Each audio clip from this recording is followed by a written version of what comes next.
to fall the giants?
Welcome to the world, no heroes and villains. Welcome to the war, we've only begun. So pick up your weapon and face it. There's blood on the ground, go and take it. You get one shot to make it out alive. So higher and higher you chase it. It's deep in your bones, go and take it. This is your moment. Now is your time, so prove yourself and rise, rise. Make them remember you. Rise, push through heaven. Rise, rise. They will remember you. Rise. Welcome to the climb up, reach for the summit. Visions brave and one false step lead the end. So higher and higher you chase it. It's deep in your blood, go and take it. This is your moment. Take to the skies, go. Prove yourself and rise, rise. Make them remember you. Rise, push through heaven.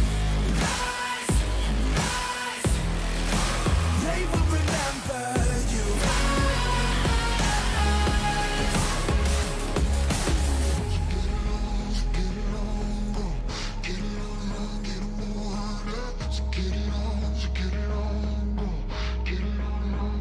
It is you fight among the dead, beneath the dirt. Or do you know yet? Or do you want it? And when the giants call to ask you what you're worth, do you know if we don't die? Prove yourself and rise, rise.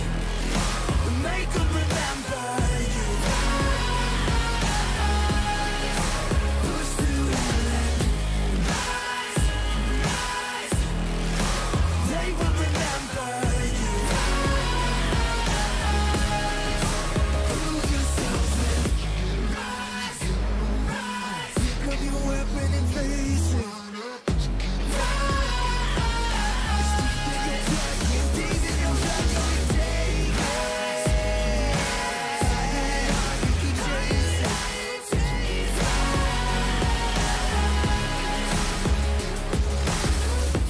Rise, rise.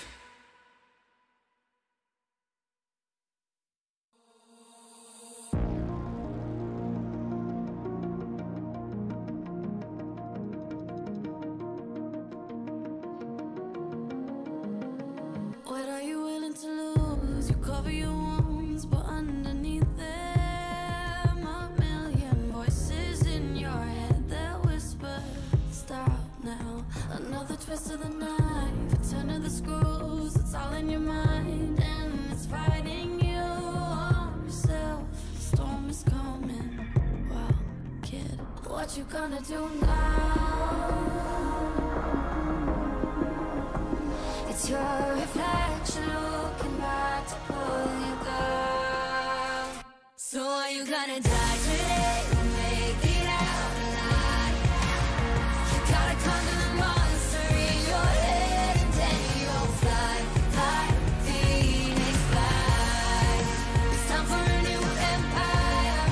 Go bury your demons, then tear down the ceiling, Phoenix fly.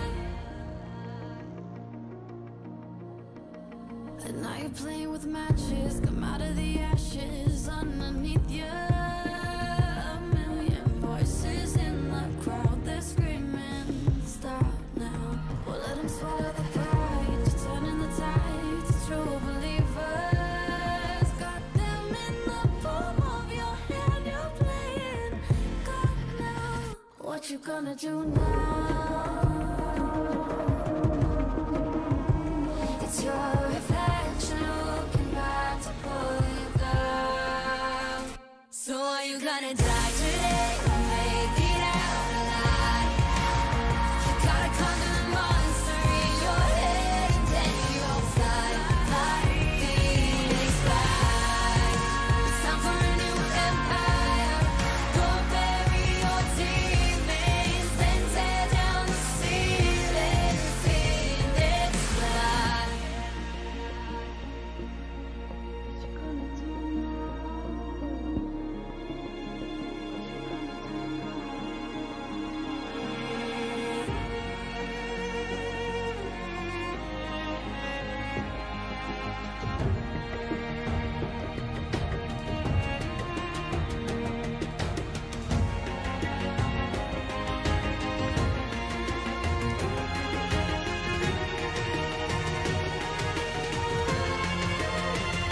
So are you gonna die today or make it out alive?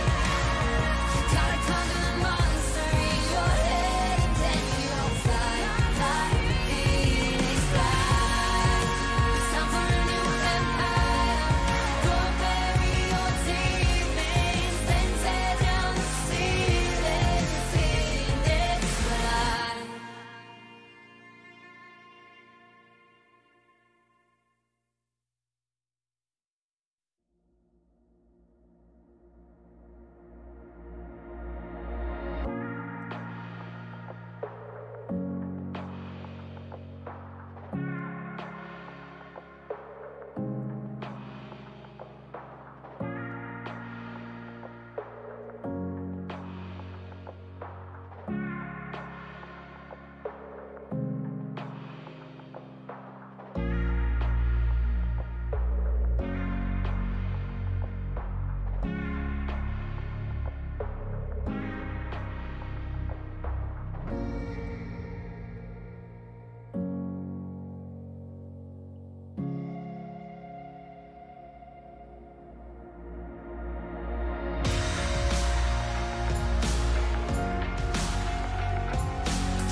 Legends never die. When the world is calling you, can you hear them screaming out your name? Legends never die. They become a part of you. Every time you bleed for reaching greatness, relentless, you survive. They never lose hope when everything's cold and the fighting's near. It's deep in their bones, they'll rot into smoke when the fire is fierce. Oh, pick yourself up, 'cause legends never die. When the world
and I'm not 'cause today I'll show you what I'm made of. Rise to the occasion. Got fears but no face. I'll show you a heart full of fire. Looking in the fire. I'll show you what I'm made of. What I'm made of. Yeah. I'll show you what I'm made of.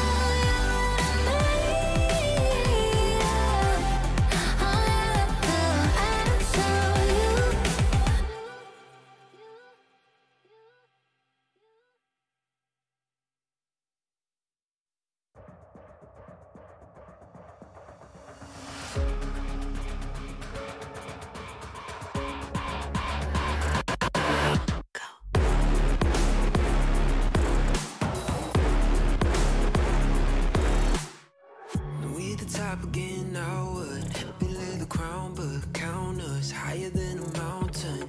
And we be up here for the long run, strap in for a long one. We got everybody on one. Now you coming at the king, so you better not miss. And we only get stronger with everything I carry up on my back. You should paint it up with a target. Why would you dare me to do it again? Come get your spoiler, but we're taking over.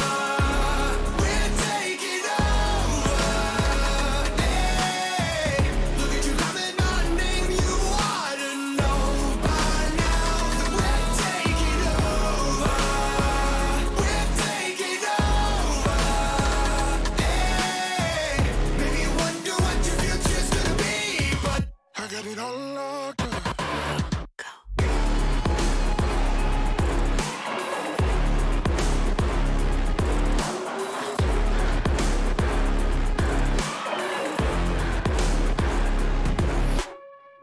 Take a lap now, don't be mad now.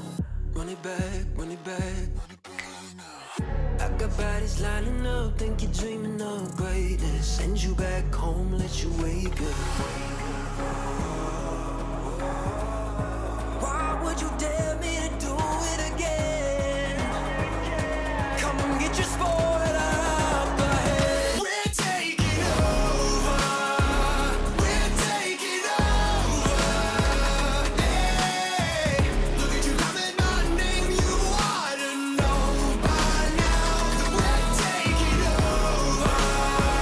We're taking over.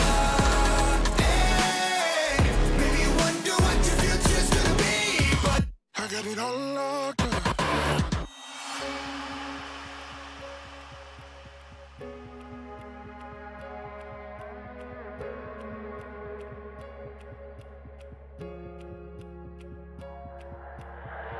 在以后，除了是傻子，还有其他吗？我左右，键盘噼啪着，时间滴答着，还不够。你的固执让我来守候，哪怕太迟也不想以后。就在这时放肆的挑逗。I got the heart of a lion, I know the harder you climb, the harder you fall. I'm at the top of the mountain, too many bodies to count. I've been through it all. I had to weather the storm to get to the level I'm on. That's how the legend was born. All of my enemies already dead. I'm born, I'm ready for war. They know I'm ready for war. I told them we're taking over.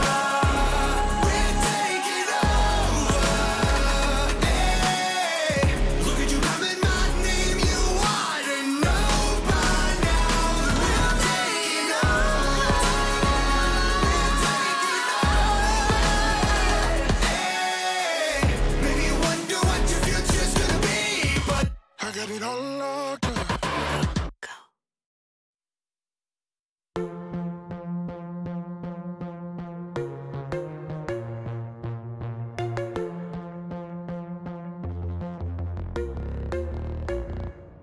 I'm alone, only know myself no more.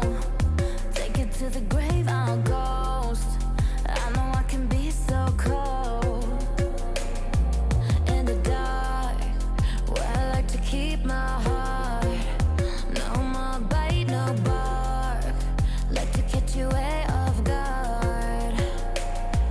I'll stay so deep inside your brain and say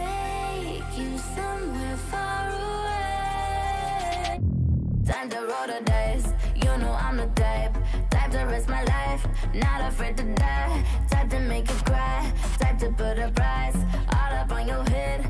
Do just what I said. I'm a straight up villain, straight up villain. Yeah, no feeling, yeah, no feeling. Straight up villain, straight up villain. Yeah, no feeling, yeah, no feeling.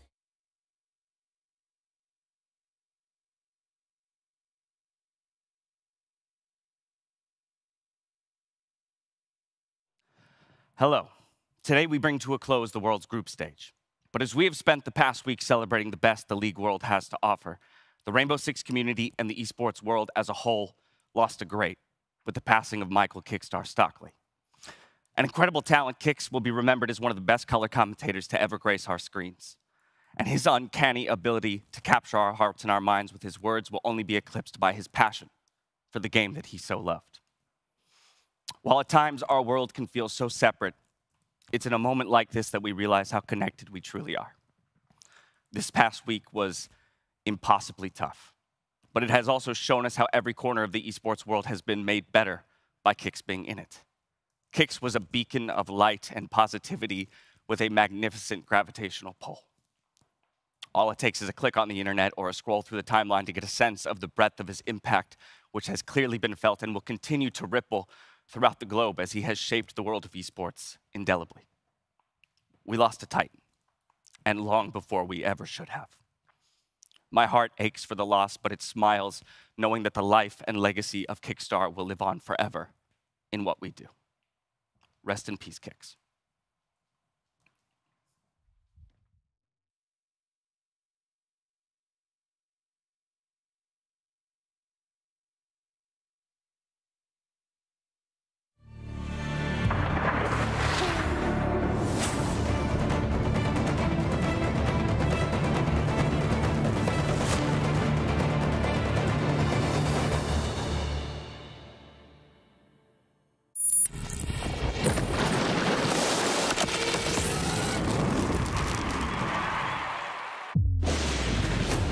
Madline, CL, Gen G, NNG. Everything is up in the air.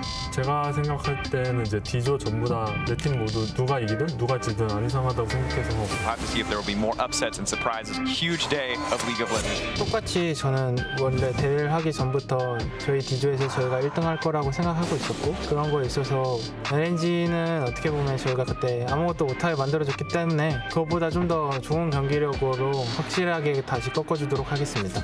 They chose their moment, but the moment was too late, and Gen G wipe LNG off the map. 这次我被你们抓死了，但下次不会就让这么轻松被你们抓到。下一次你们会输的。 똑같이 그냥 방심 안 하고 집중해야 될 것 같아요.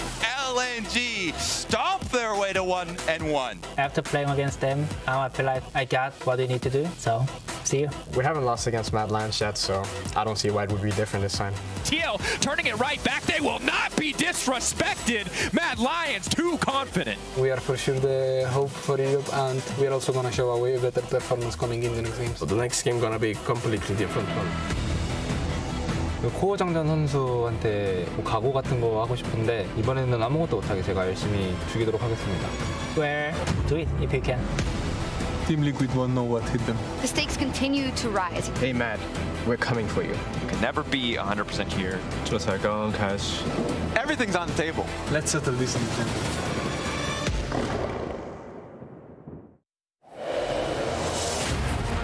It all leads to this.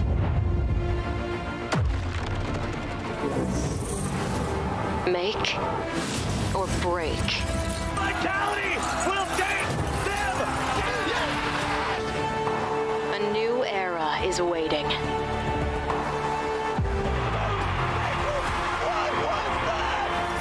Make it yours. Welcome back to Worlds 2021, taking place in Reykjavik, Iceland.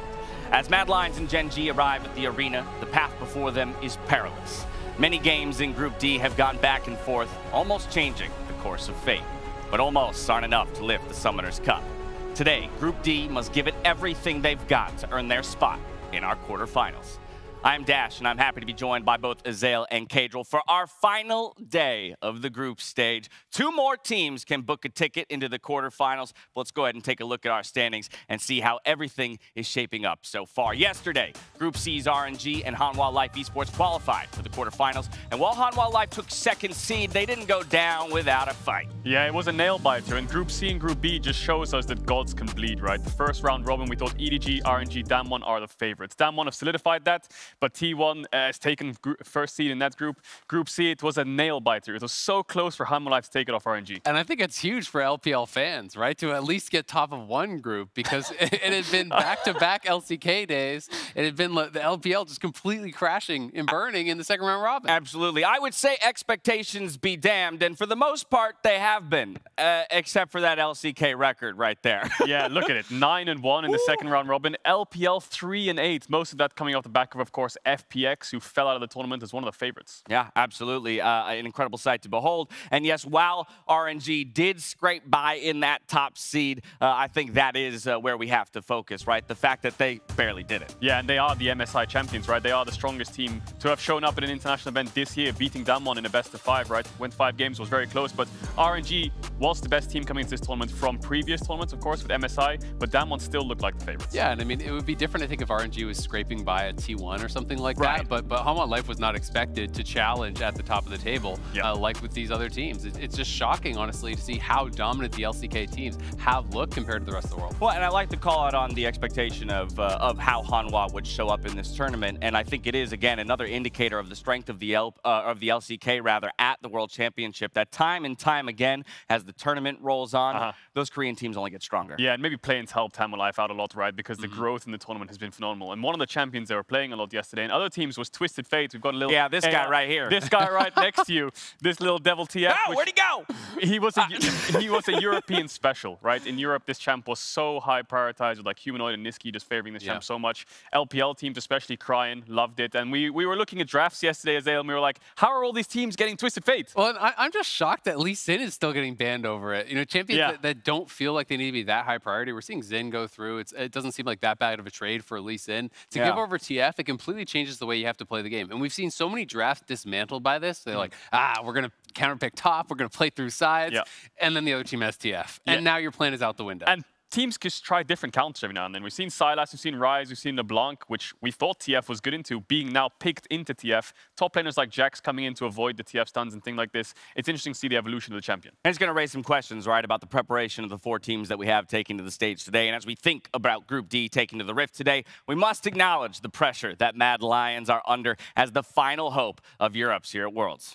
Oh, Mad Lions. Oh, Mad Lions. I must say... It's not the most confidence-inducing comment right there. Yeah, it's been a beautiful 2 years to watch this team ever since they joined the LEC, right? In 2020, spring and summer, they were finishing 2nd in regular season in summer. Obviously, the biggest hiccup they've had was the play-ins run where they fell apart, right? But then coming into this year, winning the spring, winning summer, taking Damwon to 5 games in a semi-final, right? All the cards are there to point to this is the best team Europe has to offer, and they dominated the playoffs in summer. Now we need to see that team reflected in the World Championship. And honestly, they didn't have the first round robin that they wanted, but last to first is 1 game in this group. So you're not really in the same situation, dire situation like Fnatic was or like C9 was, where they had so much ground to make up. You can be tied for first if you just win your first game of the day. It's a really good point, right? This is an extremely close group. The closest one we've had coming into the second round robin. And honestly, Kadril, I don't know whether or not that could be considered a good or a bad thing. I mean, yes, you are in the striking. Yes, I mean, you're within striking distance, of course. But that also means that everyone else is within striking distance of you. I think to me, the most interesting thing about this group is this is the group that's got to watch every other group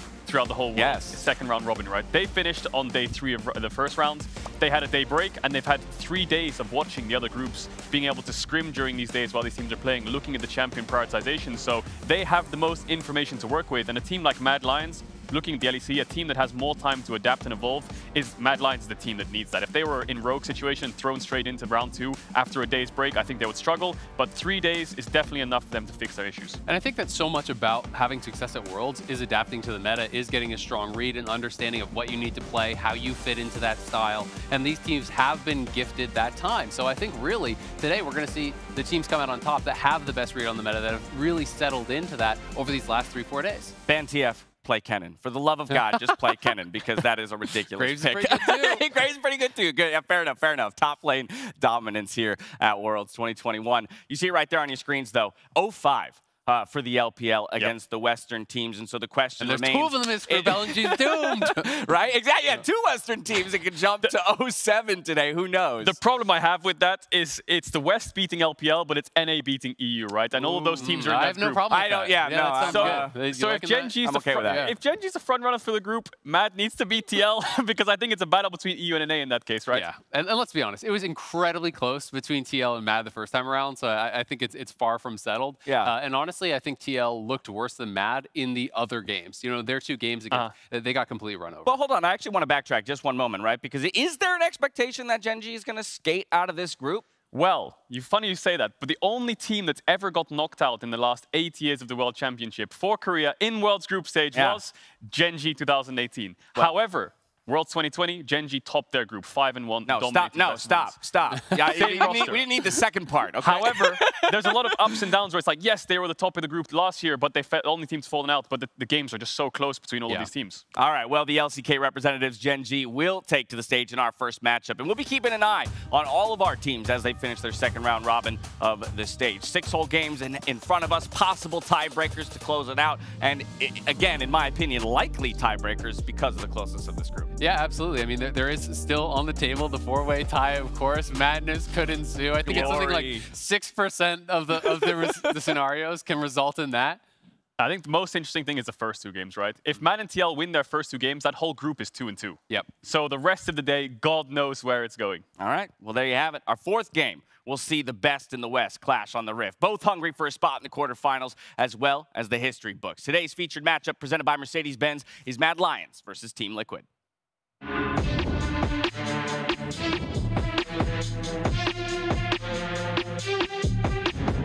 It's a rivalry as old as League of Legends itself, and embers of passion are flaring between Europe and North America once again. Tonight, Team Liquid and Mad Lions are in the spotlight, and this game could determine the chances of making it out of Group D. The back-to-back LEC champions are the last hope for Europe, and the heavyweight of the region's legacy now rests on their shoulders. Clid forced to use the ultimate, instantly into the wall, that's going to hit 4, that's massive, that's what Mad were waiting for. Clid now going down, Arma into the backside! Oh, and there goes the Yumi ult, that's a double looking for a triple. In their last matchup, Team Liquid's veteran roster reigned victorious. TL claimed the first victory in the EU-NA rivalry. And the 4-time LCS champions are looking to achieve the goal they failed to reach during their glory days. Ari's still waiting to come in. Alfari waiting on the backside. Maybe he can get something done. Cardsy's still living for now, but that's the massive shutdown traded right back. They're going to find one. Alfari now in the midst of the team. Mad Lions team fighting is good, but TL have found the punish. TL have found the fight. This is not just a match to get through to the next stage. This is a match for honor and bragging rights in the year to come, as Mad Lions and Team Liquid face off. A pivotal matchup for both teams. And with how neck-and-neck Group D is, every win, every moment counts, including the draft. It all starts there, gents, and again, we've talked about preparation. So I turn to you, Kadril. Again, there's evidence of 3 other groups playing. What have these teams learned, and what have they even learned from the last time around that they faced each other? I mean, the biggest thing, like we talked about, they've had a couple more days to scrim and watch teams, and Jarvan has been looking really weak. This is what Mad Lions picked in day 1 into TL, but look at their champions. I'm a jungler myself, and I used to play a lot of Jarvan in the LEC, but playing Jarvan into Ezreal, LeBlanc, Camille sounds like a disaster. You really can't make plays happen unless you have some kind of huge follow-up. What's their follow-up? It's really like a rel. So I think that their comp was really based around top, right? Counter-picking Camille with Jax. Yep, and as soon as the lanes were getting pushed in, you can track the Jarvan so easily. You know, they kind of went all in on this Jax pick, it felt like, but it's not really comfort for Armut, so it didn't really feel like a traditional Mad Lions draft. And I think that, you know, while it's good to look for these new picks and these new clever points, I think you also have to play towards strength. And we did see that in one of the later games in the first round robin, where he got to bring out the Wukong and he got to showcase just how different of a player he looks. Yeah, and Elioya's impact was little to nil in this draft just because of how the champion functions and interacts with other champions. We saw him on the Kiana against Gen.G, and the difference was just mind-blowing. Well, again, that comes in the 4th game of the day. One of Mad's newest members arrives at Worlds, a 2-time LEC champion, still eager to prove himself and his region to all of the world. Welcome to the Rift, Elioya, powered by Oppo. Hello, I'm Elioya, the jungler from Alliance. And it's been a long journey. I think when I first joined at the beginning, like I was still new to the LEC, so it took me a bit to get used to the normal playstyle. But once I could get in shape, it was really enjoyable to play with my teammates. We expect a lot from ourselves because this is a tournament we have been preparing for a long time and we really want to represent Europe in a good way. I mean, winning Worlds would mean a lot. I think it's just the objective of every player, and it was my objective since 3 years ago when I didn't even go into professional. So it would feel really relieving to be able to prove yourself and the people that what you're capable of. Elyoya and all of Mad Lions will have the chance to prove themselves in our first match of the day against Gen G. And the last time that these two teams faced off, it did seem like Mad had it in the bag from the draft. Yeah, they did. And I think the draft was just kind of handed to them on a silver platter, it felt like. Because if you know LEC and you know Armut, you know he loves Wukong, right? I think he has like 1 loss on Wukong against RNG at MSI. Domestically, he was almost undefeated, I believe. And you can see it in the draft here. 4-pick on the Wukong into Graves, Xin Zhao, Kalista.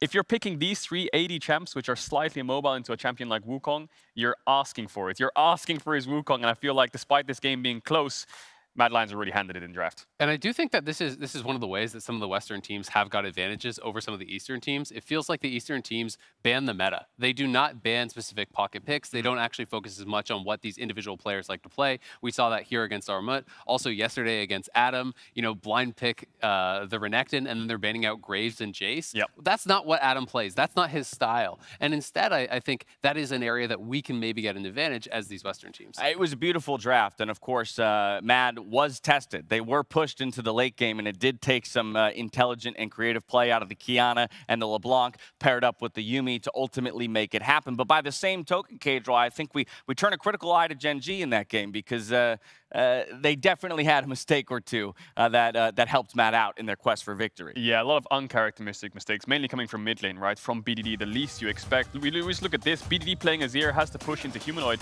and then he just kind of ease into the tower range while getting chained and just dies, right? So a lot of these things kind of happen throughout the game where they were handed a free Wukong pick for Armut. BDD makes a huge mistake in mid to give Humanoid a free lane phase. Humanoid's obviously laughing at the bottom of the screen next, you know how important it is for the lane itself.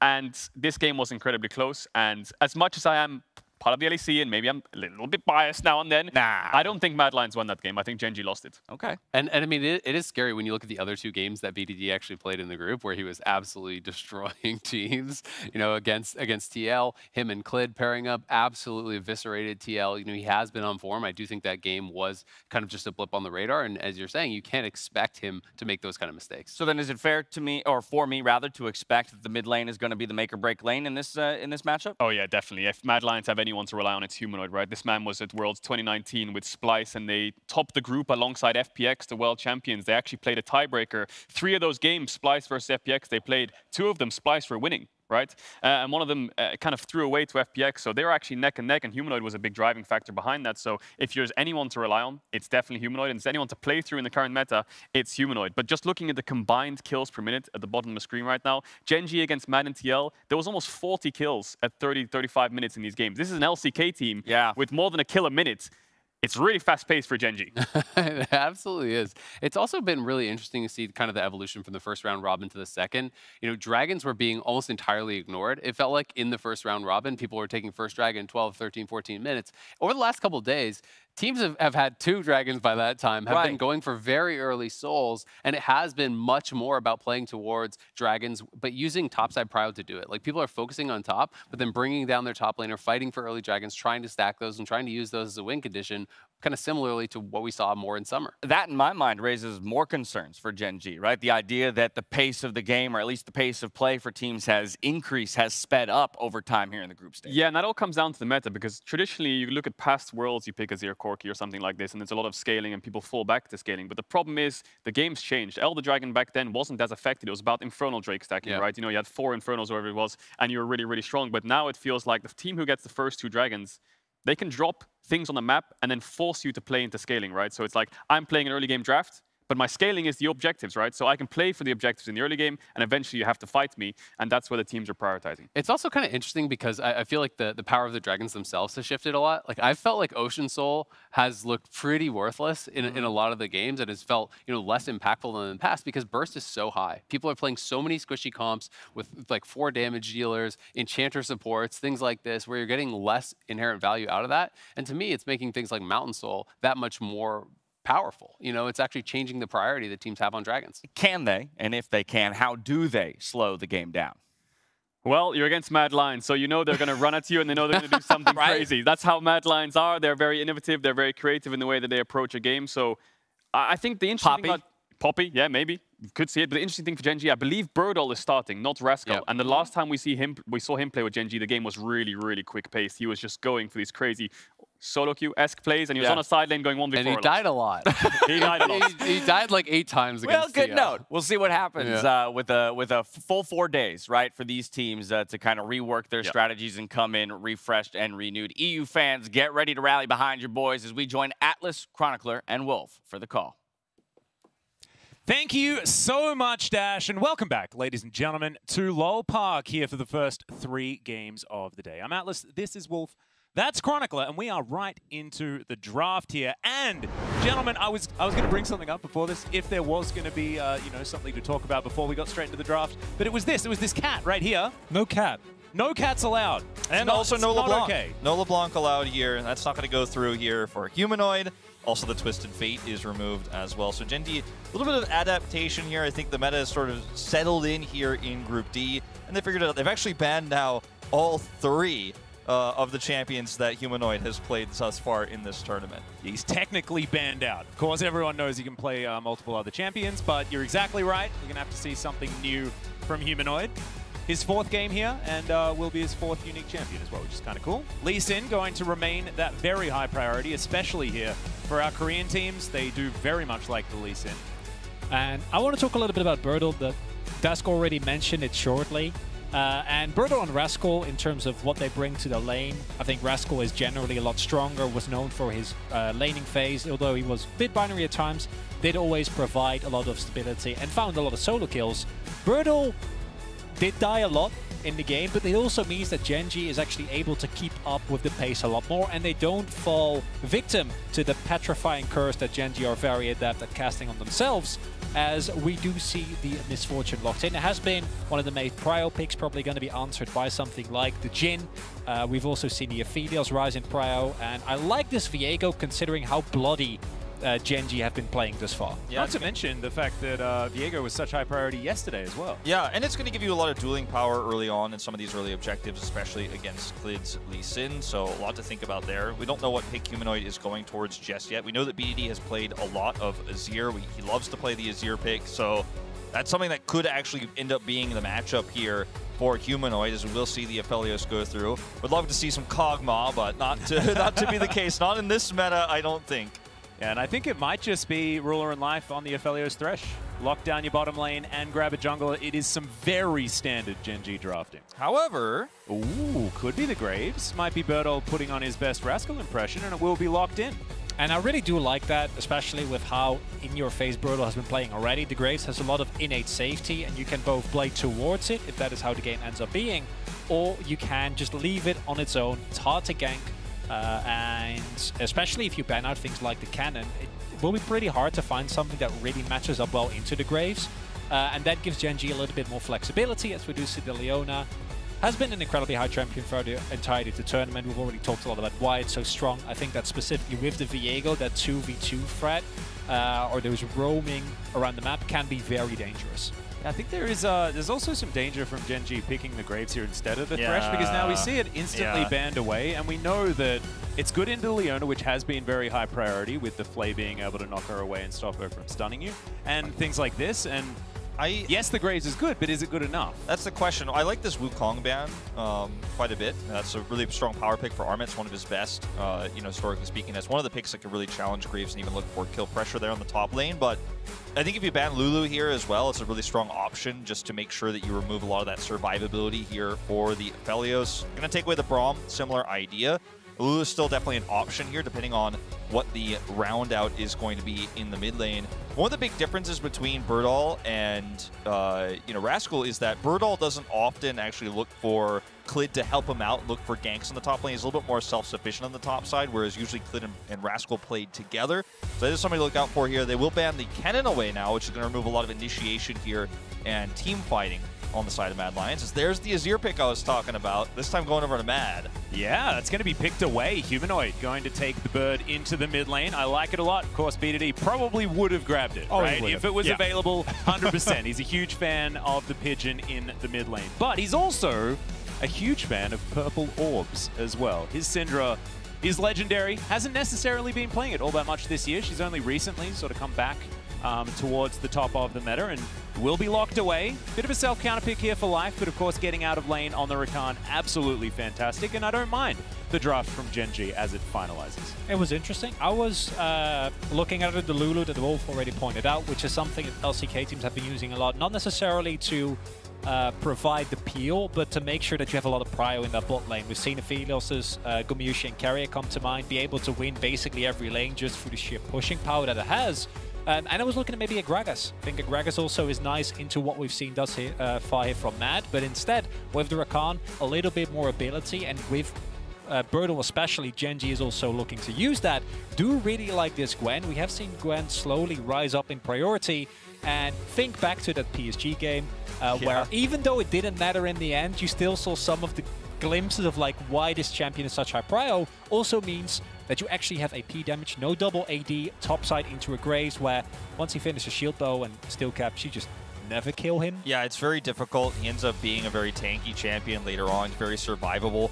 My only concern for this Rakan is going to be how difficult it is against a Viego there and a Gwen now to actually find those flank angles. He's going to have to stay with his team a lot more. Not a very tanky support there on the bottom side of the map, but some of those objective fights get a lot tougher with this champion than some of the other alternatives. The Lulu that would have given you more speed, given the Aphelios more survivability. Rakan isn't really going to give you that opportunity. Yeah, and I'm sort of looking at this draft from Gen G, and if the nameplates were off, or even better, if this was Damwon Kiyosae playing this composition, the lanes look extraordinarily dominant. They do have that late game win condition in the Aphelios and things like that, and with proactivity, this is a steamroller of a composition. With Gen G, though, I don't know whether it's necessarily going to be the same thing. We'll have to see whether week 2 is going to be a bit better here for this team as we hop onto the Rift for the first game of the day. And I'm going to be looking towards the mid lane. BDD has had an exceptional tournament thus far, except that one play where Humanoid chained him and then mind controlled BDD into shuffling into the turret, which I thought was really well done. And that was pretty cool, yeah. Yeah, I think Humanoid has had an exemplary year, and I say jokingly, but he has actually performed, I think, the most consistent out of everyone on the Mad Lions. He's looked incredibly strong. And if you lose prio against the Syndra early on, it provides a lot of room for Clid. And Clid has, at least in the LCK, you know, been known to be a little bit hit or miss, but on a comfort pick like the Lee, combined with the setup that Syndra and possibly Rakan, if he's freed up in the lane, provides, can snowball the game very quickly. I mean, when you think about the mid laners that come from the LCK and Worlds, a lot of people are calling them the Elite Four. You've got Faker, you've got Showmaker, Chovy, and now BDD here in Group D. And BDD is often, this year in the LCK, been one of the more passive laners, but I mean, I'm going to have to hold this thought because Clid is going to be on a ward here. But BDD went for multiple solo kills on Icon, if you remember back to the beginning of the group stage. Was able to pick him off twice with the Zoe there in that Sylas matchup. Looked for the same style against Humanoid. Failed, of course, in that solo kill fail that you mentioned just moments ago, Chronicler. So in this matchup with the Syndra versus the Azir, I think we'll see a lot more passive play out of him because he's the type of player that goes really strong on late game engage when he's playing the Syndra. He's not the type of player who's going to be winning out mid game fights, teleporting top side to try to assist Birdle. That's not his style with this. It's all about those late game scarlet leagues. Yeah, we'll see whether today is going to be BDD's day because we know that, you know, during regular seasons and things like this, BDD has been oftentimes considered the best mid laner in Korea. Not necessarily this year, maybe not the year prior, but we know that he has been capable of it, and against all of the same players that you just listed as well. And we could hear from you. What are your opinions on both Humanoid and BDD? Use that hashtag Verizon 5G all chat and let us know whatever you like, whatever comes to mind. It could be on the broadcast. That's cool. I really appreciate that. Not you. Well, I'm not going to. I'm casting this game. Get on. They have to listen to him in general. We've got potentially a bit of an engage here as Ruler goes down to 50%. Counter engage comes through from Life. Grand entrance onto Kaiser, but Leona, certainly something that our friend Wolf really likes to talk about. She's not very good at taking damage, is she? No, not generally so. But yeah, you guys got to hear from Chronicle no matter what on 5G. You kind of have to, yeah. You don't really have a choice, so just get used to it. Do like the tracking that we see here. Mad Lions with the topside pixel ward not actually spotting out that much now with the ward on bot. Know that there is a small window here. Elyoya giving up his wolves and is going to go for the invade here. Does also have the roam up, so are aware of this. Klid is just going to bypass the area. Should just be able to give this one up. And no, actually, they don't know where BDD is. They don't know exactly how nearby he is. They're just not going to risk it. Really appreciate that back off there from Mad. Ooh, bit of a stun come through there from Ruler, who does have the correct guns for getting a bit of poke damage onto Kazi. He'll still get the scuttle. And like that, Mad making great use of the prio. As pointed out already, if this was a Lulu, it would be a little bit easier for Gen G to actually apply pressure in that lane, but instead it's been Kazi and Kaiser, especially with that Comet MF, that have been able to get the shove in. Elyoya recognizes the window, but they also appropriately respect, and I think that's important. Giving over early kills to a BDD is a great way of making you game very hard, but now Birdle doing the same for Klid. Yeah, and there's just no reason for Elyoya to actually contest this with obviously Humanoid backing. However, they do back away because Arma was catching the wave or pushing the wave in, so they had to back off. So this actually ends up being double scuttle. I think they definitely could have fought for this, but Humanoid pushes this lane in, and Gen G are just going to give it up for free. Yeah, respecting the teleport perhaps, as Humanoid was coming back fresh off a buy. So, and also the fact that Birdle did have to make his way back up towards the top side. But I agree with you, Wolf. I felt like Klid could have possibly gone in there and tried to threaten a little bit more, but possible to know exactly what's going on in their minds. As Ruler and Life pushing forward. Kazi taking a lot of damage. Gravitum's still there. Good knock up onto Kaiser, but once again, he is Leona. He's not very good at taking damage. As we mentioned before, Kazi to half health, but Klid now looking for a potential dive. Vision available for the Mad Lions. Let's see whether this one's going to work out. Now they get full information. Can they actually get out of here? The Q is going to find the goalposts, and they get the flash out of the Misfortune. Still well worth it. You grab that flash, and the Q hits, you might be able to get a little bit more there. He has Gravitum available, so you just have to respect it. Oh, Humanoid going to get stunned up here just a little. BDD getting a bit of pressure down. No level 6, so no gameplay button yet online. And while the play from Mad was successful in denying Klid early, we've seen that Gen G have used that bot side prio, that they were able to find through consistent out-trading from Ruler and Life to turn that into a situation where they force Kazi's flash, meaning that he will be a lot more vulnerable. It's forced off the turret, meaning that he gives up a fat amount of CS, and it also meant that Klid had the opportunity to invade, so now not as far behind, able to pick up the Gromp, equalizing that jungle CS just a little bit. Kaiser now roaming very deep, maybe setting up a trap here, and Gen G might not be aware that this is happening. Yeah, Klid moving towards the area. Not a lot going on in his jungle right now. Could get a wolf camp potentially as Life. He's here in the mid lane, spotted on a ward as well. Speedity has that wave pushed in. It looks like Mad Lions haven't found what they wanted. This Klid is going to find this ward now, and backs will be cancelled. The control ward will be taken down first, as now Klid will have his wolves reset. More backs are going to be channeled. This is definitely some behind enemy lines. Yeah, he should have a good idea this is happening though, because Birdle can identify that Kaiser's not top, and he's been missing for a very long time in bottom, so he's just too smart. He's not going to walk up into that. Yeah, now Humanoid potentially ganked by BDD theoretically, as Klid's going to walk up the lane. Humanoid moving towards the rest of his team. Kaiser and Elyoya will move their way towards this next Rift Scuttler. But Birdle's moving down the river as well. There's the Emperor's Divided, delivers BDD into the pit, but the Q's going to connect from Klid. Safeguard's going to be there as well. The Blast Cone makes it a party as the Gwen puts down the field, but I don't know whether it's quite going to be enough for them to win the fight as in goes Klid one more time. And Amit down to half health, but he's still going to have to run away. Gen G find the skirmish. The ultimate, I mean, Mad Lions spent so much time and so many resources and lost so much experience to set up for this play, and it doesn't end up working out. Really nice reaction here from Gen G, but the play from BDD, the flash back over the wall, into the scatter, the kick connects there from Clid, jumps to the enemy, and I mean, that was a skirmish you don't want to take as Mad Lions if they're aware it's going to happen. And Gen G were very much, even though they didn't physically see it, aware that something was going on, the rotation was there. And it was a big investment, and yes, we also saw that there was a little roam come out, but so look at this again. That scatter. The scatter was so good. Humanoid going a little bit over aggressive and only hitting BDD, but BDD doesn't get comboed fully. And it's really Armored that, again, shows us the power of this Gwen in these type of skirmishes where you can reliably keep proccing your passive, sustain up, and hit multiple people with needlework. But if that hadn't happened, the problem was that with how far behind Kazi already was, he can't really ever walk up in that lane with Ruler. And with Kaiser being gone for so long, we now see that that CS lead has even become a little bit bigger, right? Like that the consistent push has been found there by Gen G. And now slowly growing that gold lead. Yeah, and this is something that we haven't necessarily seen from Ruler so far this World. He's been a little bit quiet. We know that this guy is pretty good at World Championships in general.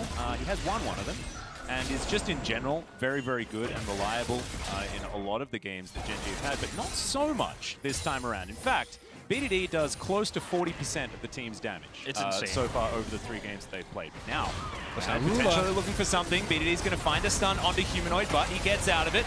Does have Emperor's Divide and finds it onto the Syndra, but it's a 1-for-1 for now. Kazi not exactly finding too much value from the ultimate, but already a lot of the damage has been done, and life will have to fall as well. And it looks like the prize for the Mad Lions will be this Rift Herald. Oh, the Aphelios is still pushing bottom, though, and Mad Lions reacting a little bit slow here. It's a trade, so they don't actually get to start up this Rift Herald very quickly. And you already have an Aphelios who's got a massive CS lead. Now he's getting plates down the bottom side. Don't know if he has Crescendum up or not, but still, this is a huge issue for Mad.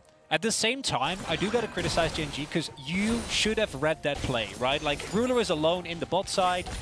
With Kazi roaming up, there is no need for you to hard commit as much as you did. And even though the trade is favorable, I don't think life has to die there. Giving up a Symbol member would have been fine, but you could have gotten a lot more out of this because now the gold lead has stayed virtually the same. And no one has been able to actually pick up the Rift Herald yet, but it is Ruler getting fed. And that generally has worked out pretty well for Gen G. Yeah.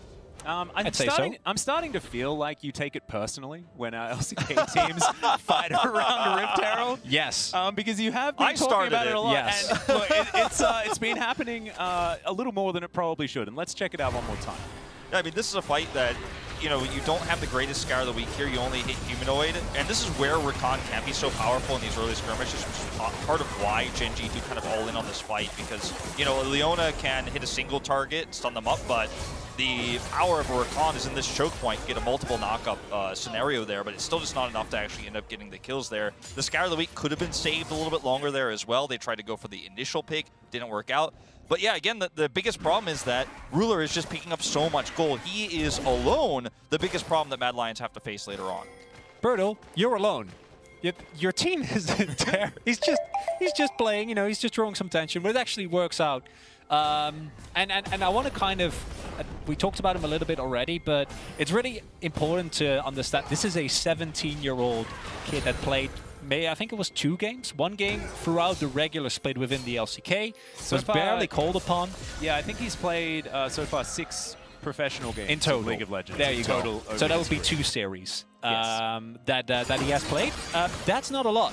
And this is Worlds. He's going up against the best team in Europe, and we did see in the Liquid game in particular how easy it was to target him. And the Graves thus far working out a lot better than the Camille has. Now, Matt, they do need to find a way to stem this bleeding because you can't just keep Ruler getting away with this. Like, you might get Herald off of this, sure, but if you already lose the first turret bot, that's not a worthwhile trade. Oh, definitely not, especially because Kazi is now being zoned away from experience and gold here. You're going to get a Drake with this too. And the fact that Clid just hovers around there, they clear the ward, and there's just no answer to this, unfortunately, for Mad. And what can you do? Your jungler's on the other side of the map, and he's even going to have to invest his ultimate here to get those minions. At least he does pick some of those up because he's already now 30 CS behind. Now they're down to Drake. And the massive lead that Gale Force Aphelios has this early in the game that he got for free is so unfortunate for Mad Lions because they had a composition that could get tempo advantages early on with this Viego, with this Gwen, but they've kind of missed the window. They do have Humanoid now pushing in this mid lane. We'll be able to tidy up these minions. Possibly could move towards this river, but not a lot to fight for down there. Rift Herald has already been taken. We'll see where Elyoya decides to put it down. Might try and get some money into Kazi, but maybe we'll just give up on that and hope that Armored or Humanoid potentially carry this one out, because the Misfortune certainly not having a great time so far. Although, you know, down 20 CS or something like that when you've been on an island, it's not the worst thing in the world, especially against Ruler. It's also a lethality build, so Kazi will be more than happy if he can just capitalize on Kaiser or Humanoid setting up plays for him, right? And we saw earlier already in that skirmish, if Humanoid hits 2-3 people and they're just in the air for a little bit as Kazi throws down the bullet time, that in of itself is already going to provide you with a lot of reliable damage. And Mad also, they're behind 1.5k. In of itself, that is not a lead that's insurmountable, especially with the amount of scaling you have available, because while there is, of course, a Thalios on the team, I do think that specifically that Azir can provide issues where in the late game, if you don't position very cleanly, you can easily either get swept away into the enemy team or get taken down just through poke, as Birdle teleporting on this turret here. Not exactly the greatest move. Yeah, Elyoya is going to be biding his time, though, as the teleport from Humanoid comes through as well, and this is the 3-man dive. Yeah, you're not going anywhere, Birdle, unfortunately. Can he find one back? And the answer is no. Armit's just going to move out of the turret range.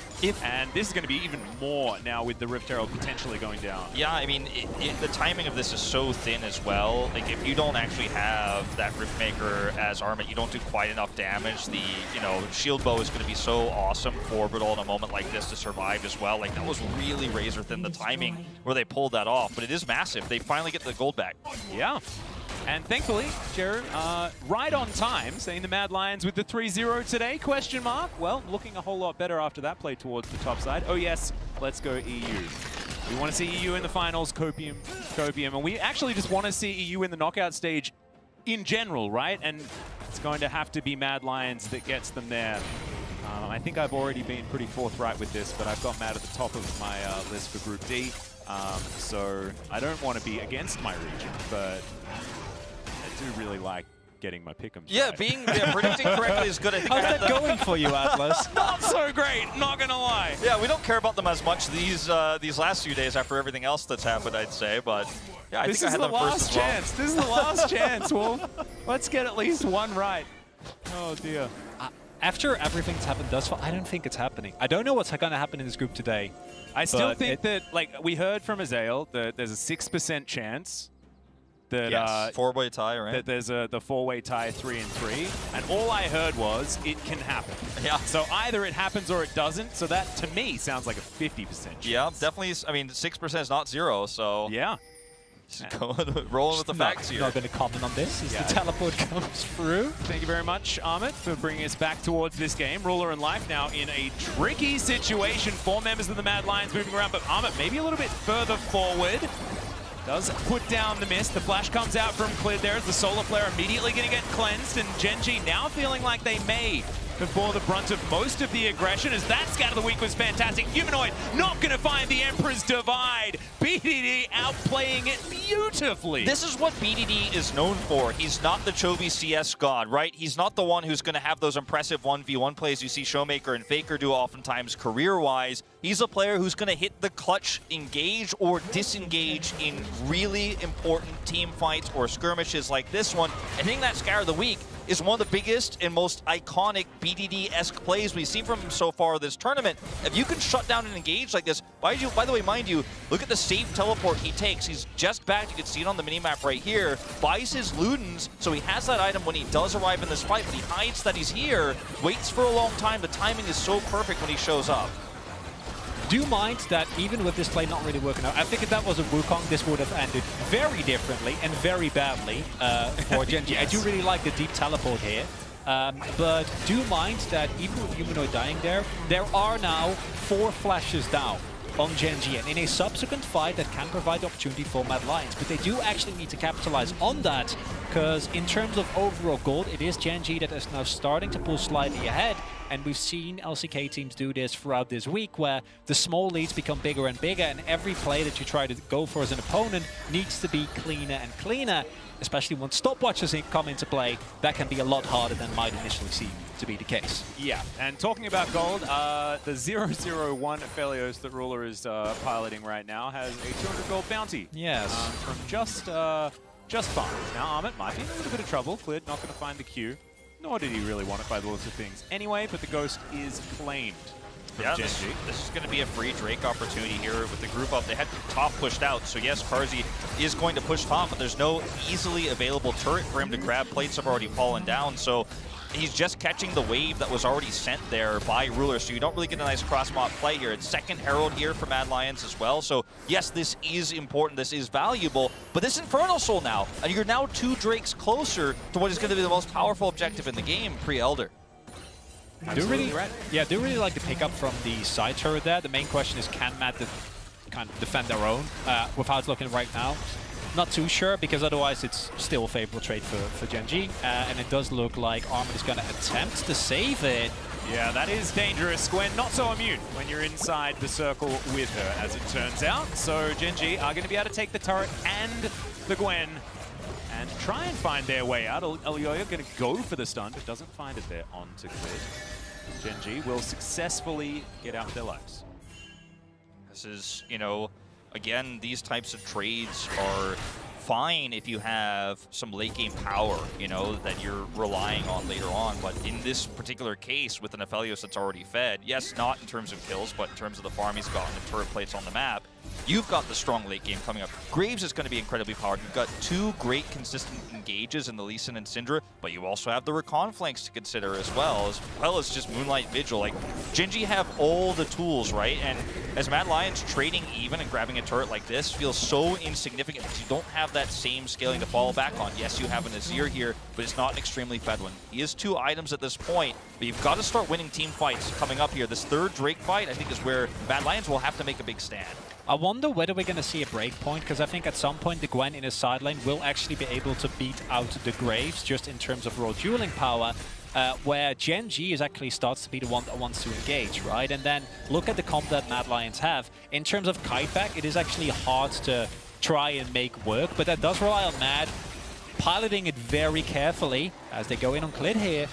Yep, Clid can just blast burn his way out though, thanks to, of course, the Infernal Rift. Also still able to take the Wolf. Wolf's fine, he's right here. I'm okay, don't worry. It's okay. Ruler going to find all of the minions underneath this turret, continue to rapidly progress as far as that CS number is concerned. Not even 20 minutes yet, very close to 210, so definitely not too bad at all. Does need to start participating, I feel. Does have himself a couple of items already built up. Speaking of items, Bertel does have the double lifesteal for the Negan build to come in for the Graves. Absolutely love it. I remember, I mean, LS was talking about this build to me, like, even backstage when he was casting the LCK, so often. Like, what was it, like 2 years ago? Yep. A year ago? Thankfully, now actually a thing and is being picked. It's going to be nice to grab that Banshee's Veil, by the way, off of Humanoid here. Bertel on a control ward. Cool, Humanoid. Looking for an ult potentially. Clid does have a W button. That's going to help him out. Look at him safe. Again, the same ward that Mad Lions put down earlier, right? So if someone shoves up in the side lane and gets a little bit too overexcited, tries to catch a wave where they shouldn't, doesn't have the backup, there is a similar collapse opportunity for Mad Lions. Also mind that that play that we saw in the inner turret on Gen G's top side, all the summoners are now back available. So that window that was there for Mad Lions, they haven't actually been able to utilize. And I think this next Drake is going to give us a very clear idea of who is going to take, or keep control rather, of this game. Because if Gen G get a soul point with 3 opportunities to pick themselves up in Infernal Soul, it's a really rough place for Mad to be. It's also an issue of if Mad Lions can't win this fight, right? Where right now they currently have a lot of prio. They haven't really warded around the pit, but they have so much control over the bottom side of this jungle that they don't necessarily need to. They can reset and look for that. But if they can't win this fight, the lead starts to become so insurmountable. It's not even just about the fact that they have soul point. They could then, of course, just straight up win the game with that 4th Drake. But the fact that Mad Lions' composition is very difficult to fight with from behind, especially if you don't have any soul, split pushing power coming through with that Gwen, for example. So it's going to be a really big turning point, because I could see another world where Mad Lions wins the fight convincingly, gets a lot of that missing gold, then Armit's starting to get control of the side lanes, and this game could turn on a dime if that happens, but it needs to so badly. Yeah, I think the decision that Kazi made, though, to go for the lethality really does help Mad when it comes to being able to execute this composition, even if they are even with Gen G, because just the raw damage that comes through to be able to get that first reset for Elyoya and really start these fights working is going to be very impactful, not to mention all the consistent damage that Humanoid has to sort of complement that particular build choice. Is now Amit dashing forward. Mad Lions still not committing to anything just yet as Kaiser goes in. There it is. Solar Flare doesn't exactly find the targets he's looking for. Moonlight Vigil does exactly the same thing. Gen G going to back away. It's a face-off. As soon as the Sky of the Week misses, they go in, but they're not able to find a target. Mad Lions are now stuck on the outside of these choke points, so getting into here is going to be so difficult. Yeah, Bertel trying to clear out this control ward. Humanoid stunned up for now. That's once again Scout of the Week on cooldown for the next little while. Gen G just trying to play around that. Still with no ultimate from Ruler, but they have everything else outside of the collateral damage. Mad Lions get the Dragon down to half health, but Bertel makes his way into the pit. Lid can be here at a moment's notice, and Humanoid, he's just too low. He's not going to be able to fight for this one as life. Now trying to dash away from Amit, who's down to half health as well, and the Mad Lions just weren't able to find the fight that they were looking for. And there you also see the power of that sustain. See how fearless Bertel is. He can take the poke because he knows 2 autos and he's back to full health again. And then on the back of that, with him drawing attention and drawing poke, it was a single Calirum shot, right, from Ruler. It's BDD hitting a scatter, and the health bars on Mad started to slowly go lower and lower. Without these Leona ultimate, the opportunity for a good engage wasn't really there, and Mad slowly got bullied out of River, and now they're down 3 soul points. It's going to be incredibly hard for them to make every single play of the on those work. Yeah, you know, it wasn't a slaughter in the team fight, so Gen G don't end up with a a ton of extra gold that comes with this. But the same situation is what Mad Lions face, is that they have to somehow team fight this Gen G composition without the extra gold that they need so desperately right now. And in that last fight, too, consider that Mad Lions could have looked to deep ward around the Drake and actually group instead of backing. The fact that they gave Prio to Gen G was why that fight was so difficult to pull off in the first place. They looked for opportunities on every Scour of the Week cooldown, but could never get close enough because even though they have good engage, the positioning was just too good for Gen G. And this is what's so concerning right now around Drake and Baron later on. Control is that if you don't have vision and you don't have positional advantages as Mad Lions comp, you don't have the same advantages. You're not forcing Gen G to walk into you, right, with this Aphelios comp. When you have so many engage tools, so much blow-up options, you can control choke points with bullet time. If you can control the space around Baron, you can force Gen G into awkward fights. But if Gen G are there first, how do you win those? It's just so difficult. I feel like you have to go for something, right? Yeah. And that's the thing that I was a little bit worried about with Mad sort of just moving through the river, watching a dragon go over to Gen G. That's something. Hey, this is definitely something. Maybe they got the message themselves. They are going to be trying to grab this Baron using the old Azir over the wall trick. Don't know. Of course, Amit does have a lot of lifesteal, and yeah, I have a feeling this is just going straight to the Mad Lions. They planned this the entire time, gentlemen. Don't even need to worry about facing off against Gen G. You just do it while they're not there. And I love that also they showed Elyoya on vision. So Gen G, they wouldn't immediately get suspicious because the jungler isn't there. Why would you go for that really, really nice play from Mad? And that's going to buy them so much more time. Carzzy did the same, right? He was shown. So Gen G just were a little bit confused about what was going on here. And if you do react slowly as Gen G, you have to fight to that choke. Oh, the Scout of the Week's fantastic, though. The knock-up with the Grand Entrance, also beautiful. Moonlight Vigil this time will connect as Gen G still taking a fair bit of damage back. Not quite dead is Elyoya as well, as Gen G still looking for more. Sundisk goes down. Humanoid is going to get them to back away as Gen G, they eliminate at least one of these Barons as Amit. Now be another one of these targets. Dashes over the wall, should be all right. It'll be all right. This is playoffs BDD that we're watching right now, and anyone who's watched the LCK knows that when BDD is hitting the clutch stuns, that's when you know you're going to have a really hard time fighting over objectives. And yes, the Baron buff still remains, but you have a lot less control over the map right now, and it's Carzzy, the one who's picked, right? This is so unfortunate. He needs that gold so desperately right now to keep up, and this is very quickly becoming an issue of Mad Lions just not having the range.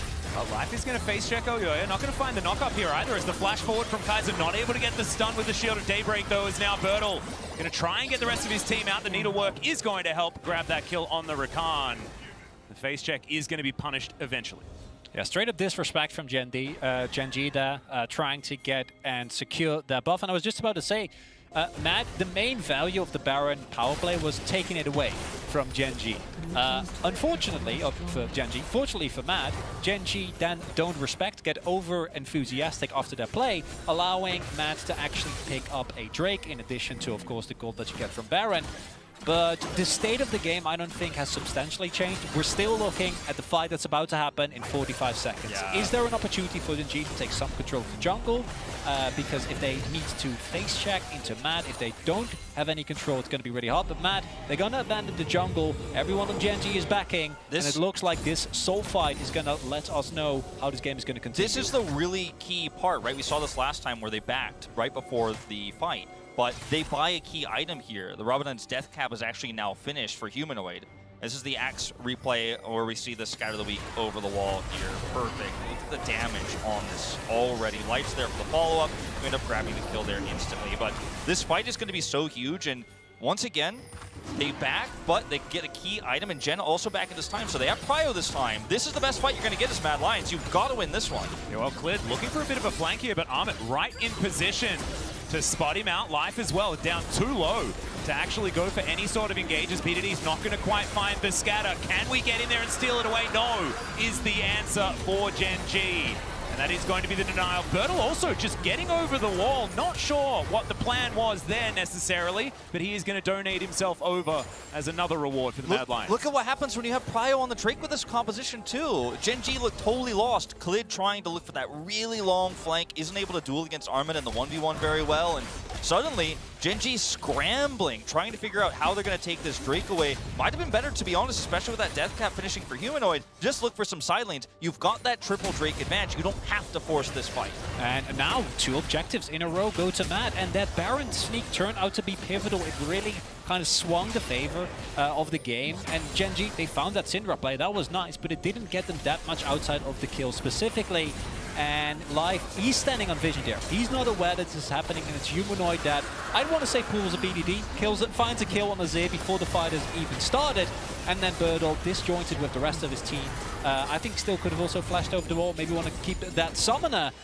And in of itself, not enough yet, but this is a pivotal must-win fight for Matt. They do secure the Drake, deny that Infernal Soul, and buy themselves more time. And now I'm looking at Humanoid. He, as you pointed out, will finish the Death Cap, building towards another item, looking to be the Zhonya's. Running the side lane is going to become a bigger problem as well. And Gen G now have lost their gold lead. Yeah. It's a really dangerous time right now for Gen G. And the Mad Lions, I love their composition.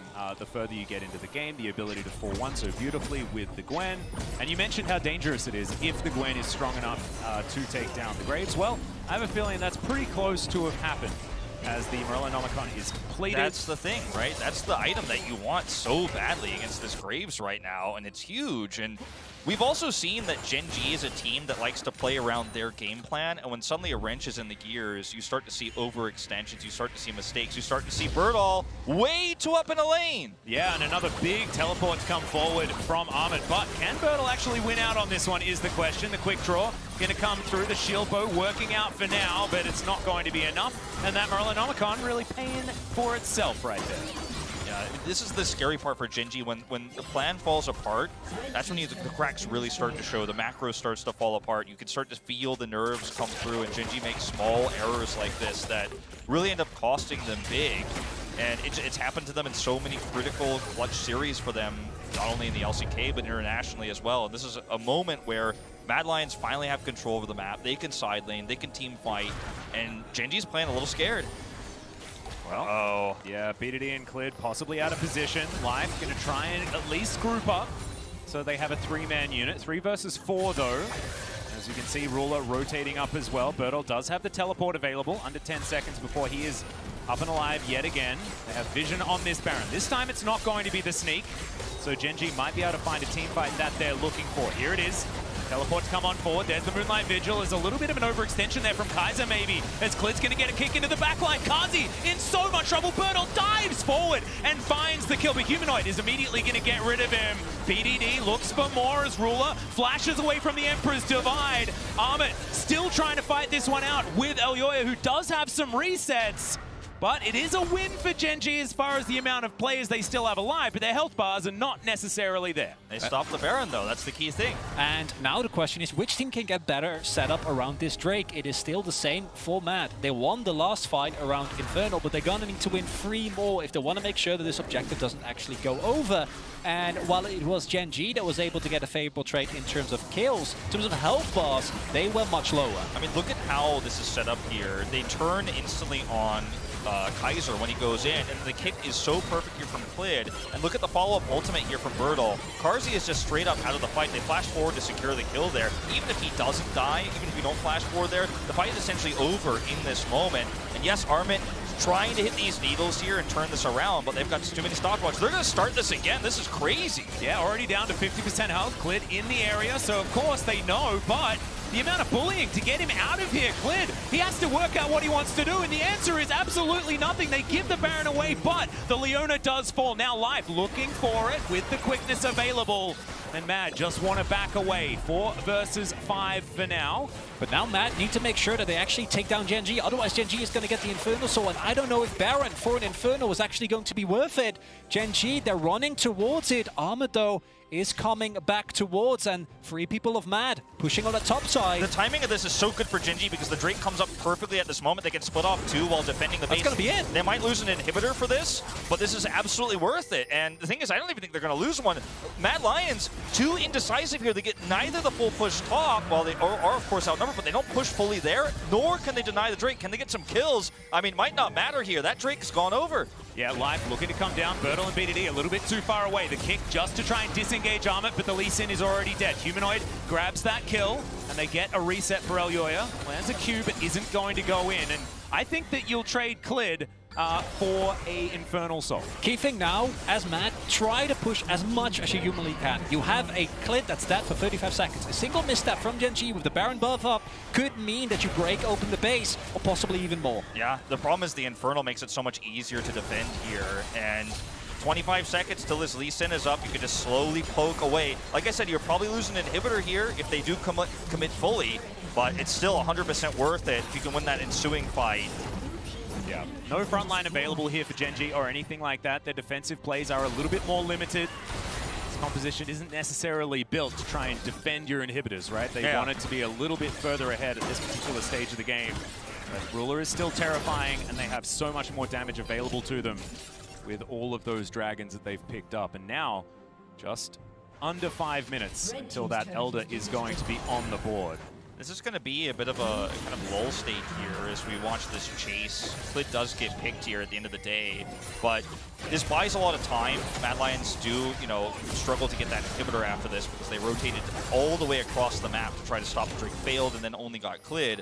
But what I'm concerned about here for the Gen G state of things is, yes, you have this Infernal. You have a composition that has a little bit of poke with the Syndra. Obviously, there's a little bit that comes in with the Aphelios. But you're not going to be able to use this Infernal Soul to just outright win the game unless Mad Lions give you an opportunity. Yeah, it's a huge kickback. The stun comes through as well, and you can't ult out of the gameplay button as BDD's going to get slowed down. Humanoid looks to try and be the hero, but Life is going to help shut him down with another beautiful knock-up. And Gen G grab 2 swift kills, and what more can they collect now? You can't be there. This is what I'm talking about. Gen G can't easily find picks, can't easily find the fight unless you're just way out of position like that. That's 2 kills they should have no rights to take.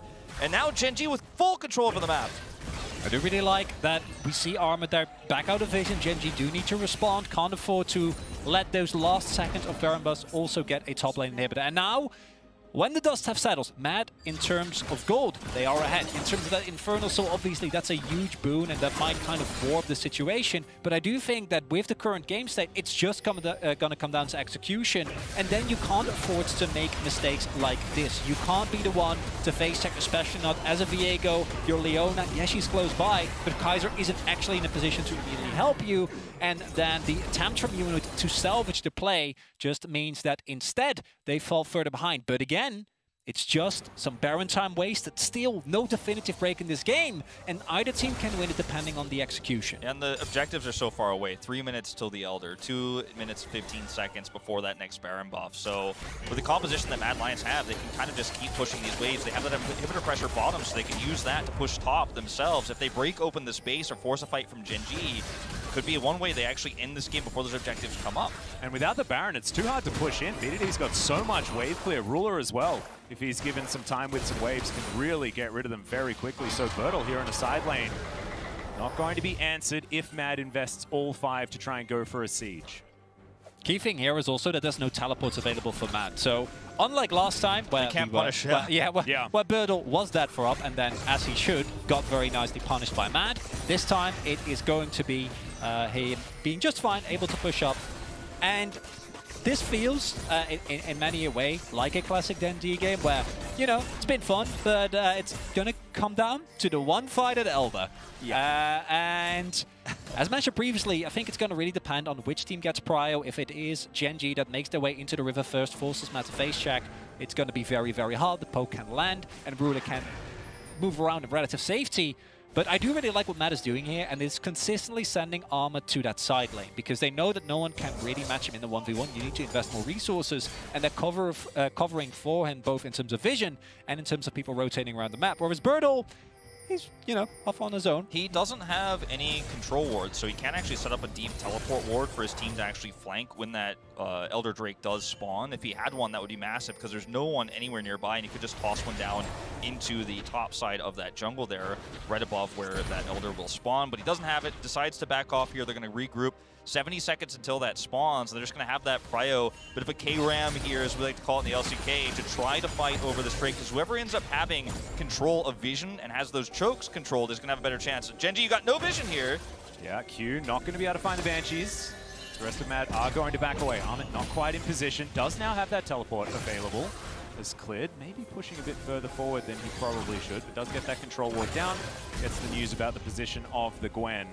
Gen G just trying to keep tabs on this Mad Lions roster. Stopwatch check, 5 stopwatches, 1 Guardian Angel, and the Baron goes down. This Baron is going down extraordinarily quickly. Ruler, can he find the Moonlight Vigil this time? This is going to be stolen by Clint. The 3-man knockup as well, as right into the backline they go. Humanoid unable to find the value on the Azir this time, and Gen G will just wipe Mad off the face of the rift, and that will be the end of the game. And it was so close until it wasn't, and they get blown up. And as anticlimactic of an ending as anyone could have hoped for. I mean, that was one way to say, look, we have this really fast Baron clear time, and to Mad's credit, I respect the decision. They had vision and control. Gen G didn't know. They got away with it once earlier on in the first Baron, but this was a bridge too far. You commit so hard, and Gen G do suss it out this time. This time they rotate in. It's an amazing steal from Clid, but everybody's health bars are so low, you're in a choke point where all that damage is going to come through all at once, and those Mad Lions players disappeared way faster than the Baron did. Yeah, and I was about to have this long conversation with you guys about, well, you know, Ruler's got his flash, he's got his Mercurial Scimitar, he's got that stopwatch that we were talking about, he's even got Cleanse Gun. I think he used his Gale Force. And the fight was just over. Of course, BDD, very, very dangerous. But while our players are legends on the Rift, Oppo dares to ask, just how legendary is their selfie game? We're off to Iceland to find the answer in this installment of the Oppo Cam.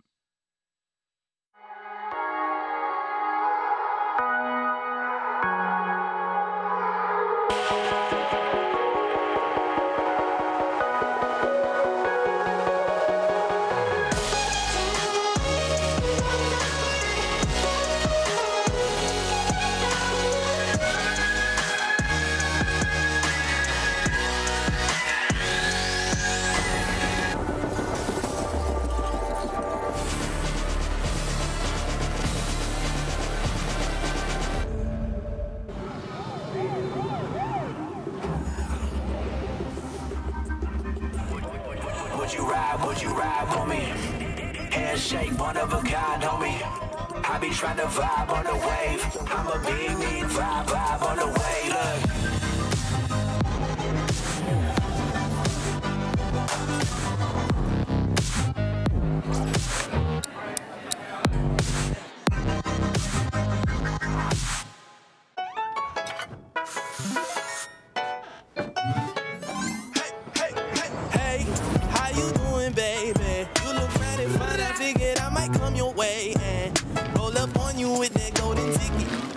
Can I get your digits? Maybe we can kick it.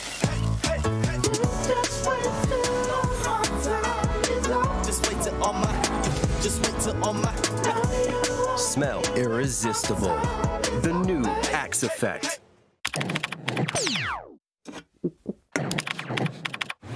Red Bull gives you wings.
Welcome back to the State Farm Analyst Desk, where it looked like Mad Lions had done everything they needed to do to snag the victory. But in a moment, Gen G ripped it away from them around the Baron and find a path to victory. How you doing over there, Cadril? Oh, it's a rough one, wasn't it? That fight was questionable, but it all started... Questionable? Okay, questionable. It was a long game, but it all started from the draft in the early game, of course. A lot of the draft was kind of interesting to me because Mad Lions 4-pick away Azir from BDD intentionally. I think Mad Lions have a lot of comfort, and when you look at both drafts holistically, you have Mad Lions with better scaling, Gen G with more early game, and as we were talking about in Countdown, that's kind of how the meta works right now. You draft early game, you get dragons, and that's your scaling point. But it felt like in the early game, Mad were forcing fights while Ruler was just getting so much free gold. Yeah, absolutely. I mean, Ruler just didn't move to the fight. Mad wasn't able to create huge advantages in these fights that they did move for. You know, Ruler's bot lane, he's farming plays, he's creating a significant CS advantage. I will say at the very least, Humanoid did have a CS advantage over BDD in the mid lane, but like that top lane fight, yeah, that was really close to being a huge win for Mad. You know, Humanoid only able to catch the one person with the shuffle. If he could have got two, if he could have got three, this game can look very different because then you're getting enough of a punish on the other side of the map. And that's the thing, though, right? Those skirmishes, they could have been everything that Mad needed to do to just get off the ground and get off the ground quickly. But Ruler picking up boatloads of gold there on the bottom side of the map makes him a threat later in the game. Yeah, especially on Aphelios, right? We saw Gen G move towards the bot side a couple of times, threatening dives, getting cars, he's already flashed. So a lot of resources went into Ruler, as you expect. expect the superstar player on Gen G. As well, though, every second counts. And thanks to the reliable Cisco network, BDD saves the day with milliseconds to spare, stunning Humanoid and sparing his team from a Azir flash ult. Oh, this fight, it looks so good for Mad Lions because they're chasing them down and getting a lot of Gen G summoner spells. They got the tower earlier on, put a ward behind, it was Armwoods, and then he TPs, returns to top. Humanoid was so close to getting a 3-man ultimate here when none of Gen G have flash. Man, it was so good from BDD. BDD was honestly so on point in this game. And then the scatter comes through, and then the flash was buffered, as you say. So he comes through, he can't hit anyone, he goes down. And that was a bit of a frequent scene in this game. Every time Humanoid was going aggressive, it felt like an egg on his face. And it looks bad. It looks worse than what it actually was. Because when you do the WEQ shuffle onto Azir, you buffer the flash, right? So you get stunned, flash buffers, and it looks like he's inting. Yeah, if he got that off, he would have had a huge ult. No, it could have been the deciding play of the game if it all happens the way that Humanoid had envisioned it. But BDD, throughout this entire game, playing to perfection on that Syndra. We do have to note, though, some creativity and some really intelligent map play out of Mad throughout the mid-game, taking a Baron in sneaky fashion, which helped them extend the game. Yeah, absolutely. I mean, the Baron was really smart. They showed multiple members. They showed Elyoya. They showed Carzzy on the map, and then they two-man it with their solo laners, only bringing in the rest at the very end. This was what would have been a very fast soul for Gen G, but I was honestly shocked by how poor the setup was. You can see, top laner's not even there. Graves is arriving very late. Clid is looking for this weird long flank, even though they knew that Armut was on the side and was going to be able to push him off, so he wasn't even in range to contest. And that bought Mad a lot of time to continue scaling. Yeah, and then this fight was just questionable from Mad Lions, right? You're just full forcing a Nash with no like setup to actually turn or anything like that. You finish, it gets stolen, and then everyone looks really, really scattered. I think... Oh, go ahead. No, I was just going to say, I think if you look at this game, the most important thing for Mad Lions was time, right? Getting the Baron, sort out the Drake, trying to sort out the Soul for as long as possible, but eventually Mad Lions ran out of time, and I think that's when they felt like their backs were against the wall and they overforced that Baron. But I feel like they assumed they were in a worse position than they really were, right? Yep. You know, they were almost full build on the Azir. You know, they did have good range. Yes, the Infernal Soul is powerful, but it's not as though they were playing against a full poke comp that can constantly be proccing the Infernal Soul. If you have an all-in 100-0 fight, it still felt winnable. And that's why it just felt like they misunderstood the situation they were in. You know, hard committing to the Baron. You could see Bertle was flanking on the Graves, and Humanoid's still hitting the Baron while Graves is starting to hit him. Like, it was just full-on call, finish Baron. And we were speaking about it in the green room behind the scenes in a way, just saying, like, look at Mad Lions comp, right? They outscale on the top side of the map. They can afford to just stall the game out and cross-map and trade, which is what they did. But ultimately, like you said, they overforced and they lost. I think even with Infernal Soul onto Gen G, there's a chance they can still win fights. A bit of a slip and heartbreak for Mad here to kick off the day, but for Gen G, an early lead when it comes to the group stage standings. As we head to the break, we're getting ready for LNG versus TL. We'll be here to preview the match when we return.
Welcome back to the State Farm Analyst Desk. Team Liquid and LNG will take to the Rift in just a few minutes. And the last time that these teams met, TL failed to execute on any kind of proactivity against our play-in standouts, LNG. Yeah, it looked really all over the place for TL, and I would want to say not TL-like in a sense, just by their mid-jungle picks. I think we've got the draft we'll bring up in a second, but what they did was they were drafting things like Talon, and they weren't actually doing anything on the map. Yeah, I mean, they did Talon TF. The first TF Ultimate, I want to say, was something like 14 minutes into the game. Santorin, I just don't think Talon Kiana, that's not really his bread and butter, those kind of champions. You know, when you're comparing his champion pool to the other junglers in this group, you know, he is much more on bruisers, much more on tanks. You know, we did see him bring out the Sejuani against Gen.G, but they left Trundle open in that one. Trundle's another good pick for him. Xin, I think we need to see him play more in that wheelhouse, because even things like Lee Sin are not his bread and butter. Yeah, I completely agree. And when you look at that game, I think TL got their first kill at 26, 27 minutes into the game. We can see it right here. You're playing Twisted Fate Talon, and you're not actually forcing anything. Nothing was really found for them. They had a winning top getting the push. Leona, obviously, CoreJJ can move around the map, especially. That's their notorious playstyle, but they found nothing. And I think that TL need to stop kind of picking these champions which are on a timer and go back to their comforts. All of that more egregious, right? When you have a Fiora on the other side who wants as much time as she can get. And an Aphelios, another good point, right? And here's what you're talking about. Going down in gold at each of these states with the first kill coming in 26 minutes into the game. And we've seen this from a number of different teams, you know, across a number of different days. When you are playing, it almost feels like sometimes teams are playing not to lose instead of to win, and you have got to get out of that mindset. You must play aggressive, especially, you know, in this meta and against teams that are this strong. You are just going to bleed out the game. Teams that are being proactive, that are out farming you, that are taking dragons, taking heralds, they get so far ahead that you never really get an opportunity to fight back later. I mean, 100 Thieves, arguably one of the greatest defenders in that case, and we saw what happened when they were unlocked in that final game against EDG to really just be aggressive and take the fight to the LPL squad. All of that said, I do want to return to your point about the TL playing in an un-TL-like fashion, or at least drafting in an un-TL-like fashion. And within that, put a big focus on Santorin because he's such an integral part of the team. Yeah, and I think if you look at Santorin, if you look at 80 junglers that TL play in general, Xin Zhao was the best pick for Santorin. It was his pick against Mad Lions. It's his most picked champion in summer this year. I think his next is things like Hecarim and Rumble Nidalee. These are now off-meta champions, so these champions actually don't count right now. And the next one after this is things like Lee Sin, which is not actually in the top 5, right? So when you're thinking of the current meta of the jungle, you're looking at Xin Zhao, Lee Sin, Kiana, and the Talon, which actually failed. If Xin Zhao's taken out of Santorin's hands, look at Tarzan's, right? We'll ignore the Diana Volibear, right? Olaf, Lee Sin are his bread and butter. Yeah. And I think that you have to then be willing to commit some resources in the draft to actually set Santorin up, right? You either have to be banning out some of these champions, try to prioritize an early pick on the Xin Zhao, or doing things like at least in an A, people were pretty comfortable. If you ban out some of the top, you get them on Olaf, you can answer that with Trundle, some of these types of plays. So I do think that they're going to have to commit something to that, because if you're going into this, you can't have him at such a significant disadvantage. He's just not going to be able to perform at the same level. I mean, so it sounds more and more like the answer for Team Liquid comes with playing to comfort and what they know is true to their identity. It was 100 Thieves who taught us that. Yeah, and I think that just bringing back those champion pools once again, you could see the Udyrs and the Hecarims. When it was the old meta of Spring of just tank junglers in a way, it felt pretty easy for Santorin to slot himself in. But again, now you have such a playmaking jungle meta where your mid lane is essentially playing roaming champions like TF, Galio, Ryze to get the jungle ahead to help dive side lane. So it's a proactive meta, and I think TL might struggle there. TL, of course, 2018, 2019, 2020, 3-3 in their groups, 3 years in a row. They have the makings to be able to do it this time around, right? They have a world champion. They have a world semi-finalist. They have the best top laner in the West. Is fourth time the charm for TL. Man, you know what the worst part is? Not even one of those times did they get a tiebreaker. You know, you can get tiebreakers at 2-4. We saw C9 get out. Not once have they even got a tiebreaker at 3-3. Every single time they have teams at 4 wins. They never even get there. And they've got to be able to step up. I mean, this is what they've been hunting for years. This is why they have tried to build this super roster. Well, what I'm hearing is karma's in TL's camp then. All right? There you go. It's been 3 years coming. And it's 3 huge, years in the making. It's huge for LNG as well. This is the first time they've ever made Worlds, even with Snake. The first time World Championship, and they're in groups. This team can't be underestimated, this LNG squad. We'll see if Team Liquid can beat LNG as we send it over to Atlas, Chronicler, and Wolf for the call. Thank you so much, Dash and gentlemen on the desk. Welcome back to LOL Park and Team Liquid taking to the Rift, gentlemen. Is there a chance? Is LNG going to do what some of the LPL teams have done in previous days and fall to the mighty hands of the LCS? Look, after Hanwha's performance yesterday, I think a lot of people are really looking at these two major regions, LPL and LCK. They're 4th seeds. are delivering, right? And that's what's so cool about actually adding a 4th seed to the World Championship for these regions is these guys had to fight through play-ins. LNG came out with a perfect record. They haven't had a perfect record yet in this group. They did have that one blemish against Gen G, but this is a really tough matchup for Team Liquid, right? I mean, there's a lot of hope. There's a lot of North American and I think European hope for this roster with, you know, where these players are from for Western fans around the world, but this is not going to be an easy matchup. No, absolutely not. And gentlemen, there are some bans that have happened. No cats on books yet have been taken away, and I'm getting a little bit nervous, but Twist of Fate, Kennen, and Jace all off the board. Jace and Kennen certainly a bit of a nod to Alfari there, as Aurelia will be the final ban. And Ale's thinking about taking Graves as the first pick, and I don't understand. I think Graves is really good. But giving over Yuumi, I think, is a huge mistake. I think some of the some of the biggest upsets we've seen thus far at Worlds, I think, were very much aided by the Yuumi. Don't be fooled by the % win rate that we see over there. There's a reason why this champion has been first picked basically every time it's been open, ever since we saw it in the very first game of the group stage, and everyone's like, what's Dumb1 doing? As it turned out, everyone is now going for the cat. And I do really like the response here. I think the main issue that TL are now running into is that they need to do something that we saw T1 do, which is actually dealing proactively with the Yuumi. Just trying to get a nice 2v2, it doesn't work. You need to do more, you need to devote a lot of resources. And if you look at what TL traditionally does, it's not necessarily playing towards that bot lane, it's letting poor JJ roam up. It's the Yuumi Ezreal too, which is so terrifying to deal with, not only in lane, but of course later on in the game. But it is somewhat fragile. And yes, you do leave open the Lissandra counter pick here for Icon with this LeBlanc pick, and that's going to be great in lane. It's going to be great in some straight-up 5v5 team fights, but I do think Burst is one of the best answers we have seen to the Yuumi so far. If you can actually lock down whoever she's attached to and blow them up, that healing power and that speed isn't going to matter as much, so I do really like LeBlanc in answer, and it is, of course, Jensen's most successful champion of the tournament thus far. Yeah. Now we're thinking about a Tristana. So hey, this is good. We're going to lock that one in. And yeah, I like this one. And when you're trying to, use your you and me and getting onto your teammates, you get a buster shot to the face. It's going to be a really bad time. I really like this because it does two things. One, there's the infamous Tristana level 2 all-in, the pressure spike we all know and love.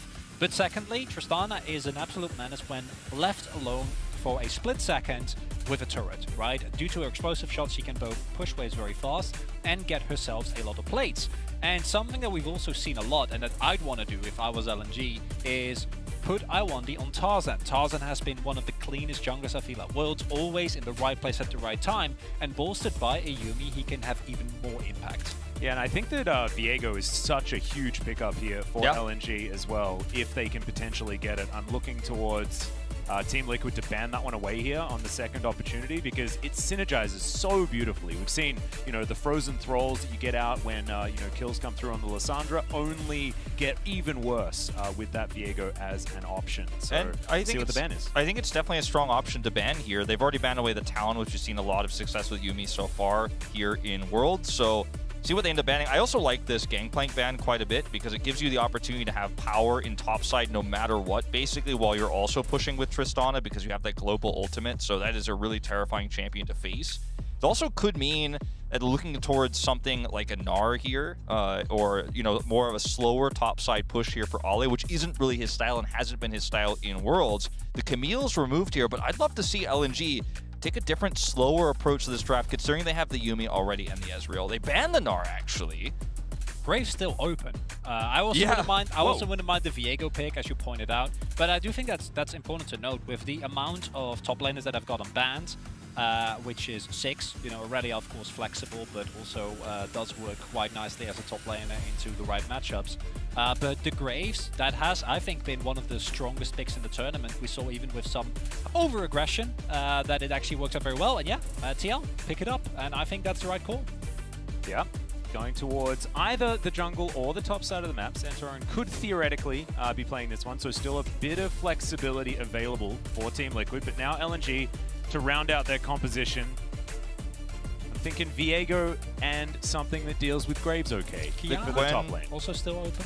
The Gwen's really strong. The Kiana is another option that you have that works extremely well with that Yuumi. And we know that Tarzan can played it a ton in play-ins, so definitely something he could pull out here. Would love to see it.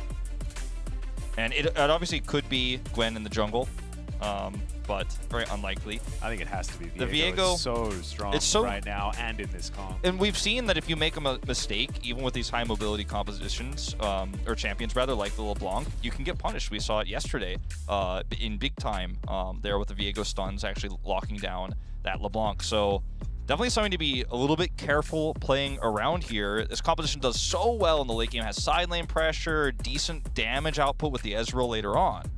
And I was wondering whether we were going to see the Jarvan, even though I don't really like it. It is something that a lot of teams have heavily prioritized. I do think the Trundle was nice. The main thing about the TL comp to me here is that it does what you need to do against the Yuumi comp, which is blow up one target very, very fast, right? And you need to do that because the moment you give even over a single kill to the LNG comp, you've lost it. As you pointed out, Atlas, we have seen this combo a lot of times already. The Viego combined with the Lissandra, a single kill means resets for Viego. It means that the zombies come through, and that combined with the Union means that in extended fights, I don't see TL having a shot, but the burst and playmaking potential is definitely there. Yeah, and we heard Azael talking about it as well, about the fact that he wanted Santorin on more of these bruises. Trundle, he directly mentioned, and we've got, of course, Valdez back at home.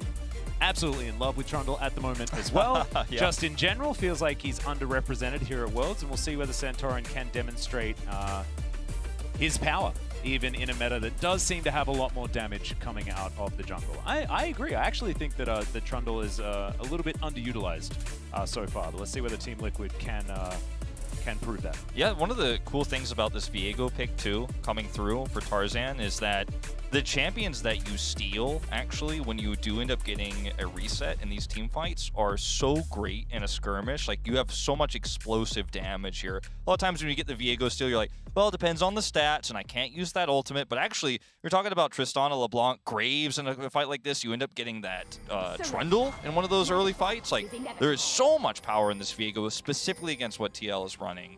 So squishy outside of that Trundle pick in the front.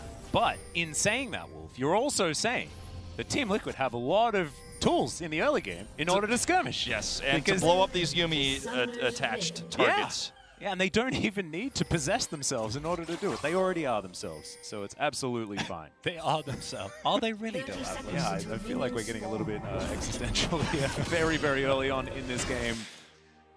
As just some early vision going down here defensively, mostly on the side of LNG, just to make sure that Tarzan's going to have the best time possible. Like the item choice here from Icon, we've seen some Aftershock Lissandra do really prefer the burst that is available as Jensen. Going to just control a little bit of vision.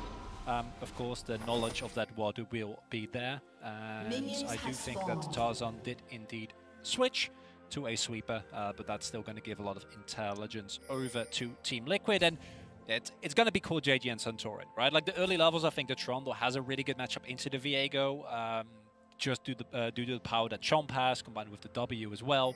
The one downside I do think of the Trundle is his pillar is incredibly strong, but if you look at the LNG comp, outside of Tarzan, most people can kind of negate the impact that the pillar has, right? There's a lot of dashes available, a lot of mobility. So I want to see Core JJ and Santorin use the early game power that you have with that Rel, with that Trundle, to try and get a tactical or Jensen had earlier. Yeah. I do like that Icon has gone for the Electrocute, wanting to deny that subjugate value that Santorin would have otherwise got a lot of. And of course, nerfed for the exact reason of Lissandra existing, right? Yes. The Aftershock, so Icon not going to fall into that trap.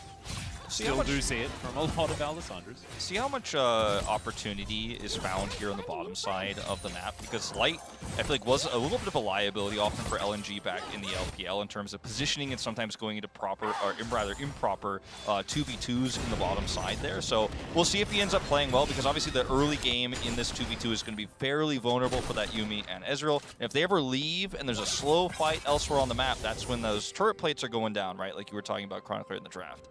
Yeah. Plus, Tactical has been instrumental to this team as well. Currently does about 30% of Team Liquid's damage in their games. Highest damage share 80 carry in groups so far. Yeah, and it's a stat that we were actually looking for not for Tactical. And then we found out that it was him. We're like, oh, all right. Well, speaking of all right, Santoran's going to flash on forward, and Icon is really dead. The last auto attack's going to pick that one up, and Jensen grabs first blood. Great news for the North American representatives. Perfect. This is what we want to see. You're a level 3 troll, run into that mid lane. Jensen sets it up beautifully, and this is exactly what you want. We already talked, if LNG can just coast to a relatively stable mid game, you know, maybe look for a nice pick with Icon and Tarzan blowing someone up at the start of a skirmish, fights become incredibly hard. But if you feed these people on Team Liquid that can isolate a target, blow them up quickly, it's going to become a lot harder. Speaking of, CoreJJ flashing in, Tactical jumping out. Oh no, a little bit of a disconnect there. As Iwandi went down extraordinarily low. Now Tarzan looking to capitalize. CoreJJ down to 100 light. Just needs to land another Q, but CoreJJ getting a lot of space here. He's down so low, but they can't kill him.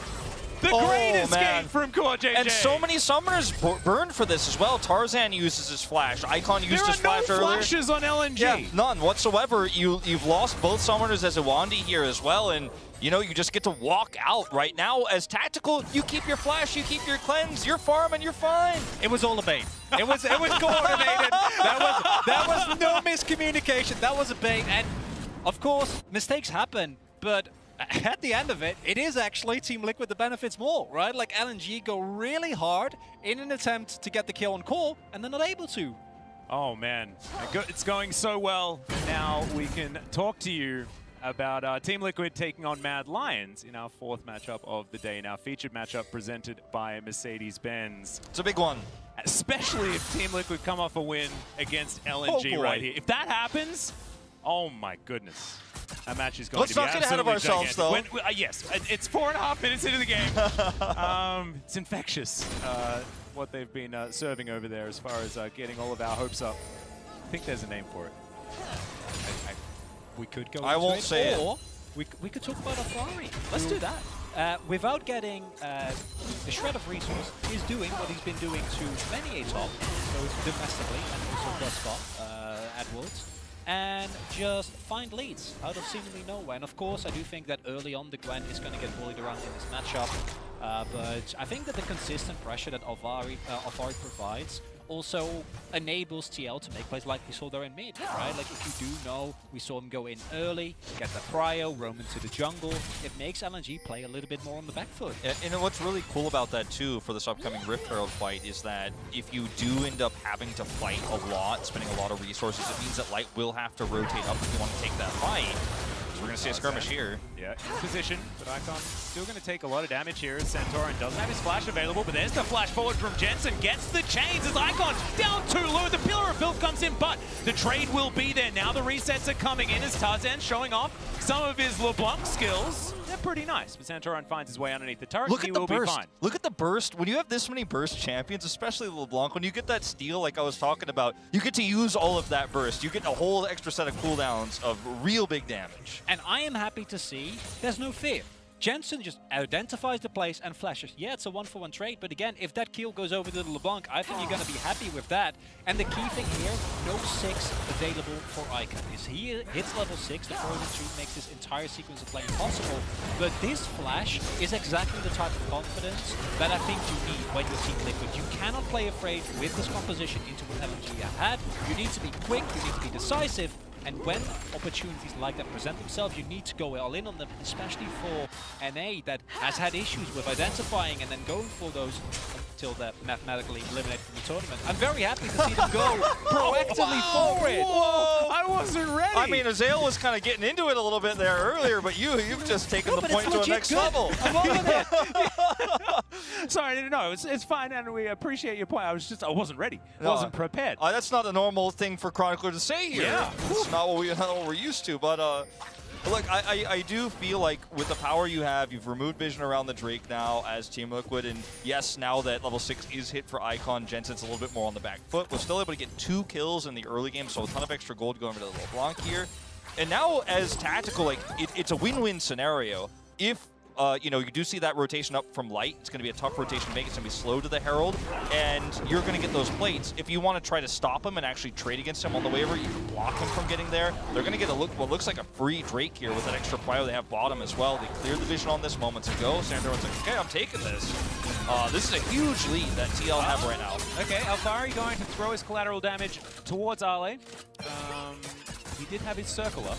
He wasn't. So he doesn't take damage. Yes, so indeed, Community had been achieved.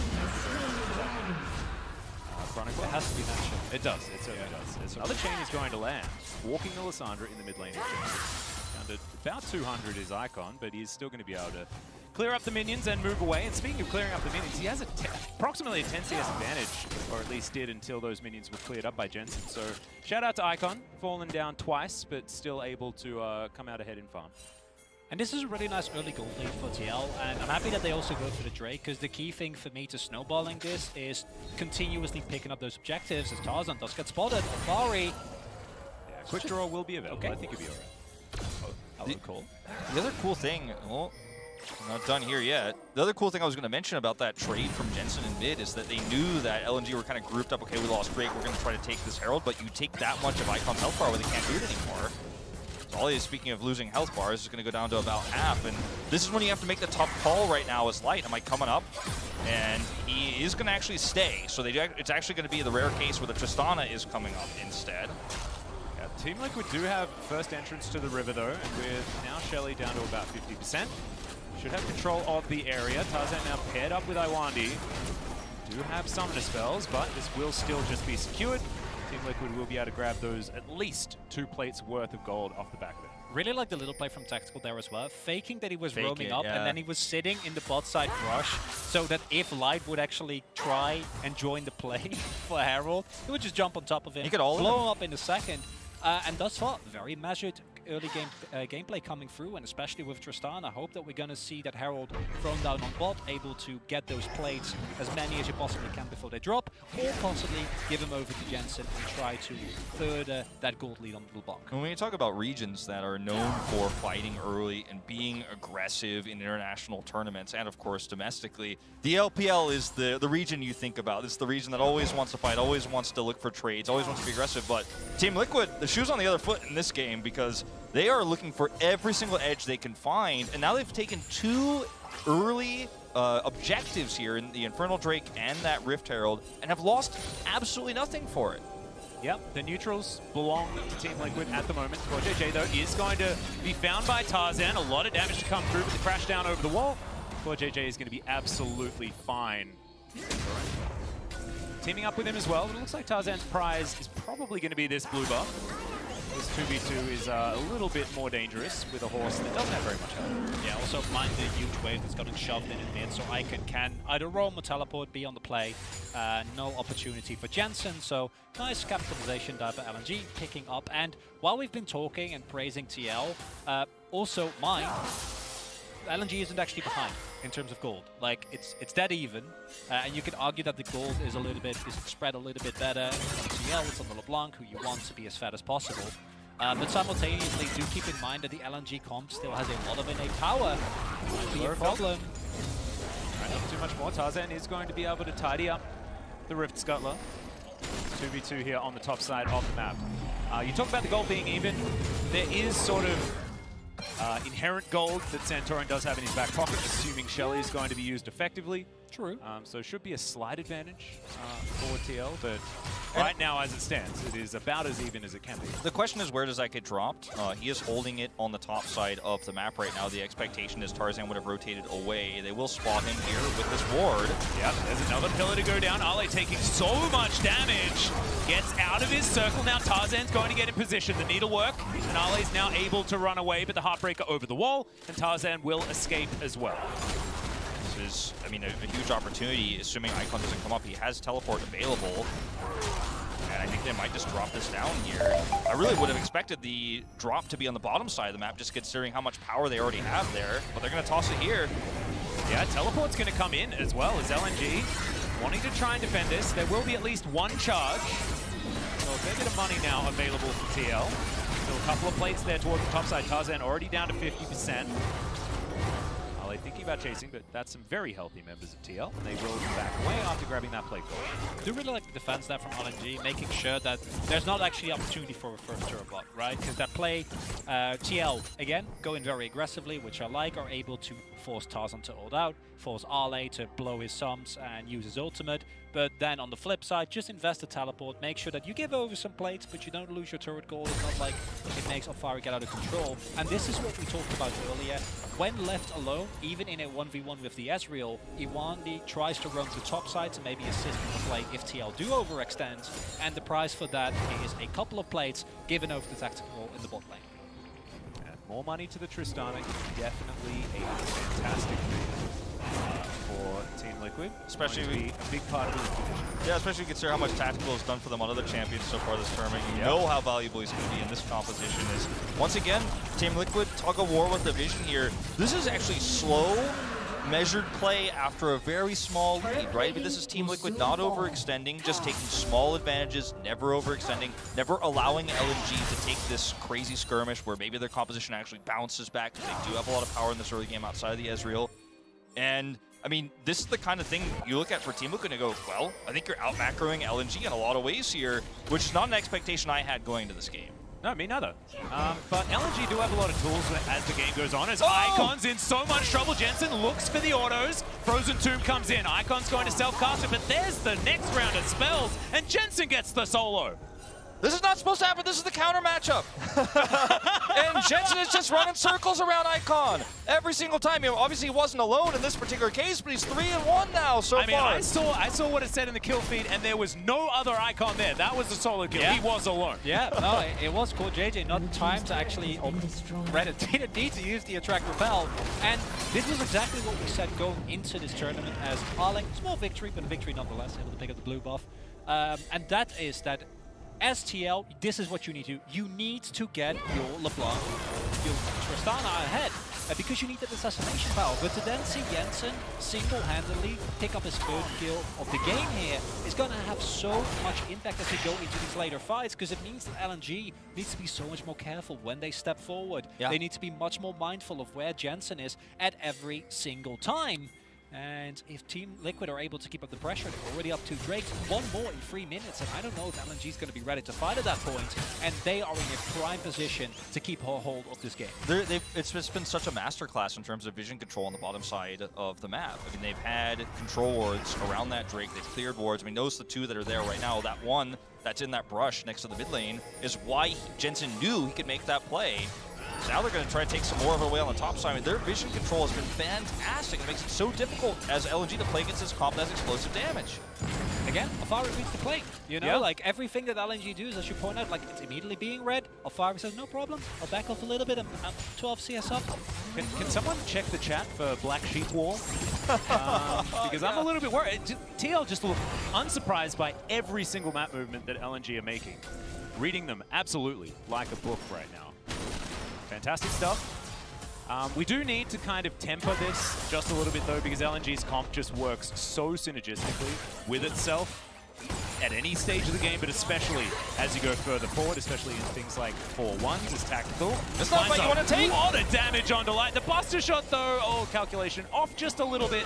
No! Oh, never mind! Subjugate for the kill! And we gotta call Light out here. This is not a fight you want to take 1v1. You don't have vision. You don't know where Santorin is. If anything hits you, or if you get stunned by anything, you get slowed by anything, you lose out in that exchange. You can't be taking fights like that. You're Ezreal versus a Tristana. A Kraken Slayer now on the Tristana, by the way.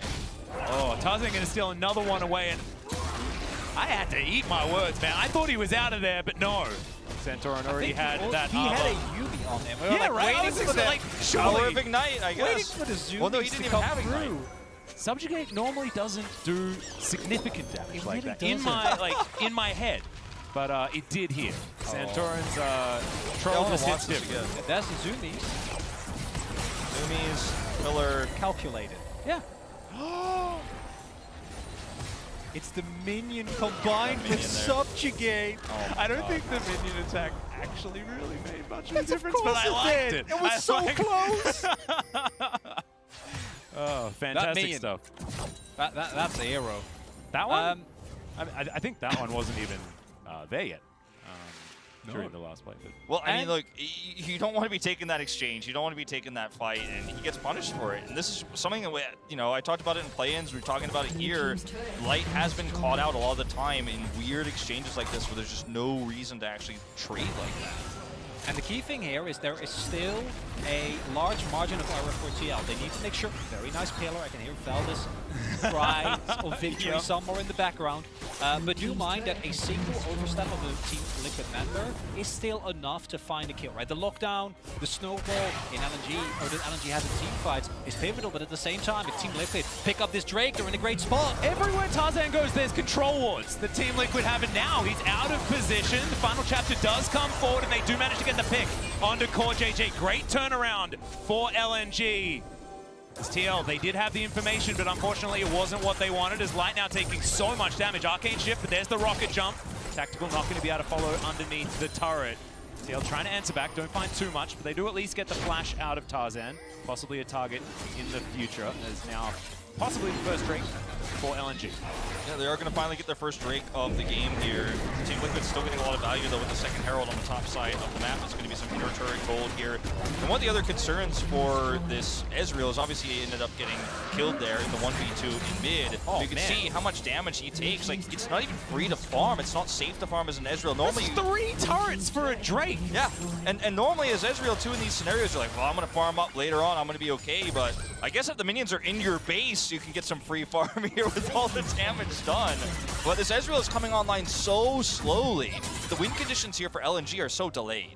When Core went down, I was wondering, is it worth? As we now know, it was in fact not worth, or rather sacrificing Core worked out very well, as we see here in the X Effect replay. Team Liquid are a little bit too trigger-happy. You can't walk into a choke point against a Yumi like that, but with Santorin having the presence of mind to just immediately flash over, it's then this proactive play, yet again, coming through from Tactical, and even if he doesn't kill Light, it just, again, provides pressure for Alphari, because while we had been talking about what's happening on the bot side of the map, Alphari, without teleport available, maybe play as Icon. Yeah, there's the distort. Chains are going to connect onto the Lissandra once again, taking a lot of damage. Mimic Chains come in as well, holding his ground is Icon. Does have the Frozen Tomb, so wasn't too scared. But still, Jensen making sure that they cannot move forward. Another Chain's going to land as Light has to get out of there once again. The Ezreal, I mean, TL just saying, no, you're not allowed to play the game. You can't farm, you can't get those minions. It's so difficult to play the game, as you mentioned, and all the while, Alphari is non-stop side laning. He helped set up that pressure on the top side to get that air turret. Now he's set up for a second one here. They're making so many good macro plays. They force a teleport here defensively for nothing. I mean, it's so free here for Team Liquid, the amount of macro plays to make it across the map. Also mind some of the itemization choices. Happy that Iwandi has gone for the Moonstone. We've seen Yumi's go for a Ludens, even with double AP solo lanes, in which case the value really diminishes. On the same sort, Alphari going for the Maul, which, while in of itself, not the greatest of items, against the amount of AP damage that's coming out from LNG, I think still provides a fair amount of value. Also augmented by the quadruple Mercury threats that we see on TL. And could be quintuple. Yeah, could be the 5. Yeah, there you go. And that's really good, not only against Tarzan, who of course can look for stuns or the route from Iwandi, but also diminishes so much of the impact that Icon is going to have. No vision. It might be the face check here. This Prowling Projectile is going to spot out the members of TL, but this is about as far as LNG can safely move out, right?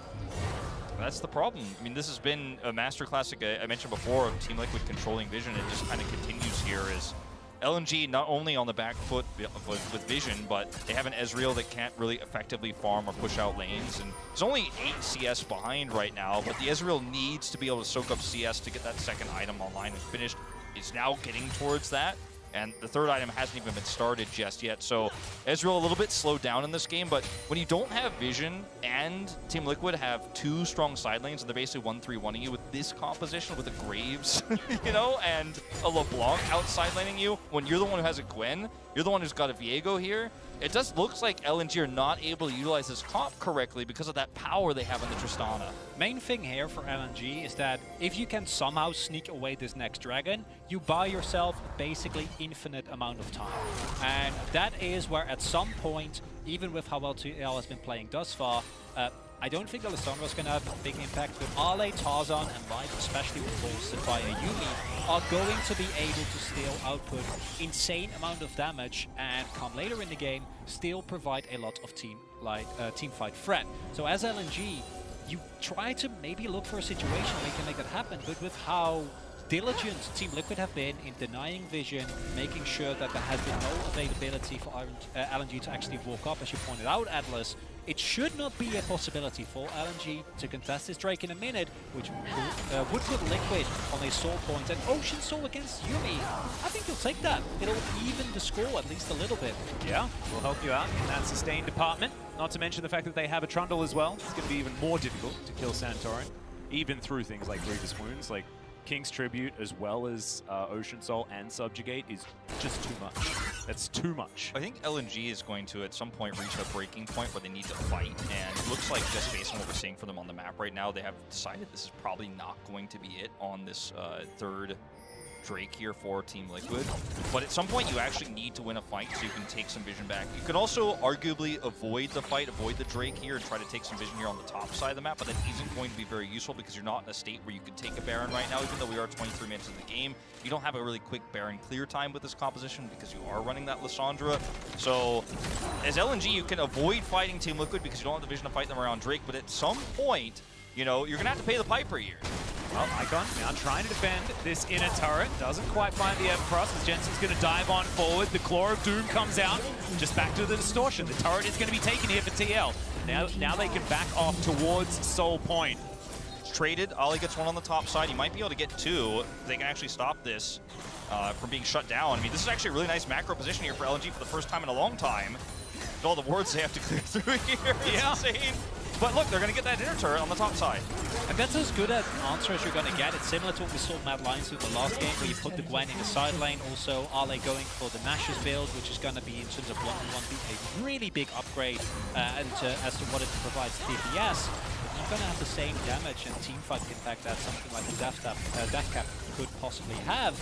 And I like the fact that you go for a cross-map play, but that's all there is to like about it, because still TL is now on Soul Point, and we've seen how those can warp the game, because now as LNG, you're basically waiting for the perfect opportunity. Someone on TL stepping where they shouldn't step, getting blown up, and starting a fight from there.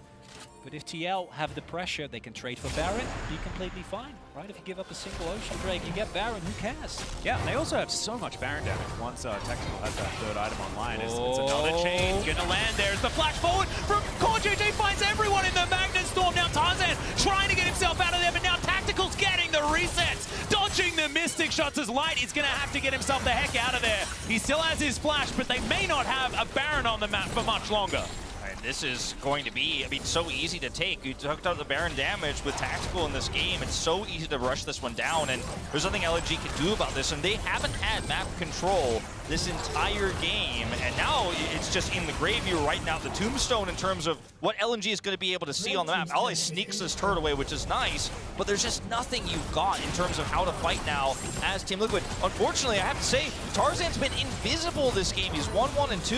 He didn't do anything in the early game. He hasn't been able to keep up with that vision control, and Team Liquid have been able to run around the map non-stop, threaten non-stop the Ezreal. Look at this engage from Core JJ. And again, it's Jensen that sets it up, but Core JJ that knocks them down. The flash, the lack of restraint, and the actual willingness to go for such an aggressive play is so incredibly important, because this breaks the game open, right? Even if you now possibly lose, you should be able to at the very least get an inhibitor. You provide more side laning pressure. Alfari in this Red Bull power play, as we just saw, also picked up a red elixir, so he means business. Yeah, we're finishing this game. He's got his Cyrilda's grudge, and he might only have a single assist. You might think that Alfari hasn't been a part of this game, but I think that the pressure he's been providing in his side lane has been pivotal to what TL actually been able to do on the map. Yes. Now, what do you do as LNG? I mean, you have to sit back and wait, but your composition isn't going to, it's not one that does well with that. I mean, you're not going to take a defensive fight here under turrets. And the longer you wait, the more Team Liquid is able to just say, well, I'm going to eventually threaten some inhibitors here. I mean, the Tristana, if she gets into range of that inhibitor turret, she'll blow it up so quickly, so you have to respond, and that's when that side lane pressure now from Jensen in the mid lane, Alfari's there with them, like, Which one are you going to lose, LNG? Because you're going to lose one of these. Well, maybe both, and that would be all three of the inhibitor turrets going down as Tarzan once again way too low. Hysterix is going to get popped. This could be the opportunity for TL to push all the way in. They've got a siege minion here. Make that two. That is going to be the inhibitor turret going down.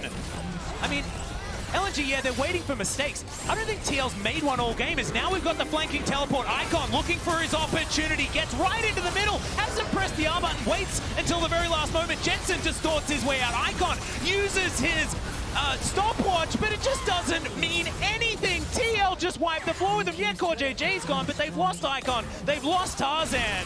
I mean, Icon's ultimate there was so sad. It didn't feel like it even went off there. Didn't feel like it even happened. Had such a low impact. He's so far behind as LNG now. I mean, this game is all but over. You gotta wait for the wave. You still gotta respect the pressure that the Yumi puts out. Really nice pillar there.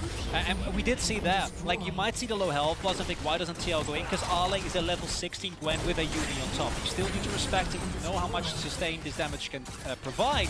At the same time, 2 inhibitors down in 1 minute. The soul point spawns for Team Liquid. And let me remind you of the stakes for this game. Mad Lions just lost. They're down. They only have a single win thus far. What does it mean if Team Liquid wins here? I mean, Team Liquid potentially could be getting out of this group over Mad Lions, which would be massive. So you watch this fight again, look at Icon come from behind. Yes, it does set up for a big ultimate here, but the follow-up is so good from Core JJ. The second he pops out, he comes in. And look at where Tactical is. He's at the front of this team fight. You think that Yumi's attached to this Tristana with how much he can do and how little fear he has, but no, he's just going in and out by himself. And instantly Buster shots Ale out of the fight as well. So the Gwen can't be that sticky monster that she can be in some of these team fights. And the rest of TL is able to play around Icon with that extra space. It was actually kind of heroic from Tactical frontlining on the Tristana. Really liked it as Ale now looking for a potential flank. Final chapter available very, very soon. Look at the wave. Bot lane's pushing. Yeah, they're on a timer. LNG, they need to start this one off. Now going to do it. Icon. Let's see whether the claw is going to work out here. Does put it down, gets right in there, but immediately takes way too much damage. Has to go into the Frozen Tomb. Is Santorin in a whole lot of trouble, but he's a tank. He's absolutely fine. It is going to be the Drake stolen away by Tarzan, but can they actually keep themselves alive? And I think the answer will be no as the Gwen falls down. Jensen might need to be a little bit more careful there, but now go teleports. We're finishing the game. Tarzan looks to try and cancel, but no, Graves is already in the base and he does so much damage. Now Tarzan's just trying to fight this one out as best he can. Will get stunned up by the chains, and there is a whole lot of craziness happening. They're just stopping the backs though, because this box shot will kill the Nexus, and TL will take down LNG, evening up their scorelines at 2-2. An 8,000 gold lead at the end of the game there, but this was an outclassing across the map from Team Liquid. From the early to mid game, they had better control. Jensen made it look like that Lissandra was not even close to a counter pick. You can lock that one in all you want, getting several solo kills in the early game. Then, later on, they take that small advantage and turn it into massive vision control, taking early objectives, never overextending. And this is peak Team Liquid. This is what you want to see if you want this team to get out of the group. The aggression from Liquid never faltered. There were a little bit of hiccups left and right, but it doesn't matter when you keep playing as confident as they have. And unfortunately for LNG, the misery of the LPL continues as LNG drop a pivotal game here because, let's not forget, with 2-2, their continued existence in this group is threatened. Yeah, this is, I don't even know whether you can call it an upset, though. This is the thing that's ridiculous, because TL, they had complete control. They played beautiful League of Legends throughout that whole game. And LNG, they had a really cool composition. I really quite liked it. But might be some licorice tweets posted around the internet after that one. Yeah, I think we definitely need to take a short break. And when we get back, it will, of course, be Dash and the guys breaking down that beautiful TL win.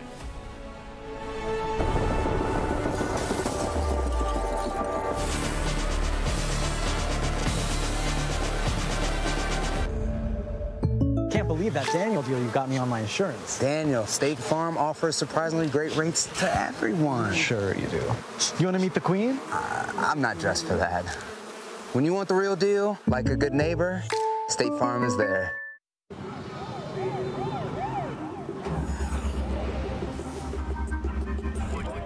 Would you ride with me? Handshake, one of a kind, homie. I be trying to vibe on the wave. I'm a big mean vibe on the way. Look.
Welcome back to the State Farm Analyst Desk, where TL is one step closer to making the quarterfinals as they kick off their day with a massive victory over one of the teams above them in the standings. Azale's got a beautiful big smile across his face right now. It's a beautiful day out. You know, the sun is shining. It's blue skies. What can I say? LCS is better than LPL. No, wait, who put that graphic up? Hey, take it down. No. Matt is fine. Matt is fine. Don't worry. Oh, you should have seen us backstage. Azale and Kobe popping off as TL pilots themselves to victory. How could you not? I mean, you're right. Exactly that. It's a good day to be from NA. But all of that said, we have to talk about how the victory came together because, admittedly, saving your jungle pick for a Trundle of all things definitely came as a bit of a surprise, but it comes back to that core idea we were talking about in the pre-match. Comfort. Yeah, I've got to say, I mean, we were both talking. We were pretty surprised. I thought it was going to be when they banned Lee, I thought they were going to pick Xin early. Then when Xin was still up in their second rotation, I thought they were going to pick Xin for sure. Then Xin doesn't get banned in the second rotation. Banned like, well, now it's for sure Xin. And then Trundle comes through and we're kind of like, Trundle into this comp? Yeah, I've played a lot of Trundle in my life, especially in the LEC, but Trundle into Estral Yumi, that is the most unplayable thing ever. So when I saw that last pick, I was like, okay, first of all, there's no Aftershock champions on LNG's lineup. No front line at all either, right? So your best ult target is probably a Gwen or Lissandra if she has Aftershock, when she didn't. But then we started to see that it actually did make some kind of sense, because you have side lanes pushing, and he was able to control all these neutral objectives, which Trundle is very good at doing, and he just acts as a frontline barrier for the rest of his team. That's the thing, right? Santorin, very much known in the LCS for his inventive gank pathing very early on sometimes to surprise people. And, of course, he goes to the mid lane where we find our Oppo player of the game, Jensen on the LeBlanc, getting the assist from Santorin early to get him off the ground. Yeah, does 3 camps into mid gank, worked perfectly, just flashes the gap close. Icon didn't have the E, it looks like, and then his flash just a little bit of a putting on the top of the cake, or whatever you want to call it. You know, I think Santorin had a great game. I still think Trundle in this draft was questionable, but he did get Jensen ahead, which unlocked the rest of the map. And then we saw the 2v2s always go in their favor, eventually Jensen getting a solo kill. I agree with you, you know, it was questionable in the draft, but here's the thing. I would always take someone playing a questionable champion to a high degree instead of the perfect champion to a lower degree, right? And I think this game exemplifies that really well. You know, in NNA, everyone, all the pros, all the casters, everyone talks about Santorin as such an intelligent player, and he really does play very well around, you know, weird gank timings, things that people aren't expecting you to do. You're not expecting that gank to come in, you know, this early on, 3 camp clear towards mid before Trundle even takes a second buff. Yeah, and Jensen being ahead against a comp with the only real lockdown CC to stop that LeBlanc is Lissandra ult. Icon was really far behind, so Jensen was just unleashed. Yeah, Icon definitely struggling so far here in game 1 of the day. But the other thing to call out for Team Liquid is the macro. Right? Yes, you've built an early lead. Yes, you have a powerful LeBlanc who can definitely move around the map as she pleases. But in a key moment where LNG moves towards the Drake, TL finds massive gold gains across the map. Yeah, TL, just to give some context here, had 2 dragons, right? This was the 3rd Ocean Dragon. They could have played for Soul, but they quickly identified that we don't have tempo towards the bot side of the map. And we have top wave pushing in. We talked about side lane push, and Alfari was ahead on the Graves. Santorin has Herald to help the top push. They get 2 towers top while pushing mid with Tactical, who around 30 seconds before this play jumped on top of the Ezreal onto Light and actually forced him out. So he was able to take the mid tower. Really good read of the map state there. I will say, I want to go on LS's side here and actually say, they should have let that inhib die.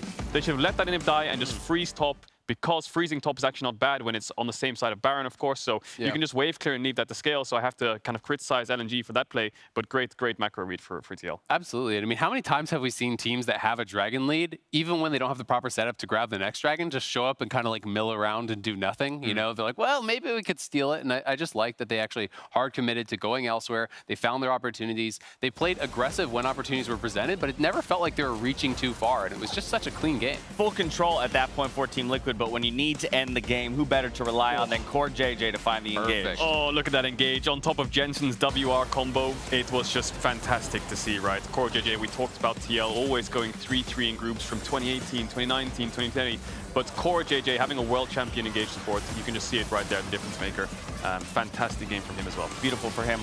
You know, referring back to the record as well, now at 2-2, you know, well within, you know, the possibilities of a second seed or even a first seed for Team Liquid here. The other important thing to take note of is the fact that this in some ways helps out Mad Lions in looking at a possible second seed by keeping LNG at just 2 wins for now. Yeah, absolutely. I mean, second place is just 1 game ahead of them. They're still within striking distance. We know the next game is going to be, you know, Mad TL when those 2 teams play.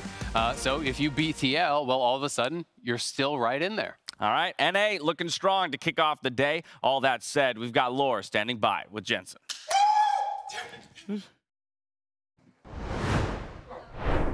Thank you very much, Dash. And Jensen, thank you so much for joining me after your game. Great game from you, especially on LeBlanc. I want to ask about this champion, actually, because it's one of the main picks right now. You picked it very early against and leaving Lissandra open when we know that it's a counter matchup. And I'm just wondering, how strong is the champion right now? Because it's doing so well in a meta where on the mid lane you have a lot of point-and-click CC, and it's not supposed to do so well against this kind of champion. So LeBlanc broken against? Maybe. It's pretty strong for sure, but I think we realized it's one of Icon's best champions as well, so it was kind of like, it's one of my best champions, it's one of his best champions, so we kind of just, you know, pick it. I think a champion like Lissandra can do well into it, but again, it's like pretty hard because the gank setup from LeBlanc is pretty scary, and if LeBlanc plays really well, then it can be pretty hard to win. Yeah. Well, you were the better LeBlanc player today, then, which gave you the Oppo player of the game. What did you think about your performance? Yeah, I mean, it was pretty good. wasn't too many mistakes. I was a bit sad I died. I think I shouldn't have died that one timing, but other than that, I think I played pretty well, yeah. It's interesting to see the shifts in how teams are doing in the second round robin, because the LEC, who was supposed to do well, are not doing so well. LCK is just becoming stronger. The LPL is underperforming. You guys are doing incredible. Cloud9 was doing super well, and also 100 Thieves on the last game against EDG. What's your take on the shift and how teams understand the meta right now when it comes to different regions? I think when you first come into Worlds, you try to understand the meta and kind of play what like the better teams are playing. Mm-hmm. So for us, I think we struggled a bit because we kind of like played champions that weren't like maybe too much our own style. So then, we kind of adapted, tried to like think of what makes us good as a team. So we changed that a little bit. As for the other teams, I don't really know. I think the most important thing is just you play what you're confident with. Can you give more about what makes you confident and the shift and the adaptations that you did in the drafts? I don't want to like talk too much about the draft, but I think it's mainly just we play team comps. We've played a lot in NA and kind of have an idea how to play, and not so much follow the meta of like the very top teams, because it can be a bit hard to play things you haven't played too much yourself. So yeah, we're kind of just playing what we feel confident and comfortable with. Playing your game and not especially by the book. Looking ahead at this day right now, Jensen, you're looking really good with Team Liquid. What can we hope of the next game? You beat Mad Lions the first time around. How do you guys make it out? I thought LNG would be the most important match for us, since we do have, we're head-to-head against Mad Lions, right? So this was for sure the most important game for us to win, and I think, going into Mad Lions, I think we all feel confident. We beat them before, so hopefully we can do it again. Hopefully you guys can do it again. Well, Jensen, thank you very much for the interview. Good luck on the rest of your games, and we're going to take a short break now, and we'll come back with the third game of the day, Gen.G versus LNG. Stay tuned.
Welcome back, ladies and gentlemen, to Worlds 2021, and welcome straight to LOL Park here for our third game of the day.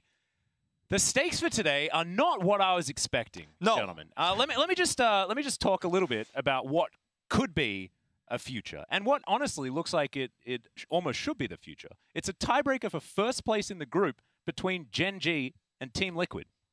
That's a thing that I think is actually almost likely. Let's break down the stakes of this particular match that we have coming up next first, because that would lead into what you're saying. Right. Because this, I'm getting a little bit ahead of myself. This of course assumes that Gen G beats LNG in this upcoming third match of tonight. If they do so, they'll be guaranteed at least advancing, and at worst case scenario, that tiebreaker, which would be against Team Liquid that you mentioned, that of course assumes that Team Liquid win their remaining games. If LNG wins, they are not guaranteed to get out of the group, but they are guaranteed to at least play a tiebreaker to decide whether they get out and advance. I need to object a little bit to you, Atlas, because when it comes to should, I feel like you have been. I'm glad you called You have been at the LCK the longest of all of us. I know. There's no excuses there, really. It's almost like I knew what I was talking about. I was running straight into the brick wall that is often a group that has Gen G in it, because everything is always up in the air until it's not when it comes to Gen G. But let's see what they can do as we hop into the draft here. They will need to take down LNG. They did so at the first time of asking. They'll have to do it again now if they want to confirm getting out of this group. And after last game, I want LNG to focus on securing a matchup that Icon is comfortable with. Even though he got, in theory, the counter pick, we saw that his actual performance on the Lissandra did not match up to what was necessary. And that was against Jensen. And I think Jensen had an incredible game. Oh, yeah. But BDD, I think, has been by far the standout player on Gen G of the tournament thus far. Has looked incredible, even in that one loss against Mad Lions. And the Gwen ban coming through for the first. So really, the rising priority in the Gwen. Now actually coming to a ban. Yeah. And Twisted Fate is available. Twisted Fate is available. It's not a champion that BDD per se likes to take, especially not early on in the draft. So I'd be surprised to see them take it. They're going to look for Clid's Lee Sin instead once again here. And even if Icon ends up taking the Twisted Fate, you have a lot of champions you could pick as BDD to end up getting prio. The Azir is one that we always talk about. You could still play Syndra into that very comfortably. So as Gen G, I don't think you're really worried about Icon pulling out the TF on red side here, and they're going to go down the MF route instead. We even seen BDD play the Sylas. And he did so very well, I might say. And I do think that that is something that LNG, you're going to have to be a little bit careful about. I would rather see them save that mid lane pickup until Gen G actually show what they're going for. Knowing Gen G, there's a pretty big chance that they'll just lock in the Ozir on second rotation, or maybe on third or fourth, trying to look for that. I mean, that's a crazy thing to point out, too, with BDD. By the way, he's played 4 unique champions so far this tournament, and none of them have been the LeBlanc, right? None of them have been the Rise or the Twisted Fate. He hasn't played any of those iconic mid-champions so far this tournament. That's what makes him so scary and so flexible. Yeah, and because he's got such a wide champion pool, they can just lock in something like Aphelios Thresh right here if they'd like to. Of course, Ruler has been very comfortable, just sitting back, getting all of the farm, and then participating in a couple of the team fights before killing a Nexus. Could certainly be an option here. Life has played a lot of Thresh as well, but Aurelia was left up, and that's Bertle's champ. Yeah, this is Bertle's champ. This guy looked so good on his debut Aurelia game in the LCK. This guy's played like only a handful of games, but his Aurelia was just beautiful. And I'm liking what Gen G doing here, because they're still keeping what they're going to pick for mid kind of hidden. And yes, you can ban the Sylas, I think a Zoe ban, but you never can ban out all of them, right? There's Azir, there's Syndra, there's Zoe, there's Sylas. So there is a limit to what you can do, and I actually would love this. I think that what we saw last game is putting Arley on a scaling champion in the form of the Gwen is kind of putting yourself on the back foot if you're LNG. I think that Arley and Tarzan has been the main combo for which this team has looked incredible. It's what allowed them to stomp play-ins. And getting Arley fed, especially after the performance of Icon and Light in the last game, to me, is the way that you do win this. We know that Bertle is punishable. We've seen it before. And this Fiora at the very least, it's going to be incredible volatile, right? And if you do get ahead in that 1v1 or in the 2v2, it provides you a very clear opportunity. You neutralize Bertel's Irelia, and that might give you a more surefire way to actually keep control of the game as LNG. Now, this cannon ban is super interesting because a lot of teams I love it, actually. Well, a lot of teams will flex the Irelia mid.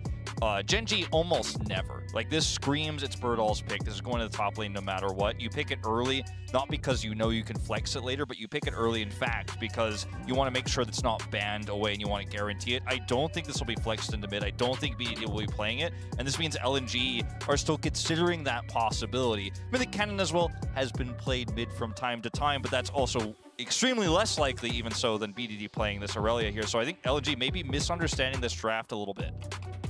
Potentially. It's still an option, and BDD has been playing a lot more melees as far as what we've been hearing about, as far as scrims, and definitely in solo queue he has been playing a little bit more of it. Was originally an assassin player when he first debuted, but that was many years ago now, and certainly has found more comfort on the casters. And I think you're right, Wolf. I think that he is going to go back to something more of that control mage style. As the Braum was banned away, Leona as well taken off the board. It means that this Rakan is a little bit more free to take, but Thresh is still available. And what we do see here, LNG saving the R5 counter pick for Icon. And I think that's really important, considering the first time how this matchup went, considering the performance that Icon had last game against Jensen. Try and get him the best possible matchup. I think the problem is with what the form that we've seen of BDD thus far. They might go for Syndra, they might go for Razir, they might go for Zoe, but all of those, he's still shown such a level of mastery on that I'd still be worried even with that counter pick available to LNG.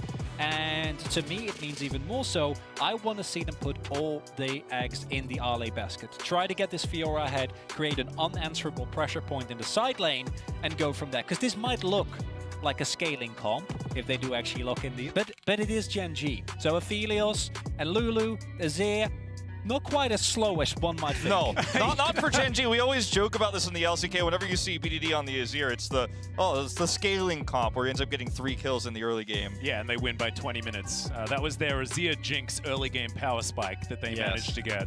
It doesn't make sense, we know, but it happens far too often.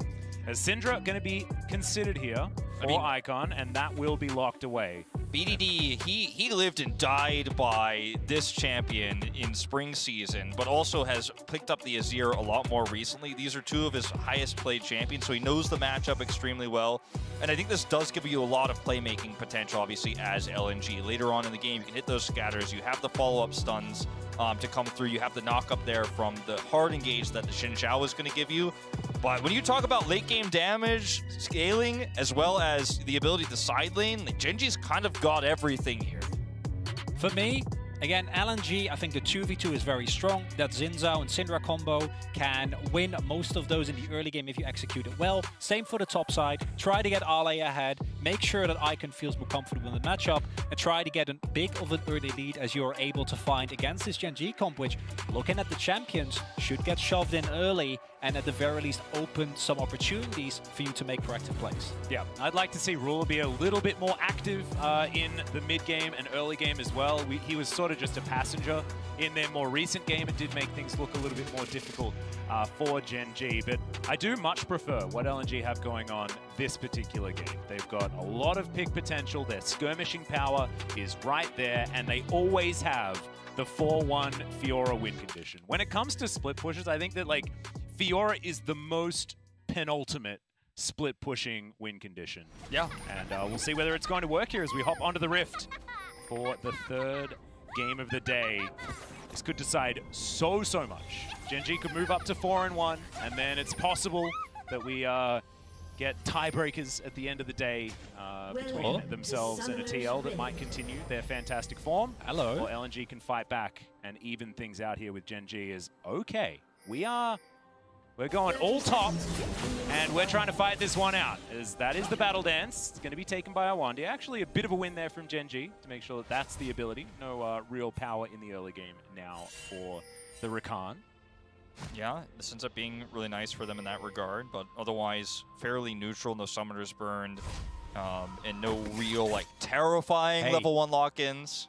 That's a mana flow band stack. Yeah. I say as Life didn't pick Sorcery second, so actually he's not a mana.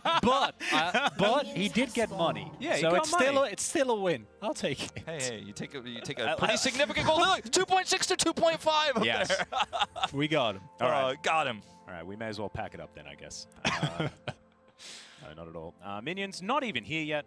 As you can see, Birdle just chilling, waiting for Ale to get here. And it must feel a little bit frustrating, right? You're like, oh, Morelia, oh, 4-1 is going to be so good. And then you look at the enemy team, you're like, oh, dang it.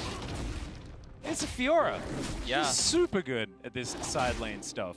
Aurelia a bit better at the old team fighting, though, so we'll see how it is going to go. Ooh, not exactly the greatest roll from Ale, but also not being able to find the stun is Birdle, so this is just oppressive. Yeah, he's not going to be able to get that extra hit there on the left side, but he still feels very happy with the CS he will delay, or rather deny. The other thing I want to talk about, because we talked about this in the first game, but it wasn't Birdle's most iconic champion, is Aurelia. I might have to hold the thought for just a moment here, but Birdle is a type of player similar to Rascal in terms of his mechanical skill, but he is also going to miss the stun. Oh no. This is not going well. I'm trying to talk him up right now, and I'm caster cursing him a little bit, but what he's great on this Aurelia is his ability to engage. His team fights were where he really made a big splash in the LCK, and what gave him such a big name for the Gen G fans who were hoping for something that's a little bit more aggressive than the Rascal, kind of like what you were talking about, Chronicler. Like, when he is playing, this team plays more aggressive. They make those tough calls, whereas in the past with Gen G, and often even in this tournament, they're very passive, and they don't actually press the go button. They don't pull the trigger. He's the type of player who will on this Aurelia, so that's what I'm looking forward to later on. Mind the read here as well. LNG is aware where Clid is, and Tarzan knows that he has time to still go to his Raptors. Clid is still on vision, so Ale can keep playing as aggressive, can keep denying the CS like he's done starting from level 1, and that Gambit from Birdle to try and go for the early E-start and leverage that into an early 1 trade, misses it, and there goes your plan. And Ale, I think, doing an exceptional job at punishing that, keeping Birdle very much on the back foot, and Clid pathing top doesn't actually lead to anything due to the great vision control that LNG have been able to secure. Only flip side of this is, yeah, Birdle's behind, and by a significant margin. He's been zoned out of like half of his experience, it feels like. He's level 2 at the moment. Ale is doing it, like I said, it's exceptional. It's being really well done. I'm very happy with it. I hope that we continue to see LNG cover. But at the bot side, not as big a deficit, but because Light and 1 lead leashed for Tarzan does mean that Gen G have had control of this lane basically since level 1. There's a stun landing from Birdle, so at least we got that. But that's about where the good news ends when it comes to the top side of the map, and already, basically through just there alone, it's about a 200 gold lead for LNG, and that will probably just expand as this game goes on. Yep, Tarzan's pathing up here as well, and they actually have opportunities to make a really aggressive play. Yeah, there's a control ward that Birdle did purchase for himself, and Icon's also going to be roaming up here. Oh dear. Can Birdle hit the stun though is the question. Here we go. Yeah, this is going to be a very dangerous time for the Aurelia. Can she actually tidy up this minion wave is the question. There is a siege minion, so it's going to be tough. There's the riposte, it comes out. Decent amount of damage as Birdle's trying to get it back around. Does have the Conqueror stacking up, and that was closer than it possibly could have been. Yeah, double stun there really helps out. Stacks the Conqueror there, but the turret juggle there was really nice for LNG. They will be able to pick up first blood here. Take away Birdle's flash critically. He is, of course, teleportless. And now, I mean, look, you're 20 CS down. You've lost a lot of experience. Your lane's over. You're dead. Another minion wave crashing into your turret means you're losing even more experience. And there's not really anything that Gen G can do to bring Birdle back into this. I'm pretty sure also that the wave, due to it getting crashed, is going to be pushing away from him. Let's take a look at the waves. It doesn't get worse than this, I gotta say. Yeah, I think he can maybe try, like he can try and push it, but then it's not going to work. So Clid's going to have to invest energy in going towards the top side of the map. I say though, I'm not 100% sure. I do think it will slowly push away, and Ale might look for a possible freeze. We do see Clid like he's straight running through the lane, right? You just need to make sure that Birdle can actually get the crash so that he doesn't get completely demolished as he has been thus far by Ale in this 1v1. And this is exactly what I wanted to see from LNG. Use your prior, use the windows that you have, and enable Ale. Now, Ale did a lot of enabling himself because he was already having a significant lead in the lane. But with the play from LNG, as you pointed out, Wolf, they basically just got him Birdle out of the game. I say, as it's here. Yeah, we're trying to dash around this one as Ale throws down the challenge. Birdle's trying to get out of there with the Blade Surge, but it's just not going to work out. Now Ale has so much healing, and Clid now finds himself in so much trouble. He's got an army of minions, but it does not matter. The flash comes out from Ale. Clid's going to flash as well, and he doesn't get the 1v2 double kill. He doesn't get the 1v2, but this is such a massive exchange for Ale. Clid's now flashless. Tarzan is seeing if he could actually find something. Clid got greedy here. And the thing is, regardless of whether he kills Clid here on Wolves, he's going to take the Wolves away. And man, Clid's like, yeah, well, I see what's going on here. And the thing is, if you look for this 2v1, it's very unlikely to succeed unless Ale makes a mistake. You don't have a lot of agency. Clid doesn't have level 6. If he has 6, maybe you look for that fight, but I mean, the risk was so high to make this play happen. And Birdle's level 4, Clid's level 5. Ale has ult, doesn't even need it here, arguably, to win this exchange. Birdle's like, uh-oh, this is not going well. He's trying to buy time, but for what? Because Clid doesn't have any damage he can do here. There's no kick, there's a minion wave, but so what? And now you've given Ale even further of a lead. Yeah. We're falling behind in your own jungle. And also, like, I feel like he should just be trying to run away. And like, if he gets the grand challenge to fruition, grabs the kill and then gets all the healing, there's no way that Clid can do anything. If you run away, there's a better chance that something decent's going to happen. But honestly, I feel like Ale was already just too far ahead. Probably wasn't too scared about it anyway. That's 1.3k gold. Literally the entire gold lead that LNG have. Obviously, a little bit of an advantage for you on the bot side. But now it becomes a question of, okay, so LNG, you've taken step 1, right? One of your best players, Ale, he's fed. He's very, very fed. He's on an incredibly strongly scaling 1v1 split pusher. How do you now play around it? And that is something that we're going to have to see LNG find a conclusive answer towards, because I think that the rest of their comp can play both well in terms of disengage. They can engage relatively well. They have the Rakan. They have pick potential. So there is a lot of flexibility there. Genji's just going to double down on, triple down on it. Yep. Let's try again. But this ward spots Clid out. And if everyone else waits for this to be cleared, they're not going to have the timing they have to show here. And Ale could just play defensively now. By the way, LNG matching the rotation, because this is a Rift Herald fight. Yeah, this is just for the Rift Herald. I think they're not going to likely go up and try and repair things unless it's a lane swap afterwards. Could be an opportunity. That's big. Yeah. As is Iwandi though, so no quickness going to be available, as Ruler does have the ultimate, but he gets knocked up, has to flash now to get himself out. There's the ult come through from Birdle, but doesn't really do too much here as the eye is being defended. That bullet time was unbelievable from Light, and now the flash forward from Icon. He gets exhausted. Ruler down to 100, trying to get out of here. Wind becomes lightning, not enough damage, and Clid limping out as well. Gen.G, they lose just one. Oh, I say that, but Clid is eventually going to get taken down. Icon will be the answering death, though, as BDD finally gets Gen.G on the board. Yeah, get a little bit of extra shutdown gold there, but it's a 2,000 gold lead here. Herald goes to Iwandi as well, which is always a little bit awkward, but they do pick it up. And LNG, you know, the thing I was saying about that rotation up is I thought maybe you could somehow stop Ale on this rotation down if you hide this, but obviously you walked over a ward. They know you're missing bottom. It's very apparent that Gen.G is bringing everybody up here. But, like, if you win this fight as Gen.G, maybe you get a little bit of extra gold on the board, but it's so transparent what you're doing that LNG have the advantage. They have positional advantage there. And the bullet time was fantastic. Like, this is the player who's behind. Do you believe in the four-way tie? Because I'm looking at the top of my screen and I'm thinking, oh, okay, we're back to that timeline. Because LNG, this is completely different to what we saw from them in the last game. They look so much more comfortable. Exactly what you wanted to see from this team that is another hope for the LPL to get another seed towards the knockouts. I mean, you don't have, as Gen.G here, enough power. As look at the ultimate here from Tarzan. Zones everybody away, and then bullet time is like, nope, you're not coming in. You have to respect this composition's ability to fight you, especially when you're this far behind. It's the Herald kill that actually gets Light level 6, and then the combination of the scatter plus that secure on the Herald is what leads to LNG actually being able to take down Clid, or rather to take down basically the entirety of Gen.G there.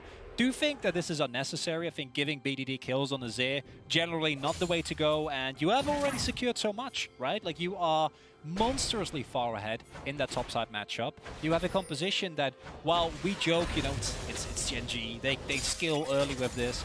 That's if they're even. They are not even. They're certainly not ahead. And from a deficit, this composition is going to have a much harder time to actually come online. You're looking at 1-2 items for Ruler at the very least. Same for BDD. Birdle, not going to be relevant whatsoever. The whole purchase is so sad. Yeah. I mean, it's what you have to do. That's not going to be finished anytime soon. Also standing on vision here as Scout of the Week is going to be avoided there by this safeguard. Gen G just going to park themselves here in this mid lane, but LNG, a few extra members. Tarzan takes a bit of damage there from BD. Comes Lightning, is not going to quite find it, as Awandi just going to put down the Rift Herald. They're looking to take some plates away from this mid lane and make the lane a little bit extra long for BDD to deal with. 2,000 gold behind right now is Birdall, just to show it on your screen there so you can see it physically with your eyes, the pain. I'd rather not. Yeah. This is top laner hell. It's almost... Are we going to get a sub 20-minute Flame Horizon? I haven't seen that. Is it a sub 15-minute Flame Horizon? Like, ooh, that's what I was wondering earlier. True. He has a Gore Drinker, and Birdall's got a Cull, and he's got his armor, boots. That's all he's holding on to right now, is he's trying to catch this crashing wave. What's really scary about this for Gen G is this is their comp is loosely based on the ability for Birdall to hard engage, to then set up for an amazing Emperor's Divide, and then for the damage to come through from Ruler. And when you have an Aurelia with the Lulu too, you can go very deep if the Aurelia is not extremely behind like she is in this particular case. But Gen G's composition really falls apart when your Aurelia is so fragile and has no ability to sustain in the middle of those fights. She can't be your initiation anymore. It's going to have to be up to BDD. And also potentially this Lee Sin from Clid. It's just so much harder now because your main step, your first step in every late game 5v5 fight is going to be so much harder to pull off. Oh yeah, it's arm tied behind your back type situation here for Gen G. Extraordinarily rough. LNG playing around their power very well though. Now going to move towards this Cloud Drake. Take that one away at 13 minutes. A little bit of a later one than what we've been seeing so far this week. But oh, the absolute state of this lane. Yeah. Birdle's just like, yeah, I'm gonna eat at one minion. That's what I'm getting this game. And as you pointed out, might be looking like one of the earliest Flame Horizons we've seen thus far here in Worlds. And the problem is that a lot of the... Sorry, I don't remember a time where it's been earlier than this. Okay. And a lot of the normal, you know, conventions that you talk about with this Gen G composition, you can talk about the scaling, it's Azir and Valios. I do actually think that outside of Icon getting big scatters, if they can mitigate lights, it actually is a really good composition that does want to what LNG have. LNG... at least the Fiora and the Zen are kind of forced to go in relatively aggressive, but that doesn't really matter when you have a Fiora that's this far ahead, right? Because no matter what, you're gonna have to send two people, and even then, you might probably still lose. That's Birdle. Grand challenge underneath the turret. W is going to be used there as Birdle is going to have to get out of here because the rest of LNG are coming. Tarzan, I don't believe, sees Birdle. But the stun is going to come through. There's the flash out. Icon's easily just going to scatter the Aurelia to death. I think that in this scenario, considering how long it takes for everybody to come over there, Gen G could have considered making a teleport play with BDD and actually committing in there, trying to get there first and actually trying to I don't know. I'd be too scared. This Fiora is so big. I think at this point... Or you could just lose, right? I mean, I don't know. Like, the plates are down. He's not getting anything here with this push, so you hold this teleport, but what do you gain with it? Like, maybe this? Yeah, that's the kickback into the Emperor's Divide as well, but the great defensive grand entrance to come through from Iwandi as Clid going to be the first one to fall down. BDD tries to do what he can, but it's not going to work. The counterplay is beautiful from LNG. And they'll even grab this Rift Herald.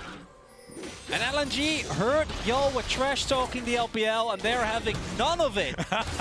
With honestly a complete dismantling of Gen G. It starts with the top lane and it bleeds over to the rest of the map. Clid, BDD, clearly feeling the pressure that is being put out on top side, trying to go for desperation plays to salvage. Iwandi with a beautiful timer on mid, able to find a double knockup right underneath the turret in this Axe replay. And yeah, if you get taunted underneath the turret and you get double knockup, there's not that much for you to do. The fact that it's as relatively close as it is nice, I guess. Hey, he's still got his teleport to come back to lane. We've got another dive immediately as we come out of the replay. Bertle's trying to survive. It's not going to work.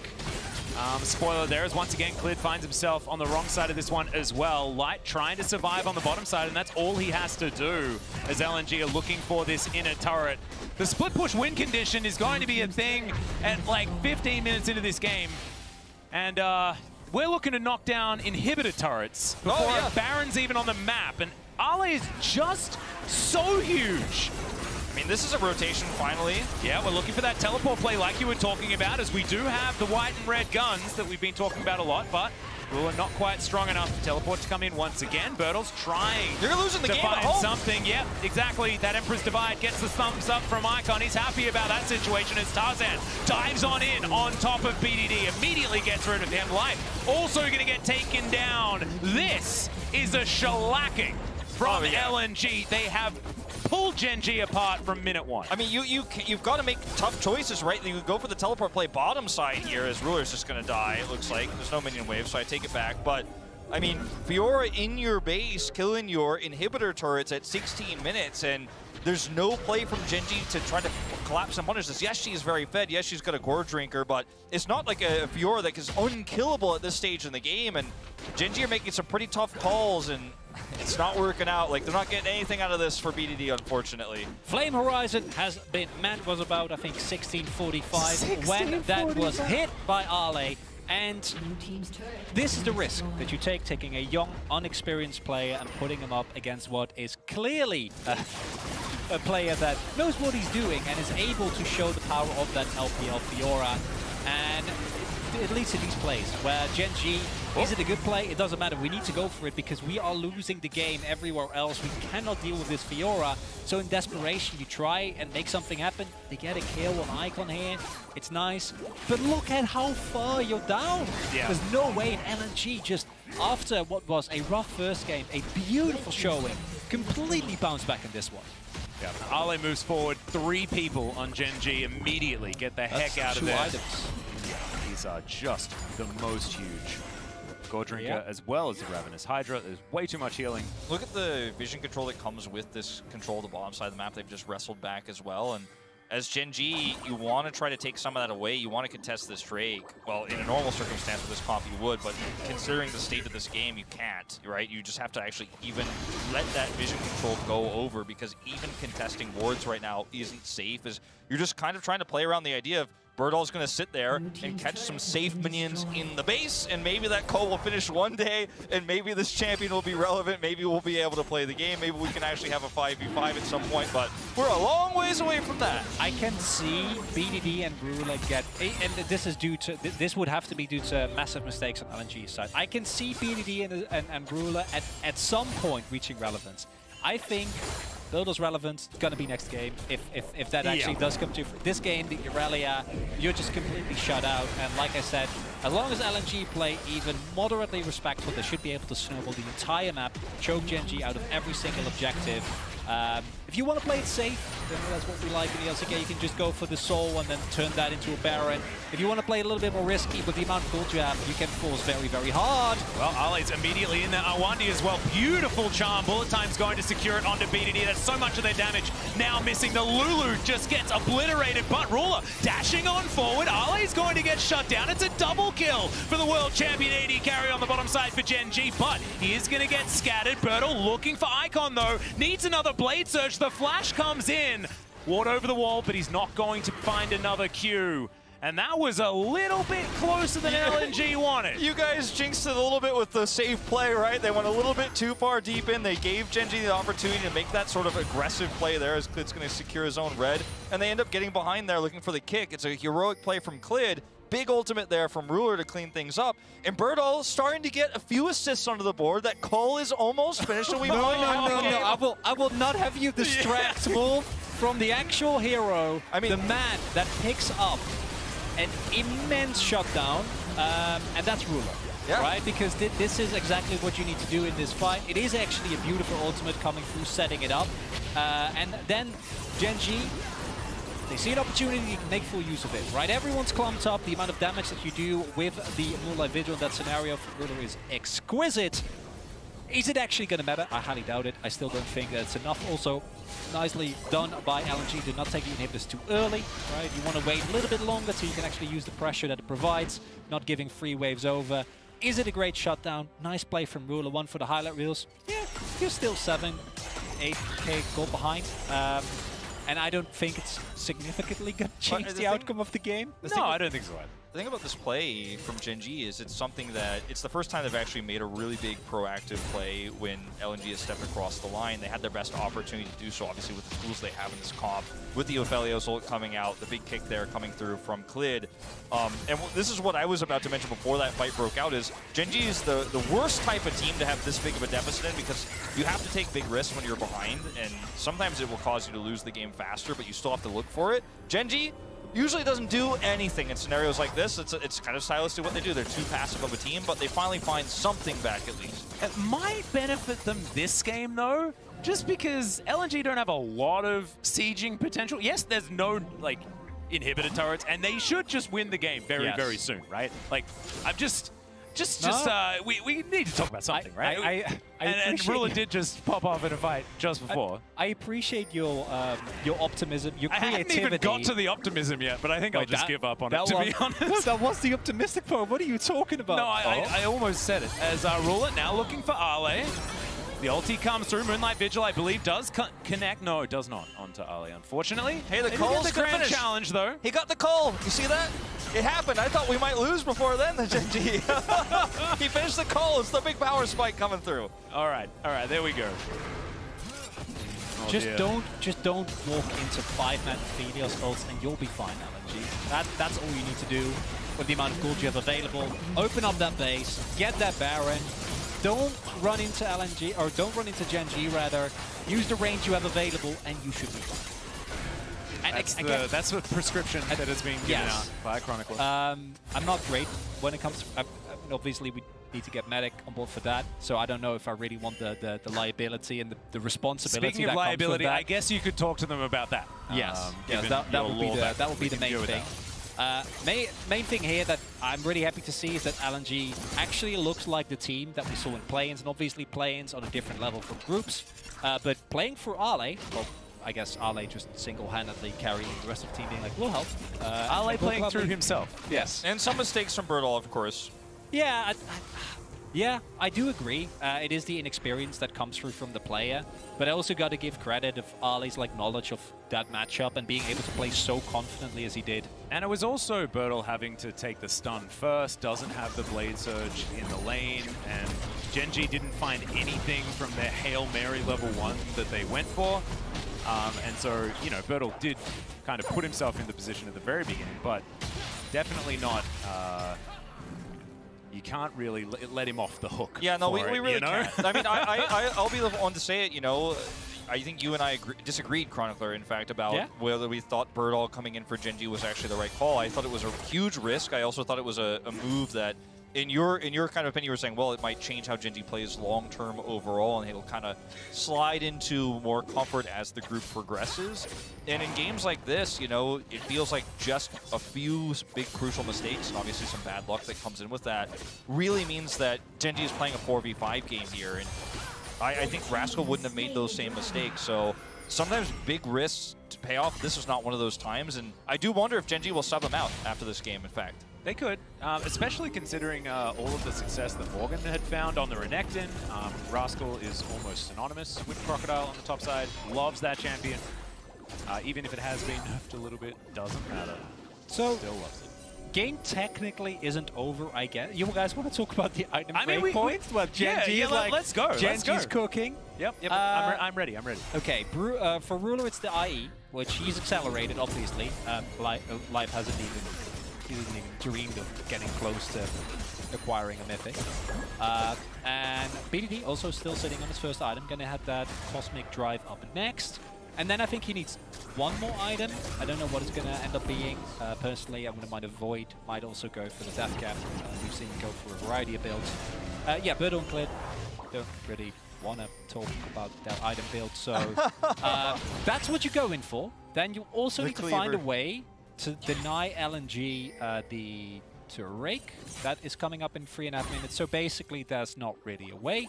And I think LNG, with what we've seen thus far, loving this. Just start with the Baron, at least make sure that everyone is there, choke out the vision a little bit, and we should be able to, without a hitch, actually throw down those inhibitors, utilize the pushing power, and take Gen.G down from there.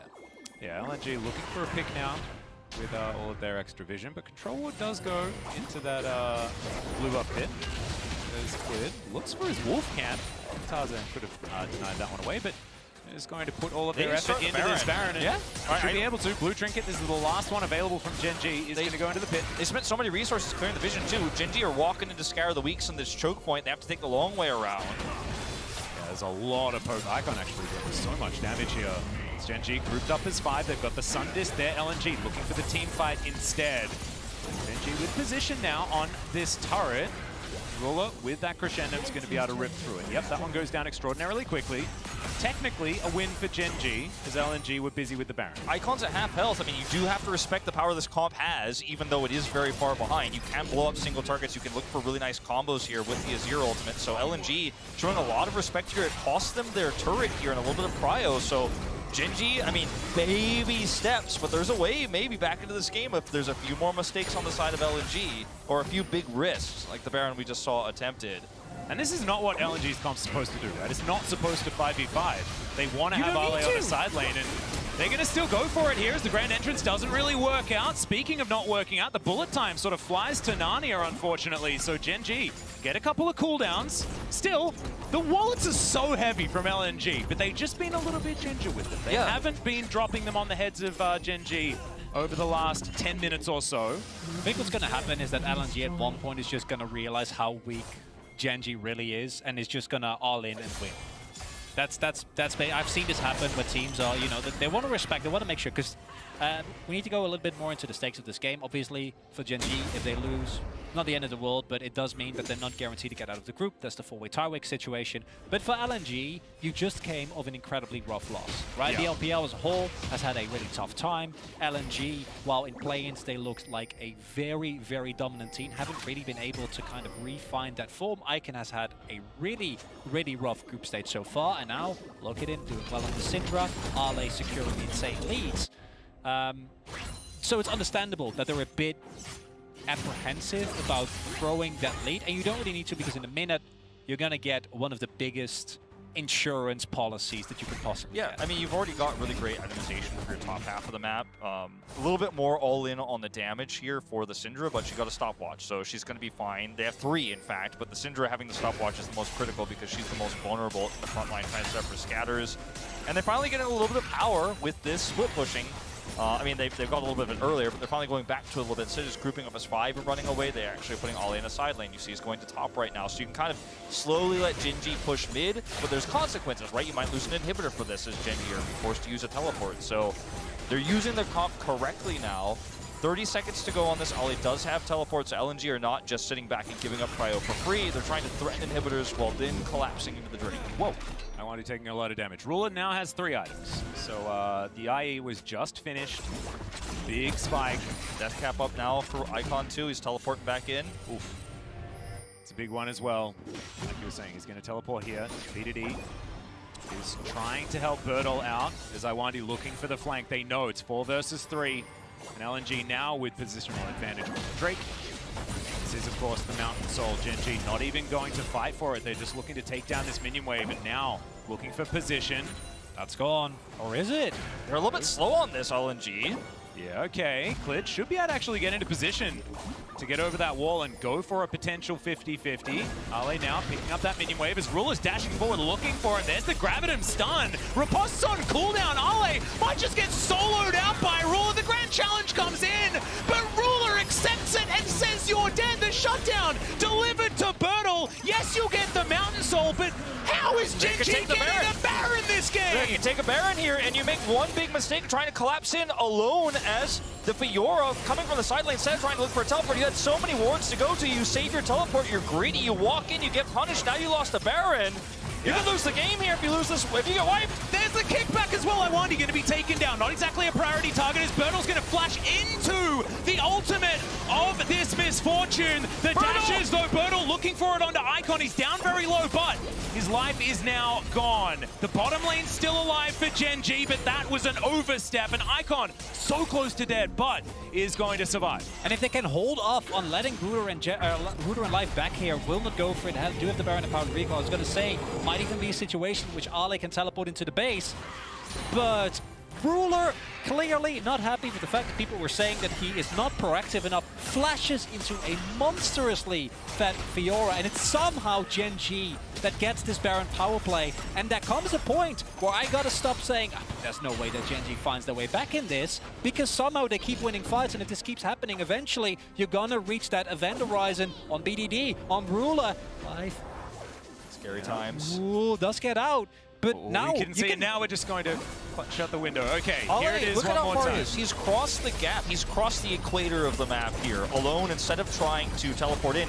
And you get hit at this very critical moment. Iwandi is also, they've been tracking this entire time, so you know it's 3 on the Drake, and you can give that up for a Baron here when you end up killing the Fiora. And the turn is also brilliant.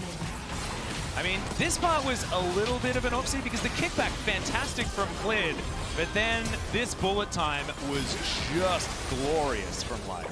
Bertle lived for so long, they just don't have the follow-up damage outside of that initial exchange to actually pick off Icon, although he goes extremely low. Look at Ruler nearly take him out there. But this is a winnable game now. I mean, we're still on a stretch, right? I'm still stretching the rubber band almost to snapping. TP. Yeah, okay. Clid could be in a bunch of trouble here. Got some wards in the area. Let's see whether he can actually get out.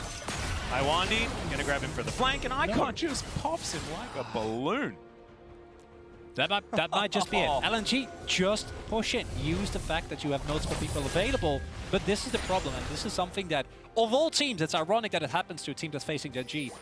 When you're really far ahead and you make a mistake and you lose your edge, right? You lose your ability to appropriately recognize plays and then go for them aggressively. That is something that can't befall LNG. They're still hugely favored. They still have a soul. They're still in a position where a single scatter, a single good ultimate from Light should win them the game. Ale's monstrously fed. Builders pushing. Clid 10 seconds. Yep.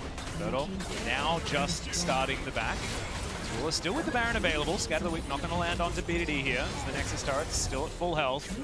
But the inhibitors, not so lucky.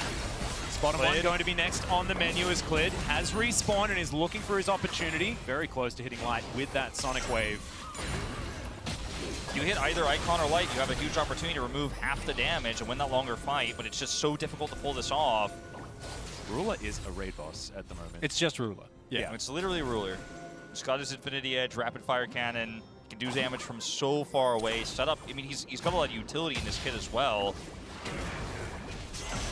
This is what you were talking about, Chronicle, the point where years ago. I think we just have 4 items. I think we can kind of all in here. There's an opportunity for LNG also to be the ones to pull the trigger first here, so the positioning is so important for Ruler. Look at how he's skating the line on the edge here of this comp. Well, that is going to be the double stun from the Gravitum. You can see Ale now looking for his opportunity. Great double knock up there from Iwandi as Ruler in trouble, but isn't going to get taken down until a little bit late in the fight. It is going to be the pickoff onto the Rakan, but I have a feeling this is the damage done. BDD underneath his turret, though. Can he actually survive? And the answer is absolutely not. And finally, the Anvil weight wallets come down onto the heads of Gen G, and this game will be over. It was one with twists and turns, but like I said, at some point LNG realized, wait, how far ahead are we? And they walk in, they kill them, and the game is done.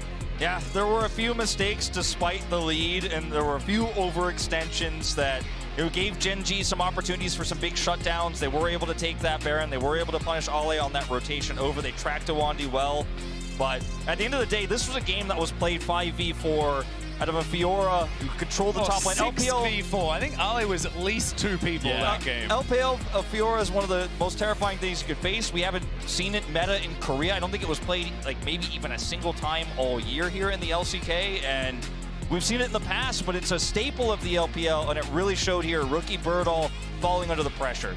Oh yeah, that was an absolute clapping on the top side of the map. I want to get the stat to see whether this is the earliest Flame Horizon ever in a professional game, especially on the world stage, but Ale just ridiculous performance, absolutely amazing stuff. And what does do? It breaks his group wide open, right? Because now all of a sudden four-way the four-way tie. It's four-way tie time. You think it's going to happen? It would. No, every time I predict beautiful. something, it doesn't happen. So no, Chronicle, I do not believe it's definitely possible. Happen. It could happen, right? And I do think that this, for the rest of the day, is actually amazing, because now we don't know what's going to happen. We don't know who makes it through. There's still a way that Gen G doesn't make it. Anyfun can actually get through. Who knows? Oh, it's all up in the air. It's absolutely fantastic. But we'll get another chance to see both of these squads a little later on. And as we step away, check out Team Liquid's pick, Live to Win by Paul Stanley, as the song that represents their playstyle on the official LOL playlist on Spotify. See you back here in just a bit.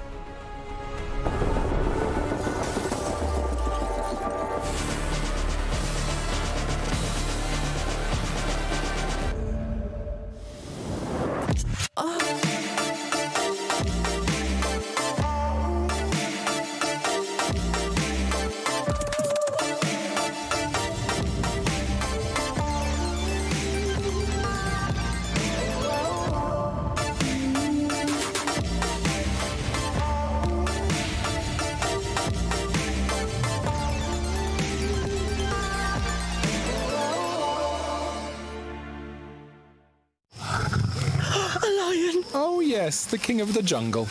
Time for a quick Red Bull? Red Bull? But you still won't be quicker than the lion. I don't have to be quicker than the lion, just quicker than you. Red Bull gives you wings.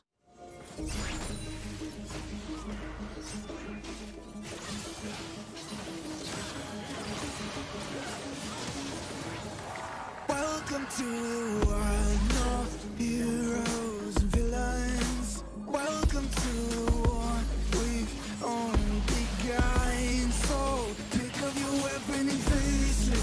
There's blood on the ground, go and take it. You get one shot to make it out alive. So higher and higher you chase it. It's deep in your bones, go and take it. This is your moment. Now is your time, so prove yourself and rise, rise. Make them remember you. Rise, push through heaven. Rise, rise. They will remember you. Rise. Welcome to the climber. Reach for the summit. Visions brave and one falls steadily the end. So higher and higher you chase it. It's deep in your blood, go and take it. This is your moment. Take to the skies, go. Prove yourself and rise, rise. Make them remember you. Rise, push through heaven. They will remember you.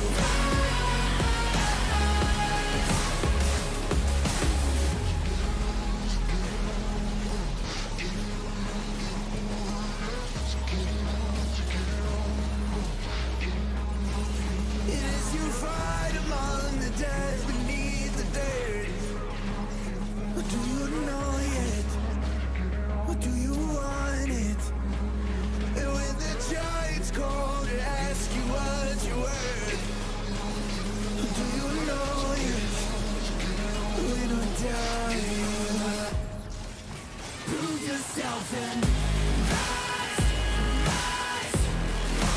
Make them remember you.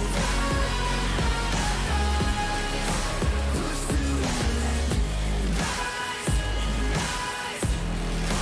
They will remember you. Prove yourself and rise, rise. Pick up your weapon and face it.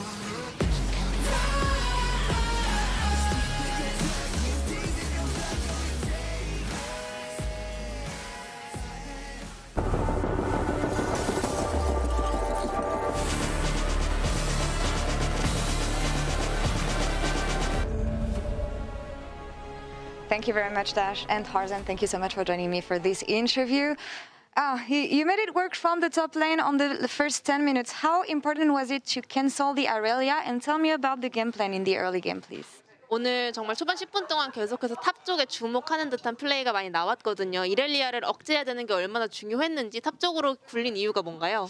일단은 이렐리아 피오라 구도가 저희가 유리한 구도라서 계속해서 공격적으로 하면은 좋은 결과가 있을 거라고 생각하고 계속 공격했던 것 같아요. So we knew that on the Irelia versus Fiora matchup, we knew that that's in favor of us. So we wanted to capitalize on that. So we wanted to keep attacking the top lane. And it was very well thought indeed. A few insights on Genji's draft and what you thought about the pick priority here from them. 네, 오늘 젠지의 픽도 굉장히 특이했던 것 같은데요. 젠지에서 보여준 픽들의 우선순위가 어떻게 된다고 보나요?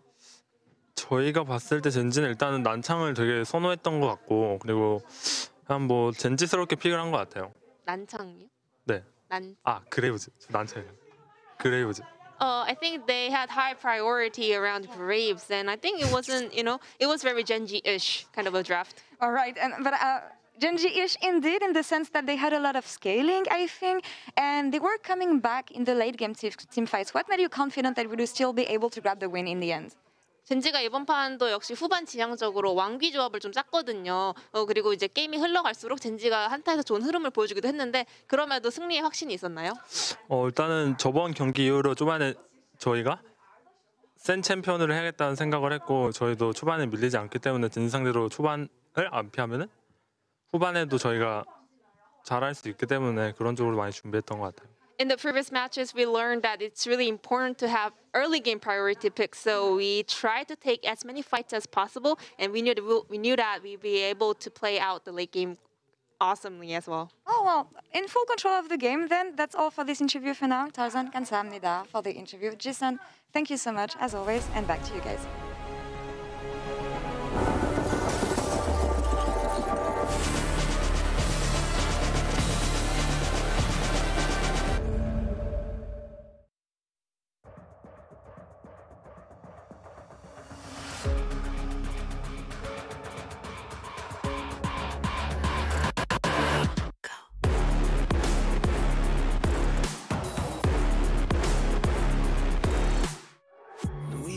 Again, I would be lay the crown, but count us higher than a mountain, and we be up here for the long run, strapping for a long one.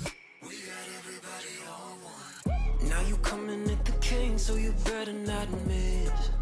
And we only get stronger with everything I carry up on my back. You should paint it up with a target. Why would you dare me to do it again? Come get your spoiler, but we're taking over. We're taking over. Hey, look at you calling my name. You ought to know by now that we're taking over. We're taking over.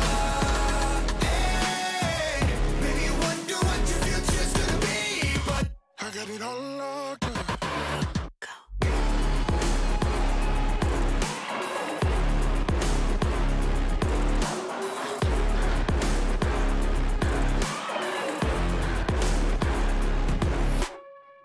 Take a lap now, don't be mad now. Run it back, run it back. I got bodies lining up, think you're dreaming of greatness. Send you back home, let you wake up. Why would you dare me to do it again? Come get your spoiler up ahead. We're taking over. We're taking over.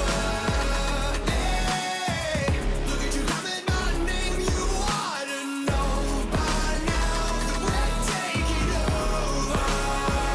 We're taking over. Hey, maybe you wonder what your future's gonna be, but I got it all locked up.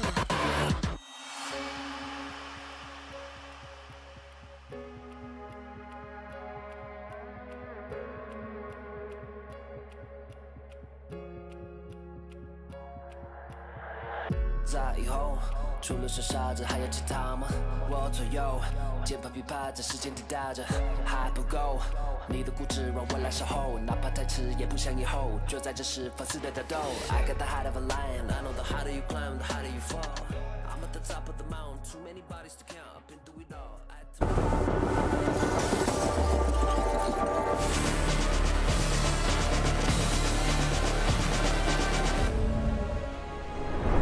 Welcome back to the State Farm Analyst Desk. Mad Lions and Team Liquid are about to clash in today's featured matchup presented by Mercedes-Benz. It's do or die for the Mad Lions, though. If they lose here, they are eliminated from the group. Both teams boast huge personalities in the top lane, though, and the last time around, it was all about Alphari and Armut, but it was Alphari who came out on top. Yeah, just before we kick off the top lane matchup, not only if Mad Lions lose are they out, but Europe's out. Europe's gone. That's 7 years of semifinals or whatever it is, finals, it's out. Europe's gone. But yeah, top lane is going to be a huge point of contention for both these teams, because the last time we saw these teams play up against each other, Armut counterpicked Alphari's Camille blind pick with a Jax, which was kind of not really Armut's style. We haven't seen him play Jax at all. The problem was his team didn't play topside, so this matchup, which is favored for Camille early, kind of snowballed to a point where Jax couldn't shut her down. And Alphari also talked about the fact that Armut was leashing level 1, so he lost actually control of the lane, so they could set up the stacking wave. Santorin goes up top, they get the dive. I mean, Mad started to play towards top once he was already behind. They tried to bail him out because they were kind of all in on this Jax pick. Yep. But you know, even with some help, I didn't feel like Armut ever looked comfortable on the pick. And I am expecting, just as we were talking about, you know, Santorin going towards the Strundle and these sorts of things earlier, I'm expecting to see Armut on comfort. I'm expecting these teams, when it's do or die, play what you know. It's definitely what you want to see, and I love the proactivity and the re-hit on proactivity for Santorin, because again, earlier today, the success they found was because of his early activity and helping his lanes get ahead, and that is how they took down Mad Lions last time around. Yeah, completely right. I mean, both the junglers do like to play topside. You can see jungle proximity more in favor of Armut, but similar in a way. Alphari obviously arguably the best top laner in the West. That's why his laning stats have been so good in this tournament. But you can tell the difference between Armut on comfort versus non-comfort. We saw it in that Jax game. On top of the fact of Elyoya not playing that much of a playmaker into a Camille. They got one gank top off, where Camille actually, Alphari hookshotted nothing. He didn't even hit a wall. He just hookshotted in the air and died. So the gank setup that they initially had was quite poor in terms of mid-jungle 2v2 and top jungle 2v2 to contest topside. So that's where I'm keeping my eye for most of this game. I think the other thing to consider, too, when we talk about proactivity around the map, of course, you're going to look at the junglers, but you've also got to look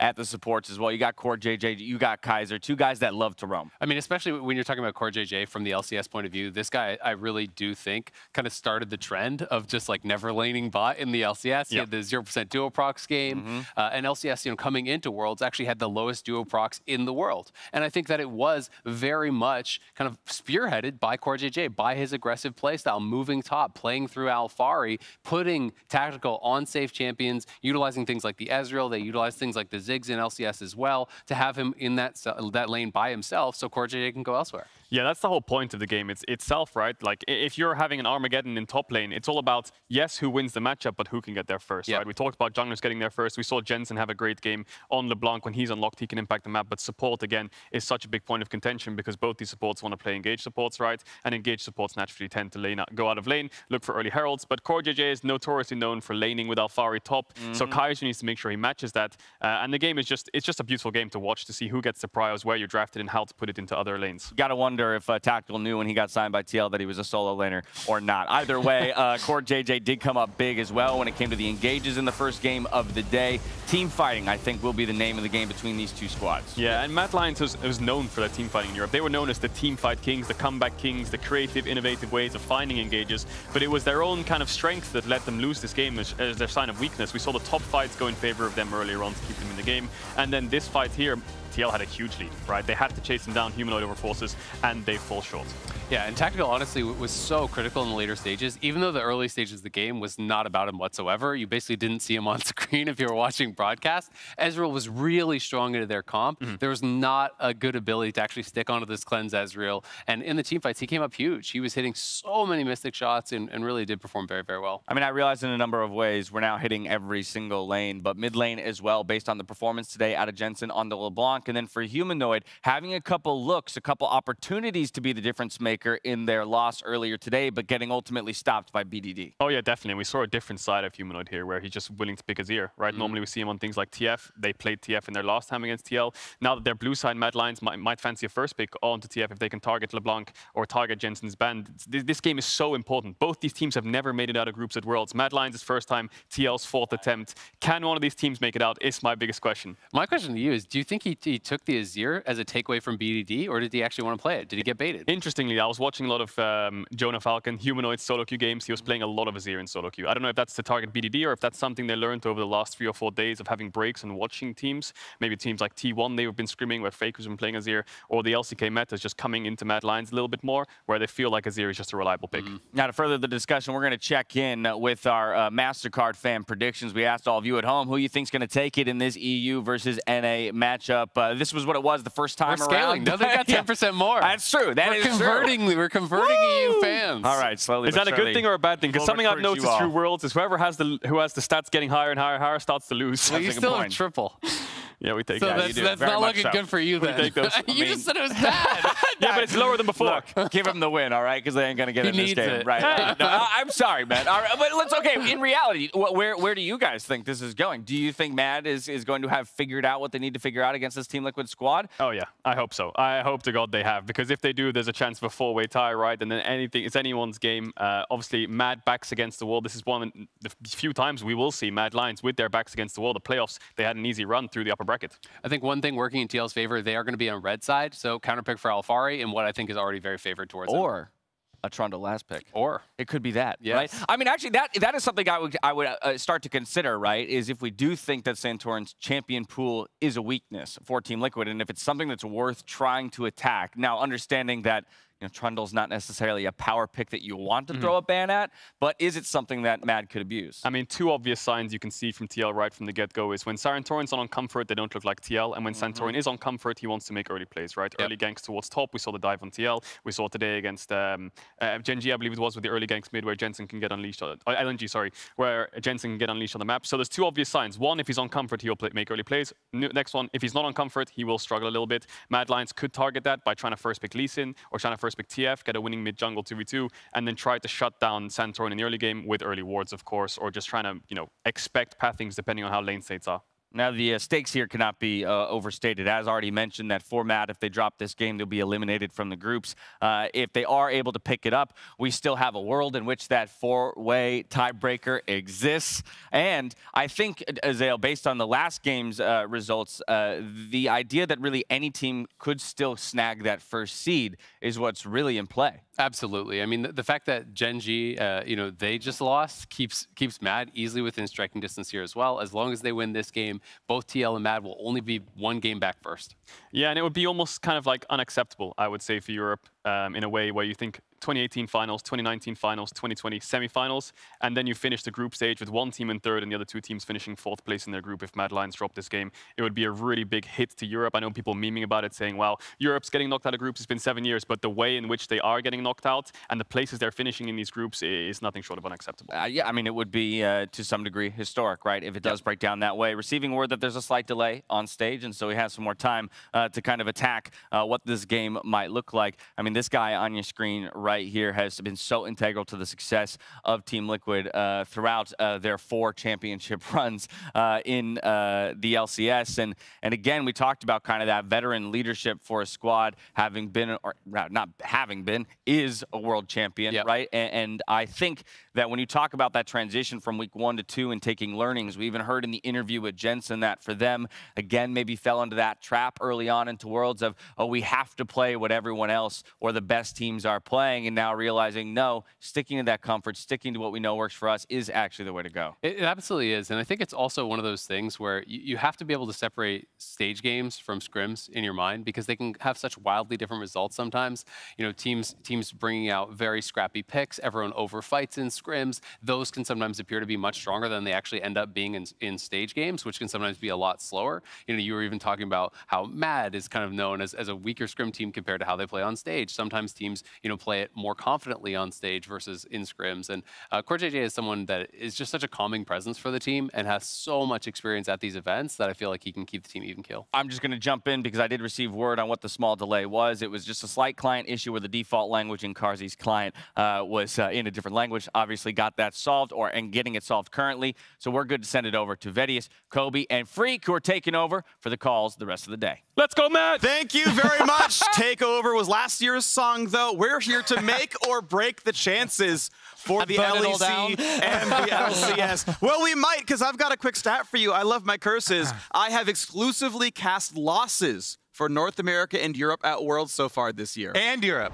See, I told you, he just wants to see the world burn. Does, he actually would rather have both teams lose right now. Yeah, that's not true. My pick'ems has both teams getting it out. Oh, my pick'ems has TL1, Mad Lions 2. It was very optimistic. So the four-way tie is still what possible. You're looking at. Still possible. And for Mad Lions, it starts here. For Team Liquid, if they can get that win, as the analyst desk have so much spoken about already, it puts them in a great position to be able to get out of this group. But without further ado, we are jumping into the draft. And Kobe, the thing that we were talking about coming into this is Twisted Fate and LeBlanc. Well, the question has already been answered for it. Yeah, there's so much focus on these mid lane champions that have really shaped how you're going to play out the game. Because yes, there is high priority on jungle champions like Lee Sin. There's high priority on bottom lane champions like Misfortune, like Leona. But so much of your game plan depends on which way you want to go with your mid as far as how you actually want to execute. I think that right now Mad is expecting a TF ban and they're looking for a first pick Lee. With the Xin removed, something that is a common answer to it, I think Mad is saying, hey, we don't mind if you want to pick Trundle because we'll happily take Lee into that matchup. Yeah, and I think if there's a single player that I'm most afraid of on Mad Lions, it is Elyoya. So like the Lee Sin ban here, Xin's already banned out. So, things like the Viego do start to stand up as far as early priority. Jarvan has not found much early success, so they might want to steer clear of that one. Alrighty, well, one final ban to go through, and we see if the first pick Twisted Fate that we heard good Mark talk about on the analyst desk.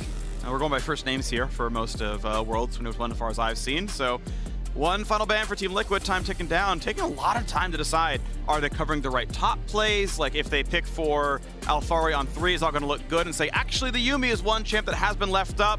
They do not want to let Kaiser grab that. Well, Twisted Fate is up and available, but instead they're prioritizing the Misfortune.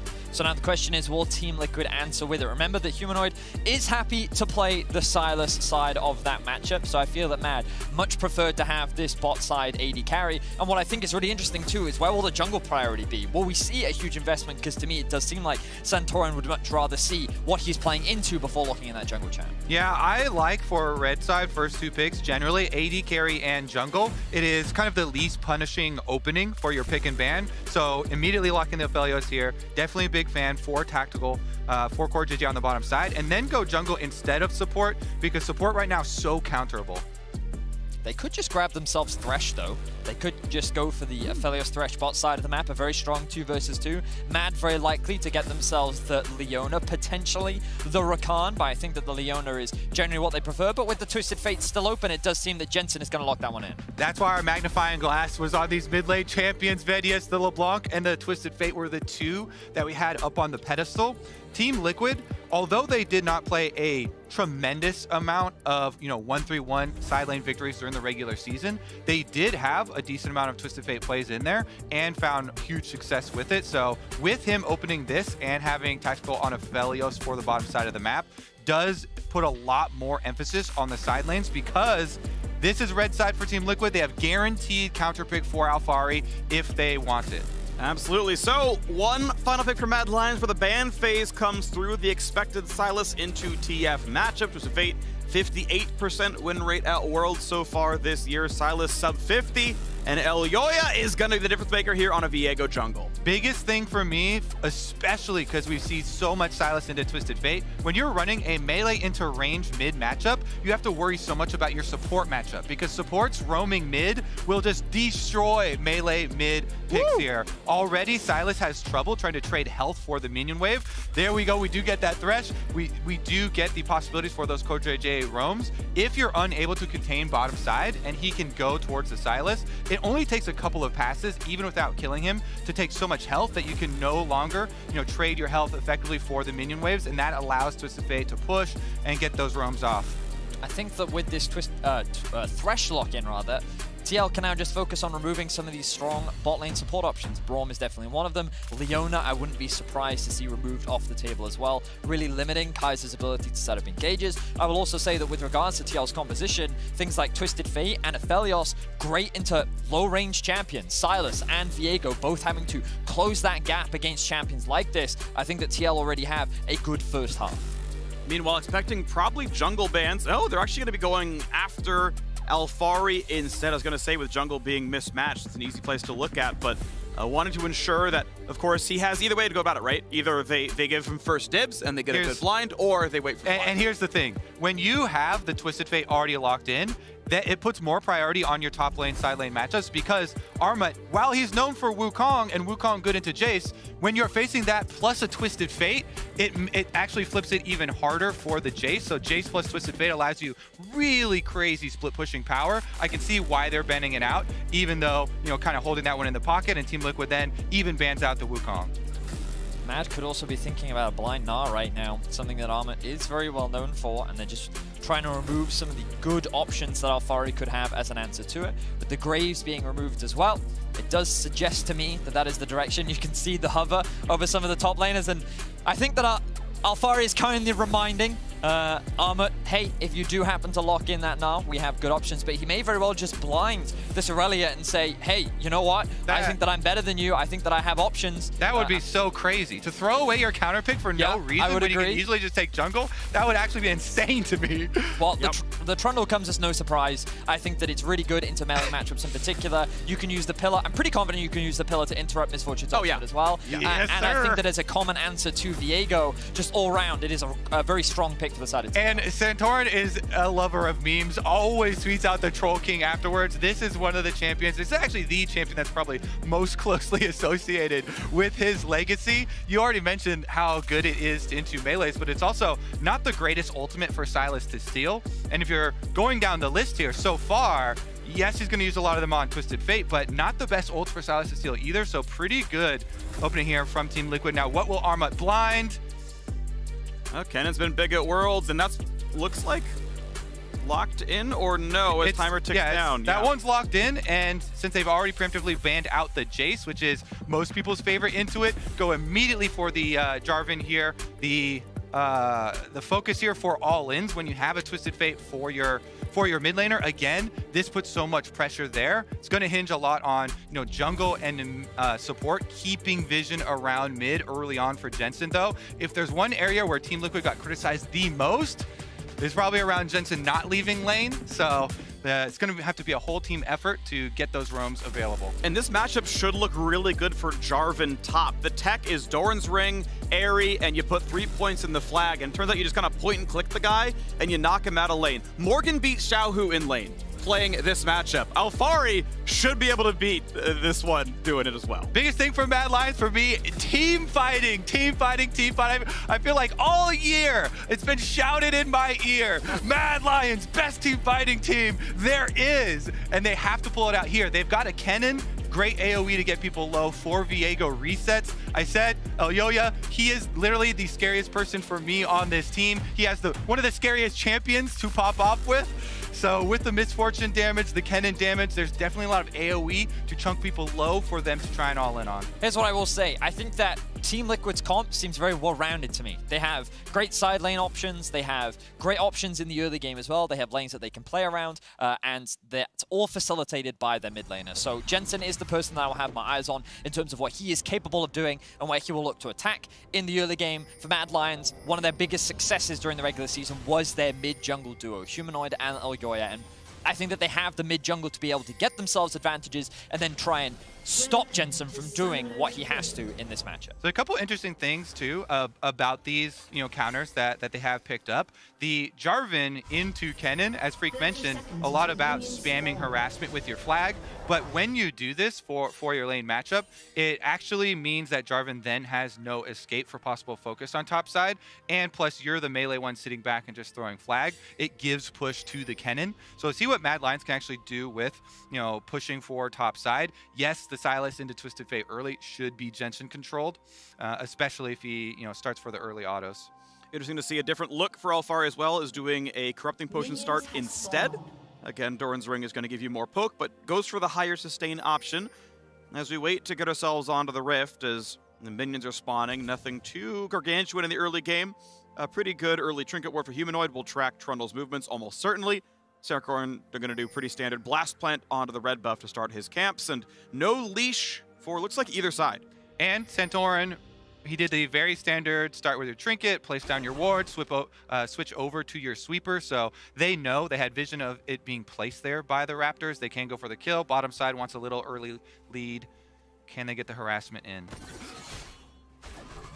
Standard guns there. Tactical has the range, takes a double up, and fights back a little bit longer. CoreJJ is on Aftershock here, so a little bit weaker in the very early trading. And now, instant knockout Tactical, gonna cleanse, but he's gonna go down! First blood already in for Kaiser! And just like that, the aggression is punished from the Mad Lions 2 versus 2. A bot lane that we haven't really talked about much coming into this game, but Tactical and CoreJJ, they tried to take advantage of the leashless start. They tried to get into lane, now Kaiser goes in again. Play's gonna be too late. The knockup's gonna land, and CoreJJ, will he be forced to flash? May not even get the chance to. The flash follow! Oh, a potion and Time Warp Tonic keeps him alive.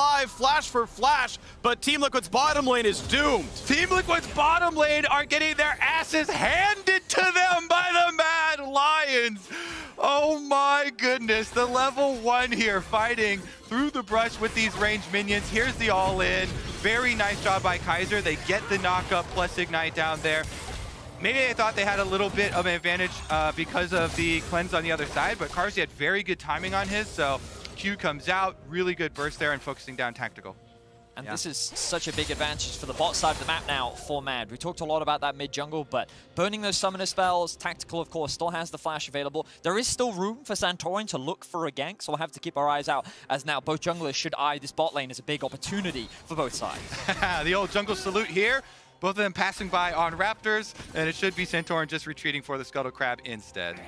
Yep, spots the fact that, okay, he's on to the Raptors now. By the way, let us know how you think this game is going. I will say, by the way, spoiler, well for Mad Lions, but let us know. Verizon 5G all chat.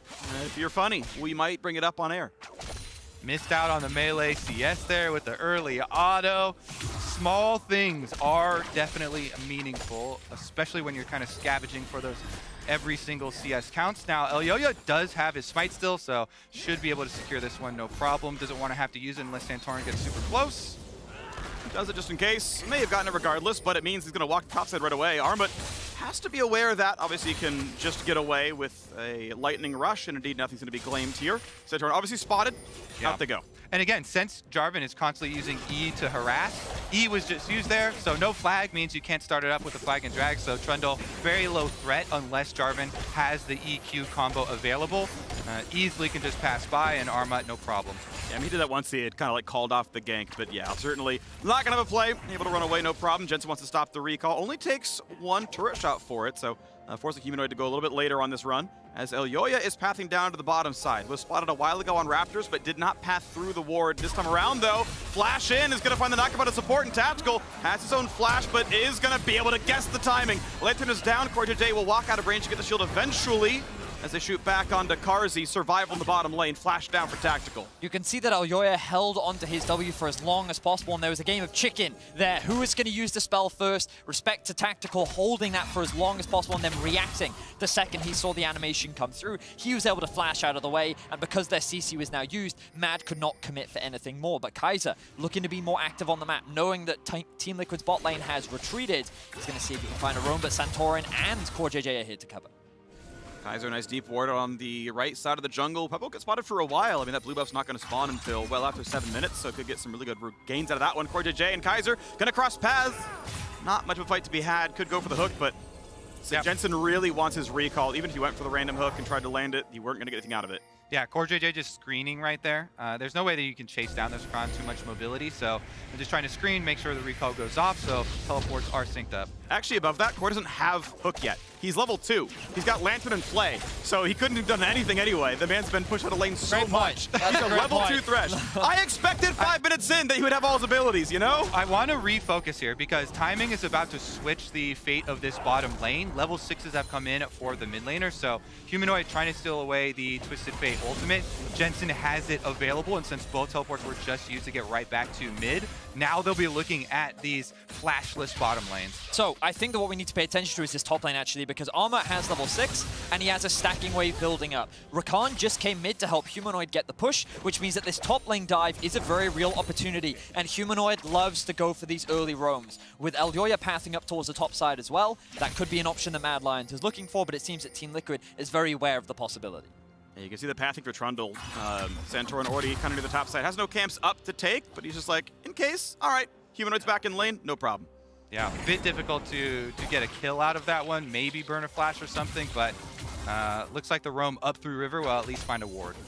There he goes. Control ward. Okay, 75 gold denied and 30 gold earned for the kill as he can walk back to his lane before too long. CoreJJ is indeed going to try to lane topside. Does he bypass the trinket ward is a question. Looks like yes. And just staying out of the reach of that one, although as he walks around hitting the red buff may be spotted after all. We're seeing the missing pings. They know Trundle should be going for his red buff off the spawn. Here's the dunk topside. How far would like to get some damage in as Armor going to trade ult for ult.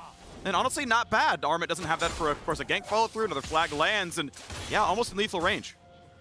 Good harassment there from Alfari. I think it was worth it because he's now going to force Armit to go back to base. He may very well be able to deny a wave. And look, Team Liquid can actually move into the topside jungle if they want. And they should be able to steal away the blue buff, but they've instead decided, no, there they are. I like this use of the priority that they have in the top lane. They know that they should have numbers advantage, and this should be a free neutral going over to Santorin. And big thing that they got there is the teleport advantage, because it forces Armut's teleport to get back to the CS at the tower. Meanwhile, because they pushed and they used jungle plus support roam timing to help him get that advantage, it doesn't require Alfari's teleport. So Team Liquid now have acquired one small cooldown advantage. Certainly have, but look at Tactical's position. He does not have flash. Mad Lions know this, and Kaiser's looking for the collapse. Oh, he may be caught. The flash is down, exhaust is up, but that's not going to do a whole lot here. Goes for the movement. There's the knockup. There's the bullet time. Ulti is a heal, but it's not going to be enough. Carzzy claims the kill, 2-0 in the bottom lane. The bottom lane massacre continues. Mad Lions will be rewarded with a dragon off the top of that one too. And that was ultimately Tactical just trying to push in that wave so that he can look to base, but he stayed in lane a little bit too long and he ends up getting punished for it. Now Mad looking to rotate into mid lane. Jensen's got a blue card locked in, the flash stun's gonna land, and the prediction is through for Kaiser! The dunk comes across, 3-0 Mad Lions staying alive at World. But now Team Liquid's trying to answer in the top lane. Armut has a flash, but he doesn't have a way of living.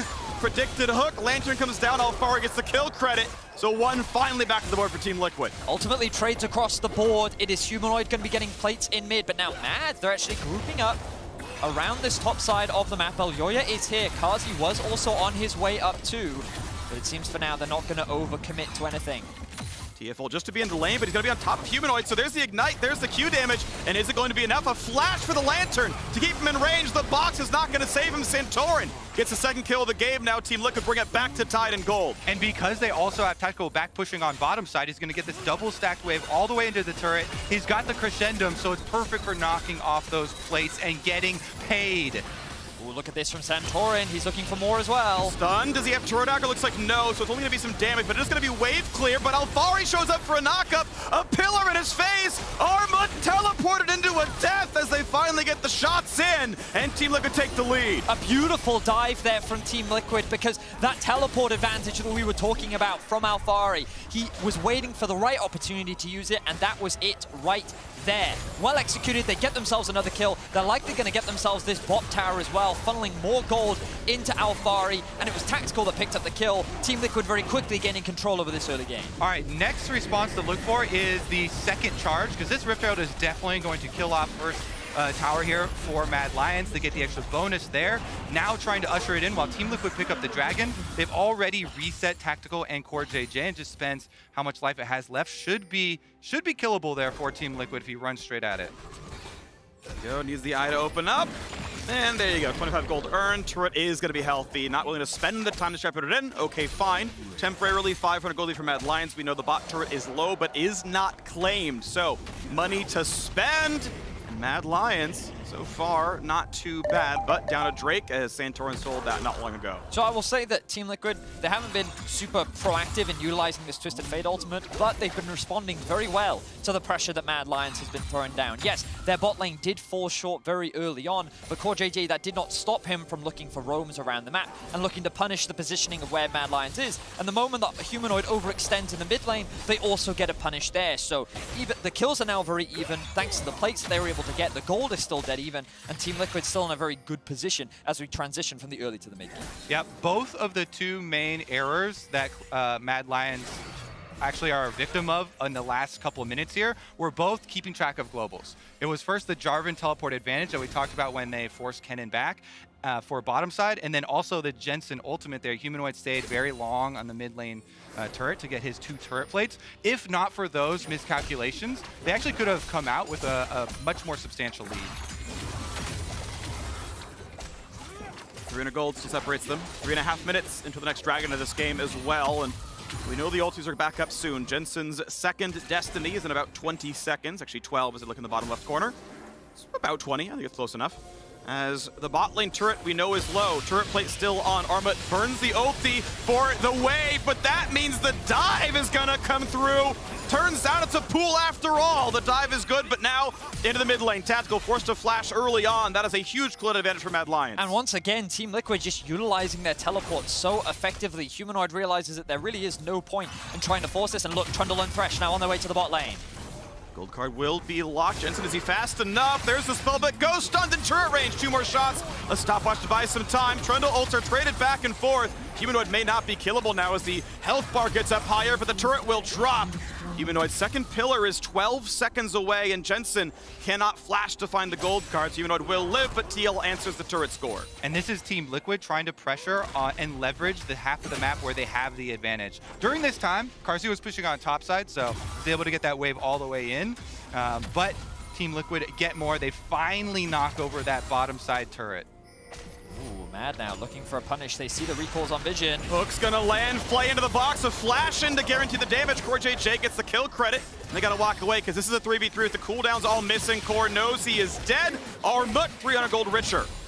And look at the map. The whole commitment here is a 4-1 from Mad Lions to secure this. Humanoid goes down because of the flash burst damage. No time to get his Kingslayer off. And so it does mean Jarvan will push on top side for Team Liquid while Mad Lions get some plates after their kill. So it is a lot of trading across the board. And I think that TL have just done a great job of shutting down Armut. They did the same thing the last time that they played. They played very much towards the top side of the map, and they were able to give Alphari so many early game advantages while continuing to put Armut behind. And I think that on this Jarvan, Alphari really is set up for success once again. I think one of the big difference makers this time around is Carzzy is so much stronger than he was the last time they played, and he's in a great position to carry too. Plus, the global invested teleport used by Humanoid, that saves Mad Lions top side.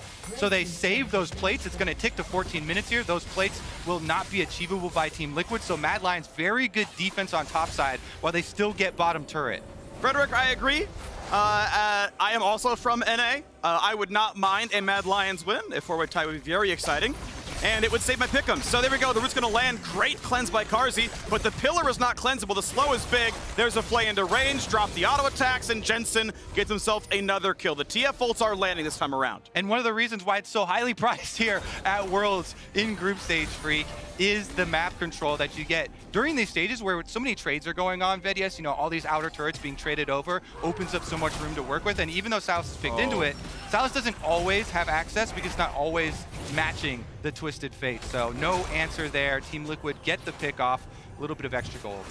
Went for a maximized pillar, wanted to knock him up and in, but sadly went the wrong direction. That would have been maybe enough to finish the kill, or at least force a flash off a Kaiser, but as the knockup went the other direction, knew he had teammates coming around, so nothing picked up. 400 gold lead, still the game for Mad Lions. The Dragon comes up in 6 seconds, and with CoreJJ just recalling, looks like TL gonna get this one up. This one is, yeah, this one is, if they actually committed anybody to the bottom side of the map, would have been kind of dangerous for them, because you're looking at all these ultimates available with the AoE possibilities here from Mad Lions. Not going to be the case, though. Team Liquid will give that one up. No dragon stacking here. Well, given that the Dragon is now gone and the neutrals that both teams are going to be looking to attack are these outer towers, likely in the mid lane, I want to give a huge shout out to Santorin and his performance here in the second week.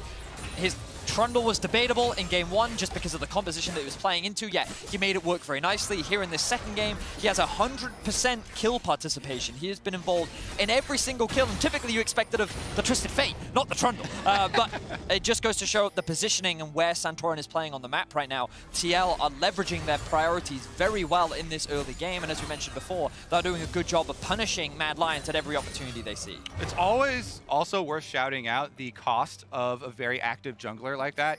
100% kill participation comes at the cost of clearing off your camps on cooldown, so significant CS discrepancy here, where Elyoya has been farming very, very much more quickly, and the Riftfield will go down in answer, so the Viego will be a bit of a problem.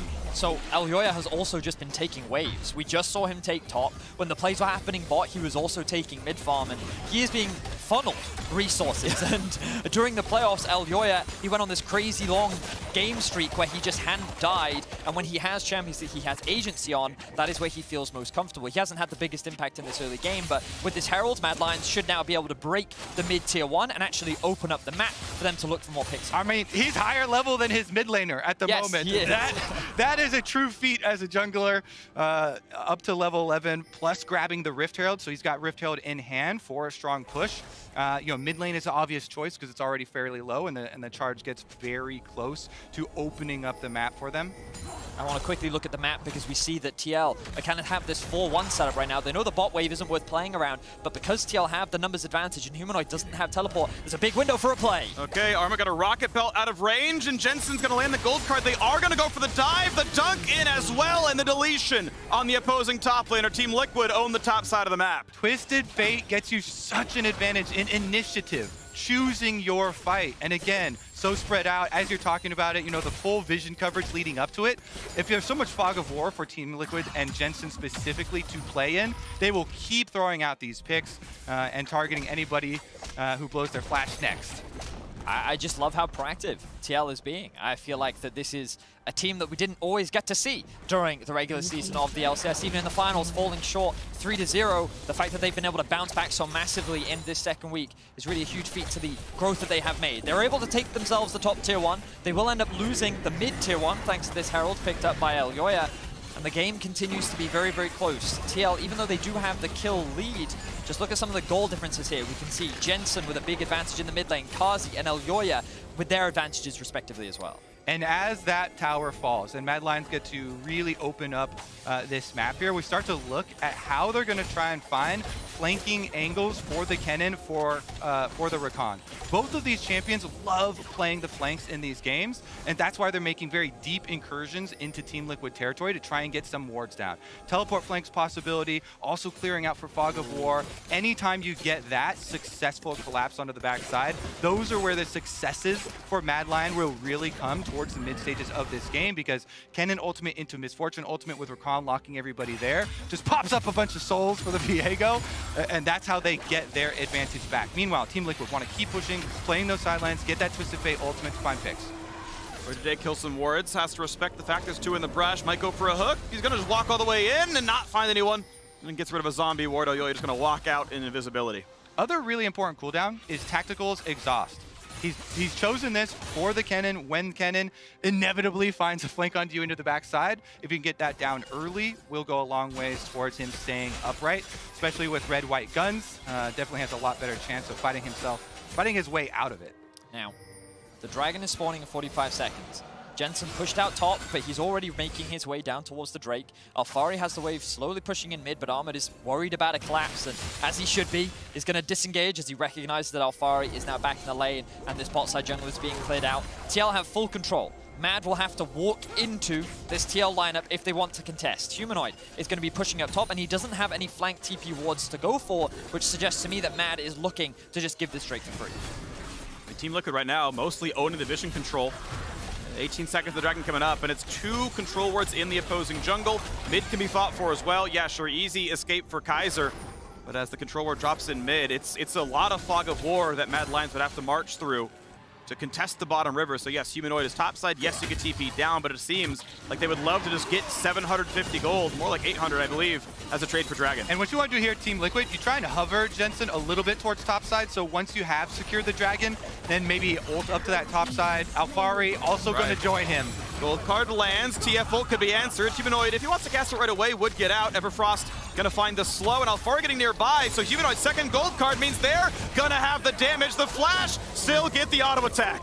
Exactly correct timing from Team Liquid. You wait until you're sure the Dragon is controlled, then make the Twisted Fate ultimate play up to the top side of the map, punishing Mad Lions for trying to get something out of this trade. And you could see that Mad Lions' play there was, hey, you know what, Humanoid, he's a little bit behind. Twisted Fate passive, you're also going to get all that additional gold. Let's just funnel him, that extra tower gold in the top lane. Let's close that gold gap a little bit between the two mid laners, and then we can just exchange. However, Team Liquid, they respond, as you rightly said, Kobe, perfectly. They get themselves even more gold into Jensen's back pocket. Humanoid ends up losing his flash, and TL can now go back on the offensive. This is why, Vedius, I've been screaming all group stage long about Twisted Fate and how so many of these teams are using it for just the small timing advantages. This one is going to be a pass up towards top side to see if they can catch him, but Scryer's Orb is used. With that extra vision, he'll just get his recall off in the alcove. Ever since Perks tweeted about it, and I was like, yes, he's decided he's no longer losing to this champion. Mad Lions, though, they make the trade that so many teams have made with the Silas to Twisted Fate. Even though they can steal the ultimate here in the Axe Effect replay, and even though Humanoid does sidestep the center of the Everfrost there, not going to be an escape for him. One auto's all it'll take. He tried, and he ended up falling short. Oh, wow, he even got a shutdown off the back of that. So that was 500 gold into the back pocket of Jensen. You can see he's now working towards that Zhonya's third item, and he is very close to it as well. TL, even though the gold is dead even, I feel like that they're just in a very good position right now. Alfari with 2 levels over Armut. Tactical actually has a level advantage over Kazi, even if he is slightly down in itemization. And when it comes to these team fights, it really could go either way for me. I feel like that there's no definitive thing. That, well, I mean, I think that the execution is going to be a big part of what could swing these. Oh, and the picks! Big damage on the Kaiser again, has teammates nearby. Centaur can flash if he has to, but the Lantern's good enough from Core JJ. So get to reset momentarily. Mad Lions getting rid of vision on the right-hand side of the map. Alfari has to be careful. He's in a 1v4 for now. Mad Lions knows there is really almost no vision down here. Tio going back in the mid lane. This could be a turret that is killed, but they're not posturing too aggressively. Mad gets back up the river, and nothing's going to be knocked down. But slowly look at this vision creeping in from Mad Lions. You know, some of the objective here for them on these picks is not just to get summoner spell cooldowns and try and get health advantages there by chunking people out, but exactly, Vedius, those deeper wards, because again, it's hanging over your head. This Kennen, who has already a stopwatch ready for the fight, Flash is ready for the fight, Teleport is ready for the fight. If that gets into the back line unannounced from the side of Team Liquid, they will be very, very scared. And let's not lose sight of what this game is about. The final LEC team, the LEC champions, still alive in this tournament. This is an elimination game. If they cannot defeat Team Liquid, they are not passing the group stage. Much like Worlds last year, did not pass the stage they were born into. It may well be their fate, but their future is in their hands. They win this, they win later today. They have control of the road forward, but it must start with a win here. And it's I know that it's a lot of weight as well for Mad, because remember that as the new first seed, a lot of European fans are just used to G2 coming in, and there's this like expectation now that Europe will do well because of the past successes of G2, and now that Mad is picking up that mantle of being the first seed, being that representative, a lot of those weight and expectations fall on their shoulders, and to fall short in the group stage, I know will be nothing short of a disappointment for this team. So this win is extremely important for them and their chances of making it to the quarterfinals. Down goes yet another wave. 400 gold, small lead for Team Liquid, though 800 of that is fraudulent through the Twisted Fate passive. 900 to be exact, as Santorin finally gets his own set of farm. You know, we've seen Elyoya grab lanes so much. It's like, look, why can't the Troll King do it? And buffing up the front line is actually a valid strategy for Team Liquid, because whenever you're faced with a team that has really big advantages if they find flanks, you want people to go for what we call marking in teamfight scenarios where you mark the big flankers and you try and suss them out. Which angle are they coming from? The Rakan and the Kennen are the two big ones that you're looking for. If you throw the Jarvan, if you throw the Trundle in the face of these champions, you know, a very common Jarvan play will be to just start with your ult onto the Kennen and you force him to flash early and then save your EQ to try and lock him up since you've built fairly tanky. But there's the Rakan. Here's the frontliner, huge damage, Santorin, and they got him indeed. Gold earned, Corte Day forced one away, but that's a pillar, that's Elyoya on another jungler, finding the dive into the turret, finding the kill, mid lane tier 2 is down, and Mad Lions are ready to rip and tear. They make the flank, they find the angle there for Kaiser, and he's gonna make Team Liquid pay for it. There's already a move towards Baron. Teleport, I think, is ready for Humanoid. He'll join the rest of the squad. TF probably going to try to join here as well. Humanoid not going to be in range for any of this. But without a jungler, Team Liquid have a hard time winning this fight.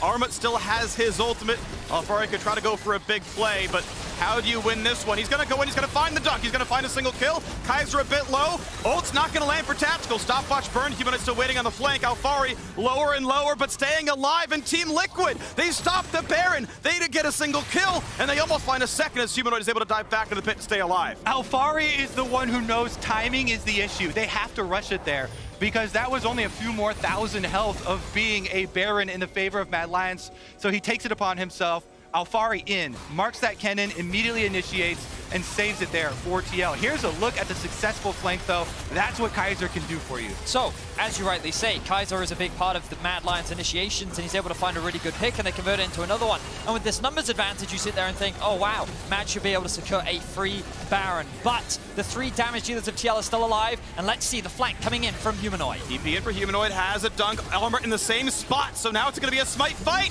Goes to Elyoya, 2 dragons apiece. Now Team Liquid must be careful about the dive. It's Humanoid in, a lantern out, but Tactical has been left alone, and Tactical will fall. Armut. And yes, Armut could find a bit more. Did have Volt, did have Flash, does not go for the big play. The rest of the team was not nearby. But they can threaten Baron. They've already taken down the Ophelia. So much damage missing from the side of Team Liquid. Tactical is a ginormous part of the carry. The crucial things to know are Kennen still has the ultimate available, and Misfortune's ultimate should be up very, very soon. Alfari with the TP will be able to join, but he's certainly grouped up with mid. Mad, start the Baron.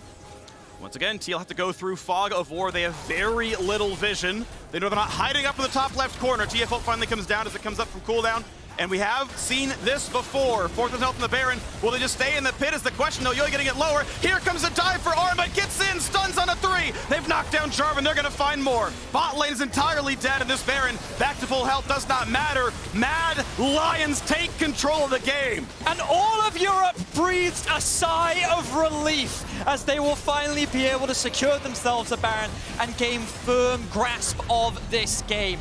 Mad consistently used the Baron as a means to start the team fight. And this time around, knowing that they had a numbers advantage, getting this pick onto Tactical means that they would be in a 5v4. And with Kennen's ultimate and Misfortune ultimate up and available, they're poised and ready for the fight. Huge, huge plays from Mad Lion there to split Team Liquid. They leave both members on the bottom side. They get caught out. The Kennen ultimate is available for this time, and that means big victory. Baron now allows the team to shove down these waves and actually get some towers. Size of relief there. Yeah. Out of the coaching staff. Yeah, it's a mix of half minutes of relief because you know this is backs against the wall, and even if they win, their job is not done. I believe they must reach 3 wins to even have a shot, which means they must win their next match as well.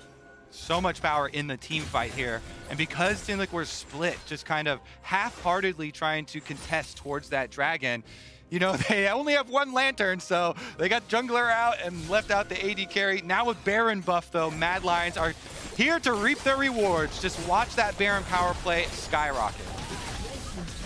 Yep, down goes the wave, down goes the turret. Gold lead stretches nearly to 5,000 as we're at 3K, the Red Bull Baron power play. Plenty of time to reset, still 1:45. Baron will time out in time for the Dragon, but realistically, that's not a terrible concern as a simple gold lead. Just having more items feels like a good way to control a Dragon. That's a relief. I mean, it's when you look at Europe and how they've been performing in the second week, obviously a lot of struggles, a lot of frustrations, and Mad Lions were kind of this final bastion of hope. And their team fighting is what they have been praised for, and I think that we're finally getting to see a glimpse of it, largely because the way in which they used Baron, it was criticized against them in their Gen G game. They were able to sneak a couple of Barons, but they got punished as a result of it. Gen G found a really clutch fight against them in the pit, and they were able to shut them down. Team Liquid, especially with how Alfari's been playing, he's been dominating the entire laning phase. His team has been playing around him. He ends up getting caught out, and they end up falling short. Now, the TF ultimate comes through. TL are going to try and hold on to this tower. And they spot that it's all 5 sieging top. There's no flank play to be had, but maybe a reinforcement instead, as indeed the inhibitor turret will be fought for. CoreJJ slowed. CoreJJ has a flash, but doesn't burn it. No, it was still down for a few seconds.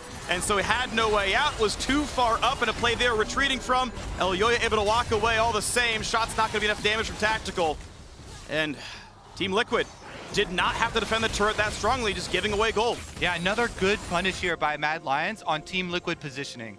All of these picks have been afforded to them because of the positioning there, opening up from TL. CoreJJ this time around, he had a few more seconds left on his flash as he's up by. This tower is going down. There's nothing that's going to keep protecting you. You can sidestep as much as you want, but the Mad Lions chase him down. Another kill on top of it, and yes, the Baron power play continues to balloon for them. I do like what Tactical did there, though, with the use of the pillar, and then he held on to his auto attack until the Starax actually disappeared to see if he could get a big hit off onto Elyoya. Fortunately for him, did fall short, but now Team Liquid find themselves 5.5k gold down. Obviously a pretty substantial gold difference. Yeah. They're not at threat of the Dragon Soul just yet, which means that they're likely going to continue to stall, and you're then kind of looking at Tactical at being one of your big win conditions. Aphelios does have a lot of damage in the late game. We've all seen the 200 years. We know what he is capable of. It's just about finding that good team fight and leveraging some of the long-range pick potential that Twisted Fate has. But this is a battle for the mid lane, so TL not willing to cede the map. Instead, it's Humanoid coming in. They're finding the charm. Trundle could die. Santorin just barely gets out of range. And a Redemption gets the health bars back up for Mad Lions. Elyoya now low, does not get the reset. Sterex Gauge pops. Pretty good damage out of Tacticals. Not yet ulti, just the Q spam. And as Mad Lions are a bit low, TL may try to go back in. They have Jensen's ulti. Exactly. Twisted Fate ultimate pop for the Vision. Dragon being bursted down. Armut, he's going to pop his own ult. Gold card going to land a stopwatch by his time. Dragon is down, but can Armut die? Ooh. Oh, that is just barely a Zhonya's in time for Jensen. 1 kill for the Dragon. That means next drag is sold for Mad Lions, but does TL find a fight to get more than a single kill? The only option probably would be return to mid and push out that mid wave and maybe pick up the remnants of that outer tower. Little bit of extra gold, but that's about all you can ask for. Well, I think the fact that TL was able to find that pick, able to punish Mad Lions, because I think they played that mid fight really well. The fact that they were quite spread out, the fact that Santorin was the target focus, he didn't end up losing his flash off the back of that as well. And he forced Mad Lions to invest a lot to allow TL to come back. Now, of course, the bad news is TL didn't actually get themselves the Drake. If they had, then they would have another win condition. But now that next strike is, they have to fight. They have to fight that next Drake. They don't have any more stall time. And so they're going to be forced to run into this Mad Lion squad that only continues to extend their gold lead. Santorin was squeezing on that one for sure, with his ultimate barely ticking to keep him alive.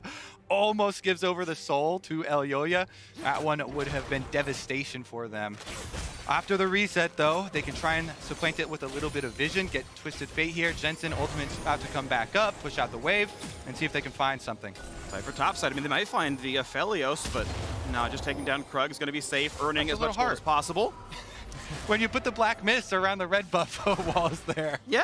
Little heart from NAEU Love Fest here going on. Wow. Oh, absolutely. You know that Viego, he's a very compassionate person. Exactly. A man of the heart. Thematic. He is also level 16, by the way. He is quite high level for a jungler at this point in the game. 3 items fully completed. In theory, means more stats for Santorin to steal. Ironically, Humanoid steals away his ultimate. Maybe wants to go in there. Here comes Aurelius. Here comes the attempted play. Jensen going to be out of the range. And here comes Alfari. Will not be knocked up just yet. Dunks in 4, but is there follow-through? Bullet time not bad. Here comes Cannon. And it's going to be absolutely huge for Armut. They get 1, they get 2. The TL bot lane is gone, as are their base most likely. Humanoid diving in, wants to find Jensen. Won't get a stun, but this inhibitor is likely to fall with the Baron instead. Another big team fight goes in the way of the Mad Lions and Armut. With the flash available, with the ultimate up and primed, he's able to shut down Team Liquid, and with Baron on the cards, this is going to be another big objective, swinging into the favor of the Mad Lions. coordination here in the team fight pays off. Teleport comes in for Armut on the side, so even though Team Liquid disengaged after the Cataclysm, he finds them, he punishes them. It's so well done by them to have multiple layers of engage, and definitely pays off here. This is going to be Baron number 2. That one you got to think is going to be an inhibitor turret breaker. Well, let's see how much they want to do with it. 2 minutes 45 on this buff to take down Team Liquid, keep themselves alive in the tournament. This fight, really, really well done. So you can see when the TP comes through that Mad Lions are saying, hey, actually, we can go for this fight, but Alfari is just using his ult to disengage, and then look at how quickly they all have to flash away to set up for the Kennen to come in from the flank. Jensen's forced out of the fight. Tactical ends up dropping, and Mad Lions walk away with 2 kills. Exactly, and that was even with Tactical's exhaust up. He exhausts the Kennen during the ult, but because their entire backline gets stunned up, there's nothing to protect them from any of the DPS coming through. Mad Lions run them over. And with the full charge here, 2 minutes left on this Baron buff, you can just spread the map. 1-3-1, Kennen bottom side, send your Sylas up top side. He's got teleport ready for Humanoid, so even if he doesn't get in range to Twisted Fate to steal the ultimate, he can teleport over. And I think that one of the big things for Team Liquid is they've given a lot of team fights for Mad that they really just couldn't afford to give. And I have to give a lot of credit to Kazi, finding that 2v2 kill alongside Kaiser in the bot lane, level 17, full build now on the MF. The damage that he throws out, I feel, at this point is far too great for Team Liquid to be able to deal with. And if they can catch him out, then I feel that there is a way that they can stand a chance. But the question is, how do you catch him out?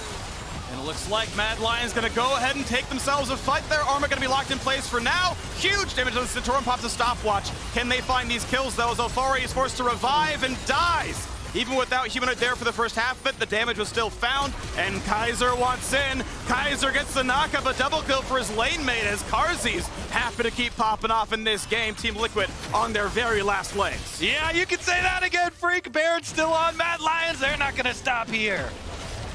Pushing down one turret, the inhibitor gonna fall as well. And 40 seconds on Tactical's respawn should be enough to knock down the Nexus turrets. Mad Lions had to win this game, and they have done so, improving to 2 wins, a tied score right now with TL. And the control still available. Mad Lions, the last hope of Europe, take the win. And as you said, Freak, a much-needed win for Mad Lions as well. Of course, it's not all doom and gloom for Team Liquid. They're still in a pretty good position.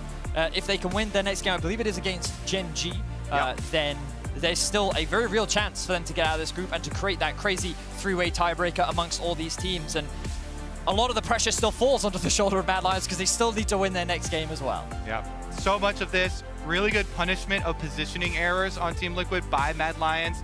Immediately going on them when they're split, finding that pick over and over. Even though the first pick and the Baron attempt was defended by them, and they needed to find another one, they do so at the Dragon, really breaking it open. Well, with Mad Lions win, we are one step closer to a 4-way tie in Group D. That's a Mad win and a TL win in the last 2 games, and there you have it. Everyone's going to be tied there. So that'll be exciting if it happens. After the break, we'll send it to the analysts to break down that game before checking in with Lore and Kaiser.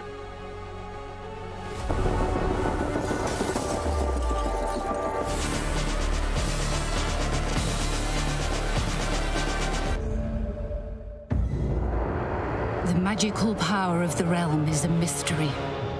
Like a guardian, it is with you always. Defending you, charging you, watching over you like... Actually, it's not magic. It's this Cisco network. The power behind every gank, every combo, every mind-blowing moment. At League of Legends World Championships.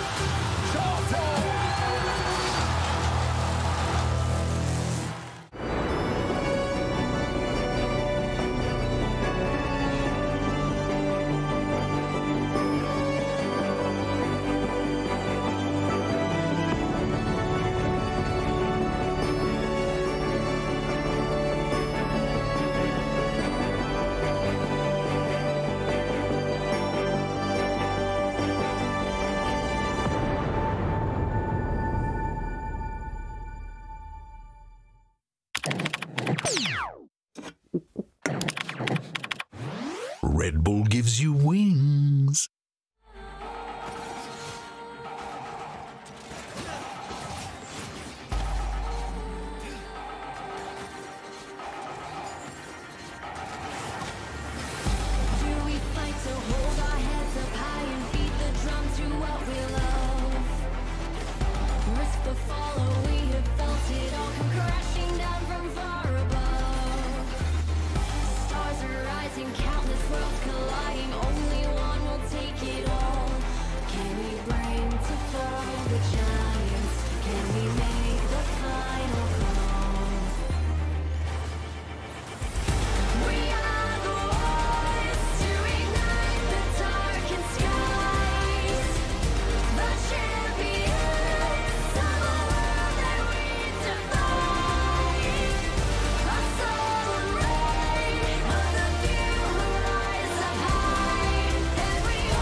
Welcome back to the State Farm Analyst Desk, where whether you're a fan of EU or a fan of League of Legends, Mad Lions delivered, keeping the possibility of a four-way tie alive. Their own hopes to get to the quarterfinals as well for every single LEC fan out there right now. Kadril, I bet they're as happy as you are. Never doubted them for a second. Not even a second. Even when they were losing that game, I knew that the TL would make that mistake, and I knew Mad Lions would find a way to win the game. I mean, there's a lot of European players on TL. They were feeling bad for the LEC, you know. We need sleeper agents. Yeah. Let's take a look at Champ Select, because once again, the TF does come through, and it goes the way of Team Liquid. The Kennen on the other side, though, which ended up being quite relevant, even after being focused hard in the early game. So the thing I want to highlight about this draft for me was the Kennen blind pick. Although it looked really bad in Armwood's hands, TL's response in the Jarvan was kind of underwhelming based on the comp you have, right? You're playing TF with a Kennen on the enemy team. You have pretty much 3 kills or good setup already, 4 side lane kills, so you can play on the side lane. Jarvan is not a great side laner. He's a team fighter. What's their follow-up in team fights? Well, not much. They're quite short-ranged. There's no like Jarvan Galio. There's no like Jarvan MF combos or any kind of zoning tools that you have compared to Mad Lions, who have Kennen, Rakan, MF. Yeah, I mean, I think the thought process here is that generally during the regular season, TL played a lot more like 1-4 instead of 1-3-1. And so I think they wanted to draft a strong laning team fighter and then just have Jensen pushing out sides and collapsing a team fight, right? And they were actually able to make a lot of plays happen in the early game, but there was a lot of errors in this one. There was, and I will say for TL's draft, I like the fact that they have the winning lanes, like you said. They almost basically have 3 winning lanes. Just the problem is this one wasn't so winning. Apart from this one, the level, this should not happen. It shouldn't. Right? You're right. CoreJJ should play that Rakan W and should stand on top of his AD carry. Second kill came in because Tactical had no sums. There was a lot of action going on. It felt like Mad Lions from this point were in the lead, but then it just felt like TL ran from top to mid to bot and got a kill on every single lane. Yeah, absolutely. I mean, Santorin, it felt like was everywhere. Him and CoreJJ were roaming across the map. Jensen was actually very, very proactive in this one as well. The last TF game, I was pretty critical of him, you know, not using the ult till so late in the game, but he was TPing bot, he was ulting top, he was looking for plays consistently, and TL got it rolling in the mid game. I mean, 10 kills in the first 15 minutes. Both teams were really throwing punches just to try and find an advantage. And for a large part of the game, the gold was essentially even, albeit, you know, where it was dispersed across the teams, definitely different. Yeah, playmaking was fantastic from TL. You have the tools to do it, right? Thresh and Trundle can move up and down the map. TF's always there to respond with globals. And Alfari can TP in, worst case, if you're playing on the opposite side of the map. And yeah, it just felt like a trade-off in the end for TL, who came out ahead in kills. But interestingly, the gold was always even because El Yoya was just ahead in farm, and they were getting more towers across the map because TL invested a lot of numbers for these individual kills. It was Santorin and Jensen making a lot of those plays on the Trundle and the TF for TL to keep them in it. But by the same token, is Zale kind of falling victim to some of their own macro here in the 1-3-1 getting caught out. Yeah, absolutely. I mean, I think it was actually the play prior to this where the wheels really started to fall off when they got caught mid. I think they expected that Mad was just going to go take the free dragon because Jensen was showing top, and TL are trying to basically trade tier 2 top for the dragon. But instead of going there, Mad says, well, we don't need to take the dragon. We'll just dive you. Yeah. And we saw Santorin was too far forward. CoreJJ didn't have enough space from him from the Lantern, so they both die. That goes to the Baron, which still did fend off, but they just completely lost all tempo on the map. They ended up getting, you know, overstaying at a dragon. They die there. They lose Baron. And really, I think that was the point where everything kind of just fell apart. Yeah, once they got Baron, you're playing into a comp that relies on TF for side laning, but they have to answer with team fights. And we can see it right there. Alfari jumps in with the Jarvan ult.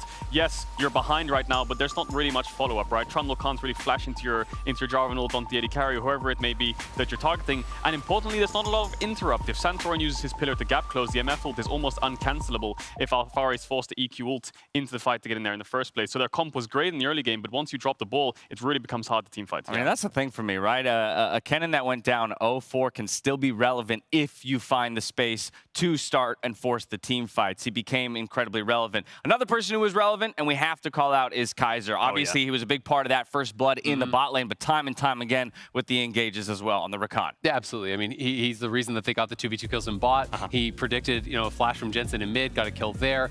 The engage where I was talking about TL, the wheels that was him too. That was him as well, catching Santorin. Then the follow-up to actually get CoreJJ. He played very aggressively, and this was a huge win for Mad, huge win for the LEC, and Kaiser, I think, deserves a lot of the credit for it. You saw it right there on your screen. 100% kill participation from Kaiser. He was absolutely everywhere for Mad Lions. Well, for both of these teams, still alive in the hunt for that quarterfinal spot, but they will need to win their next matchups, which come successively after this. Speaking of the man himself, though, Lore is on the ground in Iceland to hear from Kaiser. Thank you, Dash and Kaiser. Thank you so much for joining me. The State Farm analyst desk was just talking about your stats and how good you were with Rakan this game. How do you reflect on the performance and the impact you had for the team?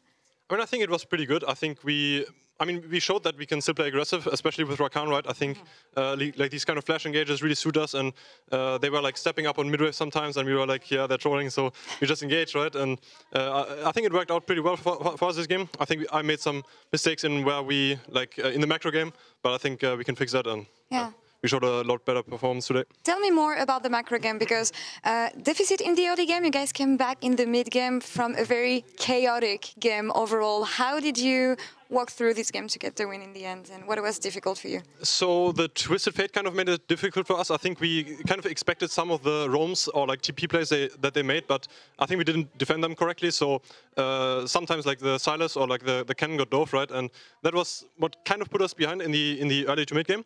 But I think we clawed our way back by like, just as I said, engaging on mid lane. I think just farming well in general, because we took a lot of jungle camps from them. Like we zoned them out, and we won a lot of fights, right? And even though Cannon and Silas were like getting killed sometimes, I think we still got a lot on the cross map. So we were like not too far behind, and yeah, we could still win fights. I'm glad that you mentioned Twisted Fate, because it's been a key pick so far in the meta, and we know how it works against Silas. But what is up with the team not banning Twisted Fates, and how strong and problematic the champion really is right now when it comes to draft, especially on your side? So we thought that while Team Liquid is a pretty good team with TF, I think we thought that the Silas was a good enough answer into it, and I think Maverick just wanted to play Silas, so we just left TF open and let him play Silas. I think it showed that it was a successful counter strategy, right? So like we weren't too unhappy with our draft at all. Like I think we all got like our comfort picks, and we had fun, and that was like the most important thing. Okay, well, very good, very good. Now focusing on EU as a whole, I want to say that the ELEC has not been performing the way we expected, let's say. What's your take on that and the results for EU so far? So I think Rogue doesn't have to really be ashamed of themselves. I think they beat FPX. They almost won against C9. I think that could have gone either way this game. So I think them not making it is like not that big of a shame. I think they played really well. I think they can be proud of themselves in the group of death, right? I think placing third is like is fine enough, you know. I think Fnatic, of course, like there's a big, you know, like trouble with like team morale or like team situation, like upset having to go home. I think he was their main carry in most of their wins, right? So losing their main carry is a big deal, and I think it showed. And what about you guys then? Well, yeah, I mean, we can't say that we performed to our like level in EU, right? I think some of the games we lost, we should have maybe won, like if we played cleaner and if we didn't have like maybe nerfs. I'm not sure what it is, but like I think we're still like in the contention, right? I think we just have to win against LNG today, and then we are going to force a tiebreaker. And I think in tiebreakers, EU has always been good, right? So no worries about that. You managed to turn it around in an elimination game today, Kaiser. So that's actually what we were hoping for the Mad Lions. Thank you for the interview. Good luck against LNG later today. And we're going to take a break now, and we'll be back in a few minutes with TL versus JNG. Stay tuned.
VA? Should we show them how we do it every day?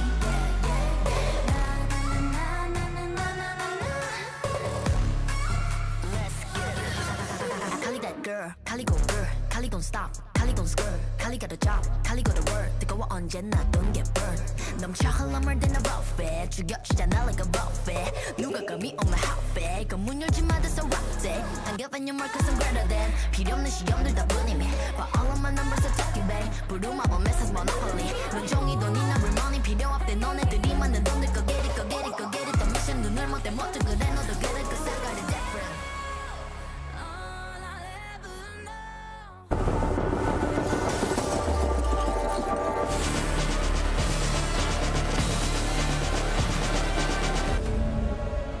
Welcome back to Worlds 2021. Team Liquid are now in the dangerous position of win or go home. Gen G also 1-1 on the day, not an insurmountable task, but if Gen G wins, they are in the quarterfinals. That is 4 for 4 for the LCK, righting the wrongs that they had a few years back when they dropped in groups in the Cloud9 group, back when Cloud9 made semifinals.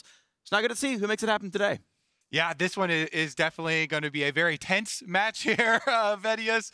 Gen G have been looking quite good. We'll see if Team Liquid, a couple of things, you know, positioning errors for some of these objectives, actually the very initial calls on some of them, but the early game did actually start out well for them once again. You know, a lot of these coordination, you know, things with Santorin as far as the early pathing has worked out and has gotten them some good steps to build on. Yeah, I very much agree. I feel like that we've just seen good things from TL today. In game one, they were able to successfully translate their early game lead into something significant. In the second game, they ended up finding team fights that just didn't go their way, and a composition that I think, as Kadra was talking about in the analyst desk, didn't really fit into those team fight styles, especially against what Mad have drafted. So I'm very curious as to what their approach will be here in their third and final game in the group stages. A must win, a necessary win, but potentially one that can get them out of this group, or at least a chance to get out of this group. At the very least, if Team Liquid win this game, they are on a tiebreaker with Gen G in either a 2- or 4-way tie based on how the other one goes. So a tiebreaker for the lives if they win, and Gen G will be included, as they both be 3-3, of course. And once again, if Gen G wins, they are 4-2. They maybe tiebreak LNG, maybe they take it automatically. We'll see which way it goes. Otherwise, it's Mad Lions fighting for that spot. Now, first 3 bans are in. Already, Team Liquid, I feel like they're going to go for first big misfortune if it makes it all the way through. They are heavily targeting Ruler. Core JJ's a foreigner lane opponent, all bottom lane bans from the side of Team Liquid. And if MF gets through, for sure, grab this one up for tactical. It gives you so many things. It's not just, you know, the lane phase and the team fight phase, but the ability to instantly clear even cannon waves with your ultimate, to run very quickly, rotate with strut. It's very, very big as far as the macro game plus the team fights. Interesting that Gen G is forcing talent to a choice here. Do you want to give us Misfortune or do you want to give us Lee Sin? Because we're quite happy to take either or. We know that Ruler has a very deep champion pool, and he's quite happy to play whatever, and it looks like Santorin is going to make the choice to take the Lee Sin for himself, and I think this is the wiser one. The question is... Really? Well, I think that just when you look at what is available into it, with the fact that Xin Zhao is now banned, I just feel like it is the strongest blind pick jungler. The question is, will Clid go for the Viego, which is what we've now seen as a common answer into the league? Okay, well, we shall see, because they just used 3 bottom side bans from Team Liquid to afford Gen G a Misfortune Leona bot side instantly out of here. So we get a utility bottom lane from Team Liquid, the Jhin plus Rakan here. Lots of pick potential and lots of playmaking, but not necessarily the same carry potential, the DPS output.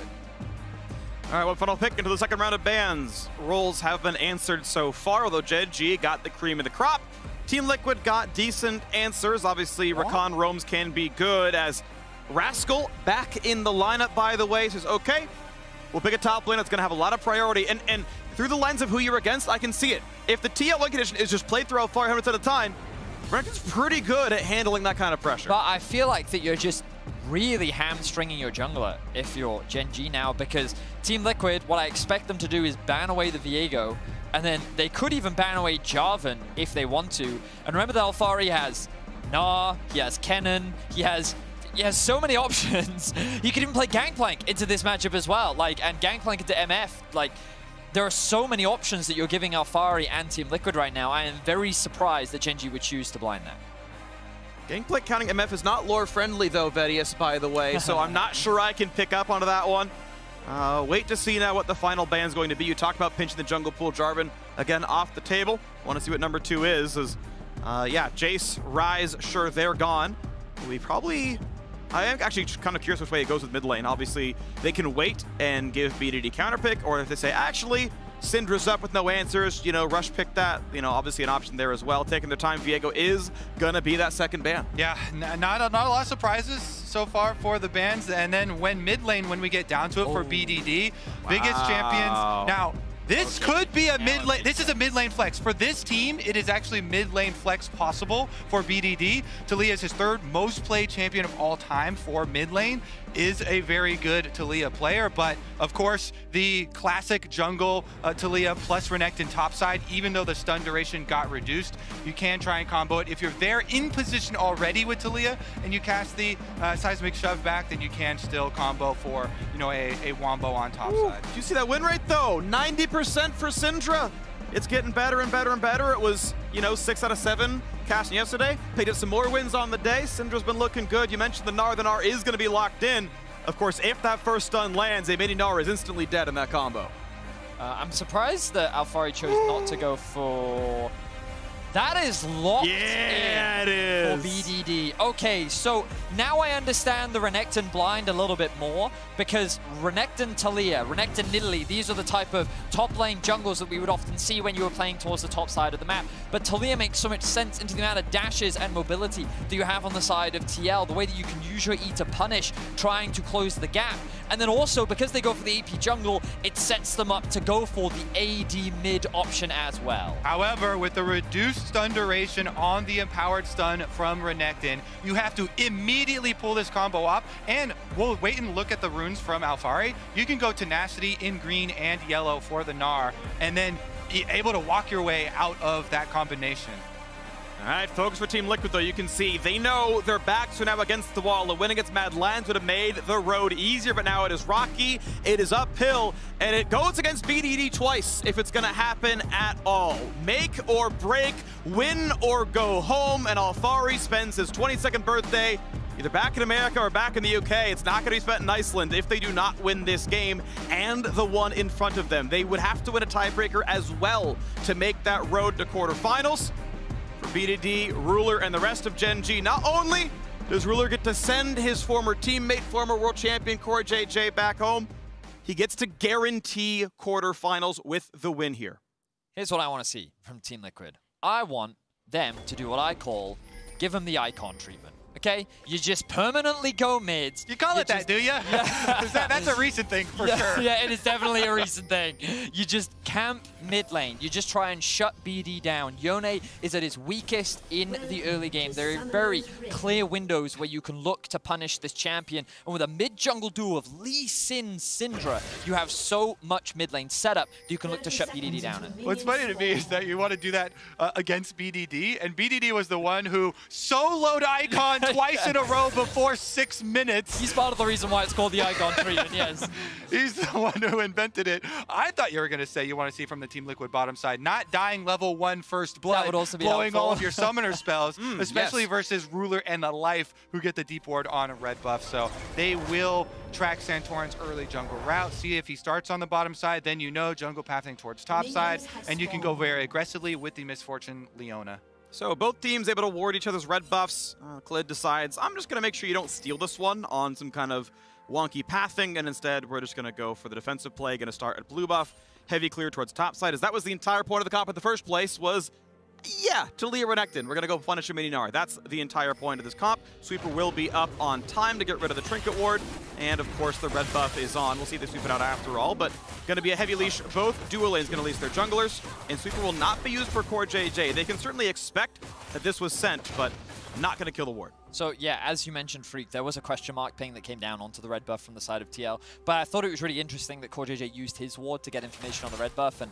for any solo queue players at home, it's a really useful thing to do when your jungler is Lee Sin, because he doesn't want to trade over for that sweeper, so having that early to be able to clear out some of your own jungle vision is very valuable, but CoreJJ holding on to it for the time being. Now BDD gonna hold on to Q3, waiting to see if he can land one shot on a Jensen. Nope, just the minis, but level 2 is in. Debbie's gonna land as well. I will say, too, checking back in on those runes we talked about for Alphari, because he opted for probably Taste of Blood there and went red secondary, doesn't have access to Legend Tenacity, just the Tenacity from Unflinching in the Resolve tree. So I'm just so curious, because you know you're going to see it happen. Renekton stun into Talia, attempt on the combo for the Seismic Shove, if he's still able to survive. We're on pace for it. The shield is on, though. Speedy barely takes any damage as Jensen gets his phase rush off. And at this point, I believe the ward would have just seen the fact that the red buff was started, though no longer sees Talia itself. Santorin, of course, on through 4 camps. Red Raptor's Grump gets you 3. You take blue, then you cover top lane. And he's going to help make sure that Alphari's okay against Rascal, and then he can turn around and go for the Scuttle. Wanted to bait him in, and in fact, they're going to go for the play here. Rascal will not get a dice, but has to flash it away, and that removes so many options at punishing Alphari. And it does give you top priority for the Scuttle Crab, too. So by ganking before the spawn of the Scuttle Crab, that's what you get mid lane. Jensen, Talia is top side, is able to sidestep it, but playing to the top side of the lane, a bit of a risk. Is going to go unpunished, though, and again, that top grab afforded to Santorin, spent his early gank topside, Gnar pushing already, should be able to cross through mid, BDD chunked down below 50%, and Jensen wants to transfer it for a double Scuttle. Big trade on the bottom side as well, as Aftershock and W were down, so Life took quite a lot of damage there. It can be hard to push through a tank support, though, and he's going to regen back up with a potion. Still looking to play. Both junglers on the bottom side as well. Yeah, I like what Santorin is doing, though. He knows that the wave is bouncing in mid, and he has control there. His bot lane is trading aggressively to make sure they have the health advantage to be able to support him as well, and this will give double Scuttle to Santorin. Cleanse up for tactical. Cortege full health with Ignite. Gonna find damage on a Life. Is it gonna be enough? Be careful, because they've got a Talia able to jump back. Root's not gonna land. A sidestep for Life keeps him alive. Ooh, that was very close, but Life trusts in his sidestep, doesn't even flash it. No W landing means no extra kill. Still has heal available. Ooh. Nobody using any of the summoners. Doable. BDD has flashed to get a chance to use it, though. Jensen's so low on mana. He has Biscuits, though. He has a combo. He's baiting with Biscuit and Time Warp Tonic. Not going to find the play. Santorin jumps through the minions and goes away. I like what BDD did there. There was a question mark thing that came out from either him or a member of his team saying that I'm pretty confident Santorin is going to look for a dive in mid lane right now. And again, this is what I wanted to see from them in the early game. Playing through mid, trying to shut BDD down, but BDD is doing a great job in terms of the farm and playing around any potential early pressure. Definitely positioned well to not be caught, because certainly there's mid laners who would have died to that dive right there, but was not able to be shot by the Lee Sin, so he's just fine. Equal gold between these teams, just under 100 in TL's favor. His top laners are within 4, mid laners in the same boat. Life, though, the first one to move in towards the bottom side. No wards just yet to put down. Jensen should know they have the ward there, saw him move over before it expired, so isn't going to try anything crazy here, just CSing at the tower, teleport being used back to topside as well, both of them with the steel caps. Good on Jensen to know the minions were not damaged enough. Needed to land another auto attack. I'll say that is something that I do not know about the breakpoints, but Jensen certainly did. Both of those going to get their recalls 1 CS apart. Both could TP back to lane as Sorp Shoes are in. Berserker's freeze for the other. For JJ, I believe he was unseen walking in, so will this be a bait? Will this fight work? No, BDD not going to burn the Q3, but level 6 to make that a bit more dangerous. So just a lot of trading going back and forth all across the map. No kills have happened yet, I suppose, is the proper English. And I noticed that Santorin is hovering around the top side, along with Clid as well. Rascal still doesn't have his flash, but now that he's hit that level 6 mark, he's going to be a lot harder to set up any kind of ganks for. And it seems that after BDD's first back, it's at this first boot upgrade where he really starts to get a lot more wave clear, because he can start stacking up that passive so much faster. Plus, this is going to be Clid's first recall, so he didn't have any damage really to back up any sort of topside play. Wants to get his purchase off. Getting to your Sork boots is insane on Talia on your first back. The move speed's so strong with the passive when you get close to the walls, surfing through, allowing you to get into these positions to try and play off the CC of your other lanes. He can play off either bottom or top. Looks like it's going to be bot this time around. Leona looking for it. Supports fight each other. Clid is around with BDD. Cortege now knows he's in a bit of a 1v2. He can hold the W and get away. Aggro's the Infernal Dragon. Good play by Clid. It looks like they can claim this Scuttle. Yeah, Santorin not going to walk up for the smite fight, or will he? Cortej's around, 6 health, and Tactical claims it. NA and getting crabs. What else is new at Worlds? TY4 leash right there. They put it even into Tactical's hand, so he's quite excited about that one. They've also got vision of the jungler, so they know it's his bottom side commitment. That should be Team Liquid Dragon. Should be happening. Hold on. Smite puts it at 450 and they get it, but now it's going to be a battle coming in. Life wants this one. BDD can ult on the 2. Big damage. Is it going to be a kill just yet? Jensen flash into safety. BDD low. Ulti not quite going to kill, but Santorin's here. He's going to flash. He needs energy. He needs energy. Jumps into a ward. Clid going to push him back out, though. When does a skill shot land? BDD is safe. Santorin has Conqueror stacked up, decent damage, and they can't kill him just yet. CoreJJ trades it back. Life is in for a stun. Rascal on the way down. CoreJJ gets the knockup, gonna run back to his mid laner, staying alive. Tactical gets the root, forces the heal, gets the reload. Q, auto, gets the kill. The flash, a little bit unrequired, but it's 2-1 Team Liquid. Both AD carry flashes there. I think because you saw the flash come out from Ruler, Tactical thinks he's got something up his sleeve for an extra heal, so they both answer, but again, Freak, it is a slight lead here for Team Liquid, pushing them out of the river. Also, note that Gnar never moved, so Alfari kept on farming on top side. Good combination there from Santorin, and here's the big ult from Yone. So it looks really good for Gen.G initially, but a great knockup into follow-up from Santorin. I'm curious as to why his Q didn't actually connect there. Untargetable, yep. Maybe. In any case, he's not quite able to get that kill onto PDD. And then Santorin's just doing exactly what you said, but he's trying to get energy back by landing these auto attacks. Fortunately for him, Life then flashes in to offer that extra kill. CoreJJ then trades it, and then you have AD carry versus AD carry, the level advantage helping Tactical. And in this situation, I think that he's convinced that his auto attack just doesn't go off, so he has to flash, but then he realizes after he flashes that the auto attack animation comes. And I will bet you in all chat, CoreJJ said, I upgraded. The joke being he left I'll take that bet. I'll take that bet. Yeah, no. I just expected some Meanwhile, back to the game. Bottom side, they're going to zone him off. Tactical, no flash. They know it. So Ruler uses the presence of Life here to earn himself some turret plate money.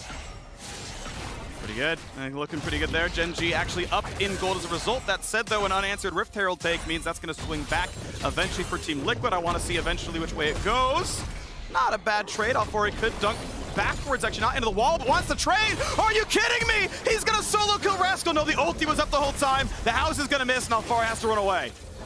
Santorin is that ult here. is big. Santorin can be stuck, kicks him in, but Alfari's got nowhere to go. Well done, Gen.G. Clid aimed that perfectly. Oh my word, that was so close for Alfari, and I don't think he wanted to overcommit there. He knew that Rascal still had the ultimate available, and so he wasn't going to take the bait, but Clid was in a better position to respond before Santorin, and with Clid still having the ultimate up, they were able to get a punish. Very unfortunate there for Alfari, because he was extremely close to getting a solo kill. Yeah, also, just look at the mini-map on the roam timings. Mid is pushed out right now, so BDD starts heading up when they start this trade. Rascal is just waiting for his ult cooldown. Oh, so close. Flashes away, gets it. Clid is up there just in time as well. Kicks him off the wall, but it doesn't matter. As you know, still close enough. Almost kicks him into the Renekton. That might have meant the kill, as then Gnar follows through with Q auto, but doesn't come through. And it is Gen.G off 1,000 gold lead. There is a Herald still to summon, but not a single turret has lost plate, so it's just going to be the 320 crash and nothing else. Gen.G now hovering around the mid lane with Life moving up. You can see Jensen respecting it. He knows that his lane is the focus. But I think the biggest thing for Gen.G right now is that this Yone has just kind of gotten through the laning phase pretty free. He hasn't really suffered many ganks. He hasn't really been shut down at all, and he's still yet to die, even after how close that last fight was, and he's slowly starting to ramp up. And my biggest concern for TL is who deals with this Yone later on in a side lane, because he is going to scale into this absolute monster. Meanwhile, looking at your next moves, you've got support windows for both teams. So bottom side, it's going to be AD carries farming against each other. Meanwhile, CoreJJ has to work his way through so many wards. Meanwhile, Life is already comboed with Clid. Gonna find the knockback, but does get the rest of the Raptors, so decent amount of gold earned, but Santorin getting the lion's share of the experience. This Team Liquid, again, fighting for their lives here at Worlds 2021. They would love to join their LCS brethren Cloud9 in the quarterfinals. A win means a tiebreaker, a loss means going home. Gen.G, a win means quarterfinals, and it's 4 for 4 from the LCK. Week 2 has been very good for the Korean teams. They've dropped, I believe, a total of 2 games, maybe make it 3. And now, CoreJJ looking at BDD, but not going to find any crowd control. Meanwhile, Misfortune able to get to the move as well, so Team Liquid want to back off of that one. Ripfield used just for some mid lane plates. And Core JJ, he knows there's a ward here, so not really threatening the all-in. Should just be ensuring that Jensen's close enough to get the gold. Note as well that Clid is hovering around the top side of the map. Clid's priority is just making sure that Rascal's in a comfortable position, can push out this wave. Then can also look for a potential TP if they want to try and contest this trade. Exactly. Clid has ultimate on the Taliyah, and they've got teleport ready for BDD with a deep ward, so they can easily answer. Can they burn it in time? Teleport's coming in from everybody right now. Tap's going to be locked up. Has Cleanse, does not have flash. And here comes the rest of Charm. Naka, big damage, and an execution. Life is down. So is the top winner as Rascal falls, and now it's curtain call. Is it that for Gen G in this game? Smite fight claimed by Santorin. 2 kills and a dragon. Will it be more? Alfari low. Alfari not just dead. Astronaut in outer space. Q's gonna land. Clid flashes. Santorin's not in range to follow, but Jensen is. A healing potion keeps Clid alive. Jensen, he's gonna throw the ball and he's gonna find the kill. Tactical, flashing away. Support is dead. BDD from Fog of War lands the knockup. Santorin's on the chase though. Red Smite means damage. Has to respect it though. BDD still goes down. Team Liquid tie the game back up in gold. What a bloodbath, boys! The Dragon goes over to Team Liquid, but Gen G can push on bottom side while Jensen moves towards mid. There's still time to farm plates in the Aftermath Vedias. What a crazy fight, but ultimately it's TL that come out on top. They get more kills, they get themselves the Drake, and I think TL's going to be pretty happy with that, especially with how the fight started, with Gen G committing a lot before their members were really in a position to follow up, allowing TL to suddenly punish the overextension. And critically, a lot of it is, where is that money going for the extra kills here? So many of them going into the hands of Jensen from the side of Team Liquid.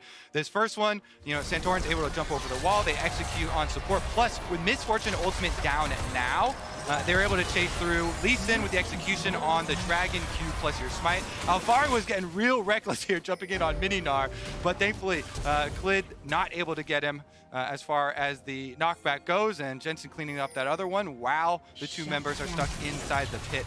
You can see that TL was a little indecisive at a point there because they were like, if we split, BDD and Ruler could in theory just kill all of us, but they wanted to make sure they get the kill, and then so much invested the flash and everything from the bot side of the map to be able to trade back. So that was Yax Effect replay, and it was Team Liquid staying alive here at the World Championship, and yet the gold deficit is still 1,000, growing now as the first turret of the game is taken, and we get to nearly 2K to Gen G. That said, it is slowed down by the fact that 2 Dragons belong to Team Liquid, and they're on pace for a very, very fast Cloud Soul if it goes their way. Top lane turret, looks like that'll be a freebie for them.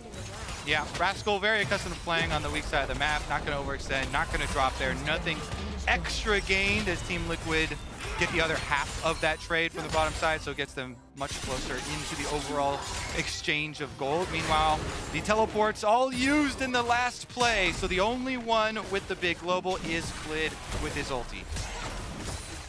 Jensen, in his career history, has been one to eliminate Gen G from the group stage. That was, I believe, the Cloud9 run back in the day, and he was a key mid laner when that happened, 2018. The best North America ever did at Worlds when they got that semifinal, Jensen in the mid lane.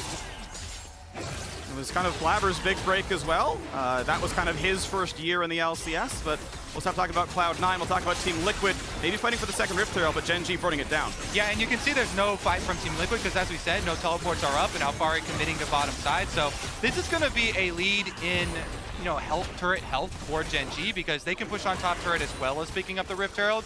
So this is going to be them pushing further ahead on tempo.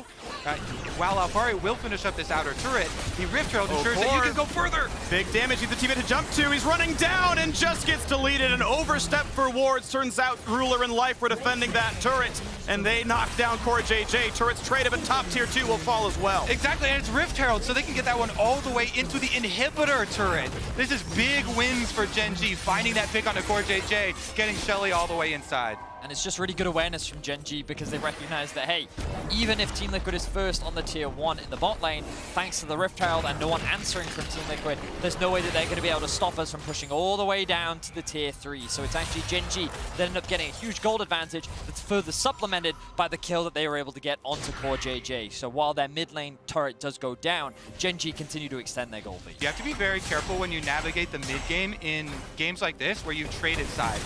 Both teams should be well aware that when you re-enter your blue quadrant of the jungle, you are re-entering through tons of enemy vision. Because your opponent just traded with you and spent so much time there, you have to clear out all the wards. That's #1 thing on Gen G's list here. You see them immediately sussing every single one of those outs. Multiple control wards going down, sweeper goes down, and immediately they clean the area in preparation for the dragon. Staying at a range, gonna let that control word regen, as the threat of Jensen landing a stun would have meant lights out for Ruler. Get summoners, but you don't want to burn those right before a fight. Dragon up in 18 seconds. It would be soul point for Team Liquid. They've got to fight back. A 1,600 gold deficit for that to happen. They need to let Alphari auto and get some rage off of minions, because the biggest thing in the last dragon fight, he was mini Gnar just recently exhausted, and he's coming into this one with no Gnar rage bar either. Thorn forced to ward hop out of the pit as well, so Gen G gonna feel pretty good about cooldowns momentarily. But both teams are grouped up, ready to fight for it. Level 10 for both junglers. No ulti for Clid, that may not matter. BDD waiting in the wings. He's got a blast plant to use as well. Rascal zoned out by Alphari, level 12 for both of those. Smite fight gonna come up soon. BDD. They both got the summoner spell. Root's gonna be found on the life is decent damage. BDD still waiting to take his play, waiting out of the vision. Smite fight comes in, Centaur claims the third dragon, and it's time to run away for Team Liquid. But that said, Alphari is Mega Gnar, and they're gonna go for the play. They get a charm into one, Life gonna lose some health, but he's staying alive for this one. Centaur gonna drop, and the opposing support will just barely live.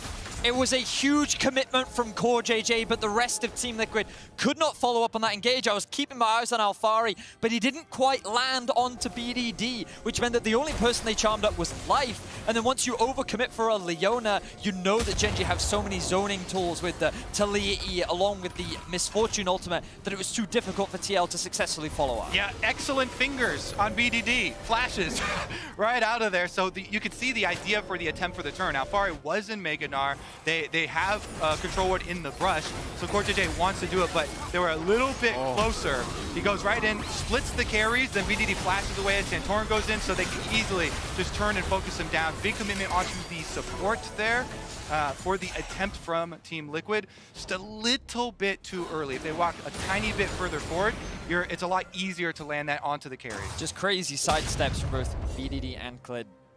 Gen G showcasing their right-clicking, very talented. But that is going to keep your mouse close to your character. Yeah, exactly. Very well played by them. The good news for Team Liquid is they are at soul point. The bonus movement speed and the cooldown reduction on your ultimates is always going to be a little bit extra valuable. And also, it gives you another win condition, which is that Elder Drake. The sooner that is alive, the sooner you can force those fights. And one of the late-game terrors that I am still afraid of, this Yone, the fact that he is still ramping up and is going to be harder and harder to deal with. If you can force him into a fight before he gets to that point around the Elder, then I think Team Liquid is still in a good position to be able to take control of this game, especially with Jensen completing his second item and still being very strong. So you wait and count down the moments. Baron has spawned just now, and it's Team Liquid trying to now get rid of some more vision. Honestly, the river lit up by Gen G until moments ago. A couple of zombie wards fall, and the rest of them time out. And this could be a pickoff on a tactical. He has summoners, and now with the Cloud Rift, able to walk out of the range, but Life may find himself a target as well. Santorin holding mid. He's a bit low on mana too. The DPS output from AD carries here, the difference is giant. Ruler here sitting with the double power spike with the LBR on top of it. He can have big ultimates plus the ability with Gale Force to get into some very precarious positions. Full summoners and Gale Force active already.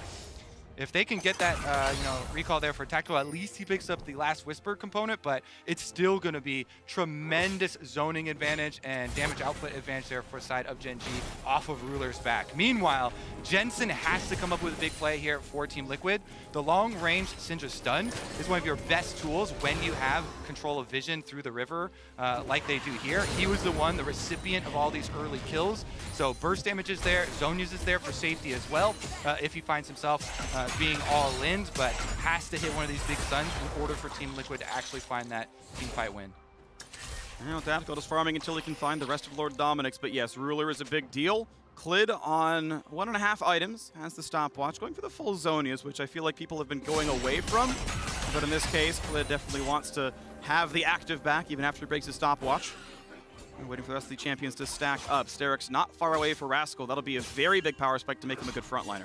I kind of like actually what Team Liquid did there too. You see the shadowing from Core JJ to ensure that Jensen can push out on top side without any of these surprise plays to burn a flash before the team fight. It's these minutes leading up to the team fight sometimes where you can actually make the biggest play. Burning out a flash on Ruler or on Jensen, something like that, would have really big ramifications for when the objective does arrive 1 minute here on the Dragon, as everybody's now resetting and getting those control wards to set up for it.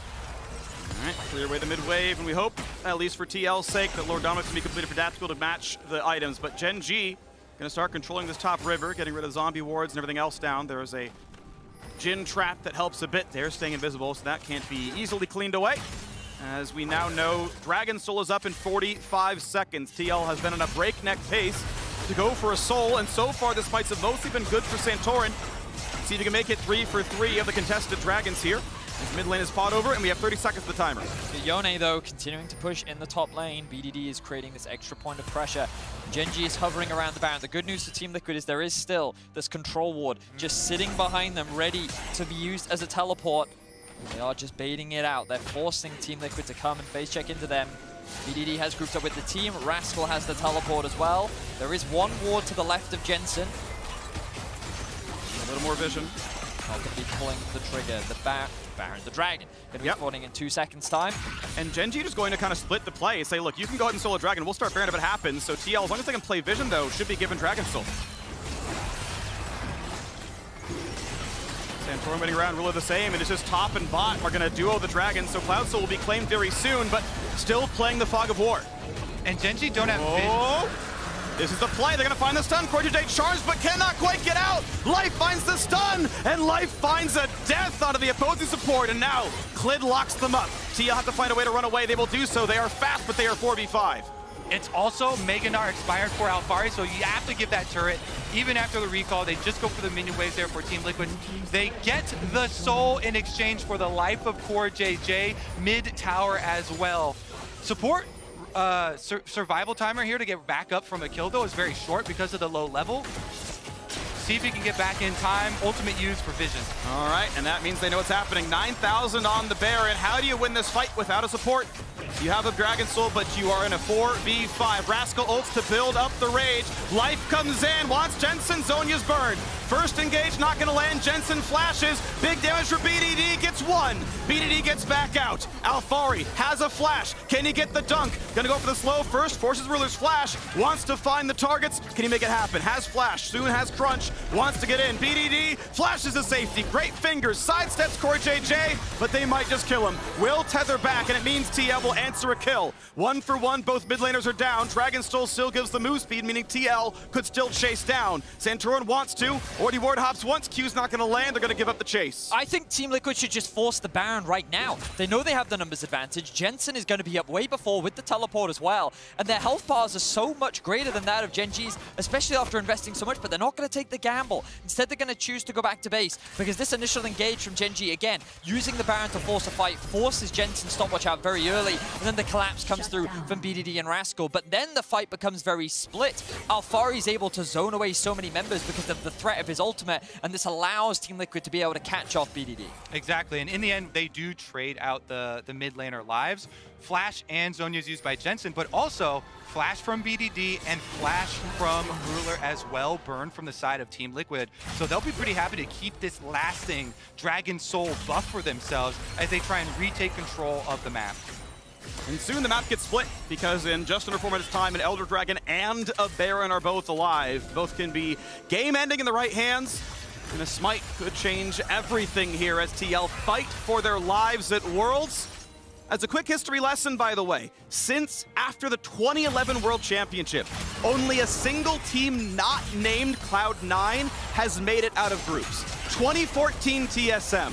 Every other quarterfinal has been from Cloud9 or an auto seed in the case of 2012 with TSM. No one else really makes it out here. TL to be the first time as an org they would make it out at Worlds.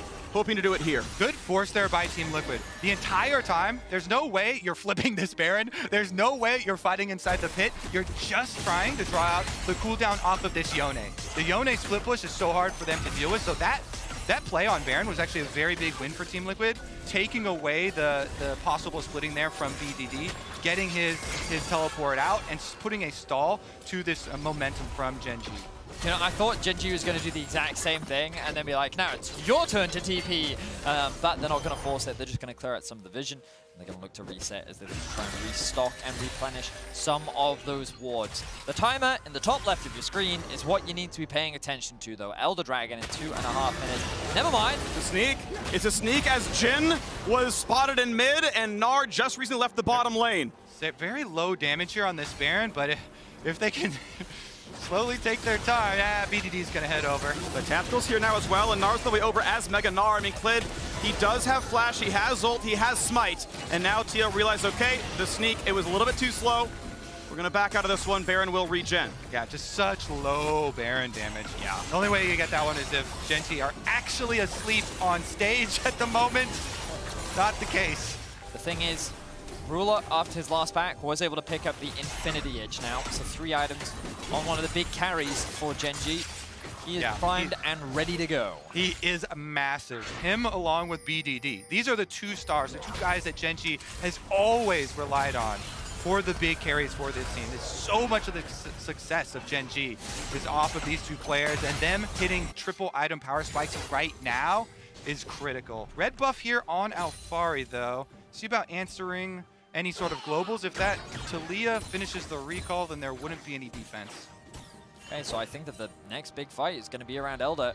And, you know, Elder, it is used to end games. That is generally its purpose. It is very strong for the reason of allowing a team to just win a team fight and end a game. And so many games have been decided on the fight around Elder, and we're only just approaching the 30-minute mark. There's still room and windows for, even if this Drake goes down, for either team to be able to turn it around. But I feel like that this fight is going to determine a lot.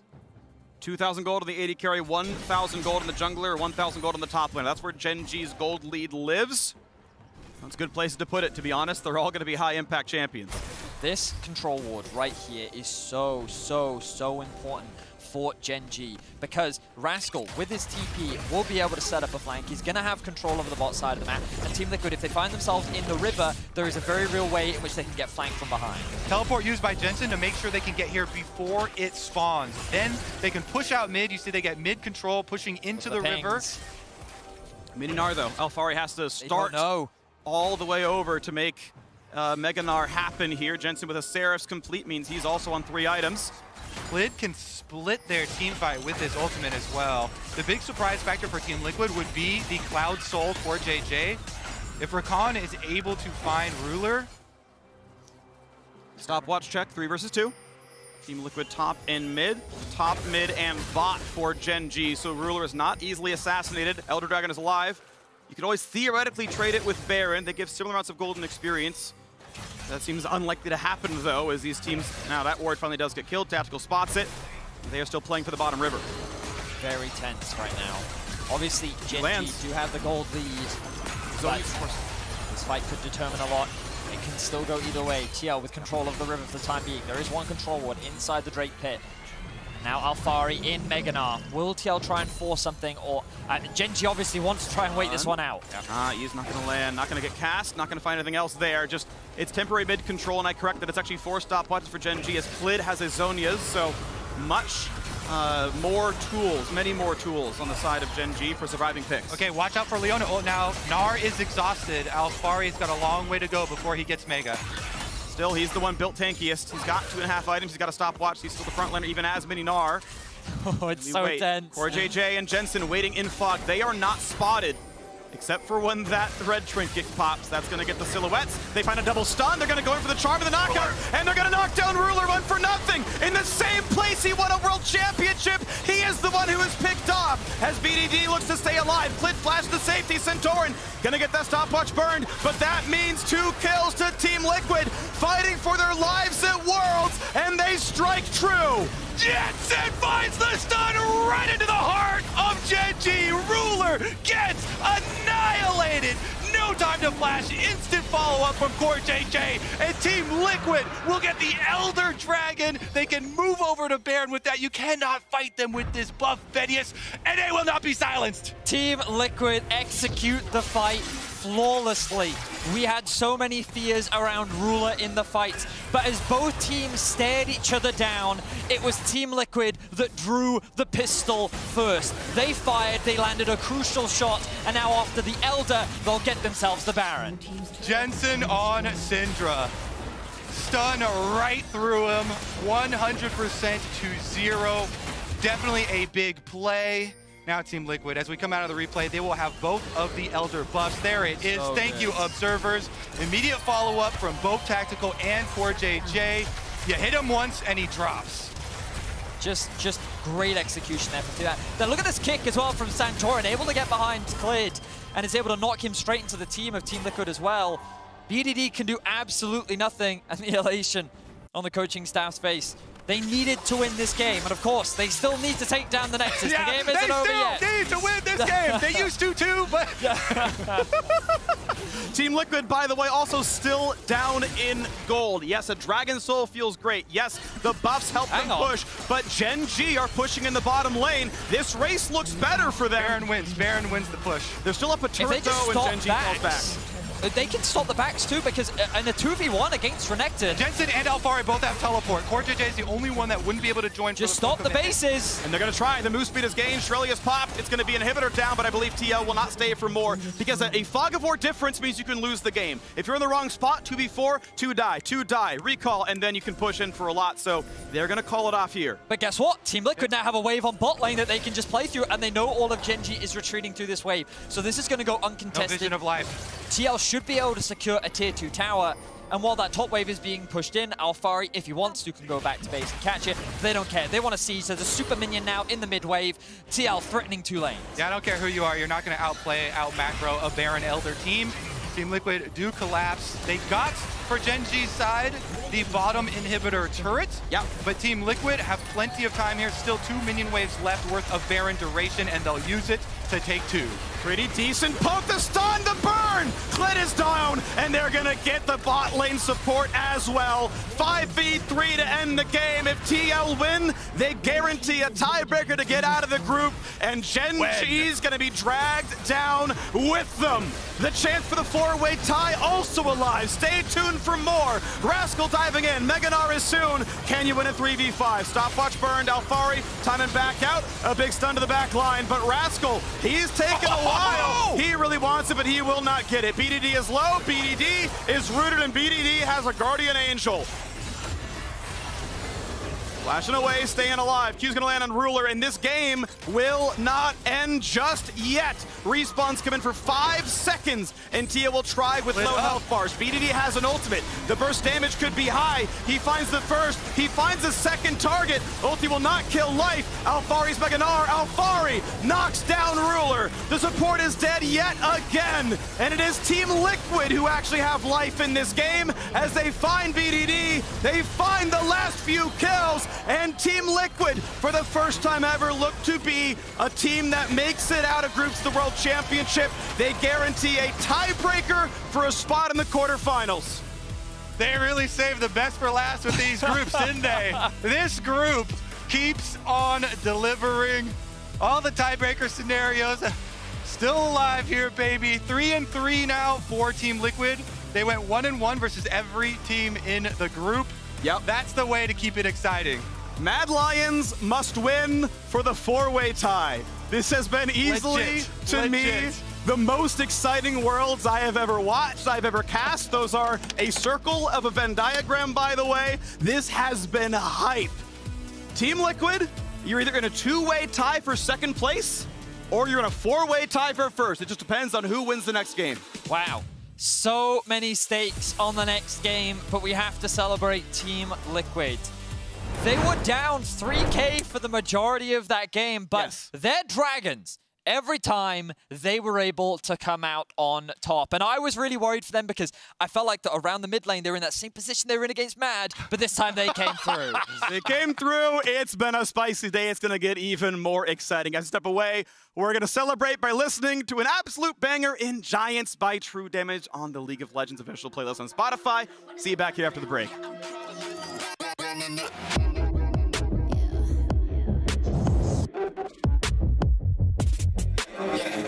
빛이 멀게 된 눈이 멈추지 않아 once we go 날카로운 멜로 모든 배워 빨리 달려 넌 못 따라와 True damage we do it True damage 보여줄게 뭐든 쉽게 이기든 지든 My crew make the beat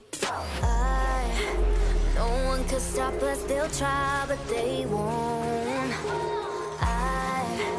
nada nos puede parar oh no we're wide awake now our eyes are wide open we're running this world we're keeping it turning we're living like giants yeah giants we're bigger than giants we're giants you thought that we were weak but we coming right back this time you're gonna see how we do it like that we're living like giants yeah giants we're bigger than giants we're giants oh sleeping giants sleeping giants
Welcome back once again to the State Farm Analyst Desk. TL have guaranteed themselves a tie for a quarter-final spot. And of course, that four-way tie is still very much alive. Oh, man. We await the results of the final game, or regularly scheduled game, against MAD and LNG to figure out if we'll get it. But for now, we can celebrate Team Liquid's victory here over Gen G.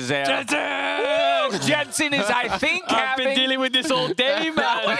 Come on! The passion, I'm feeling it as well. I was screaming, let's go Liquid as well. I think my palm's still red from some of the high fives we were giving each other that back was like there. a sonic boom. That was a good connection, yeah. Jensen, I mean, I'm just going to re-hit the point you just made. Jensen, I think, is having the world's day of his career so far here to help the squad into this tie break. And he does it here on a Syndra pick when we saw Tactical so far behind in the damage items that it had to be him or it was nobody else. Yeah, that's exactly right, Dash. I mean, he's the only AP on his team, and Yone, BDD was building towards Death's Dance, right? So the only real damage you're going to do to him is AP damage. The draft was just interesting from Gen G because the Renekton third pick was questionable unless they're going to play like Nidalee Tlia. In that case, they did. But if you play only one AP in jungle and double 80 solo laners, you tend to get outscaled. The only real good scaling here for Gen G was the MF and the Yone. And it just felt like this game was Gen.G favored, but then one team fight just breaks it open because you have such good engage from things like Syndra and Rakan. Absolutely. And I mean, I've got to say, so much of it was about securing the dragons. There was multiple contested dragons and Santorin's able to get.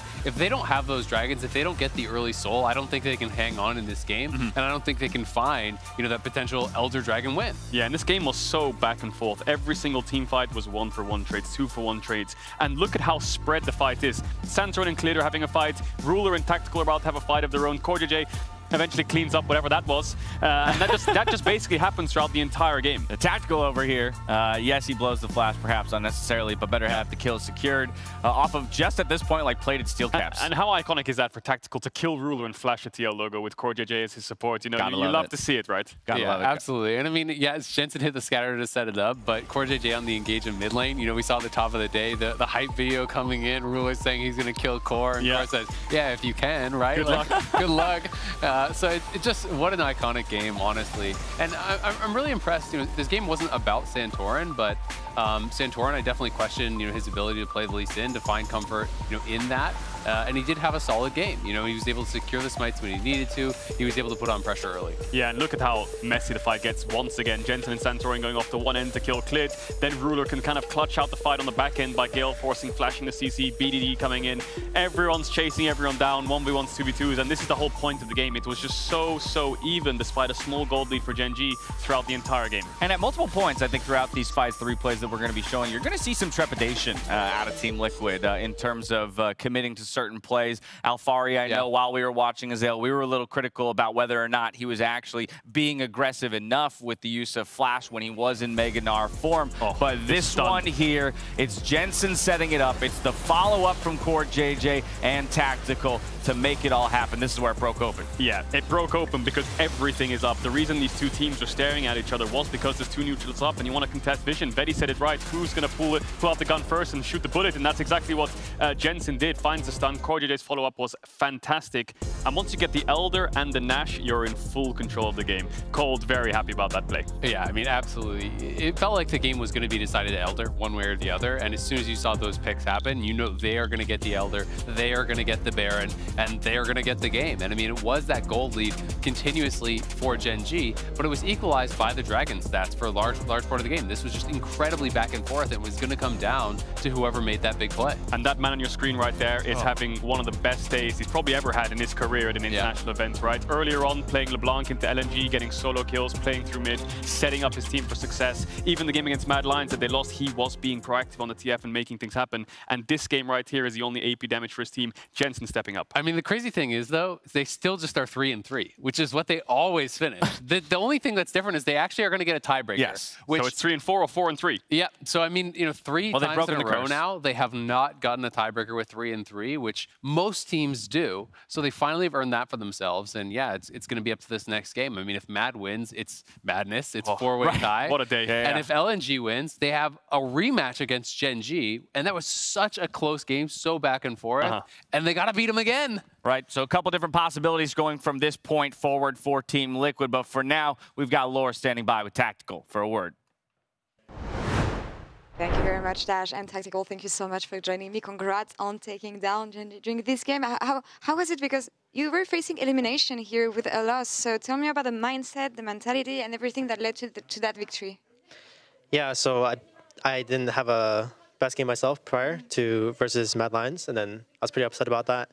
But I was able to refocus up for this game, and then I think everyone was just like really focused, and felt really good. Everyone's looking for like angles and everything, and then eventually it worked out in the end.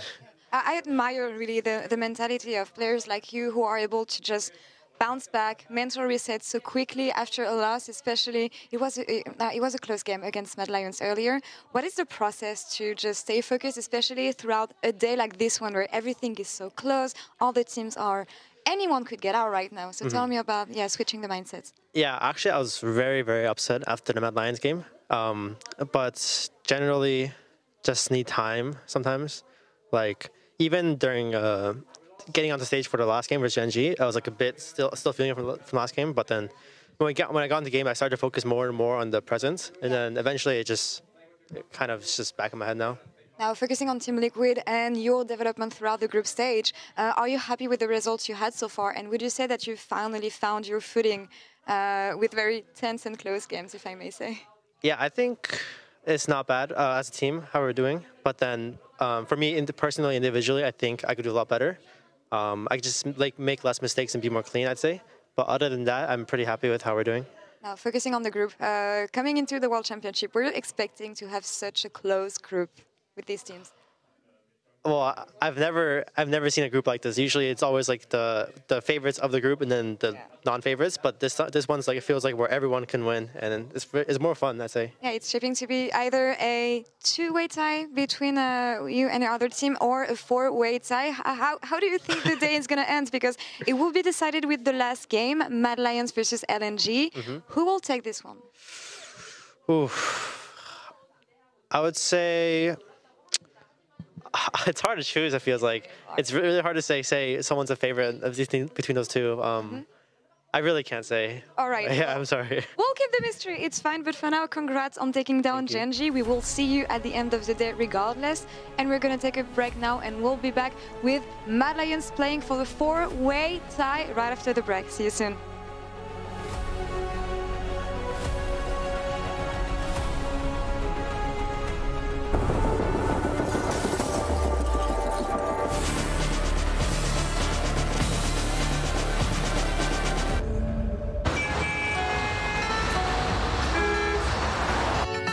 I woke up to the morning sky first. Baby blue, just like we rehearsed. This ain't where the legends come from. You know what a hero looks like. All the people on fire, fire. Maybe it's time they meet their dragon. 'Cause if I gotta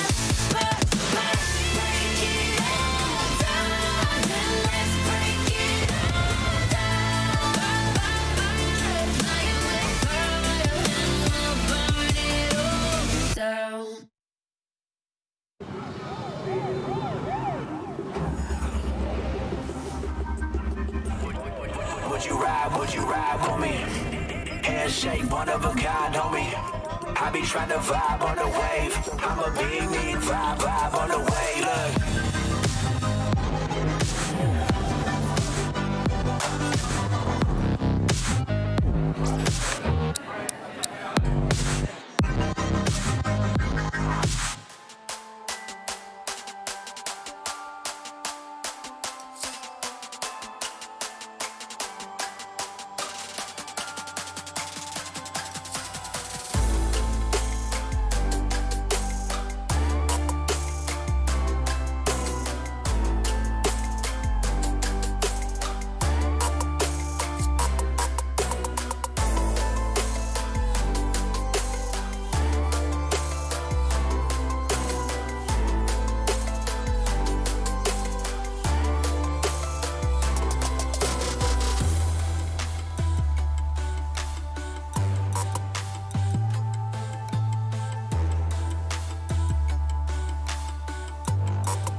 Welcome to the world, no heroes and villains. Welcome to the war, we've only begun. So pick up your weapon and face it. There's blood on the ground, go and take it. You get one shot to make it out alive. So higher and higher you chase it. It's deep in your bones, go and take it.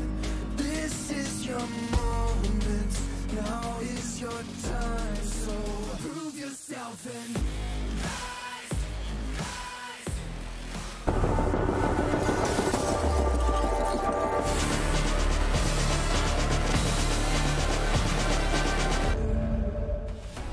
Welcome back to Worlds 2021. This is the last day of the group stage, but it is not the last game of the day. Mad Lions are hoping to stay alive at Worlds and force, I think, the first ever, I'm pretty confident. I want to create history. Way tie in the group stage. Every team would be 3-3. Otherwise, if LNG win, they'll be the second LPL team to take a top seed in the group. They will guarantee #1, and it's just the TL versus Gen G tiebreaker. I want history right now, okay? Yeah. I want Mad out. Let's go. Let's get four-way tie videos. I'm just, yeah, I mean, I know you guys are sweating last game. Now it's my turn to sweat in this game. I think that the truth is, Mad have not looked the cleanest. We come into today, and I think that in the first game of the day, they didn't have the best performance. They struggled in the laning phase, and then they couldn't win out in the teamfights later. Against Team Liquid, they fell short in the early laning phase, and then they were able to come back in teamfights later. And I think that the way in which LNG have been punished the most is actually in the early game. So my question is, how will Mad approach this to try and shut people like Icon down, which has been a very effective strategy? And that's why I liked Kaiser's interview after their victory over Team Liquid. It was illuminating. They were very aware of those mistakes in macro later towards the game, but he still was very happy with how they were able to force those fights, and I expect that to be a through point that Mad continue on in this game, drafting long range, hard engage to be able to force those team fights that you know they have confidence in. This is very interesting. With the Viego being removed, this heavily increases the value of the Lee Sin, with not many answers outside of the Xin Zhao being available, which we know Tarzan is happy to play. But also with the Ryze and LeBlanc both up and available, now being removed by Mad Lions, Misfortune and Aphelios are the next two picks that you look at being the most valuable. Right, it gets really interesting in terms of trying to pinch champion pools down. As Yuumi is banned away, right, that's a support that people believe to be unanswerable. Lee Sin? Just the only S-tier support. Looking at Lee Sin, Xin Zhao, maybe a tradable, maybe it is Lee Sin's a tier above as a possibility. Obviously, TF and LeBlanc seem to be the top two mid laners. Those are both gone, so want to see what they prioritize here. I think Mad will give Lee Sin to get themselves Misfortune plus Rakan. I think that what we've seen is Rakan become this really Then you're banning Leona? Support.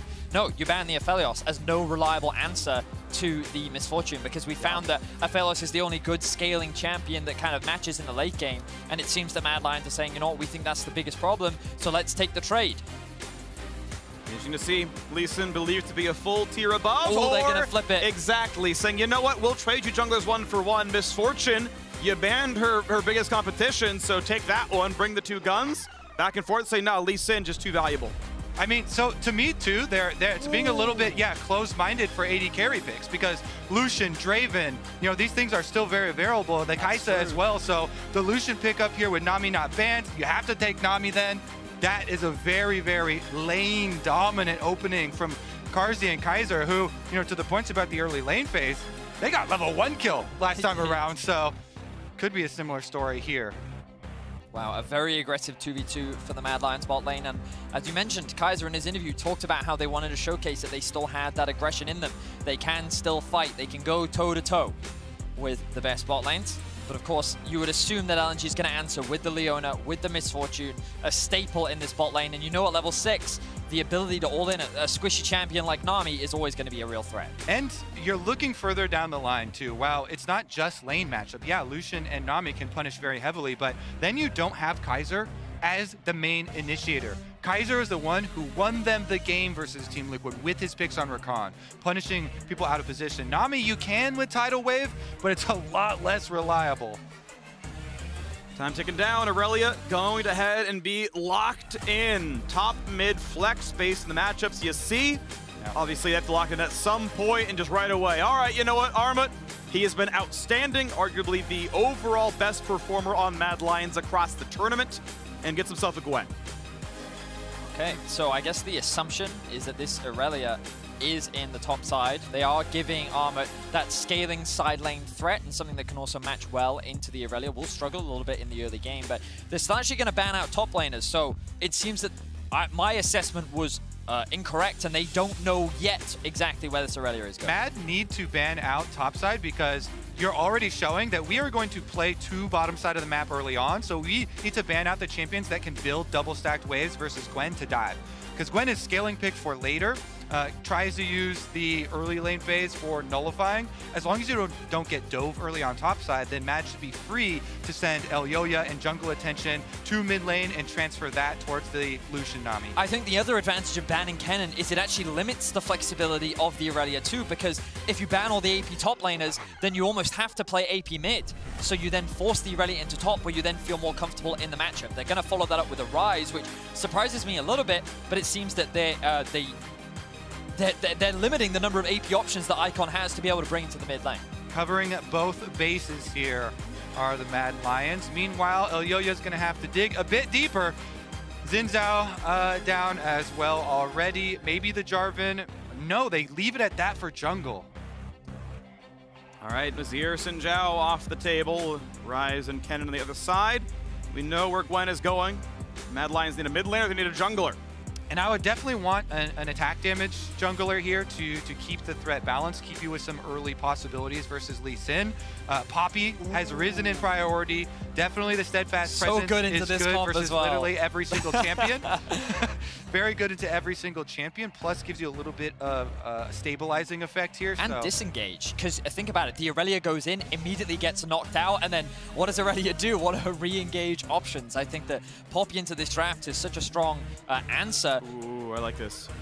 I like this. If you don't think there's an option that actually survives the lane, Ziggs can play back and wave clear. Also, doesn't then pin you into one of the AP solo laners. With Mad Lions spent all of their bans on AP solo laners, this lifts the burden here, and Ziggs you want as your only AP threat. So it just reopens the door for another big carry top laner possibility for Ale. Jax could be, Jax is the answer. Jax into Gwen, a host of champions. Back when Gwen was 100% pick or ban, I was waiting to see people play fighters, because getting attack dodge, just taking the 1v1, you can outstat that champion. You just need to give him a little bit of help. Jax is picked up with Lee Sin jungle. They can completely crush this 2-on-2. And especially versus Arma, who's one of the top laners that has had such a specific champ pool for topside. Oh wow, they're actually picking the Orianna into the Irelia to have a little bit more team fight power. So I'm surprised, because many Irelia players think that this is a good matchup for the Irelia. You can get a lot of control, especially early on into the laning phase, and you can really bully her, especially if she ends up losing her flash. This Irelia Lee Sin combo can be very threatening for an immobile mage like the Orianna. It felt like crowd control and engage was a little bit limited for Mad Lions. Poppy can charge in and tackle one if the angle is good, but tackling into a shockwave is actually something to lock people down, so it felt like they did some level of CC, and the shockwave is there so that team fighting can happen. And I will say that Humanoid is very well known for his Orianna. Yes, a lot of people know him for his roaming mid-style, assassin-style mid-champions, but his control mages were actually very effective. His Orianna and his Azir were two of his most played not that long ago, so Humanoid definitely on a champion that he feels confident on. Also, been waiting to see the bottom lane Ziggs pop back up here at Worlds for so long. Especially the LPL Ziggs players have played so many kill lanes for Ziggs. Not just, oh, our support can go roam, I'll clear the wave. You have to be very cognizant of your positioning, because especially when they pair it with things like Leona or Rel, they often look for these kill openings, which wasn't necessarily true of a lot of other regional leagues, but LPL goes ham with it.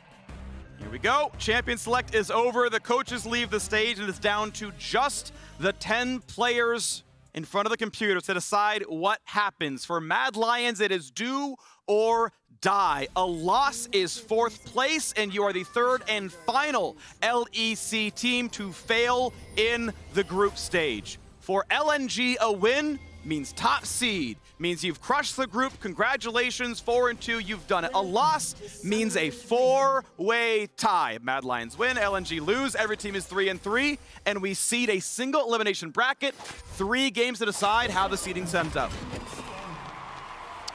Yeah, it's scary.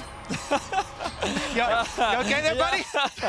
Because, of course, for LNG, worst case scenario, they have a tiebreaker, so they get another shot. Worst case scenario for Mad is EU no longer at Worlds, and they're playing a lot of champions that, I'll be honest, I'm not used to them playing. El Yoya on this Poppy is not something we've ever seen him play, and it makes sense into this comp, but there's a certain point with dashes where, okay, you can block a couple dashes, but there's too many dashes for you to block them all. So there's no way you're going to stop all of these LNG players to be able to dive onto you. And also, there is so much agency with the champions that LNG have that if they get a slight lead, it is very difficult to stop them running away with the game. What's fun texture about this game is unless Mad Lions wins in 17 minutes, this is the rematch of the first round in that bracket. Due to game time. So, exactly. It's seeded based on game time. That's why 17 minutes is the magic number here. So if Mad Lions wins, they just get back on stage, they get to clap LNG a second time and take that quarterfinal spot. So if they win, spirits should be high. But again, it is do or die. You have to take the rematch if you win. If you lose, you're out. And so we are onto the game with actual gameplay. All right, 15 minutes, boys. Pick up the pace. Come on. I was going to say, 17 minutes. Wait, don't you want the rematch, though? If you beat them, take the match again, right? I mean, that maybe. Superior. But in any case, let's have a look at what's happening in the early game. Junglers are generally where we always like to start. Looks like Poppy's actually doing a full clear up towards the top side of the map, perhaps looking to cover for a top level 3, with Tarzan doing blue into Gromp, and then either somewhat... He could very well go for the very fast level 3, or he could do what looks to be like a full clear, top side clear into the bot side of the map. Yeah, because he's doing Krug's third here, definitely a possibility. The other thing is that Arma did go for the Ignite, and we have seen, namely Alfari took the Ignite with Jax, but not the case here for Ale. So doesn't have the extra damage for the all-ins early on, and since he's got his jungler pathing away from top side, he has to be very worried about stacking wave here. He's actually still pushing. Flash could be very important because Poppy's on the way over, sweeper on, Ale hasn't warded, he's saving it for a jump. He only has 300 health and Ignite. Okay, does he have a Q is the question, because Poppy can interrupt it. It's why he would have brought Flash, gets away from the tackle, gets ignited, stays alive, but Ale has to TP back to lane. So they're going to force Ale out very early on, and Mad Lions looking to try and enable Armut. They know that they have a strong prio bot side in the 2 versus 2, and they know that they can give Humanoid prio early on, but what's Tarzan now going to do with this information? He's going to continue to clear his red quadrant. Pops the Scryer's Bloom. The timing on the ward there on bottom side should be easy for them. Scryer's Bloom will pick it up, so Iwandi immediately goes over and gets that. This is kind of critical for them because they just saw Tarzan pop it, but they don't know the next move. Now it's hard to assume. Oh wait, they put the second ward from Humanoid. Humanoid just went and put his fresh one. That's standing over there, so they'll see the attempt at the Scuttle Crab. This Scuttle Crab protected by your bottom lane. Okay, neither top laner can TP. Mid laners, junglers. This is going to be a 3-on-3, maybe a 4-on-4. First dive comes in, and Tarzan is getting eliminated. Mad Lions fighting for their lives, and so far they're going to kill to save them. A double kill is in. One traded back, but that's just a buff transfer. Humanoid has doubles. Mad Lions just find themselves 3 kills so early on into the game, and it comes off the back of a Scuttle Crab play. Such a massive win for Mad Lions, and you know, we joked about the 17 minutes for this kind of a start. They're making their way straight towards it. It's not happening. Tarzan so early. Maybe he was saying, Iwandi, you got to come flash for this. Big bubble. But he flashes way late after Tarzan's already toast there. Karzi's able to flash out of the way of that second Q from Light. So Karzi almost even survives, tries to flash out of Light, and that means they're going to get the other double buffs back. That is huge for Mad Lions. Double buff on the Orianna into the Aurelia. This completely flips it. The Aurelia normally having this kill pressure, but Humanoid has flash advantage, teleport advantage, and double buffs into Aurelia now. He can play so aggressively. You have to get some vision coverage there for LNG, or else Humanoid now gets the bully. And it was Kazi that picked up 2 kills. Traditionally in this lane with Ziggs, you kind of have to play passively until you can get that Lost Chapter upgrade, and then you have a little bit more wave clear. But now his wave is in a very awkward spot. Kazi has already picked himself up the Noon River, and on this matchup that is already a huge lane bully, he finds himself in a very advantageous position. Well, this bot lane is in a rough spot. LNG, obviously, yeah, Light can throw the long-range Qs, but it's not going to do a ton of damage. He's kind of just dropping CS as it happens, so where's my jungler? Sorry, buddy, Tarzan's busy jungling on the top side, swinging from those vines, so you are just trying to not take the L if another jungler shows up, and going to be safe enough as Kaiser's now on the roam. So a lot of pings are coming out as to where Tarzan is. They haven't actually spotted him out just yet, but Elyoya will be. He doesn't know he's spotted. Oh, and now Iwandi has made his way up as both supports fight over the control wards. Elyoya does not know that Tarzan knows where he is. Is there going to be a fight? This is so big for Mad Lions. They're allowing Humanoid to try and deny minions here. He's keeping it in the mid lane, playing aggressively, and they could just collapse after the chunk. Poppy's in, Nami for a bit more. Bubble lands, channels the W, still gets the kill. The shockwave is huge. Tarzan dropped low, 200 HP. A flash, the command attack misses. It's so smart. As stated, this double buff plus flash advantage plus teleport advantage for Humanoid. Just play around him. The wave pushing away from Icon, and Mad Lions just put him in the dirt. I believe we branded it the Icon treatment, yes. Kobe. They are giving it to him right now. The thing I wanted to talk about was the stacked wave that they had on bot meant that they could threaten a dive, but they had a slow push in mid as well, and as you rightly said, because Humanoid had the level advantage, he got himself the shockwave in that play and was able to just melt LNG, who is so far behind in this early game, and then they just rotate down to bot lane, put Light at a 20 CS deficit. He's holding the cannon hostage here in the middle of the lane. Icon's like, please come help me get this in, guys. And yet, Mad Lions have the defense there. Kaiser lands the bubble. Elyoya with the follow-up. And it is just all Mad Lions for this early game. And the thing that I was the most stressed about coming into this game was Mad's early game. It has not been their strongest point pretty much all year long. Traditionally, in the mid to late game, is where you see this team find so much success. But with a good early game, now we get to see some of the big strengths of Mad and how they leverage their prior round waves and how they threaten dives. And how this changes your lane phase so dramatically. When your Orion is getting turbo fed into the Aurelia early on, all of a sudden, oh yeah, you've got at least an Aurelia mid combo. Guess what? It doesn't matter. Poppy just has to circle around mid lane, implant those extra wards. It allows Humanoid to even push in first, move around for the rest of the team. You can transfer this mid pressure up to the top side, allow Arma to also scale into the later stages of the game. This is exactly what I was talking about with how Mad use their prior when they do get early leads. They just suffocate you as much as possible, and they leverage their item advantages to find more kills. Ale willing to fight, and okay, Tarzan just dead. Blue buff grabbed, and Ale, by the way, just losing XP. He's not allowed to get anything from the 3 minion waves that are crashing down there, fighting back for his life. He'll find a stun, but you can't kill a level 4 Nami. It's not really gonna happen. So you're flashed down, ult down, and still just getting destroyed. Ale is crying so hard right now as it is a transfer of the mid pressure. Oh, Elyoya gets the tackle. They know he's got no escapes, and you are not allowed to lane, my friend.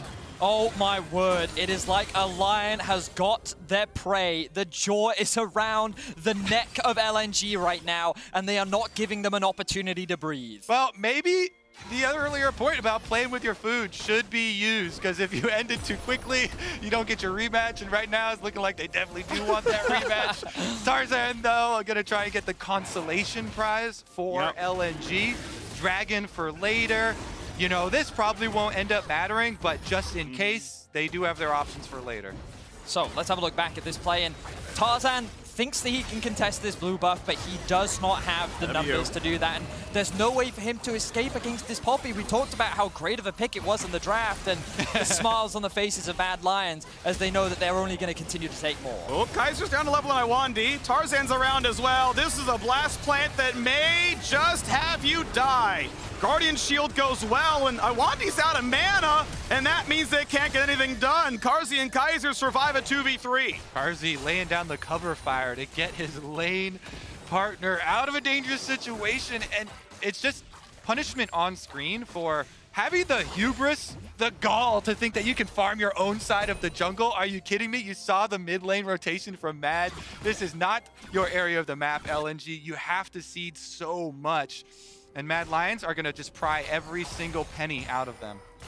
20 CS lead in the top lane, 10 CS lead in the bottom lane. Has he frozen top wave as well? I think he has, right? Yeah, he was choosing to hit it very slowly. It is going to push back a little bit, I think, at this point. It is, for sure. This is almost even right now. You need an extra, like, four ranged minions there to keep it in place. Yeah. Meanwhile, on the bottom side, though, you know, Carzzy still has control, not having to flash. Did use his exhaust to help save Kaiser, but he can continue to play aggressively. And while you're not freezing, you are slow pushing. So Armor can exchange right now, just do last hits. You build up a very big minion wave on top side. That's how, when you're ahead, you get the most out of your macro by creating extra objectives on the map in the form of big minion waves. Don't even have to talk through it because, I mean, Icon doesn't flash. I thought for sure I thought he would flash angle. But he didn't expect the QW damage to come out from Humanoid and just blow him up. I mean, I agree with you, but you didn't flash. He's 0-3 for a reason, and it's because Humanoid's just got the mind control. He's built different. Mad Lions have a 4,500 gold lead. Back to top lane. Yeah, hold on. There's stuff going on. I can't do my opinions. We got to talk about the hard facts, which is that Mad Lions are picking up kills everywhere, forcing the TP out. Icon's in. That just means more gold turn. They lays another champion to kill. Icon delivers himself. Thank you very much. Delivery achieved. No negative gaming here, fellows. Just a standard Summoner's Rift experience. Oh my word, Icon. I think this is his third game like this, where he has just been put down behind in the early game, and then it has not gotten better as the game has gone on. Mad Lions now find themselves with a 5k gold lead 12 minutes in, and they are running out of options very, very fast. It won't happen, but I truly mean this seriously. There's an angle for FF15. You are allowed to surrender, and if you want to dodge Mad Lions, if you think they have your number... Stop now. I don't want to hear anymore. Stop now. It is an offensible choice. Stop now. Not going to hear any of that. Back to the game. How about a different game, Freak? Where is Icon going to die next? Because he certainly is going to die. Wow. But where? Why did you cast her cursor and then come back from this? And he ends the game 10-4. Honestly, that would be a pretty hype story. It would I mean, we are all four-way tie enjoyers here, so that is true. You know, it's not a problem. But yeah, top lane turret down to 1 plate, mid lane turret down to 1 plate. We'll see where the rest of the gold income comes from because plates drop in a minute 15. And Mad Lions would love to farm the rest of that. I'm just imagining Ole right now. He was doing fine up on the top side of the map. Couple junglers here, couple junglers there. Then all of a sudden, this 4-person squad zones him off tower. Then, you know, trying to teleport in to save his life. Oh, just another death up there. He's just like, oh my god, my life. Oh, I wanted to get slowed. That is a great buff coming up. And okay, it's, you know, he's alive, but that's still about 500 health missing and a ton of bot pressure for Mad Lions still. 15 seconds, yep, there goes another turret. 600 gold into the back pocket of Humanoid. If he wasn't fed before, well, you'd be wrong, because he was fed before. He has a completed Leandries, and he also has upgraded boots. So this is the definition of a fed Orianna this early on into the game. 6.7k gold. He has 1,000 more than his teammates, and his teammates are also ahead. Wow, and yeah, a very impressive performance from the Mad Lions. And just the way in which, like, the whole team played, and that early advantage, now they're threatening the dive. And they're going to find damage onto Light. They're going to knock him up soon enough. Tarzan's here for them defense. The second zone comes across, and I like that Elyoya waited till his Q is back from cooldown, but he's being attacked, he's being killed. Tarzan has a flash key. He's going to get away from the shockwave, but it's a 2-for-1 for the dive. Okay, so LNG did push in mid lane during this. That's going to be it, though. Icon gets a wave at the cost of the bottom lane's lives. Dragon will easily be picked up in the aftermath as well. Plenty of deep vision left behind by Mad Lions as they push it out. And notice as well that Carzzy, after that play, immediately just based, went back up to base, spent his money, and was like, okay, I've got to make my way towards the mid lane now because they're going to move Humanoid down to a side lane, threaten these towers, and we can have a look back at this. Elyoya just full of confidence, knows that he's the same level as the enemy bot laner, and this Ziggs is not squishy enough. Oh, great use of the W as well to prevent Ziggs from being able to get to safety. He will lose his life, but then Humanoid trading the kill and forcing the flash out from Tarzan. He feeds more money into Humanoid. He will lose his life, but that's a Chad move. Flash into 3 people and just solo kill the enemy carry. Yep. As a Poppy. And this Poppy pick was just so good. We've seen it make the lives miserable of every single LNG member so far because of its ability to just prevent you from basically using an ability that you have in your kit. Now, definitely a lot of misery on that side of the map now. It's about transferring it though. Once again, Mad Lions back out into the open, knocks up that one right into the wall. Is it half? He can't kill him, can he? Yeah, he can. Nami You've got a speed. Nami buff. You're fine. He's able to jump back to a minion, but this is why he ran Flash, though, because he's against Poppy Jungle. The typical counterplay of, oh, I just ward hop, no problem. That gets beat by the W, so sometimes he has to Flash to stay alive. Now, LNG able to get their second Dragon. Now, the gold deficit is severe, but this is just slightly reminiscent of the TL win, where they were down in gold, but stacked the Dragon and came back into this one. LNG obviously in a much worse way. Good flash by Humanoid, gets away from the stun. Meanwhile, bottom side or top side of the map, you can see the hard push from Mad Lions. They know there's a commitment of 3 members to bottom, and Ale's gonna be flashless. They see red, and they have found it again. Mad Lions up to a 7,000 gold lead. Top lane tier 2 will make it 8,000, and it just keeps going Mad Lions' way. The only thing that Mad lose is the flash on their fed mid laner, but the good news for them is now they have a fed top laner and a fed jungle too. 7k is the gold lead that Armor has just crested, level 11. Ale continues to get shut down, and in games like this, it just feels very difficult to find ways back in. And I look at the Drakes, and I see potentially that being a window, but also just another opportunity for Mad Lions to find a fight and slap their wallets around. They've got their telescope out to see that window. It's so far away. They're looking away down into the late game. I can see it. I see it. There it is. Elioya? In the sunlight. Elioya? No way. Oh, buddy. No way. This game keeps delivering laughs. Why is he? Where did he summon the first one? Because Mad Lions don't even need that Rift Herald. Here's your Rift Herald. I spit on your Rift Herald. So Elioya just being the ultimate Chad, just saying, you know what? I don't need it. He's got things to do, okay? Got to get down bottom side. We got to invade. We got to look for some extra kills. They're going to push on the tower. That should be given over to Armut. Elioya's going to take some. Come on. Elioya wants money, man. He's here to share and take. He just lost a Rift Herald, man. He needs to get some gold back. He literally didn't pick up the eyeball in order to get down here on time to take away money from Armut. Well, timer's running out. 17 minutes, 30 seconds. If Mad Lions complete this game, they are guaranteed that their first round matchup is LNG Esports. As long as they close it out. 8,500 gold seems real likely. Just not 100%. So, to clarify, given Mad's current situation, we will have two tiebreaker games. The first one will be, well, so we have 3 tiebreaker games, yeah? Yes. The first one will be between Team Liquid and Gen.G. The second one will be between Mad and LNG. And then the final one will be to determine who is first seed in the group, yes? Yes. Between Mad and Team Liquid. You forgot that part. Right. And I want to point out that in that road, my pickings would be 100% accurate. I foresaw exactly how this group was going. Who asked? Yeah. I did. I asked. I'm the one with the microphone. Oh, that was not a very good blast cone play. Ale, okay, he attacked the red buff instead. Karzi flashing in, auto, Q's up in a second, here it is, and he drops Fog of War. Karzi, he attacked a red buff instead of a Jax, and that's why the man lived. So, was it the counter-strike that prevented him from being blast No, he was just on top. I think he Q'd it, and if you don't walk, you're in the very middle and you got no direction to go. Today I learned. That, I've never seen that happen before. Oh, I have. I've done it before. Not on purpose. Yeah. The real pro play is hit the blast cone and play Swain, and you yoink them off your own blast cone. Oh, I have seen that. Yeah, that one's fun. That one feels great. You need to emote as you're going straight up as well. Yep. All right, so in terms of where we're at, the Drake spawned at about 1.5 minutes time. Obviously, we haven't seen that many kills, but Mad is up 4 towers to 2. They've been able to destroy all of the outer towers, and they'll, over the next few minutes after they reset, look to reclaim some control over the river, or maybe just kill Iwandi. That is a lot of damage. Iwandi, I believe, doesn't even stun just yet. Finally does it. Combos into Elioya. Flash to safety. He'll stay alive through the Ignite unless Tarzan can find it. No, he cannot. Elioya staying alive. Dragon's up in 1 minute's time. Send that Poppy back in the recall. Smite will be back up in time. Actually, meaningful cooldowns here. No flash now for Elioya. Can't pull off the flash wallbang that has been so successful for Mad Lions.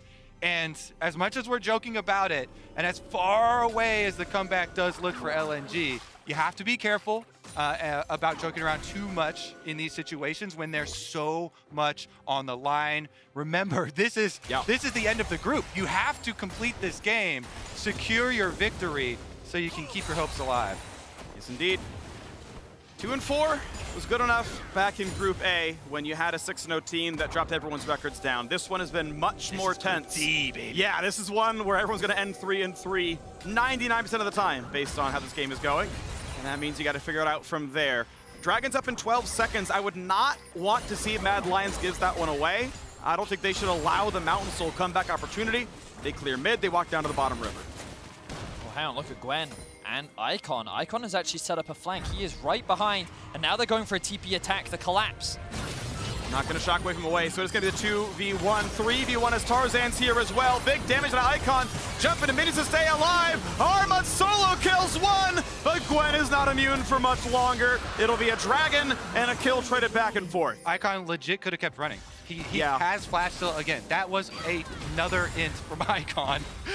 You said, Vanicio, we haven't seen that many kills in this game, but when we have, they've been on Icon. They have been on Icon.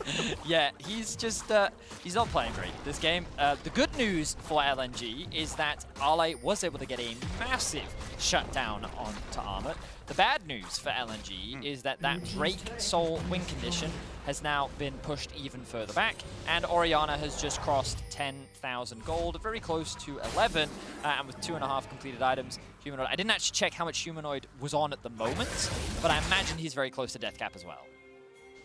All right, here's our Aspect replay. Obviously, the teleport comes in for the 1v3. And remember, since Arma is running the Ignite Gwen, doesn't have flash to chase, so if Icon just leaves there after the ultimate down, you know, he's got his flash, can't get out of it. LNG, though, they get their pick, they attempt the steal. You know, you love it, blind attempts from Zig, always worth it. Yeah. In the end, though, not going to get a whole lot as far as the many steps they have to take for a comeback. And it was played well by Mad Lions, obviously, to claim the dragon appropriately. Okay, disengage. Okay, wait. But then also keep in mind, because Ziggs has Comet, if you smite early, he's got 2 chances to steal. Managed to wait that one out as well. No problems, and now we are on to a Baron rush. Mad Lions hoping to get this 3rd win off the help of a Baron. 22 minutes in. Humanoid right now alongside Kaiser going to be the ones to zone out the team. Tarzan, the one with Smite, not allowed anywhere near it. The vision control is too good. The gold difference is too large. And Mad Lions, once again, waited out. And he smited at the 47. That was nearly stolen by Comet. Iwandi forced a flash away. That was a T not crossed. Mad Lions a little bit lucky to get the Baron. So this is a very typical Mad Lions play. We talked about it earlier. Kaiser could be in some danger here, forced a flash. But when Mad know they're ahead, they will always force Baron, because their logic is, listen, we will either get a fight where we can leverage our item advantage, or we'll get ourselves a Baron. And sometimes it does bite them in the behind, and sometimes they end up flipping the Barons, but it accelerates the game, and it can either put them into an even more commanding position, or, well, you guys saw the Genji game. That can also happen. Gentlemen, are we sure they're ahead? I mean, yes, because I can read. Okay, I feel like there's a second half to this. What's the second half? It was just a freebie. Yeah. Yes. Freebie to flame. My analysis is on point. Thank you very much. You got to give Freak some softballs every once in a while. Yeah. Build them up. Yeah, build them up. I get that. I was on the analyst desk for the 2014 World Final. Thank you very much. Okay, my chops are well respected 7 years ago. Love it. Whomst inquired. How many more can we get during these casts? All right, so now Mad Lions, they have the push in top lane. They're waiting for the wave in mid. They have Gwen in the bot lane as well. With the Baron, they're looking to siege. And usually with the Baron buff, you can only take down the tier 2 towers at kind of this point in the game. But with Mad's extended gold lead, I wouldn't be surprised if they threatened to dive, or at the very least, they threw out things like the Orianna ult just to chunk people down so they could get themselves the inhibitor. And it will be chunky. Humanoid's got his death cap completed already. Giant early spikes for them. Bottom side, wave actually going to just get pushed right through. Tower melts. Bot lane inhibitor turret is gone. 24-20 into the game. Karzi's the one on the split push. Arma there to front line. Knock down the inhibitor. First one cracked. Off they go. Easily go catch mid as well. A few more seconds, head straight down through here. And what about the comeback possibilities here? Tarzan looking for a super long flank. Doesn't get the Q, though, out of Light's satchel charge.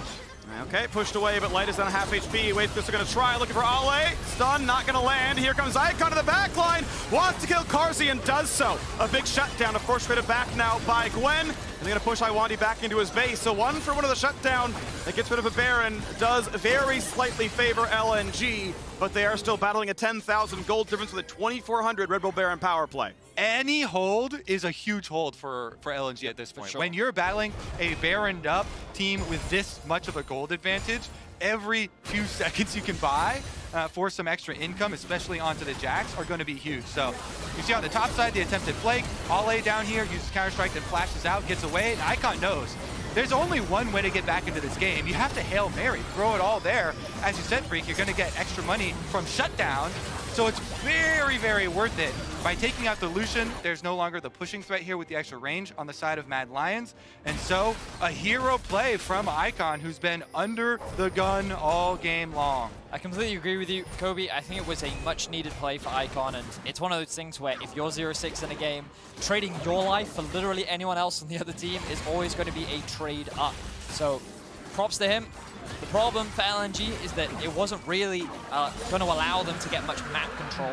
They still find themselves stuck in their side of the base. They will get a little bit of vision control back into their bot side, which Elyoya will immediately move into, clean away, and try to deny even more jungle camps away from Tarzan. But now, Mad is in a position where they'll likely just wait for the next Baron. But perhaps they don't need to. Remember that they are still extremely far ahead. They can just leverage the fact that they have super minions on bot wave to keep threatening mid and top. There's also second item horizon focus on Light Zig, so he has tremendous burst damage if they can set him up. Ooh! Just on the edge, not even close. Icon gets another dub. One of a few. One of a few. Maybe get some build case, get a few more. You're the most optimistic guy in solo queue. You know what I mean? When you're like 1 in 7 top lane, Jax is running it down. You're just like, hey Jax, keep it up. I like that. Good TP. Thaddeus, I'm a jungler. I'm used to just 1v9 mental. Everybody's against you. So you gotta. Sometimes you just gotta make jokes to yourself to keep yourself in. Tarzan keeping his spirits up. Iwandi up a level on Kaiser. If our only measure is support XP, LNG are winning this game. Sadly, there's more things to measure. As Elyoya tries to evict some minions, just kills them again a second time around, and Armut is in the bottom lane. Sadly, nothing to kill down there, so it's just a slow and steady siege.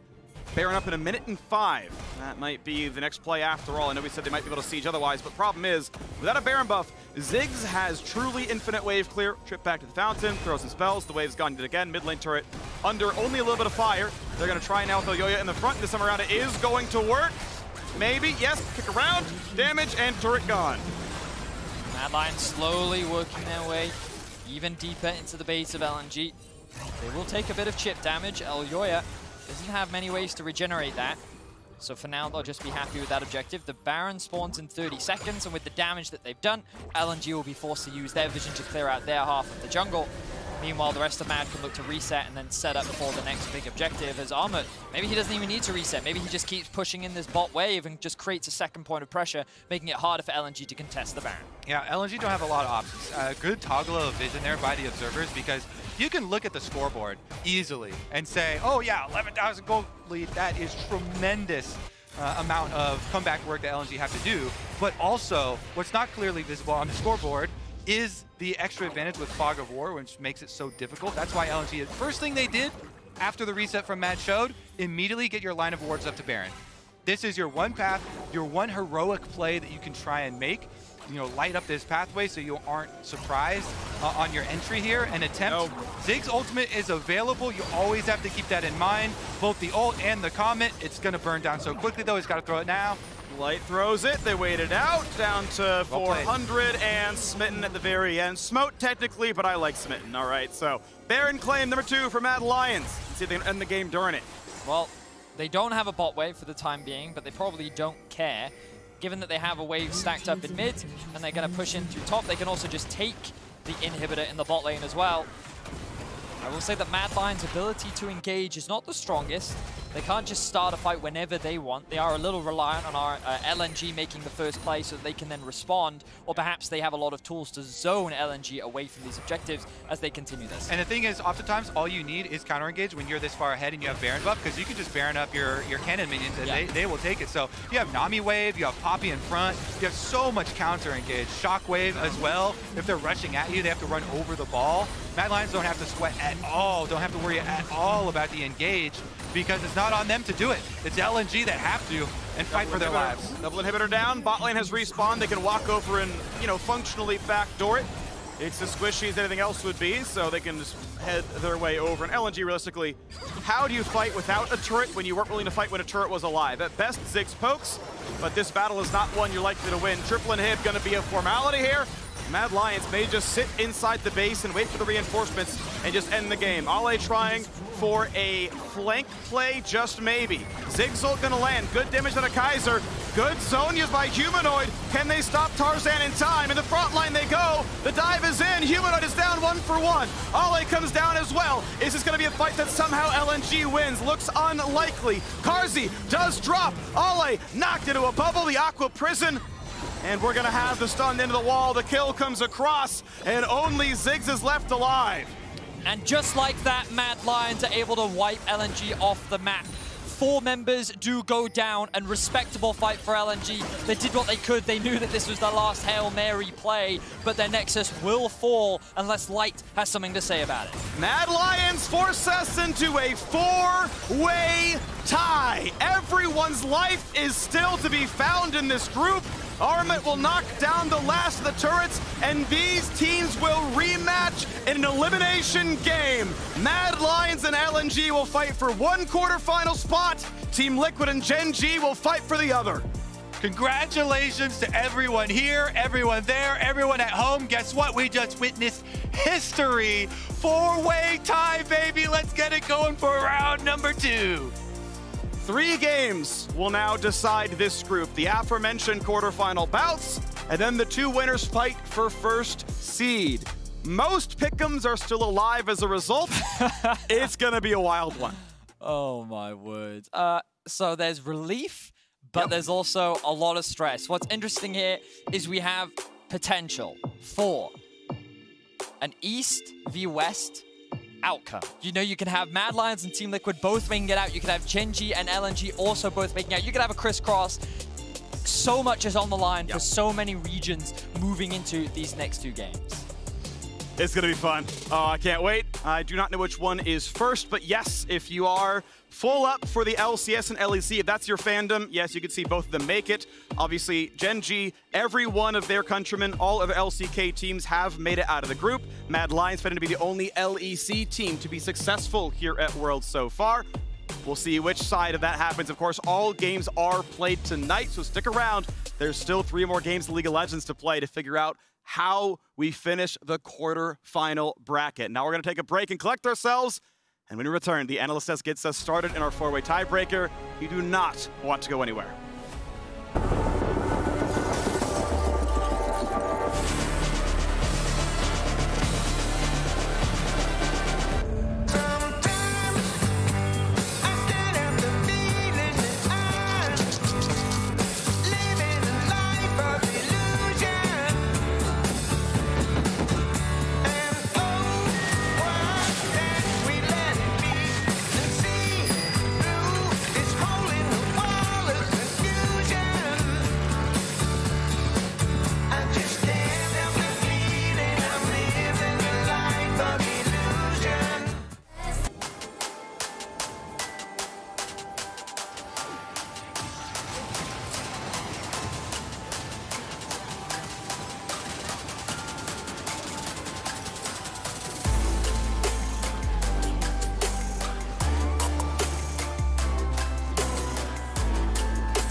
welcome back to the State Farm Analyst Desk for the EUNA Dream Scenario. And Azale, you know it had to happen this way. It had to. As soon as we heard it was 6%, you just knew it was going to happen. Top of the day, 6% chance. Cadril, Mad Lions have done it, and they did it in incredibly dominant fashion. That game was just a stomp from start to finish. The only mistake they made is they didn't pick up the second Herald, man.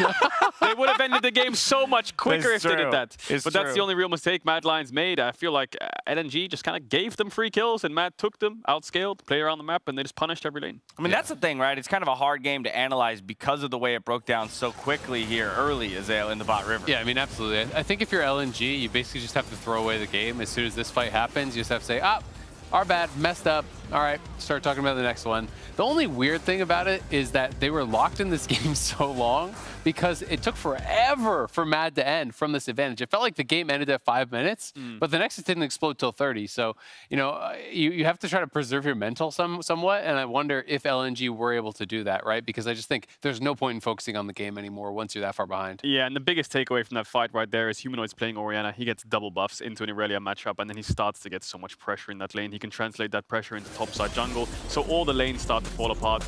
And by then, the final team fight comes around. Just under 30 minutes, I believe it was in the game. There was the Hail Mary, as Vedius said, for LNG, which is something you need to do, but now it's all about mentally resetting for the next time they face up against each other. That Ziggs damage was definitely kind of big there. Again, to your point, Azale, about the fact that this one took a little while to close, it makes me almost wonder, you know, what LNG's approach is going to be to the rematch. Would they be willing to say, actually, let's run it back, because if we're at a more even game state, it's actually clear that we could have contested. I think you have to just wipe that game from your memory, not really sweat it. You know, you just have to think, hey, if you were happy with the draft the first time going into it, I think it's fine, you know, going into it again. Cajal and I were talking in the room, and we thought that this was actually a very good draft for LNG because Mad was so low on engage, and you're playing against a 1-3-1 comp, right? And so if Mad wasn't playing from ahead, I think it would have been a very difficult game for them. But they played the skirmish on bot side really, really well. They stayed in full control of the game start to finish, so it wasn't close. But I still don't think it means that LNG's draft was bad. But I do feel like LNG's having a lot of happy games. You know, against Genji, mid lane's lost, the game's over. They lose in under 5-6 minutes. Again, here, the game's over in 5 minutes. I think they need to be careful. They feel very kind of hit or miss. And for both squads, they'll rematch against the teams they beat to force this very scenario. But to get his thoughts on the insanity that lays ahead, here's Lore with Humanoid. Thank you very much, Dash. And Humanoid, thank you so much for joining me. Congrats on taking down LNG so convincingly. I want to ask about the development of the day for the Mad Lions, because from the Genji game to the TL game to crushing LNG on the last game, what has been happening backstage with the talks, with the coach, and also keeping your head cool for the games? I mean, I think in the first week or the first 3 games we played really bad, and we basically all of us underperformed pretty hard. So yeah, after that, we got a big talk, and we managed to fix a lot of our issues after that. And coming into the second week, we were way more confident than in the first week. And I think it also shows on stage that we just have more confidence. We could have easily won the first game, but we really messed up a lot of times. But in the next 2 games, I think we managed to pull it back up. So, yeah. Why would we make it easy, actually? We're going to have a 4-way tie, which is all we were hoping for this group, but we'll get back to that a bit later. You chose Orianna as the last pick here, and I do want to say that even though the meta has been very diverse, it hasn't been such a successful pick so far. We know how good your Ori is in the LEC, but what made you confident that it would work well, especially on an elimination game here against LNG? Yeah, so I think in this game, there was a lot of mid laners out, like there was like 5 mid lane bans, I think, and they had Irelia, and they had like a pretty tanky team comp. So Orianna is pretty good against tanks, since she does a lot of sustain damage. And the matchup against Irelia is fine if you manage to farm up, so that's why I pick Orianna. That was a very good choice, and you really popped off with the champion. Now, really good situation for you guys, 4-way tie between all the teams. What can you expect from this group, given that everything has been so crazy so far? Any takes on that? I mean, I think we are 1-1 against all the teams right now, so I guess we can lose and we can win against anyone. We are going to play LNG next. I think they got kind of stopped now, so I think their mental will be a bit destroyed, so we should take that one. And then, yeah, we'll see in the next one. We'll see in the next one, but before that, we will have TL versus Genji. Who would win this one? I think... And why also? I think Genji is a better team, so I would give them the edge. But for sure, like, TL can for sure win. But I think it's like 70% for Genji, in my opinion. Where should we look at, especially on the map for this game? Hard to say, to be honest. I think Genji can basically carry from all of the position, and I think so can Team Liquid. So I think there's no like a particular role that will be the role to watch, you know. All right, it's going to be a banger game for sure, and we'll see you a bit later against LNG. But for now, thank you very much, Humanoid, for the interview. And that's all for us on this side of Europe. After the break, the 4-way tiebreaker begins. You don't want to miss it. Stay tuned.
for the long run, strap in for a long one.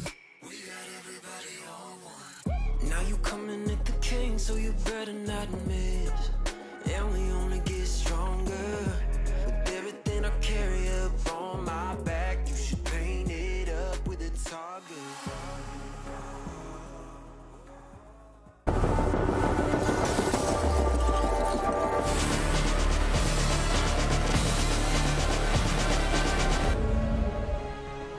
Welcome back to the State Farm Analyst Desk, where history has been made here at the World Championship. We're entering overtime with Group D deadlocked in a four-way tie, and it all comes down to a single elimination bracket where if you beat your opponent, your first opponent that is, you are moving on to the quarterfinals. These two teams right behind us here on the screen, those are the ones taking to the stage for the first matchup of this three-match tiebreaker bracket. It's just such an incredible amount of pressure because your entire year comes down to one single game. You win, it's euphoric. You lose, you feel like everything was for no reason at all. it's really going to be about who can rise to the pressure. It's the emotional roller coaster of League of Legends. One team will come out happy, one team will come out sad. I mean, it's going to be so drastic on both ends of the scales, but last time we saw these two teams face up against each other earlier today, Gen G had the gold lead, but the game was just so even up until that 1 point where TL found the clutch engage, got ruler, and won the game. I think for me, that's the incredible thing about this bracket, is that it is the two matchups that had to first go the way of Mad Lions and Team Liquid to even get to this point. And so now they get the rematches. But again, it's what did each of these teams take away from those most recent games? What did they learn? Obviously, we've talked a little bit about the Mad versus LNG matchup, and we'll get to that one as soon as this first one takes place. But I think TL versus Gen G, you heard in the interview right there, a lot of people still favoring Gen G when it comes to this matchup. Yeah, I think what was working for TL was their objective control, right? Dragon setup was the biggest key for them, right? I think that the stability of Santorin on these comfort picks has been a real big plus for them. On Trundle Lee Sin, he looks a lot more comfortable than he did on Talon. So comfort jungle picks so he can make early plays and look for early objectives. Yeah, I mean, it's going to be really interesting to see what the actual read is from Gen G, because they went with a more atypical draft. Yone mid is definitely not one of the more meta picks. You know, if we see BDD on just one of the more control mages, if he's playing his Azir, if he's playing his comfort, then yeah, I can see why people are favoring them, because they have been very strong. The LCK teams in general have just been dominant in the second round robin. Yeah. Side selection also swaps from when we last saw them play, right? It was TL on blue side picking up that early Lee Sin. They'll be red side this time around. And so I've got some questions. What's in store? What do they have planned? Well, you could look at AD, you could look at MF. We saw that kind of being targeted in the last game. You can look at TF again, comfort jungle picks, banning them out. There's a lot of ideas they can look into draft, but this game is just so hyped to me because Gen G, the only time they got knocked out of groups was 2018.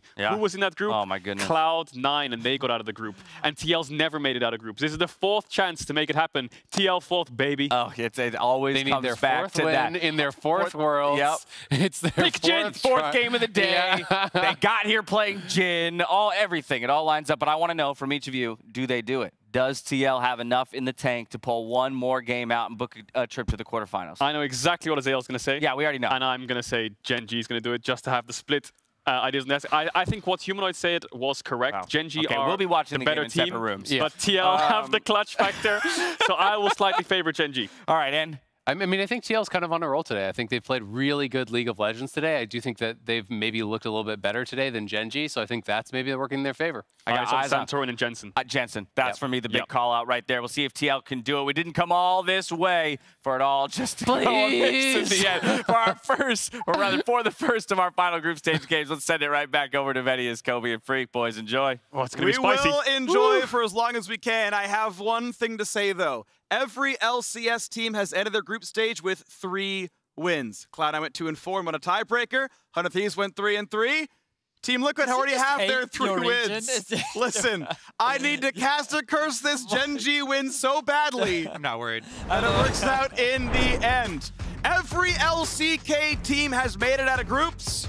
Gen G would be the 4th of 4. They'd love to keep that one going, but they are the most recent LCK team to fall. 3 years ago, it was them who dropped to Jensen in a group that involved some European upstarts. So maybe it happens here again. We're into the draft. Gen G picked themselves the blue side, and it's LeBlanc, Camille off the table. Lucian, Aphelios dropped as well. Okay, so the Aphelios ban, pretty interesting because remember that Yuumi is still up and the MF is up as well. So with the Aurelia taken off the board, I'm curious as to what TL actually choose to remove. Lee Sin still up and available as well. You know that Clid is more than happy to first pick it. Will very likely trade it for the Misfortune as well. Yeah, I would actually rather prioritize bottom than jungle in this draft. Meanwhile, Gen G, the multiple bans here towards Jensen look like they want to open up the comfort picks for BDD, for the Azir, for the Syndra style champions. Probably not another melee for him. I want to correct myself very quickly. Actually, Team Liquid had the faster win time, so they are the ones who chose. They chose red side, so where this draft pans out to be, it's Team Liquid who wanted to pilot it from red. So they potentially want to give counter pick over towards Alfari. He was able to get counter pick in the last time that they met up. But also that Syndra was so important for Jensen and his impact on it. Perhaps they actually want to save that counter pick for the mid lane. We'll have to wait and see. For now that they have given over the Yuumi, they're immediately going to lock in the Rel. Yeah, the biggest question when you give over the Yuumi is, are you going to try and also pick an enchanter like Lulu and take exhaust for the lane, or are you going to try and kill? They're immediately throwing down, kill lane, bottom lane, so we have to see a follow-up AD carry like Tristana. There you go. You go Halo Blades on Tristana. You focus bottom side with a ganking jungler, kill lane right there for tactical and core JJ. And it means they need to track Clid. If you know where the jungler is, you can play Malphite down in the bottom lane. Rocket Jump will hit confirm. The stun out of Rel will confirm her knockup out of the W, and you can go full to dead there. Graves picked up as a flex. We expect mostly top lane, and it means Rascal could be very safe up there. And the big reason you're picking the Graves super early on for blind, for top side, for Rascal, is because you're saying, goodbye, sir. We are going to have to protect bottom side. We know Team Liquid are going to spend resources on their Tristana Rel kill lane, so we want to make sure that kill doesn't come through, because if you get Misfortune Yuumi through the early stages of the game without a successful conversion for the Tristana Rel, then it is going to be a very long uphill battle. So, I'm just going to throw it out there now. Have either of you ever seen Alphari's Malphite before? Yes. Yes. They won. They won. Yeah. Yeah, so this game is looking like a pretty juicy Malphite game, potentially, depending on how the rest of the draft rounds out. There's your ganking jungler. So Santorin will have something that he can have a bit of agency on. Something that he has found a lot of success on today is that Trundle and being able to find a lot of early ganks. Now, I imagine Team Liquid will actually look to ban away other junglers, things like the Viego, maybe even Talon. Talon Yuumi, we know how devastating that combo in particular can be. But instead, he's actually going to choose to remove the Trundle himself, which also makes sense. Yeah, because Trundle is very good into Xin Zhao. Trundle can go with the red smite, and you can actually 1v1 a lot of situations, but also the pillar is just insanely good for Xin, because Xin, if there's no minions or something around to W2, you can't get out. Pillar can oftentimes force your ultimate, force big cooldown, so Trundle's very annoying to deal with for him. Plus, the angle of a possible tank on top side is still kind of looming around and would be kind of a double pick there. But, you know, I do always watch out for possible Yuumi attachments. You know, Assassin, high mobility, high damage champions on the side of Genji. Ooh, Olaf removed as well.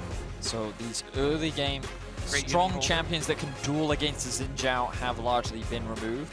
Viego is still a possibility, but early on you would definitely give the advantage over towards the Xin Zhao, whereas Genji is saying, you know what, we do not want Jensen to have the ability to roam around the map and have impact early, so it likely will be a control mage match at mid. I feel like Genji is looking at that Azir pick right now, and if TL want to dissuade him away from that, exactly, go for an early Syndra. It was good last time, and he's locked it in again. Had a game-winning pick on Ruler, and it allowed them control, and the wins keep stacking. We're 11 games in, 10-1 Syndra at Worlds. I do want to emphasize how difficult of a pick that is to make, though. Syndra, stun, long range versus MF, who has already strut mobility, plus if the Yuumi's on her, extra speed, so those don't come around every day. The repeat will be difficult. It's much more reliable to try and control the vision on brush and force them to face check. Then you get a better percentage chance, but with the two jungle bans here, it looks like it will be the Jarvan for Clid and BDD Zoe. Yeah. The one that formed the name of the icon treatment by multiple solo kills on him, has tremendous pick potential towards the mid stages. We talked about the possibility of an engaged tank top in Malphite. Sion could fulfill a very similar role, but also what Alphari is known for is his incredible laning phase and his ability to be a carry for Team Liquid, and they will trust him with that carry responsibility. And this is one of the few matchups into Graves that can balance your lane phase here. You can play very aggressively as the Jace into Graves, and then you're thinking, you're double checking as Tarzan, which side of the map is he actually going to? It's no longer such a clear pathway for the Xin. The Xin can actually gank all three lanes, so by affording multiple matchups here on the side of Team Liquid that are volatile, you make your opponents guess which one you're actually going to attack. So I will say Team Liquid, a very aggressive comp. They have a very strong mid jungle. They have a strong top side of the map that they can look to play through if they want to, but you look at this Tristana Rel, a heavy all-in duo bot lane that they can also look to leverage. There's a lot of team fight power and pretty solid scaling on the side of Genji, something that they are very well known for domestically. scaling into the late game, executing upon fights better than their opposition. Team Liquid, a lot of responsibility will fall on them in the early game to find some advantages and potentially shut down BDD. Especially with this Yuumi on the side of Gen G. Scales insanely well, becomes an absolute monster, difficult to deal with. Eyes will again be on the bottom lane. Core JJ versus Ruler once again. This one, the old lane partners, the world champions against each other for life and death at Worlds in 2021. The first time they meet since that world championship. They went their separate ways and now they do battle. One of these teams is going home in the span of about 45 minutes. One of them waits to fight for first place in the group, and a quarter final would already have been secured in doing that. Onto the Rift we go. Rascal to the top side. Gen G simply spreading out. Team Liquid forcing more towards the middle bottom side, maybe for a deep ward. And look how defensive they've gone with their summoner spells for bottom side because they are so scared of the all-in. Tactical and Core JJ, so the extra shield here from the barrier on top of heal exhaust. No cleanse, though. If you thought Tactical was going exhaust himself, the Ruler would just be hitting barrier and hoping it was enough to limp away. But you're right. Barrier heal exhaust is a lot of defense. It won't be too tough for them to survive it. Deep ward at the end of the recall. Not going to go for it just yet. There we go. Okay. It is still Jarvan putting down the ward. And it's going to be able to track Santorin more often than not. Does have a sweeper. Will be able to kill the ward as he finishes the red buff. And it does look like that Santorin is going to be pathing towards the bot side of the map. So that kill lane that Team Liquid have drafted for themselves. We did talk about how you kind of expect Team Liquid to play towards the side of the lane, whereas with this Jace pick, of course, the champion does scale very, very well. But he's likely going to be trying to nullify the top lane matchup, and it seems that Clid is trying to match by heading towards the bot side of the map himself. And actually, a little difference here. Rascal is actually hitting for Clid, so he can speed up the Jarvan's pathway towards bottom side to protect. Meanwhile, Alphari actually not hitting red buff at all for Santorin there, so it'll be a much later finish on red buff. You see, already Clid is doing Gromp. He's got the lead in the jungle clear. Santorin only just now finally finishing up the red. Also, the smite early there from Clid used as well to finish it up. Santorin now can cross down towards bottom side. The wards in the river, Team Liquid know. You can see the deep ward on red, that it is for sure a topside start for Graves, or for Jarvan, and you can expect the transition over here towards bottom scuttle. So look at this from Core JJ. He has both of his stacks from his passive. He will get level 2 off of this next minion. And it's Gen G playing the back. Yeah, respect it. Bit of poke, a little bit of money earned. There's the 2, and hoping they can deny any gold or XP. Santorin is doing the red Raptors Gromp. Super fast level 3 for Xin to be able to get down there, get the extra ward, get supreme coverage over the Scuttle Crab, allow them to keep pushing. We know Jarvan's bottom side. Santorin, of course, here as well. Yes, level 3 gain, but Clid practically up an entire camp as this red buff falls. Does not have a sweeper. There's not an easy way to get to bottom lane without being spotted. Yep, the extra bit of damage on the pull from Graves, still having a lasting effect, but should be fine timing for Santorin to get to the scuttle anyway. Meanwhile, mid lane push looks like it is definitely going in the favor of BDD. Almost getting the knockback, but Tactical down quite low. 200 health, has to rocket jump away, but now Core JJ, could he be chased? Not quite.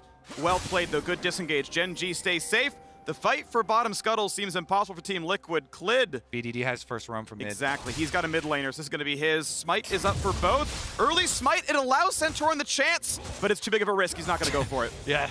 Way too big of a risk. BDD being in the river, utilizing his priority extremely well, means that Clid can actually get the double scuttle. Graves will also identify that the top side scuttle is up. Prime and ready for Clid to take it, which is already going to give a pretty significant jungle advantage in the early game in favor of Gen G. Yeah, a lot of help provided by Gen G as a team to secure this jungle advantage, and even getting first over to Raptor Ward here to see the cross. Okay, yeah, not going to go for an actual fight. I thought maybe he and BDD were going to sit there. Santorin sees, okay, he did go for the deep ward, get rid of that, but as you mentioned, double scuttle seems very likely. Yeah, as soon as you see the flag in the ground, got to know there's something left behind. Burns his third smite, takes off the shell. It is faster to smite early for Jarvan, because obviously there'll be EQ as a knock-up. You'll lose the damage as they'll hit the shell, then you knock up and break the shield, so this is the fast way to do it. No problem there. Clid is up an entire jungle camp. Core JJ wants to go towards mid. BDD has flash. This is a counter gank. They know that Core JJ is here, so BDD gonna bait him in. Some damage. They're going to find that first stun, though. BDD going to flash towards safety. Going to find himself a Drowsy, and here comes Clid. Is it enough damage? They want to kill CoreJJ. He's got an Ignite. He's got a flash. Burns it. Gets a heal. Mounts away. The flash follow is in turret range. Clid down to 300 health. Santorin's on the way. Life is here for the shield. The flash follow, but the exhaust makes it happen. Santorin flash to not find a kill. Alphari now in a battle with Rascal. Flashes up for the Graves. Alphari flash Q's not going to land. Rascal's safe. Information is everything in this game, and Gen G use it to perfection. The ward here in the river sees CoreJJ. That means bottom lane know that they can fight. BDD baits them in. Everybody collapses. This was all into BDD's trap. Well played. And great patience from BDD as well. Notice he'll land the sleep, and then he's going to wait for Clid to get in range. Once the knockup comes through, then he knows that the damage can follow up as well. And CoreJJ does everything that he can to buy himself time to stay alive. And once Clid flashes here, you think that he is as good as dead, but it's the arrival of Yuumi that actually stops the successful follow-up from Santorin, and Gen G walk away with first blood with no trade back. Sweeper cooldowns are so critical in the early stages. From the art of war, Sun Tzu, yeah, all warfare is based on deception, and BDD is a master. I was convinced you were going to say sweepers. Yeah, I was like, wow. Now I'm going to go with the actual quote.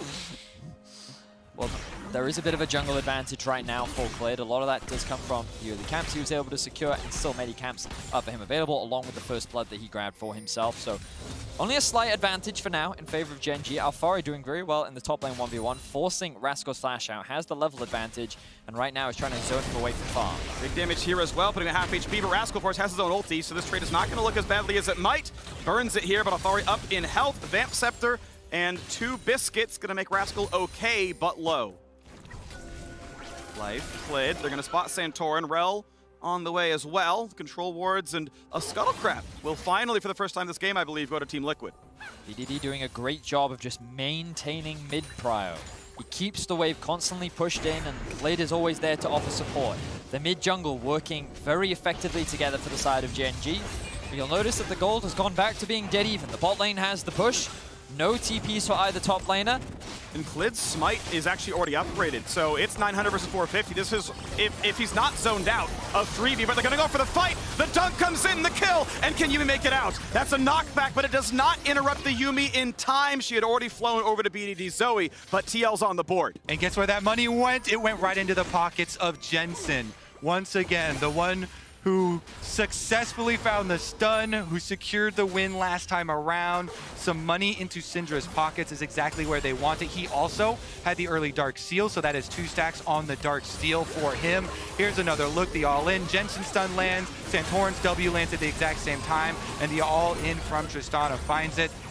As he said, the escape, no problem for the rest of the members of Gen G, but that is much needed money on the side of Team Liquid. And it's just a great utilization of the level advantage that Santorin had, because as you rightly identified, that there was a smite difference between the two junglers. But Santorin was like, I'm level 6, Clid doesn't have flash, we know he doesn't have flash, and Life also doesn't have exhaust, so let's commit to this fight when we know we are stronger. And it was a good decision there from Team Liquid. They now find themselves with a ever so slight gold lead, and the Drake is still alive. Here's the biggest difference when you have a Yuumi, a lot less frequent roams. CoreJJ up on top side roaming, you see Yuumi in place on Misfortune. Wants to go in for some damage, a bit more, and now a Hex Flash over the wall. They could look for a tower dive off of Rel leading the charge, and Santorin following in. That's what I meant to say, and we are in. There's the dive into the turret, no way out for Rascal. A TP, a bit more than was needed, but it will mean the wave is cleared. TL continue to execute upon a play that they have repeatedly utilized throughout the day, which is setting up the stacked wave into top lane and committing the members to getting the kill. The 4-man dive has been flawless for Team Liquid throughout the day, and now they're getting themselves a substantial early game gold lead. There is one thing traded back, obviously top lane going well, but bot is being left alone, so that is going to be farm not gained, and turret plates farmed by Ruler. Thing is, Alphari is doing the same on the top side turret by himself, so he works off by hand just as many turret plates as the bottom side is getting. Yuumi now gets off to try and help with those turret plates, but they don't overcommit the resources there. You like the allocation from Team Liquid, just leaving Santorin to finish that off, while Alphari does everything himself because, again, coming back to the Jace pick, very big into the Graves. When you know where opponent jungler is, he's able to get so much. And now I like what Gen G is doing in response, because they recognize, hey, you know what? there's an exposed bot side of the map because Team Liquid is doing Herald, so let's just steal away all their jungle camps. Let's take away as much as possible, and this will give Rascal the opportunity to actually take away the topside jungle camps, so Santorin can't actually steal anything away. The good news for TL, of course, is that they get themselves the first tower of the game. They will get themselves all of those plates, and Clid cannot overstay in the bot side of the map to be able to trade back, which means that TL now find themselves with a 2k gold lead 10 minutes in. And unlike the previous one where Gen G had the gold lead but TL got the dragons, they are not going for the Drake stacking on the Gen G side or even taking one away. So TL can come back to the bottom side and push towards a reasonably early dragon. Funnily enough, since Cloud Drake actually does a significant amount more damage than the other Drakes because of the attack speed on it, it is the most risky first dragon to have in a game for those cross-map trades because it is so much more punishing than all of the other dragons. Yeah, low health bar can make you get picked off by a Cinder ulti. So indeed, no one's going to make the play. Technically, every dragon has their own unique benefit, but Infernal's the easiest to kill because it's the easiest one to play around. It has more splash damage. Yeah, well, don't group up. It's not hard. Like, it's just the counterplay is so free that no one actually cares about Infernal's strength. Attack speed and current health, definitely a good combination there. Sometimes, yeah, Ocean slow can cause you to get caught out, but bottom side of the map here, kind of set around one more time for Ruler. I have to say Tactical has done a very good job buying plenty of time for Core JJ to make use of the roams, and it's certainly affected the top side of the map, but now that they've been able to reset, 3v3. They don't know Klid's here just yet, though, so TL might have gone too aggressive, really tried to bait it, you see, sticking around like, hey, come on, I'm juicy. Core JJ, do you want to find this? Ooh, good trade there from Ruler. Yeah. Already going to chunk out the Team Liquid bot lane. Important to note as well, Core JJ only level 5, no ultimate at his disposal, and all of the summoner spells are back up for Gen G. So once again, BDD pushes in the mid wave, but let's see what Alfari does. He has the top wave fully stacked in, he has the TP at his disposal as well, and could look to join the fight at any point. And he has Eclipse. He is the only Mythic in the entire game because of all the money that was funneled into him with these top turret plates, top tower going down, and the extra CS. So the teleport discrepancy in power on arrival. And every X Factor is known, right? We saw Clid and Life take down a ward in the bottom river. They know where the pressure is. No one could possibly go to push Alfari, so he's going to kind of play to the limit, take camps, push for turret damage, and ultimately, Gen G now finally are going to stack to the bottom side and play for this dragon. Well, now Alfari's making the rotation down. He's now going to be in the mid lane. Of course, Rascal does have the TP. He's going to go back to base and the fight starts. Big stun comes across. Ulti across means they're safe as well. Jensen, will he find the stun? Shock Blast going to miss. Ruler gets away. Nice play to dodge away from Alfari. 600 health. Smite not up yet for Santorin. 5 more seconds. So they have to wait that one out. Tactical is hitting it. Stop! Well, they get it anyways. He got the smite. Took one away. Okay, second fight comes across. Tactical has a flash, has a cleanse, should be okay. Rocket jump across, no one's gonna catch anything just yet. BDD wants it, big damage, but they can't finalize the kill. So first dragon of the game goes Gen G's way. Most critical outplay there, the sidestep from Ruler. Again, Misfortune with the extra move speed, does not get hit by the Syndra stun this time around, and it's a big win for Gen G. Continuing to push on, BDD utilizing his poke, and Gen G trying to get as much as they can off the back of this play, as Rascal did have to invest the TP in that play, which means that Team Liquid will still have that advantage. But yeah, I have to echo what you were saying there, Kobe. I think that the sidestep from Ruler was really amazing. Like, really, really amazing. Yeah. The fact that he was able to navigate that in a situation such as that. I promise you now, all three of us on the Casa desk got hit. That's what happened right there. We would have died. I mean, we did set it up in Champs League. We're like, okay, so Misfortune with Strat and with Yuumi, it should be, you know, pretty easy to dodge a lot of these, but well executed there. Just a quick hover back. You know, and they also had the ward in this long brush by mid lane, so able to see the animations coming. Nevertheless, a lot of pressure relieved on the side of Gen G, and picking up that first dragon goes a long way. Remember, they're the ones with the Yuumi on their side. And the gold difference has been shrunk down to 900. It's a mirrored scoreboard from the last time we had this match, where TL had the small gold deficit, but we're getting the dragons not as early as this game, not as early this time around, but Gen G certainly going to be able to fight back from this deficit, almost certainly. Ruler has his Gale Force in, and he's now finally gotten the cold. It was at one stack when he walked out of the base. I gotta say, that always feels bad when you're like, I don't quite have that money, but he's gonna be all right. Team Liquid gonna group back towards mids. Alfari, sadly, with his gold lead, has not been able to push it any farther. He's actually now down CS to Rascal. A lot of that coming off the back of Alfari joining the group. And Rascal actually stealing away topside jungle camps repeatedly as BDD now crests level 11, the highest level in the game for the time being.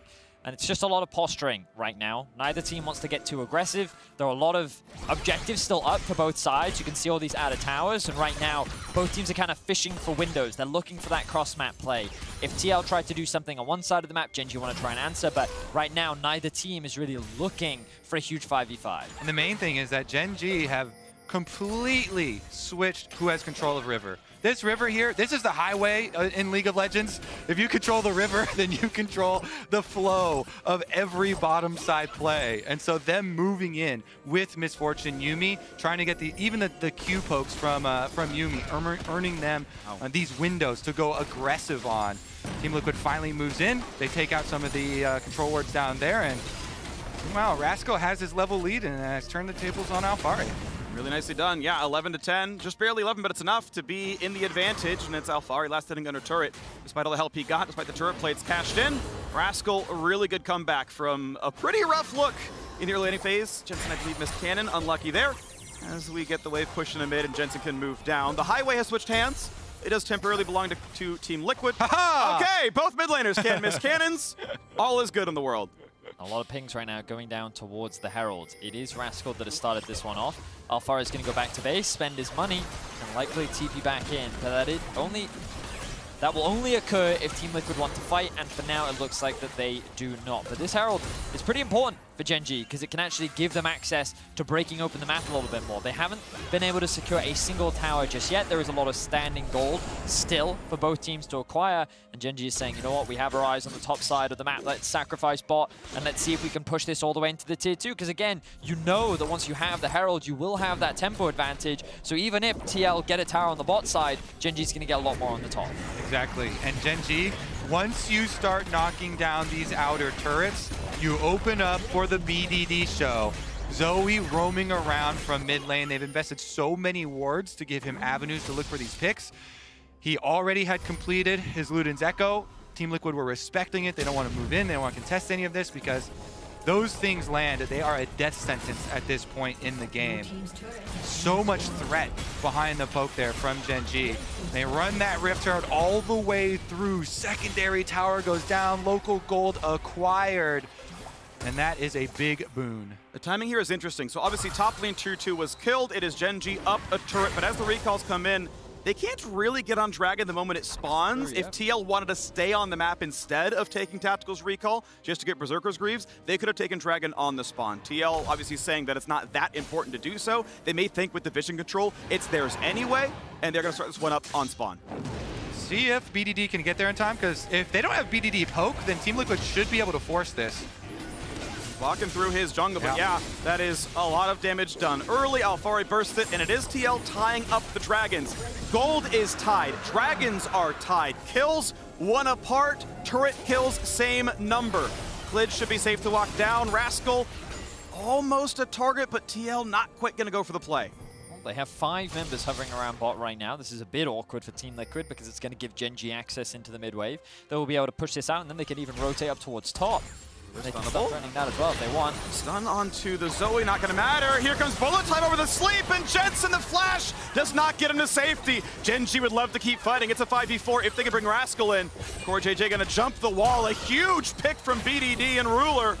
And now they got to block this. They got to keep Santorin alive. He may still die. He'll flash to safety. Just barely getting back, but Gen G now up 800 gold. I told you they're going to flip the channel to the BDD show. The BDD show keeps on rolling. Alphari forced to flash away as well. A nice ult from Klid. Gen G have control of this game. For those of you not aware, by the way, when you fall asleep, Misfortune's ultimate is coded as damage over time, so you don't wake up. This guy is just landing headshot after headshot with these bubbles, and he is putting Team Liquid to sleep right now. They're going to lose their bot tower. They're going to lose their mid tier 1 as well. And a lot of this started when we were talking about TL being in this awkward position in the bot side where they commit 5 members. Because Ruler and BDD were still hovering in mid and had prio, Jensen took the greedy path back into mid lane by walking straight through the wave, and he ends up getting picked off. And after that, it is just pick after pick after pick for Gen G. They find themselves now with a 3k gold lead. All right, our Axe Effect replay. Kobe, let's walk through it again. Yeah, once you go to sleep, you don't wake up from the damage of Misfortune Ultimate, so he can channel it and just wait for everyone to get close. Instant execute there. Good job. Life's Ultimate, last tick, actually gets him after the flash over. But then BD doesn't stop. Again, Zoe Savant over here has so many games on this champion, finds the bubble through the wall. Then even this one, he doesn't give up on the play, throws it out. There's literally zero cost to throwing that.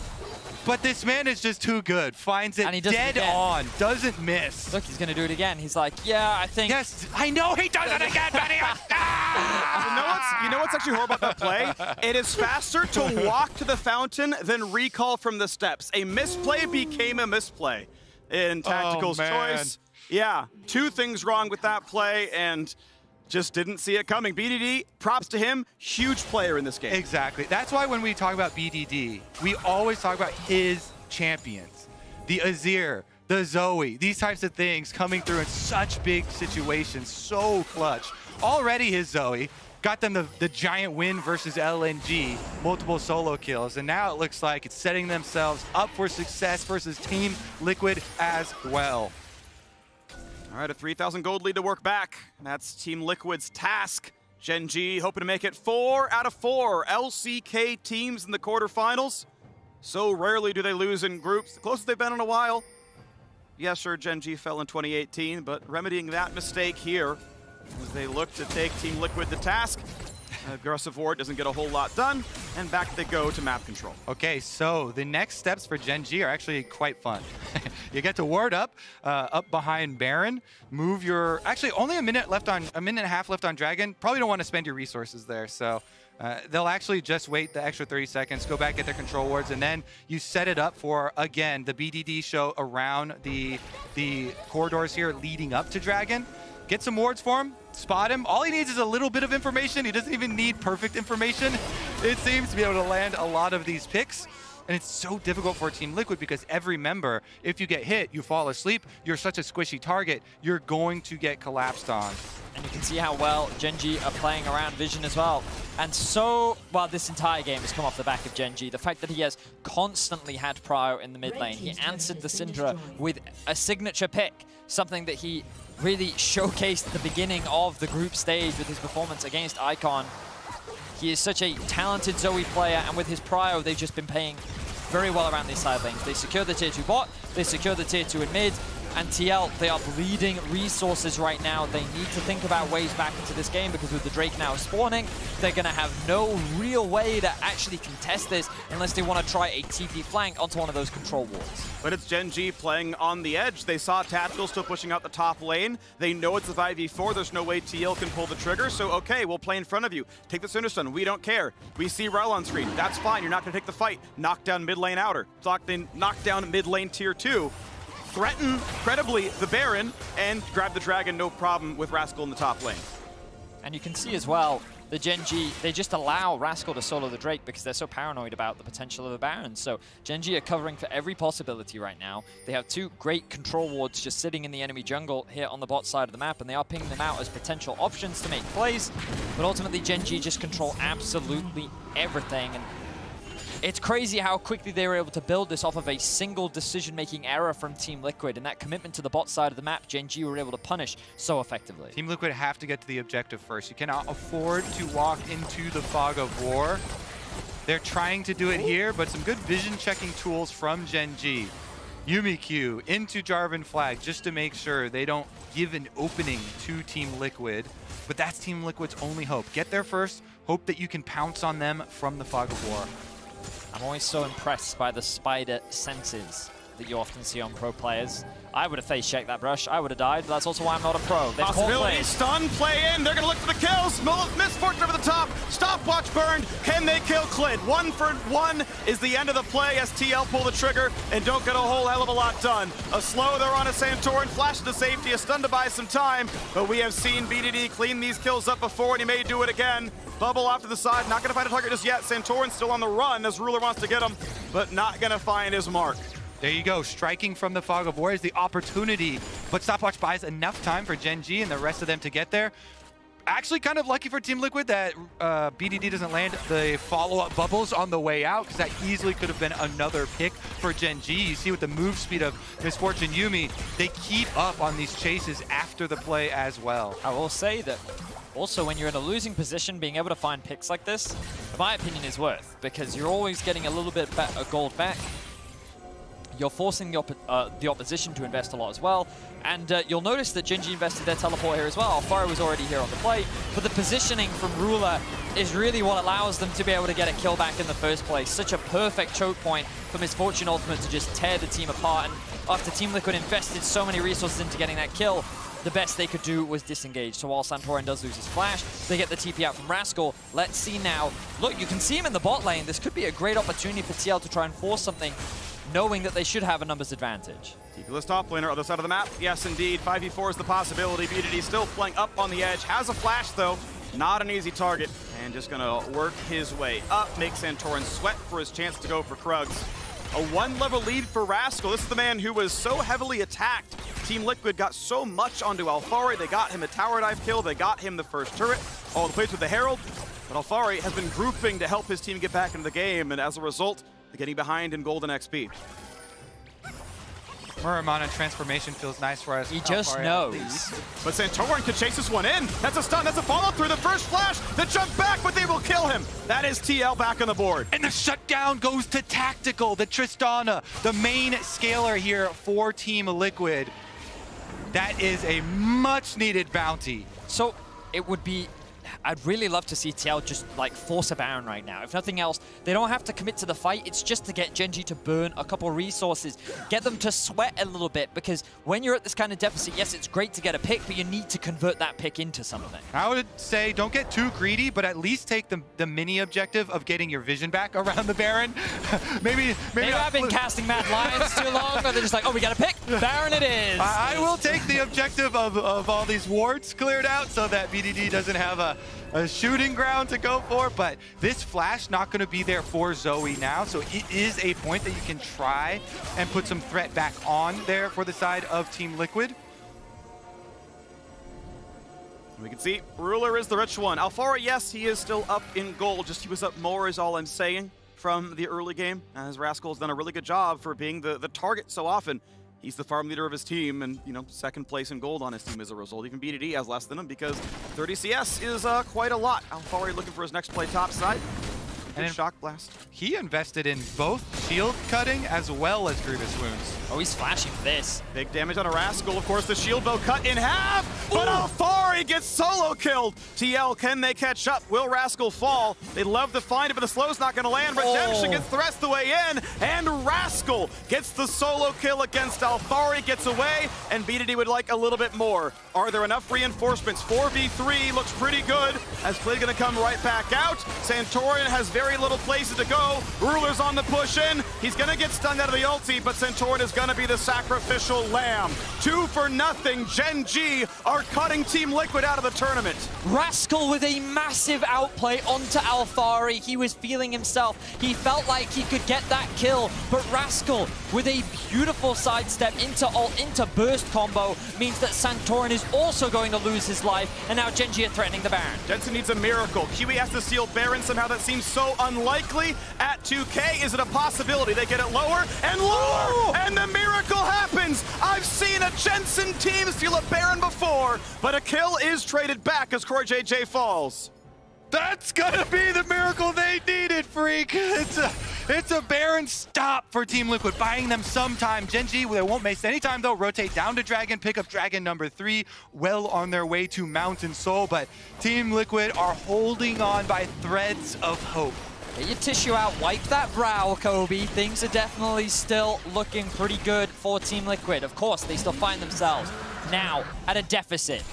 Gen G are able to get the Dragon, but let's have a look back at this. So Rascal, very low on health. Alfari holding onto his E for the shield to end, but then look at this, ult into flash. Rascal just plays that so well. Also, the positioning on the wall there, the second part of the Q did hit just barely to get the explosion. Yeah, okay, replay number 2. Yeah. I've seen this one before. The follow-up then after the commitment of both teams to topside, of course, led to this scenario, but we'll take a look at every piece of damage hitting this Baron leading up to it.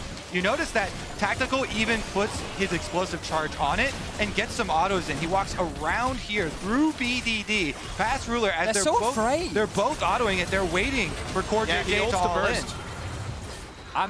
I'm really surprised that Gen G didn't just walk up and like kill Tactical. They had the numbers advantage. They could have turned it, but no, they go for the flip, and they end up losing the Baron as a result. Now Team Liquid, they're on the siege. Okay, 1,500 gold. Baron power play, Red Bull Baron power play. The required name the first time around is mid lane outer turret will fall, and it keeps it equal in gold, because keep in mind, CoreJJ's death was part of that one, so it started at 1K. I know that was a silly call, but hey. Great sellout, freak! I'm just saying, this is how this works, all right? Oh, he's gonna teleport out of this one, so they get another cooldown here. Team Liquid, the squad roaming the rift here, trying to get as much as they can out of this Baron, because they are leveling up Tactical here. The Tristana slowly getting more and more range, closing in on that level 16. Jensen already acquired the level 16, so huge burst damage behind this Syndra.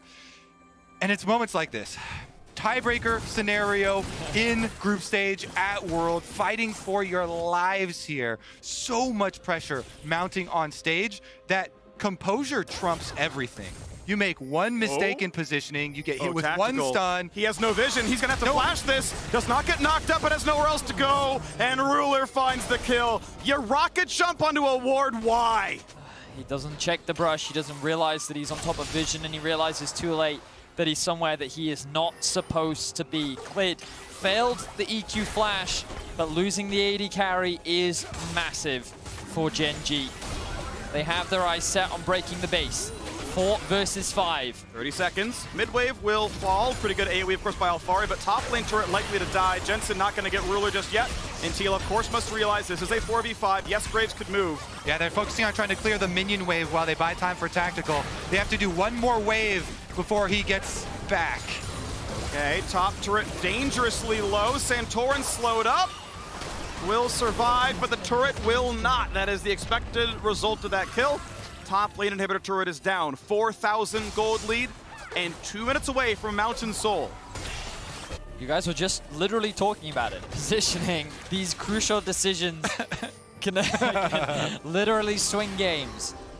And again, Vedius, when we are 1 minute and 50 seconds away from Dragon Soul, it's going to be difficult to get good positioning for this squad leading up to it.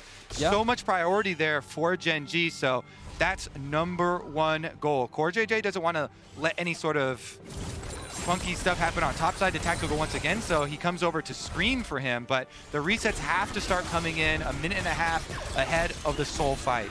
They do have pre-existing control wards in their defensive opening into the river here. So you see those two, they're just barely on the right of your screen there, allowing them an avenue to go place the further ones to make sure they don't get hit with that death sentence bubble. Here we go. 1 minute and 8 seconds. TL have taken the recall out of top lane. Clid will have to walk down soon. Gets the top crab. It's a bit more gold than XP. Pretty useful. Stopwatches down for virtually everyone. There is one for Alfari. And as far as I can see, that is it. So if damage is sent in, damage will stick. Again, Grievous Wounds in for Alfari makes that reasonable against the Summoner Heal Life Yuumi. Both teams setting up traps in different places on the map right now. Clid is going to go back to base just before the Drake spawns. Gen G will have the prio in mid, which Jensen can catch because he has the teleport. Team Liquid have actually gained control over the entire bot side. They have this deep control ward right here on the backside to allow for a potential TP flank. They also have control up here as well. So in terms of being able to contest this, they're in a great spot, and now they're looking for a pick. This is almost rocket jumpable. It would be such a danger. Of course, you can flag and drag out, but it doesn't mean the ward is killed. So that is one piece of information not gained. Rascal still clearing mid. We know Jensen can TP level 17. Seraphs and Banshees done. Here comes the TP now from Jensen, level 17. Will be joining the rest of his team, and the fight for the Dragon Soul will begin. What lands first, the bubble or the stun? Each team fishing around for the picks. Smite fight inevitable, and the Q does so much. It's going to push back, 3k health. Centaur's got to be careful, has an ult to stay alive, but now it's going to be Ruler zoning him out, and this is a guaranteed. That's Dragon Soul, nearly a kill on the CoreJJ as well. TL could not find their way in. Tactical trades blows with BDD, but BDD does more damage. Any long standoff is so favored for Gen G. They've got healing with Yuumi. They've got relentless poke with the Yuumi. BDD finds them. He earns the objective without bloodshed. It's going to be 2 recalls there for Team Liquid and Baron for Gen G. Team Liquid play for the bot lane brush instead of playing for the actual river itself. Gen G walks all the way in and claims the team fight. They claim the dragon, and after the damage is dealt, the Baron is a guarantee. Gen G on their way to the quarterfinals of a 5,000 gold lead and a Baron buff. Team Liquid will have to find a pretty crazy fight to turn this game around. I feel like a lot of the pressure falls onto the shoulders of Jensen. With this Syndra, he has a lot of playmaking potential. The ability to find a stun when the enemy is sieging, the ability to catch someone out does exist, and the follow-up is right there for Team Liquid. It's simply a matter of can they do it. With the Mountain Soul, his burst becomes weaker, and without having the death cap just yet, his ability to one-shot is that much weaker as well. Stopwatches on both Gen G carries. Ruler and BDD have the extra safety. Not only do they have all their summoner spells, but the stopwatches in inventory. Shield bow for the side of Rascal. He's level 18 already.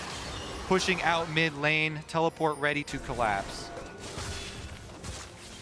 Push comes in. Still 2 minutes left on this buff. Stun's gonna land, but it will not kill Klid. He's simply too tanky. Yuumi back to full. The rest of this push. Yes, indeed. He's a healthy man. Thank you, supports. Turret is down. Ruler just free fires. No one willing to stop him. No one able to. Rocket jump away. Gonna keep the Tristana alive. As slow on BDD does not matter. He's got a shield anyway. Down goes another, well, the first inhibitor, but probably soon many to follow. The push forward, a flash out for Tactical. Ruler unstopped. Ult comes across. A quick Zhonya's, a stopwatch for Alfari. Stun for Core JJ. Stun for the mid laner. Will there be an execution? Klid comes in. Klid will not fall. Malphite doing his best. And will it be a kill? Yes. But 2 were already traded back. It is a 4v3. Baron still on for Gen G to end the game. Yeah, they're gonna collect the mid inhibitor. BDD will teleport right back, and they're going for the Nexus turrets. The more things change, the more they stay the same. Team Liquid get 3 wins in group, and only Cloud9 make it out. Gen G and Team Liquid and Gen G make it 4 out of 4 for the LCK in quarterfinals.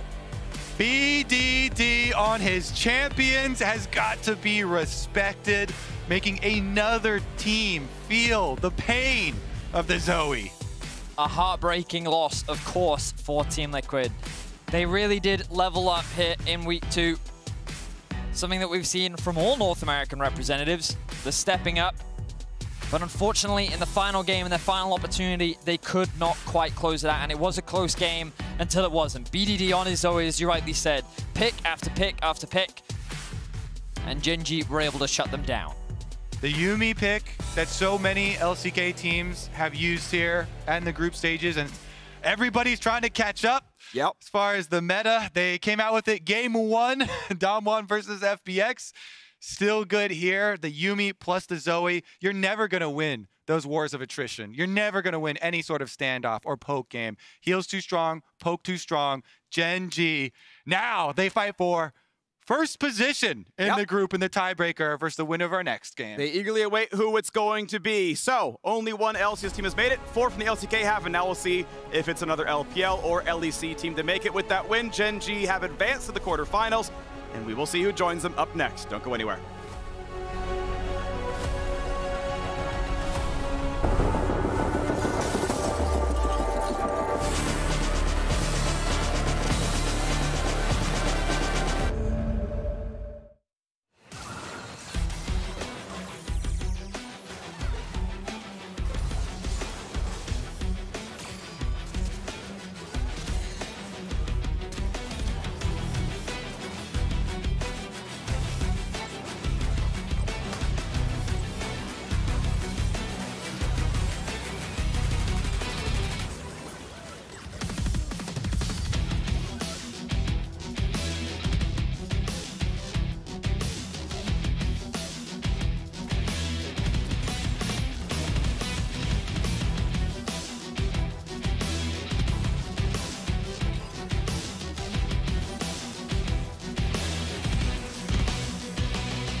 Welcome back to the State Farm Analyst Desk, where it's heartbreak for North American fans and Team Liquid alike as they fall just short here in this final tiebreaker match to snag a spot in the quarterfinals. And then, of course, by proxy, Gen G booking their own ticket to the quarters to be the 4th LCK team to do so here at Worlds. Yeah, it was good performance by Gen G overall. Yeah, heartbreak for TL. I think they played pretty well today, actually. This group was just so tight. It was a game of inches. I have to say hats off to Jensen. He played fantastic today. Almost solo carried them through to a quarterfinal stage. Yeah, I mean, Jensen was absolutely incredible today. I just think, you know, at the end of the day, it's far too many individual errors, you know, from TL in this game. You know, mental errors, whatever you want to call them, unforced errors. There was a lot of little mistakes that were punished very, very heavily by Gen G. Well, we call out Jensen. It's no surprise when it comes to draft that the Syndra gets picked up and prioritized for him in that second phase of picks because he was such a star performer on it earlier in the day. He even managed to have a Baron steal in this one, which we'll take a look at, of course, because it was a high moment. But I know that at least we were left with some questions around the Jace pickup in the top lane. While, yes, it got ahead, the casters themselves talking about, was this the Malphite angle? You know, was there something else that that could have been done here by Team Liquid? Definitely a Malphite angle. If we could bring back the draft. I know, okay, we're just going to go straight into it. But it could have been a Malphite angle just because of their comp, right? Graves, Jarvan, MF, three kind of immobile-ish champions with very bad target killing damage. Poke. Only AP is poke. Could have been a Malphite angle. However, they chose to go for the Jace, which is Alphari's most comfortable and his strongest champ, and they played topside.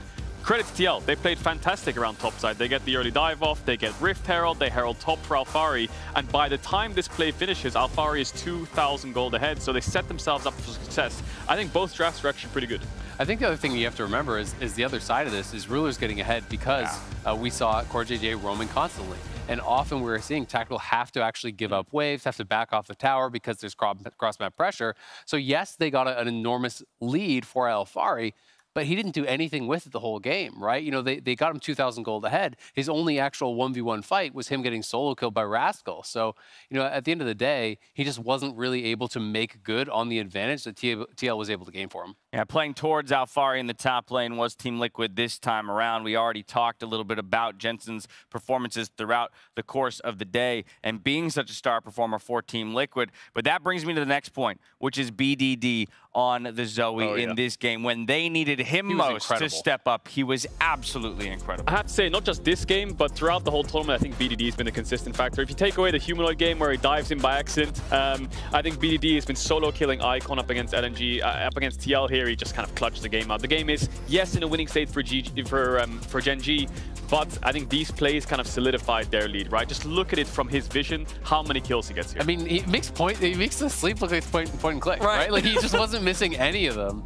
And insult to injury, I mean, back-to-back lazy recalls, getting the kills on them, Santorin recalling on the tower, knowing even if it wasn't the sleep, it could have been a portal jump over the wall to kill him. Same thing happens to Tactical in mid lane later on. You know, just lazy recalls, mental errors from TL that BDD is way too damn good to make those errors against and think you're going to get away. I mean, I think that's the thing, right? These high-pressure moments, it's an elimination game. You may not have even expected to have been here at this point in the day. And so, yeah, not respecting the Zoe pick, right? It's not something you had come up against yet here on this day. And so a couple lazy recalls means easy deaths for BDD. But this was another highlight moment for Jensen. Yeah, Jensen steals the Baron here. Before we move on, I just want to highlight how cool it was to see that pro view. BDD in between right clicks is pressing escape, scrolling through his settings while moving around. Those are just kind of the things that people do. They press Z. He's adjusting his mouse sensitivity for each kill. Oh, is he? That's okay, yeah. is, no, you know? Loads of players do this. You know, I used to just smash cap locks all the time while I was clearing my camps. People press Z, he was pressing escape. Huge steal by Jensen to keep TL in the game, right? That just stalled the game down and slowed it down for Liquid, which is exactly what they needed. That Baron going, that's lights out, game over. So Jensen, we've already highlighted him. He did a fantastic job today trying to keep Team Liquid alive. But on the other side of the rift, BDD showed up massive. Heartbroken for all of Team Liquid, but Jensen in particular is a guy who's been to this stage numerous times and has fallen short a number of them. But with their win, we've got Gen G booking a ticket to the quarterfinals and buying themselves another matchup against the winner of our next tiebreaker between MAD and LNG, looking to play for that first seed. So LNG, let's talk about it real quick. They had side selection. They choose red. that game that, forced the tiebreaker to begin with, we already kind of talked about. There's not much to take away from it at all. So, Keijo, what are your thoughts ahead of this one? Okay, so first of all, I'll say when Mad Lions beat LNG earlier on the day, they were red side. So now LNG has chosen red side for a few reasons. I think the first one is to get that man on your screen counterpicked. Maybe they want to look for a counterpick onto Armut with Ale, get a good match up top. I think that what's Mad Lions had good going for them on red side is you can early rotate power picks. If you trade off like 3 OPs, they get 1, you get 2. So on blue side, they need to be careful. Do they want to prioritize TF? Do they want to prioritize things like Lee Sin in the jungle, or do you want to prioritize MF for AD carry and play more for bot side? They need to have a clear win condition coming into this draft and be decisive on their first pick. Do you think Matt can do it?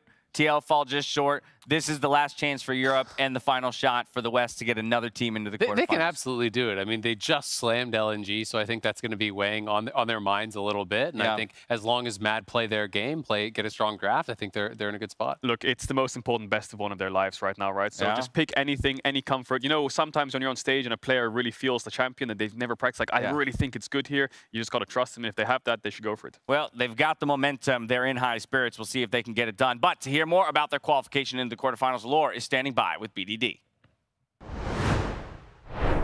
Thank you very much, Dash. And BDD, thank you so much for joining me. It's been a very long day for you and for all the teams. You faced Team Liquid twice. It was the 3rd game against them. Tell me about this adaptation during this game and how you managed to get the win. 네, BDD 선수 오늘 정말 긴 하루를 보내고 계십니다. 벌써 TL을 3번째로 상대하셨는데 오늘 경기 플레이하면서 어떤 식으로 적응하면서 변화해 나가셨나요? 네, 일단은 컨디션 관리를 좀 실패한 것 같고 경기가 되게 길어져가지고 다음 판 또 한 판이 남았는데 잘 잡고 준비해야 할 것 같아요.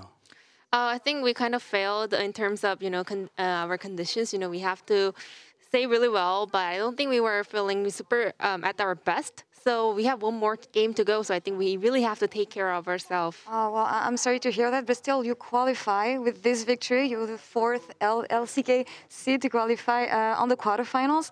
What do you think of your development throughout the group stage, but also how strong is the LCK right now?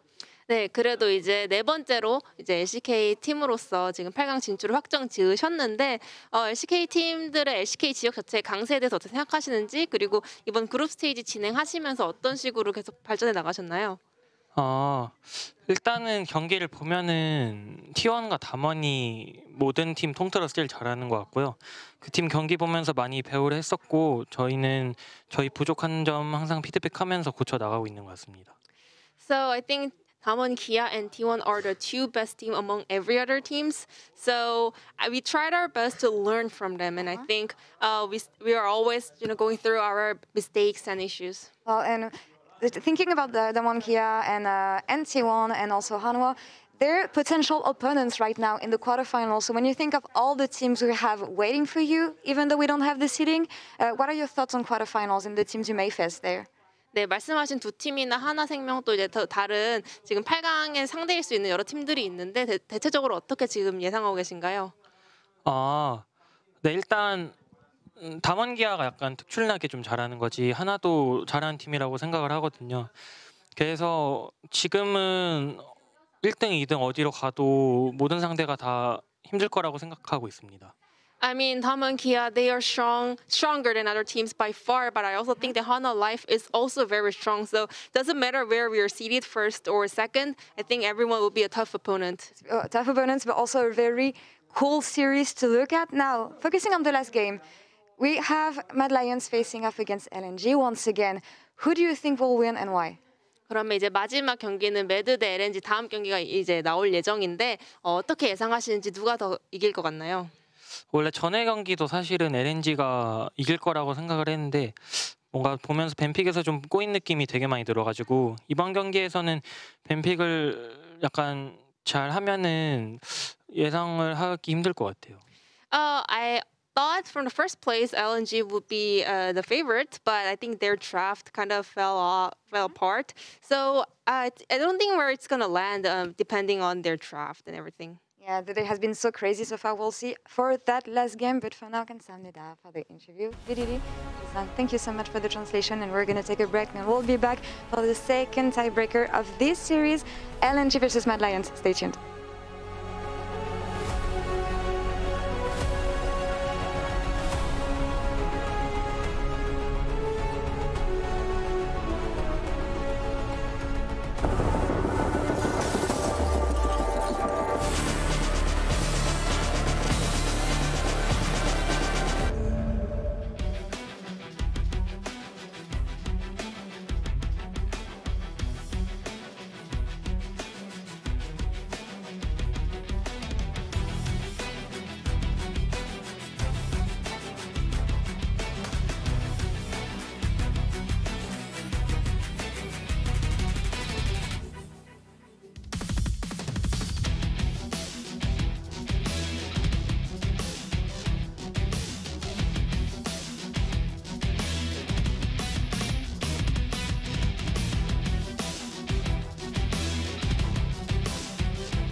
Hello and welcome back to Worlds 2021, the penultimate game of the day. Both LNG Esports and Mad Lions have their fate in their own hands. A win means a quarterfinal spot, the last one available, and then a date with Gen G for the top seed out of the group. Yup. I'm not stressed. You guys stressed? I am not stressed because, Vedius, every game you have cast today has been a Mad Lions win, if they were involved. So, well, you do love your superstitions, don't you, freak? It's worked out for me so far. I've been pretty accurate with them. Well, Mad are on the blue side this time round, which means their ability to get counter picks is a little bit weaker. But let's see how they shift their draft this time round. They had a pretty dominant performance the last time that they did play against LNG earlier in the day, with Icon really suffering in the mid lane, and it seems for now they're going to remove Aurelia, Aphelios, and Lee Sin, which means that Misfortune is still up and available. So final ban, is it going to be the Misfortune? Is that considered a high enough tier as the Lee Sin, which was first picked last time? Of course, has been dropped off the table. Mad Lions, of course, completely slaughtered LNG last time around when they fought just a couple hours ago. That said, it was a snowball off of a very strong early game. Lucian Nami was the duo lane that made that happen. And now that Nami is gone, okay, Lucian can be flexible and go somewhere else. Yeah, I was going to say the LeBlanc looks pretty good here with Twisted Fate banned out.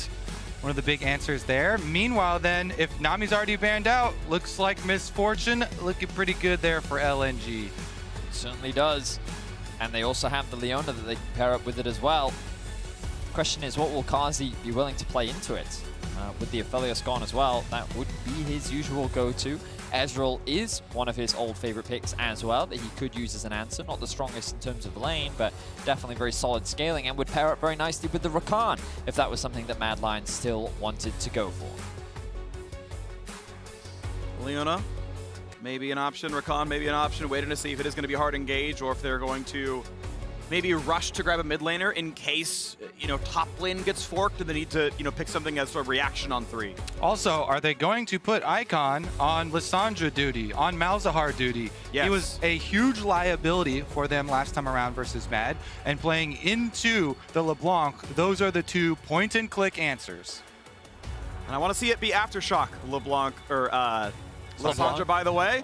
Although Aftershock LeBlanc is, I think, the more common option regardless, but, or Electrocute is for her, but yeah, when he was up against Jensen, it was the Electrocute, and it didn't work so well for him. He got picked off a lot with, like, the defensive option. Ezreal Rakan, maybe the pickup here to allow Kaiser to get out of that lane, go roam, and Karzi generally going to be fairly safe on the Ezreal. So this is what we talked about as an option for the Mad Lions bot side.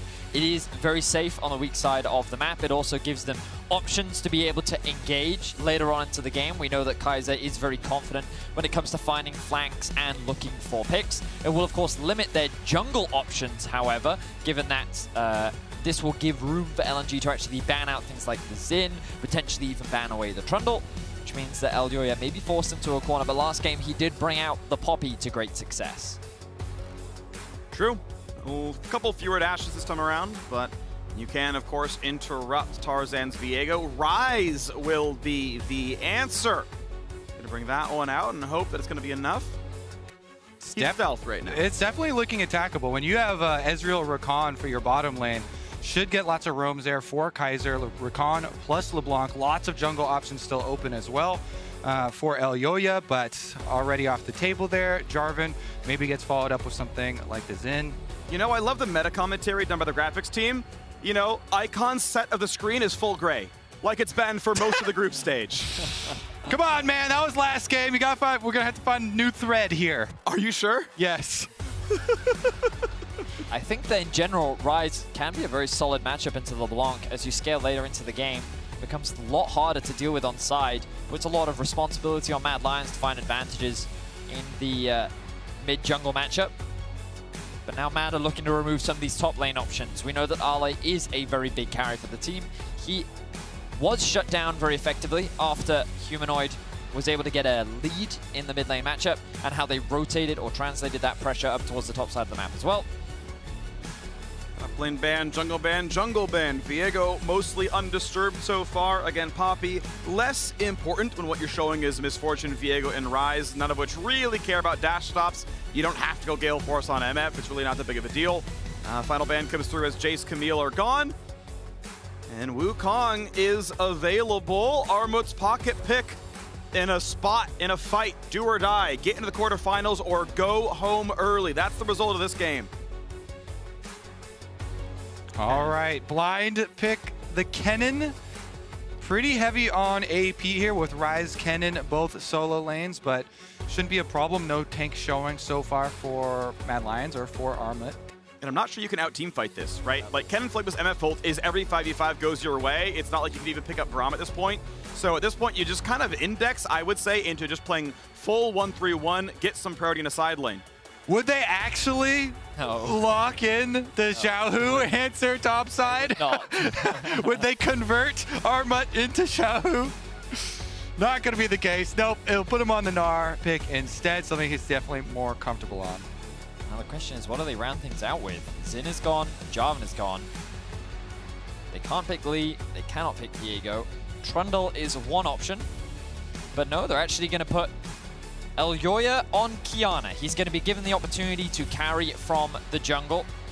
I think that what's really important to recognize about this comp from Mad is they have a lot of poke and a lot of mobility at their disposal. LNG's answer to this is a lot of utility, with the Kennen coming out in strong team fighting. If they follow that up with the Leona, they have even more utility in their back pocket, and ultimately they're playing for the 5v5. It ultimately comes down to, can LNG lock down these high mobility carries, or will Mad Lions be able to leverage a lot of their mobility to poke out their opposition, get extended fights, and then leverage the fact that they can keep you at arm's length and slowly chip away at your health bars? Yeah, I want to see if Kaiser goes double tenacity runes here as well for the Recon, because there is so much lockdown there, so much burst potential.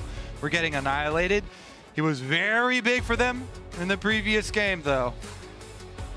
All right, as time ticks down, quick reminder, Ryze is the pick. You can see it on the back wall there. And we want to see now if Icon can step up to the challenge. It has not been a good day for him. Week 2 has been a lot of LPL collapsing. The 0-4 day out of Fun Plus Phoenix. Not a great run. I think, what, 1-2 for EDG. A scarce win came through for RNG, and another 1-2 run here for LNG. It's been a bit of a tough road for the LPL this week, and it could be their second team exiting in groups if Mad Lions have their way. The last and only remaining hope of the LEC. Mad Lions just an hour ago absolutely slaughtered LNG, but they must do it again here. Whew. It's a big game. Europe's last hope. LNG, they've obviously put up a very strong fight in this group.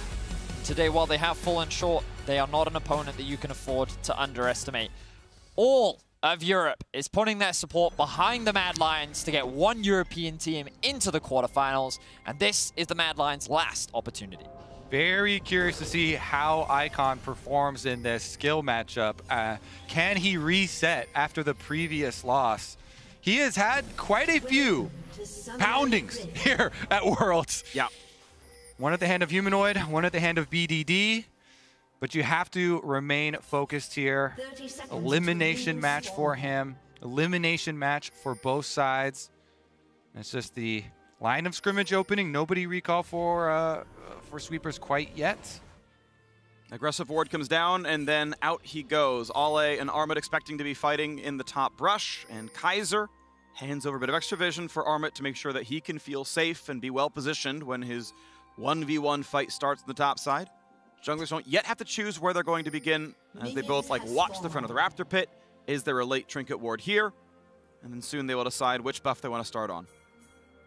I know it's not a big thing, but I find it a little funny that Humanoid is not running a skin on his LeBlanc. He usually does. Part of me just feels like that many mid laners in Europe... But what does it mean? Well, so mid laners in Europe I feel like when they're full try-hard, will put the Faker effect on and they just won't run a skin. But that's also just me projecting, you know what I mean? I don't have any weight or evidence to suggest that any of that is true. But regardless, he will trade a little bit with Icon in the mid lane, going for the chains early on. Bakernoid. It's actually Umanoid, thank you very much. Yeah. I don't like that one bit. Yeah. All right, well, of course, we have the Zombie Warden for Kaiser, swept away a ward. Gets some extra ability power for the lane, which really, actually, not that bad. He has pretty good AP ratios on Rakan, so a bit of extra power there as we trade blows. A quick route, but the double shield, realistically, you never really out-trade Rakan. I know oftentimes they can learn W at 1 and go for the aggressive play, but the defensive option obviously pretty safe here as well as Elyoya.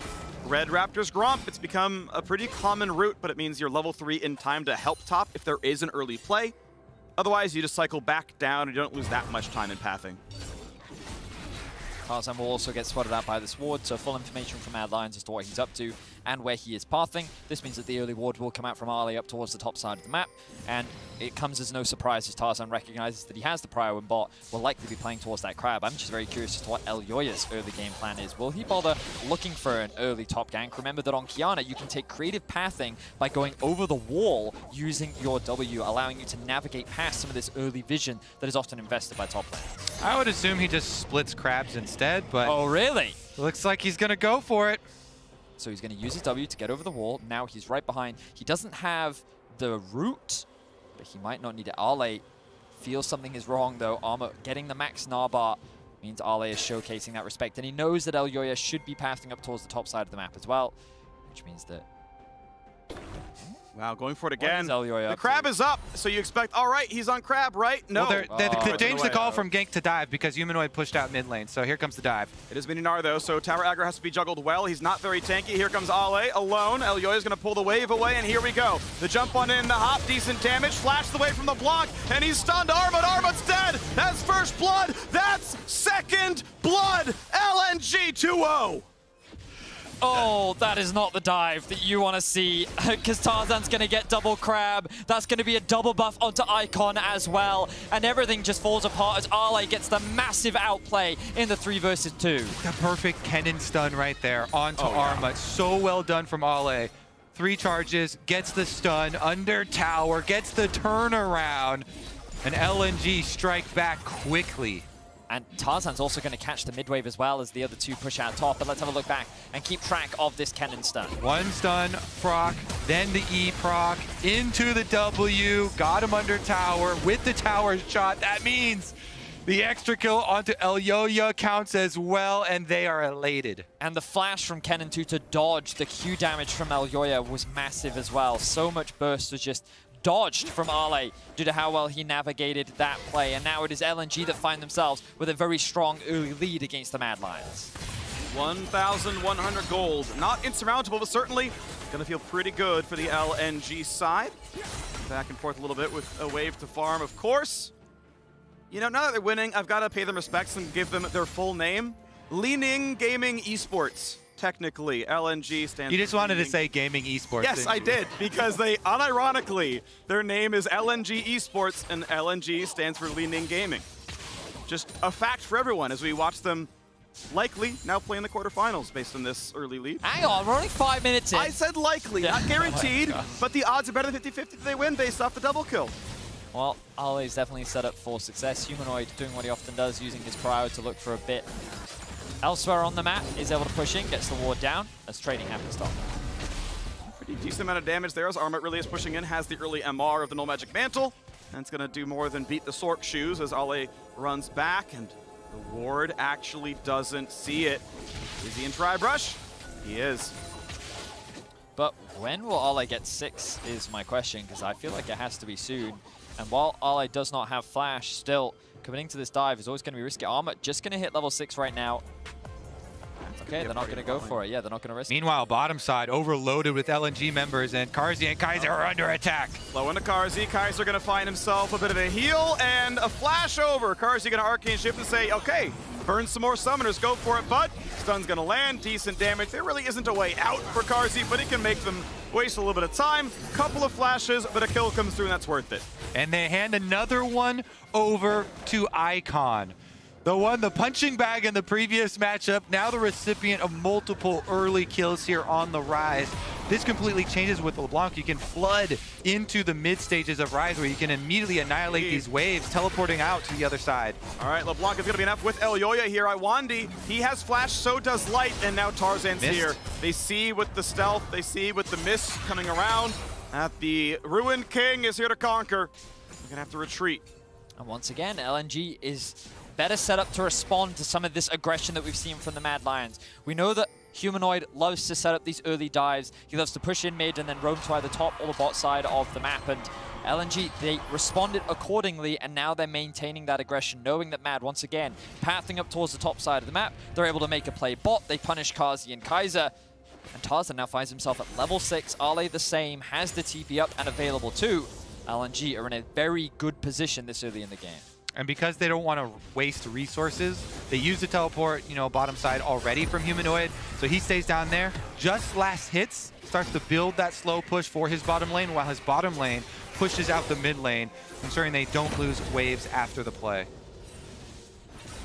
Level 6 jungler. We'll see if the big play comes out. Still 1,000 gold difference. So I will say that the farm has been going pretty nicely. Nice try on the ulti by Armut, but Ale already quick and getting away with the lightning rush. And now Light's gonna find Karzi with a level lead with an ulti. Good early flash to stay safe, but it's having to spell burn means a good play, and Iwandi could take the turret, so he's gotta get out of there. That notifies Mad that they've got the power play on top side. They've got the support roam timer top side, so they start and force up here on the Rift Herald. You see Iwandi slowly starting to traverse, and Rift Herald does take a while, but you still, as LNG, would have to push into enemy vision. Ale will have TP available. There are pings coming down, but yeah, this is going to drop. Going to be no response. Ale just going to TP to a very safe forward, and he should still be able to pick up this farm. And so Mad now have an easy way to get a little bit more gold into their back pocket. Yes, the early game hasn't gone as flawlessly as they would have liked, but being able to secure that neutral objective is definitely going to help them out as they transition from the early into the mid game. Yeah, good use of support windows there by the side of Mad Lions to get something back for themselves. In the end, though, Icon still pushes in on mid lane and gets one turret plate by hand. Deep Vision replanted here by Iwandi, far behind this red buff to try and see if there's any step up on the bottom side of the map. Nice for Icon to get that redemption game here. Obviously was the weak point for so many of their group stage losses, but he is half the goal lead individually. That TP to top, obviously valuable. Armut cannot land the stun, forced to flash away as he notes that Tarzan's now nearby. LNG still holding on well, 1,300 gold ahead. Really great awareness there from Tarzan. I'm curious as to what the communication was between top and jungle, because Armor, every time he has Meganar, is always playing to try and trade up against Ale, which means that the moment Meganar comes through, Tarzan's there in a position to cover and can actually punish Armut's aggression, and now he loses his flash. Also, from the side of LNG now, you're looking at using this Realm Warp from Icon. Top lane flash is blown, bottom lane Karzi's flash is also down right now, so either side is a good play for Icon. All they need is a little bit of vision for him to hover, get in range of the Realm Warp. Mad Lions need to be very cautious as how they play out the next few minutes of the game. Down goes, oh, okay, he's fine. Kills the crab all the same. And maybe Infernal Dragon. Yes, indeed. It'll be leashed at 10 minutes into the game. And LNG may just tag their first Drake. Bot pressure still pretty good. Mid lane going back and forth. Ale wants to fight Armut. The flash follow gets the first stun. Q's gonna land. 100 health left. Needs one more shock. It's up right now. Will it be a sidestep? He's not in range. Armut comes back to safety. Okay, so the flashes in top lane end up being exchanged overall as Ale commits to a play, but now Mad are on the attack. They know the enemy jungle is near the Drake and shouldn't be anywhere close. Humanoid is going to get spotted out on a control ward, and Icon, he has the TP up once again. Seen this play before. It went well for LNG. Stun's going to land. The chain's there as well. Meganar into the wall. It is a kill traded. It is a double kill traded. It just keeps happening. And once again, Mad Lions dive falls short. LNG, they're going to extend the kill lead. Icon doesn't even need to TP. He's going to be getting even more plates into his back pocket. Not a dive, it's a belly flop. They went for 1.5 and they got 1 1/4. That one stings too. That one really stings. Elyoya flashes for this one to make sure that he can get the ultimate into the tower wall, and they do get the stun, setting up for Humanoid here. However, Armut in on it also, since as Kennen... the Q out as well. Yeah. He didn't know the ult was definitely going to hit the wall and deal lethal damage. Like, that's really close to enough damage, right? So, says, okay, you need to throw one more spell, and that's what allowed the final turret shot to hit. Well, LNG now find themselves in a really great spot, and honestly, all they've done is punish the aggression from Mad Lions. Tarzan is now going to be even stronger as they look for another play. That's a stun. That's decent damage, or at least a root as Armut and Elyoya want in. Ale, does he trade one back? Of course he does, but it's a kill, 1 for 1 with the assist on top. However, is there enough coming through here? Tarzan can flash. Tarzan will not flash, though, and the hop gets Armut to safety. This actually is going to leave the opening to push out mid for Mad Lions. They even roamed up Kaiser.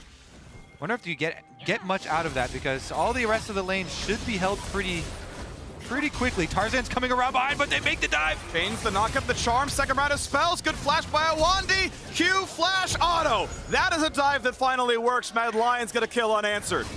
So Mad will, at the very least, get themselves something, but Humanoid is now stuck in a very awkward position. Yes, he is. He's stunned. The stab misses again. The Q missed. He missed. Tarzan gets the ulti, though, and it is a heartbreaker. Kaiser has to flash away from the chains of betrayal. And that will be a kill into the back pocket of Tarzan. Remember that while all these shenanigans have been going on for Elyoya, Tarzan's just been farming away. He's been sitting on all this XP, and now Ale commits. Gonna have the least amount of damage here in this one. Armut down well below half health. Tarzan gonna be in range. Gonna find himself a stun. No, what a great juke. Well done. Armut has survived so many of these ganks, but the Herald Crash does come through, and that's 2 more plays taken top. Karzi, yeah, nice one. Good sidestep by Light. One more kill, and it's darkness for Karzi.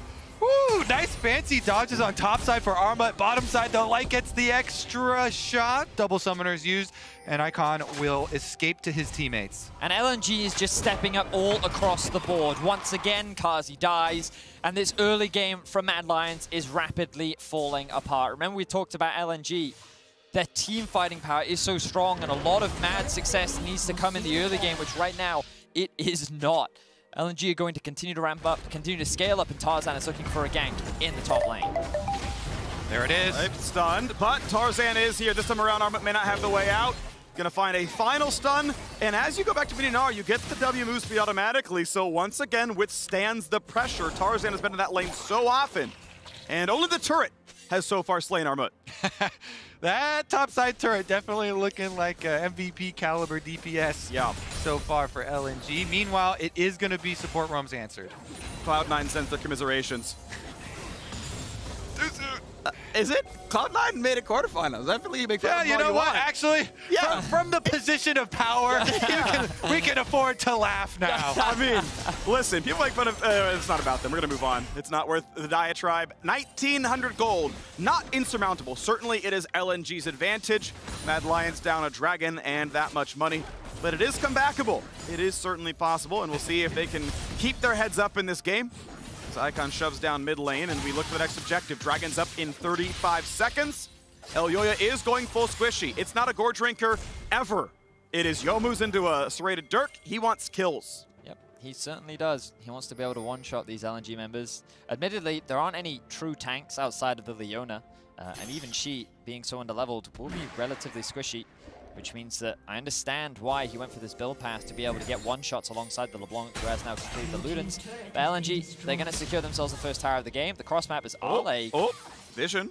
2-level deficit. That's going to be tough. Obviously, Kennen does not care about stealth, but he cares about exhaust. He cares about burst damage. They got to land one more skill shot. A flash to safety. The clock tower's not going to land. This game is all about top laners surviving. Another great escape for Ale, and guess what? That buys you on the other side of the map. When you overinvest on that top side, Tarzan and Light take down the secondary turret here. They can easily retreat to the dragon as well. Mid lane falling simultaneously. LNG punishing for all that top lane focus. Everything is rapidly falling further and further away from Mad Lions.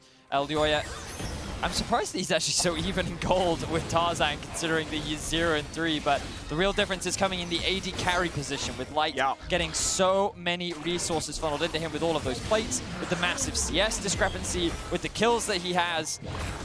Yeah. Light is a big carry for LNG right now. They left Light alone, and their base got lit up. 3,000 gold lead, almost all of it. Light has 3/4 of LNG's lead. Now a fight in the top side. Good damage. Ale pretty squishy. Needs the next spell to come off. A Q's gonna land. Thank you. Luden's Echo's cooldown. And Humanoid gonna stay alive. Gonna find yet another route. And this is where comebacks are made. Humanoid looking for picks on the LeBlanc. Very important. I was keeping my eyes on potential TPs, but it is only Ale that has it available, and he is dead. So, at the very least, Mad gets something back, but they still find themselves at a 3k gold deficit with a Light, who is level 11, a Bloodthirst, a second item, to make it as difficult as possible for this LeBlanc Kiana to get those one-shots. They've finally finished their quest of killing the Kennen videos. They got him this time. Yeah. Humanoid finishes it. He turns it in. They get their gold. Was a little bit curious about staying around because, again, the Realm Warp from Icon is ready to answer any of these plays. He's got Stopwatch plus his Everfrost, so a lot of possible plays to come out there from LNG. You rotated your bottom lane already off of taking the bottom side turret. They can move up. This is very scary for Mad Lions. Visibility for Elyoya, jumps out of it anyway. Kaiser does not share the heal, doesn't really need to. Humanoid going to be rooted in place, but will not die for this one. LNG, can they tower dive? Not easily. The turret's in the way. A stopwatch for Icon, and absolutely nowhere to go. A follow-up stun, not quite going to catch Tarzan, only Iwandi. LNG drop another kill. So I think what Humanoid did there was really smart, because LNG is trying to attack from two angles here. One is from the jungle, the other is from the lane, but only a single member is attacking you from the lane. So Humanoid says, well, you know what? I'm just going to go for this 1v1 then, and if I clear out the wave, there's no way for your team to properly follow up and support you, which means that they're able to get themselves a pick. Icon goes down, that shutdown money also goes into the back pocket of Elyoya, and Mad, at the very least, gets something back.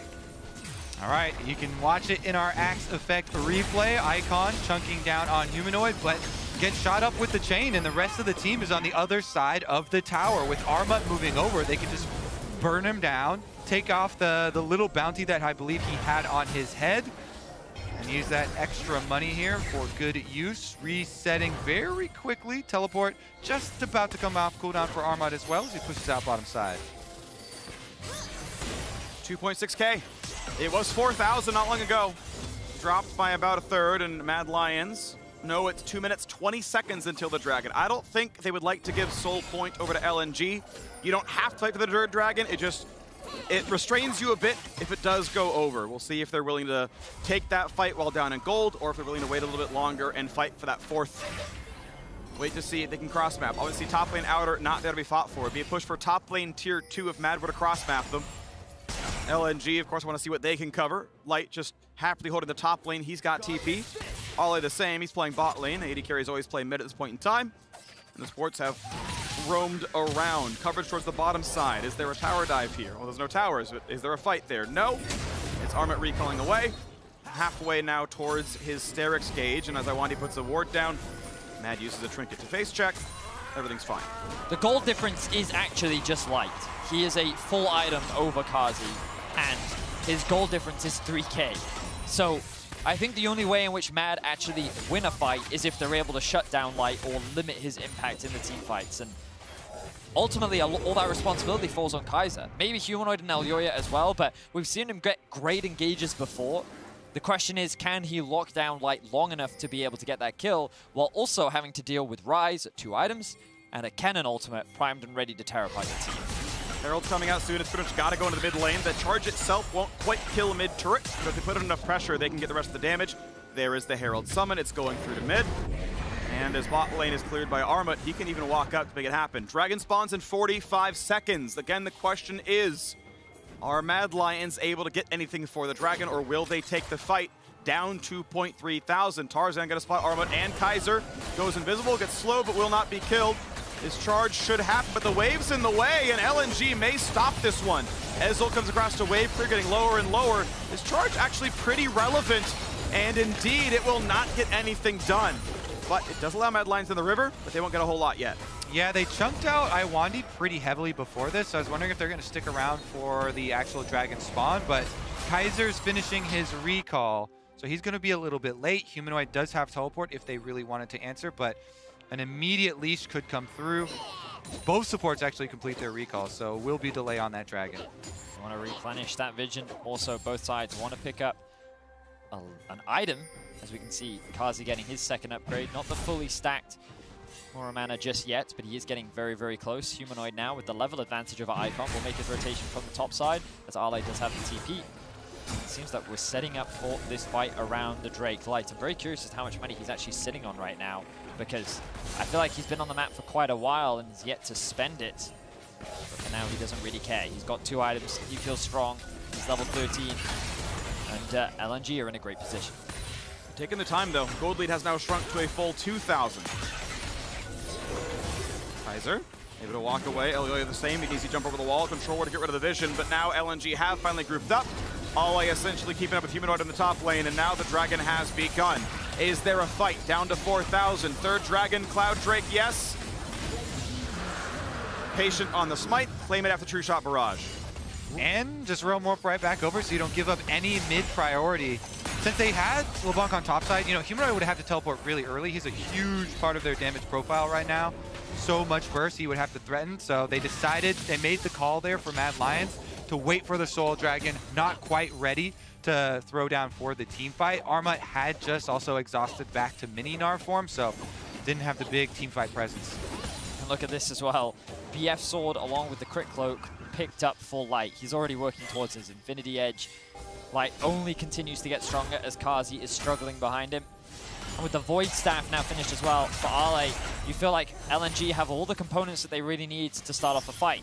Mad are just doing what they can to stall the game out, look for picks, and just wait for more items to come through. The biggest thing about their composition is the amount of mobility that they have with things like the LeBlanc and the Ezreal, and if they can fight a war of attrition, leverage that poke, leverage their mobility, or maybe go for a pick. Double TP coming in. This could be huge. Ale gonna spot Armut now. Humanoid could find the route. He's going for the play. Out of the ranges, Humanoid staying alive, but Ale means he's built the time. Armut, oh, Elioya just deletes the man where he stands. Icon now on the run. Ult's not gonna land. It slows down Iwandi, but that's gonna be it. Tarzan coming in now into Armut. Can you kill him? Can they get the reset? Not just yet. But if you find the lockdown, that's a big bullet time. Flash stun into Kaiser, but he can get back to safety. Mega Gnar into 3, Iwandi low. A big bullet time drops down Mad Lions. Armut is dead, and that is one body claimed. 1 for 1 overall, both top laners are dead. And this means that LNG can finish up pushing on this top tower. They'll get the extra objective after the fight. They still have vision through the river as well, and the over chase is just slightly too much there. You can see that Mad Lions, they have the same perspective that we were just talking about, this idea of looking for picks, trying to attack people on a side lane, using these tricky wards to try and catch you out of guard, catch you off guard rather. Yeah. And I think in that position, they were actually super close. They could have hard committed onto Icon, but decided that if they did, they would put themselves in an even worse position with the Misfortune coming up. So here's that initial TP. Yeah, because they're getting flanked up the river, and this is actually a hero play from Ale on the side of LNG. He just goes for it, tries to fight himself out. Humanoid getting chunked down to 30% there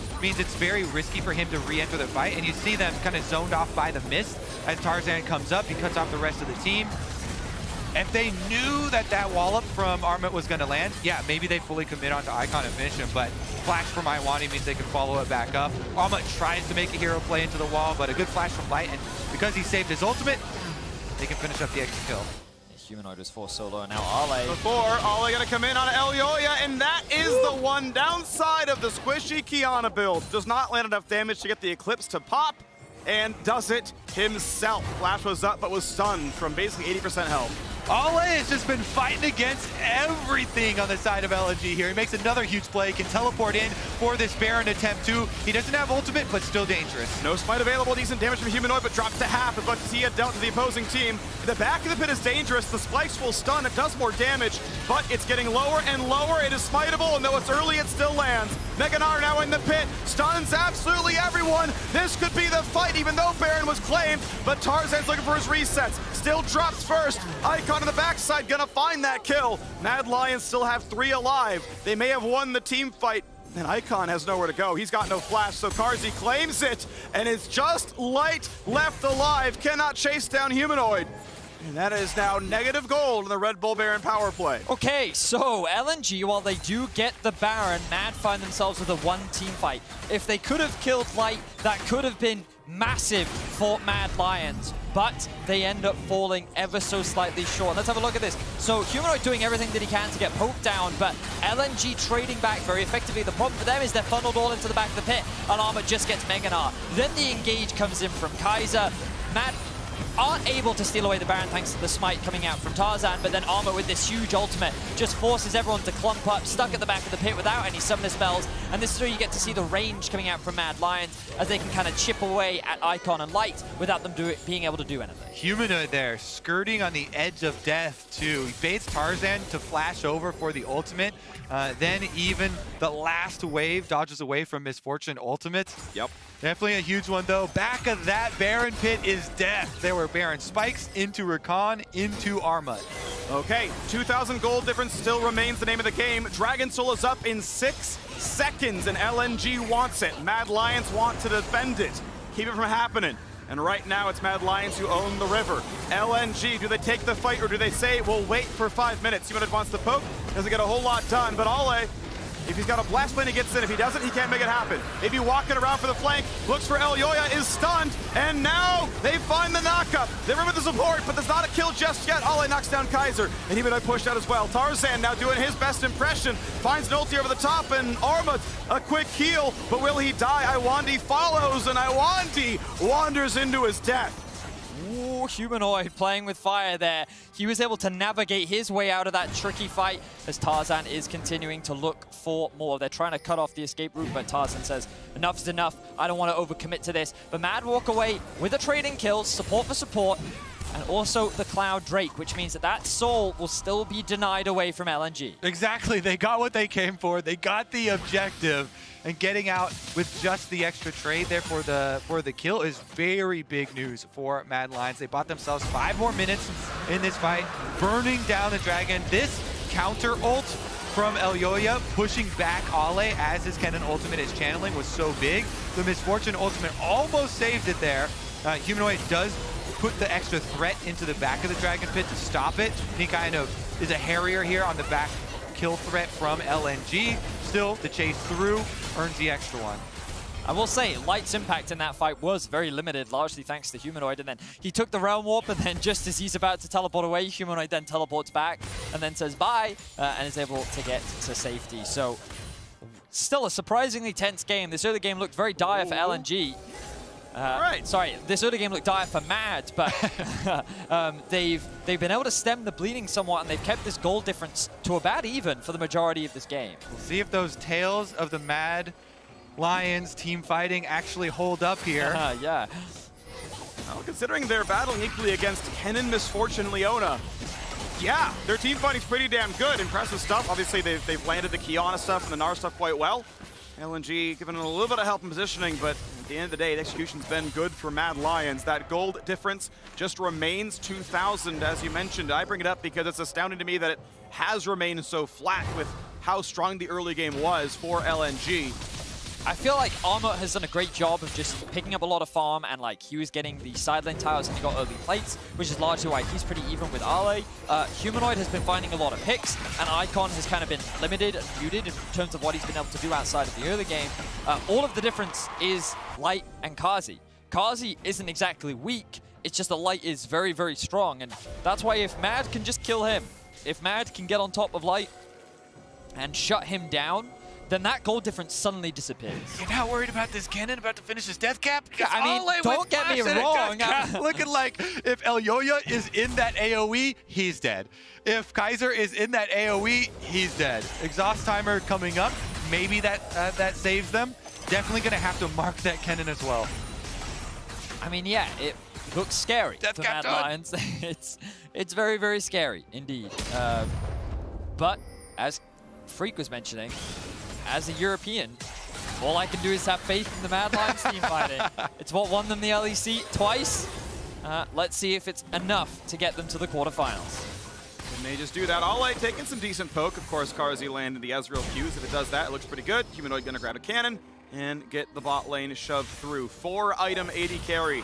Light has a lot of target access and a lot of ability to not die.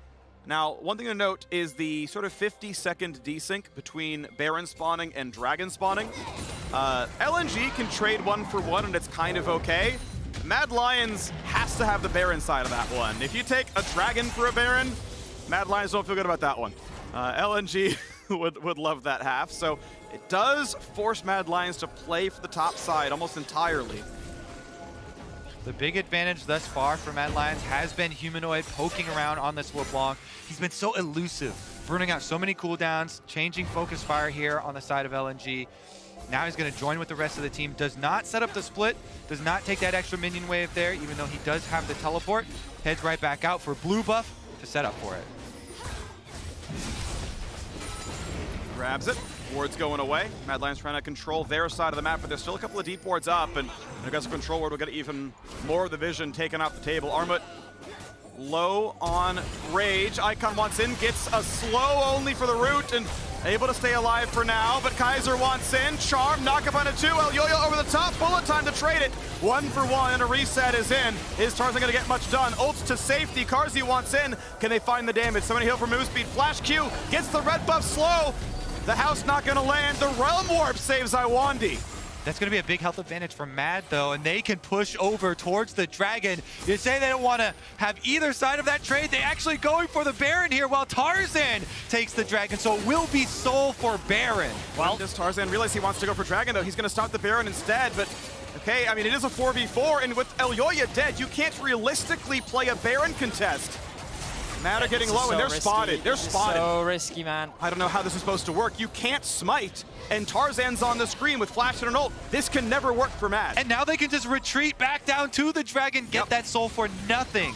Good call there from LNG. Tarzan backs off the Dragon. Iwandi's right back from base, and they force them off. The play had to be win the fight, then run to Dragon and just zone away Tarzan. Dragon's not going to hurt you very much. Top lane turret dies. Ale's here. Ale has ult. Ale has a death cap. We have seen him delete people before. Ooh, deletes a wave, but now Cloud Soul is gained. He's got move speed. He's got a stun on Humanoid. And the prediction! Oh! That is the sickest play I've seen all day. Iwandi lands the stun and Ale dunks the kill. And now that's a 50-second death timer on top of Humanoid. Tarzan is trying to get some health back so that they can threaten the Baron. And Mad Lions is trying to deny as much vision as possible. They're looking for a pick onto Ale, but they're not going to find it. He's going to walk into that. Karzi just trying to stack up his passive right now. He knows that the risk of this Baron is very real. 30 seconds left on Humanoid. He has the teleport at his disposal. And LNG know they have the numbers advantage. No Kennen ultimate or Leona ultimate for this, but... Last stun. Armut has to walk away from this one. That's such a weird commitment. You know that you don't have the Kennen ult just yet. Iwandi doesn't have his ultimate off cooldown either. You will secure yourselves the tower, but that was a big flash invested from Tarzan. You know Baron's on the map, and that's an important objective. That's going to remain something that this team's going to look at. And Cloud Soul, of course, lasts forever. 5 minutes to Oda Dragon comes up, but I feel like you can gauge that as about 4,000 to 5,000 gold of generic stats. So this lead, pretty big for LNG.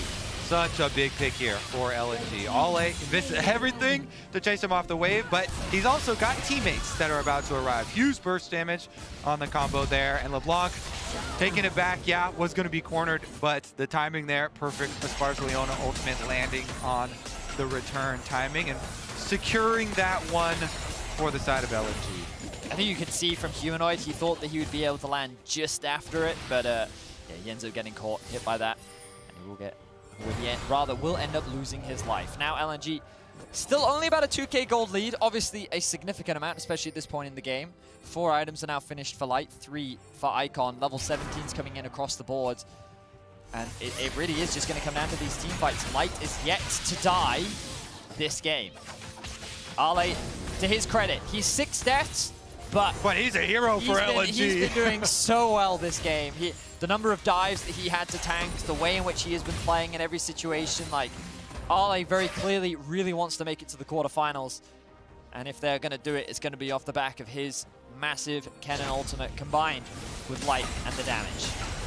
Easy clear on the Raptors, more money, more XP, and nothing for Mad Lions to claim. 2,500. The gold hasn't moved much, but the Dragon's Soul triples what that looks like on the scoreboard.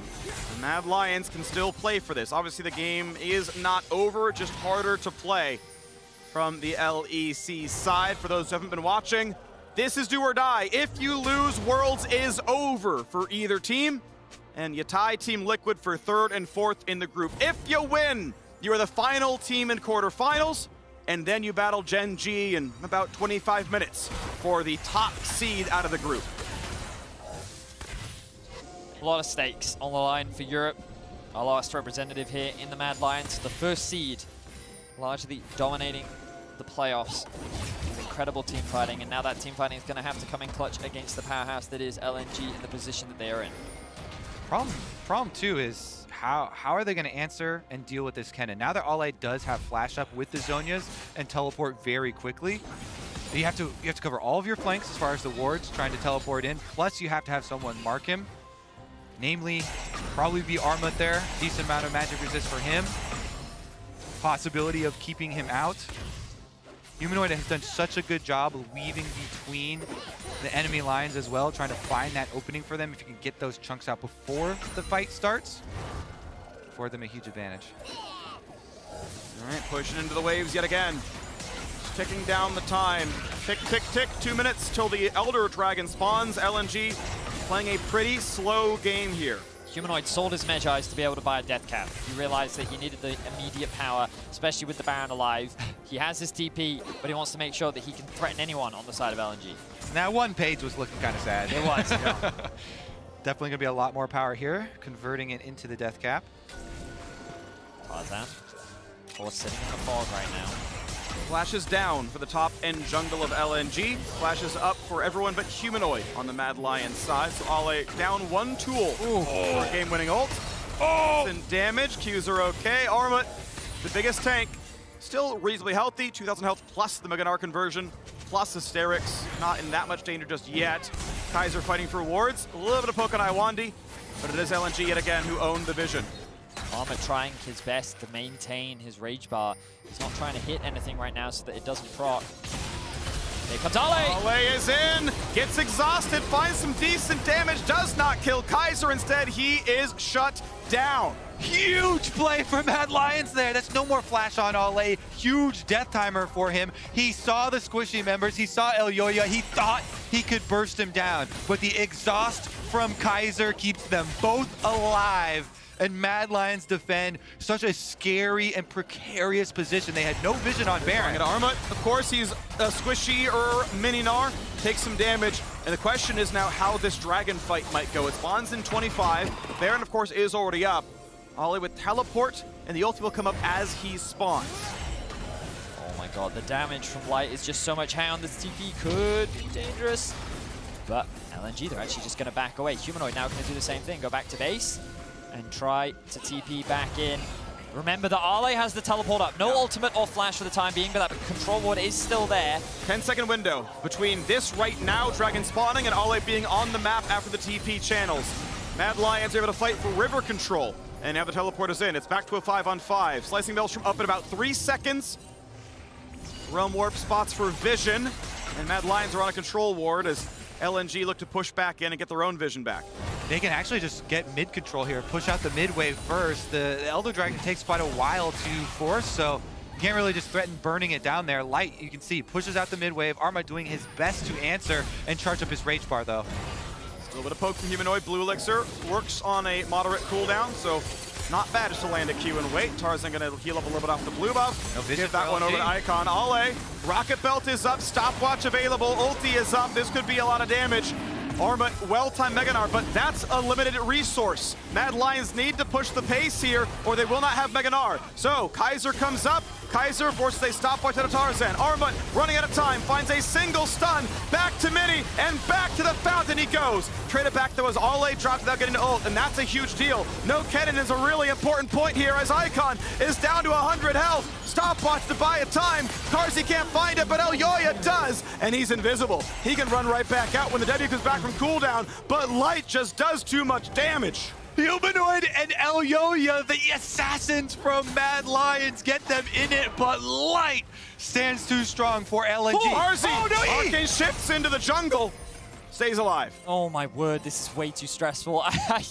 It is so close because Light just refuses to die. As long as he lives, LNG will always have enough damage to be able to win out on the fight. And oh my word, Mad are actually...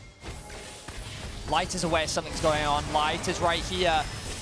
Slows him down, but no one's anywhere near him. Icon could TP in 20 seconds. This is realistically uncontestable unless they somehow win a 2v3. But how should that even work? Damage to Carzzy. His mana pool's a bit low. Iwandi puts the ulti in, but he jumps the wall. Reset comes in, a charm, a knockup, Elder Dragon claimed, and it's gonna be a 1-for-1. They've traded kills 1-for-1. Elder Dragon on 4 members of Mad Lions. And the Mad Lions gets the Elder Drake. The gold doesn't really matter anymore, but that buff is so huge. They take a massive gamble. They look like dead in the eyes. They take the Elder away from him, and they trade supports. Now, with the Baron alive, Mad Lions are saying, you know what? We are primed and ready to fight. I believe 3 members walked away with the Elder. Take the 4th and Elder Dragon buff. Yeah, you're right, it's 3 because Armut was dead.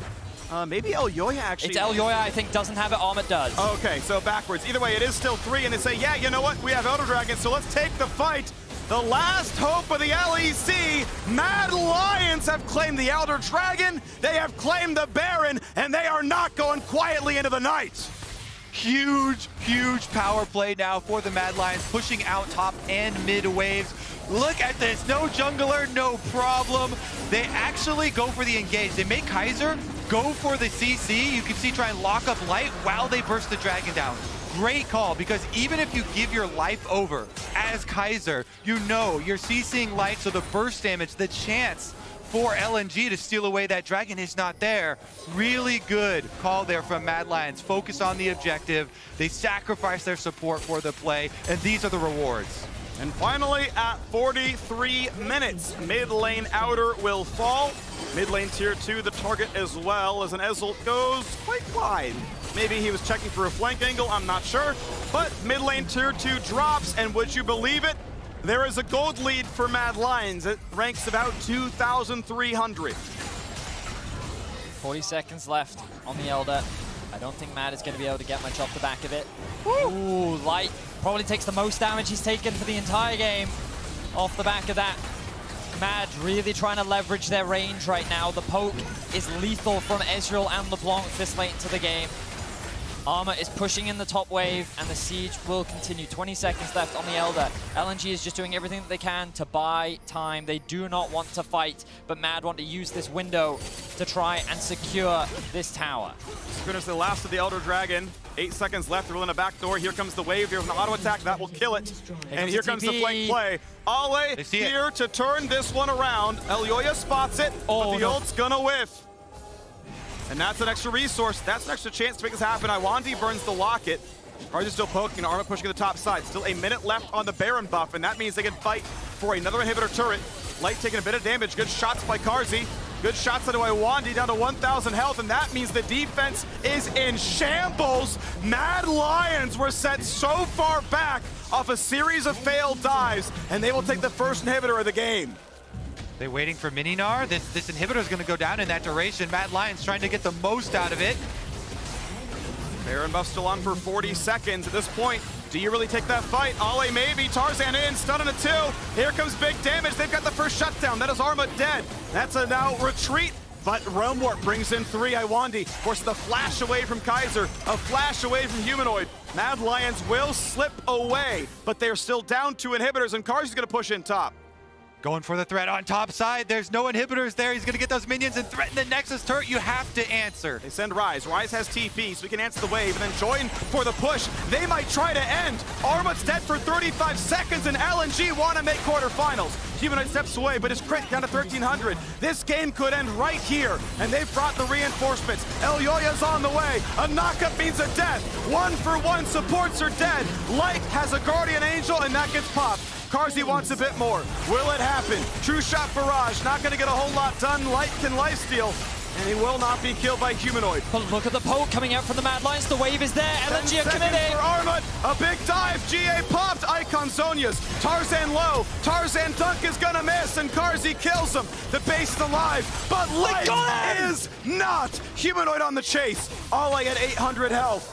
Icon at 50. Humanoid chain will not land. Mad Lions are successfully able to hold the line. Look at Armut. Armut's in the back of the base. He has a wave at his back door as well. And they're looking to make their way to the quarterfinals. Do they run fast enough? True shot barrage is the ace. And the last hope of Europe is still alive. LNG have been defeated, and Mad Lions will maybe join the quarterfinals. Respawn's on the way, but you have to believe Leona's not going to defend the base. Mad Lions were 1-2, and they made it happen into the quarterfinals. A massive sigh of relief as Europe will have their first seed represent them in the quarterfinals. Massive heartbreak for LNG. That game was so close. Light was alive for so long. It wasn't until the very end that Light ended up falling. The fact that Mad Lions could hold that line at the very end. LNG took a risky call. They recognized the position they were in. That was the best play they could have made with 2 inhibitors down.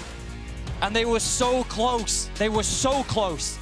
And they fall short at the final hurdle. That Elder Dragon 2-part fight with Humanoid and Elyoya in the backlines, assassinating members, like the only one left, trying to defend, making the call, splitting, Kaiser sacrificing himself to get the buff for the team. The late game plays there from the Mad Lads. They've done it. They're on to the knockouts. And now, they've got one more opponent to play today. It's not done yet. They face Gen G for the top seed of the group to take back all the pride that European fans thought they lost here at Worlds. As Armut takes a strut and gets his butt back on stage, because you gotta fight Gen G, you gotta top this group. 4 out of 4 for the LCK, 2 out of 2 for the LPL, 1 LCS team, now 1 LEC team. The question is, who's the top dog, the Mad Lions or Gen G? I need to get some food up here, okay? It's a long day. My heart's been pumping up and down. I would hope your heart's been pumping. Wins and losses. That was probably one of the most stressful games I've ever cast. Yeah. Hey. I thought we were going to be commiserating here for a second, but now you're just going to leave me in the dust. You have Cloud9, okay? And maybe they'll pull Mad Lions in the quarterfinal. That would be spicy. From last place to a quarterfinals qualification, Mad Lions had forced the 4-way tiebreaker and now are 1 game away from ending this group on the top. We'll break down that game at the desk after the break.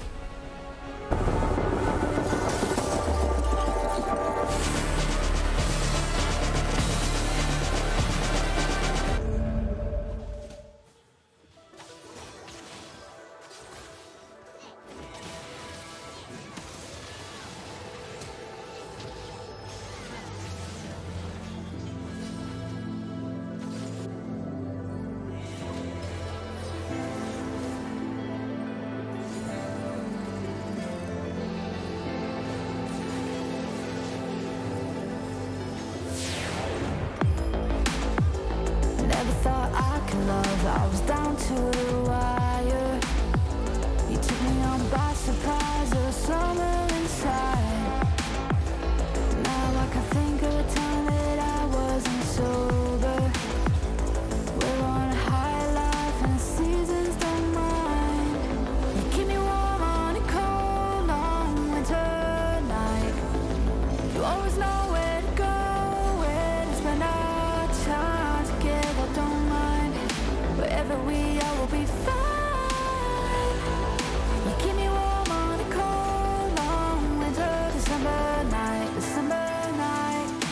You know what I like. Do it once, do it twice. Heat up by the fire, December night, December night, December night, December night.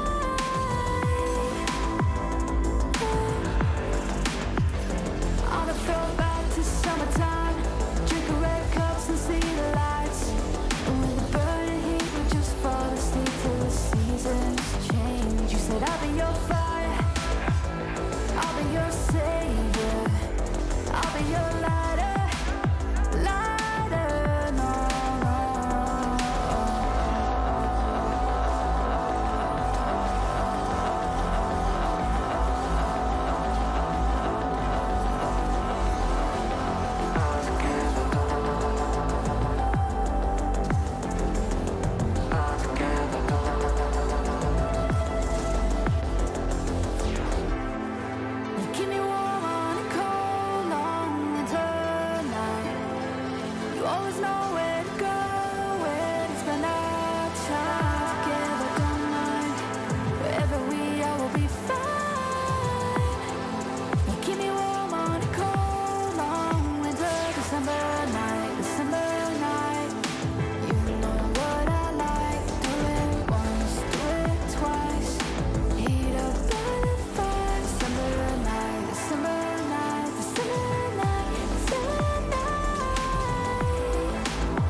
Welcome back to Worlds 2021 and the State Farm Analyst Desk, where the #1 seed out of the LEC has mounted the most incredible comeback possibly in Worlds this year in order to push themselves into a quarterfinals spot. A real quick note off the top, as you may have noticed, we got Raz joining us. That's not Kadril. That is not Kadril. He underwent the change. It's an evolution. It's a natural evolution. You guys will go through the same change. It has been a marathon of a day, so we're doing a little bit of shuffling around here in order to keep everybody's energy up. So Raz is hopping on to help us close out the day here, while Kadril will actually be shifting over to help on the cast. There we go. go. The final game of the day. So I understand it might be a little weird that we bumped the LEC guy, but that's because we want his hype. We want his energy on that final cast of the day, as Mad will look to push for the #1 seed. But first, Raz, as you joined us, talk to me. This whole day has been wild, and Mad continued to mount on that with this win here. Yeah, I felt the emotion just on the Twitter sphere from the fans, in the back room with you guys, and of course, just while you're watching the players play, a lot of emotional plays, a lot of mistakes, but also just, it makes the games insanely exciting to watch. So as you can just see through the drafts here, my eyes kind of go straight towards Elyoya, getting onto the Kiana pick. You know, he is a playmaker for this team, so I liked it initially coming into this. Yeah, I mean, I think it was just comfort for both teams, right? It looked like it was a lot of comfort around the draft. I think so much of the game, though, really just came down to the execution. Like, the early game went so heavily towards LNG that Kadril literally went to sleep. That's how over this game looks. Admittedly, we kind of gave up on the game when that first top dive goes as poorly as it does into a cannon pick of all things to hand over 2 kills to LNG this early on. It looked like utter disaster for the Mad Lions. Yeah, the first passive stack goes to Kennen on top of Gnar, and so he gets this first kill. He gets 2 off the back of it, and it wasn't just the first dive that put Kadril to sleep. It was the second dive that failed, and you didn't get to see the player camera off of this one, but during the game you see the player camera for Elyoya, hand on head. He was absolutely tilted after the second dive. Yeah, I mean, there's just poor execution on the dives, but great plays from Ale. And it looked like it was just such an incredible advantage that you thought this game is for sure over, especially when you compound that with the fact that bot lane was getting so far ahead. Light was like 3,000-4,000 gold ahead of Carzzy. It was ridiculous. Full item up on the AD carry. You've got the Kennen powerhouse team fighting pick with plenty of gold and the ability to zero people out, and yet they weren't able to find exactly the right moments to get those winning team fights. And in the meantime, we have to give credit to Humanoid as an individual on the LeBlanc through the mid game, finding ways to create little advantages for himself and extend the game time. That Mad Lions mid game, and specifically for Humanoid, a real mental kingdom. I know that this is one play that they were able to generate to get him built. The dive that finally worked. There we go. Third time's a charm, baby. Thumbs up. For me, it was him playing topside and being able to hold the Kennen that had a lead early, right? Mad Lions, I think, are a really good team around playing 1-3-1 or just in general dealing with side lanes, and I thought they did a really good job at being able to, like, play around him this stage of the game. I mean, he was absolutely heroic in this game. I thought he played incredibly in the team fights, you know, answering side lanes once they were behind, finding picks, forcing cooldowns, forcing summoners. Even in some of these ridiculous late game skirmishes, he was always coming from different angles and pressuring Ale. Like, Ale had such a rough game. You know, even though he was so far ahead, he very rarely was effective in these fights, and oftentimes he was getting pushed out by the LeBlanc. Yeah, that last replay we just saw, him being able to mark the flank, because we were concerned about Kennen at this stage. He's huge, right? He gets Rabadon's death cap, and he could just really run roughshod regardless of exhausting the enemy team, right? But he just comes down and assassinates him before the fight even begins, and then gives the opportunity for Elyoya, who had such a poor beginning of the game, to redeem himself with an insane team fight. Another thing we'll call out, though, is that LNG was still in control at this point in the game, right? They go over to the Baron, they look to pick it up, and they do just that, but I have to maybe turn a critical eye to them in playing a little too scared as they. We talked about that lead that you've got there on Light. I think it might be the opportunity to use it. I mean, this is a 5v4. I didn't really understand why they were just hard committing to the Baron instead of turning, and it actually bought so much time for Mad to be able to find this engage. You know, the beautiful engage over the side. Kaiser comes in from the side, over the wall, then the Mega Gnar ultimate there as well. And Mad got so much here, and this is where you really start to sit up, you say, wait, they can actually win, right? You know, that is where I really started to believe, realizing that they could turn this game around. Yeah, and this is why I turn a critical eye to LNG throughout the entire day, because it felt like Light, played consistently. Light, especially in this game, was huge. But they never, at some point in this game, said we should just play around them. They either went topside, failed, or played around mid, failed, where you know, Light was just insane throughout this game, but never really played a standard front to back or really set him up for a strong team fight for his MF ulti. And again, it was Mad on the verge of defeat, defending a singular Nexus turret. That was insane. I mean, this is the thing. It's like we just witnessed all the work they had to do to just even make this a competitive game, and even still, they looked like they were going to lose it. This was the Elder. This was important to extending the game. They from there went to go pick up Baron, bought themselves more time, got Carzzy to a place where he's starting to deal damage. The huge base defense here by all members on the Mad Lions, and then the chase down with the TP for the back door. Yeah, and again, it was so much, it felt like about Humanoid getting into the back, you know, popping these GAs, forcing cooldowns, Carzzy as well. The double kill with the ultimate to seal the deal. Perfect. Oh, Kadril, right here. Kadril popped the hell off. He woke up for that. Oh, it's a straight off the couch and popping off.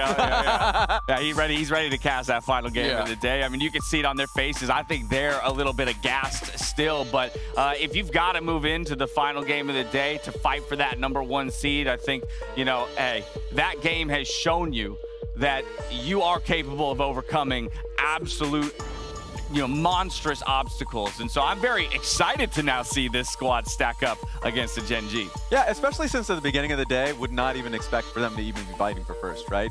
Because, you know, they were in such a tough spot to begin with. And I actually for sure would have thought LNG, first week, had dominating games, dominant performances. Icon looked like a god, and then for them to really fall back, and then Mad Lions to make that run, it's incredible. Well, it kind of starts where it ends where it started, right? Their first game of the day was against Gen G. They lost there. Yes. And after that loss, you really did think, okay, now it's a really tough run. But they're going to be fighting for first against the same opponent that beat them to start this day 8-9 games ago. And here's the thing. This graphic has never existed before today.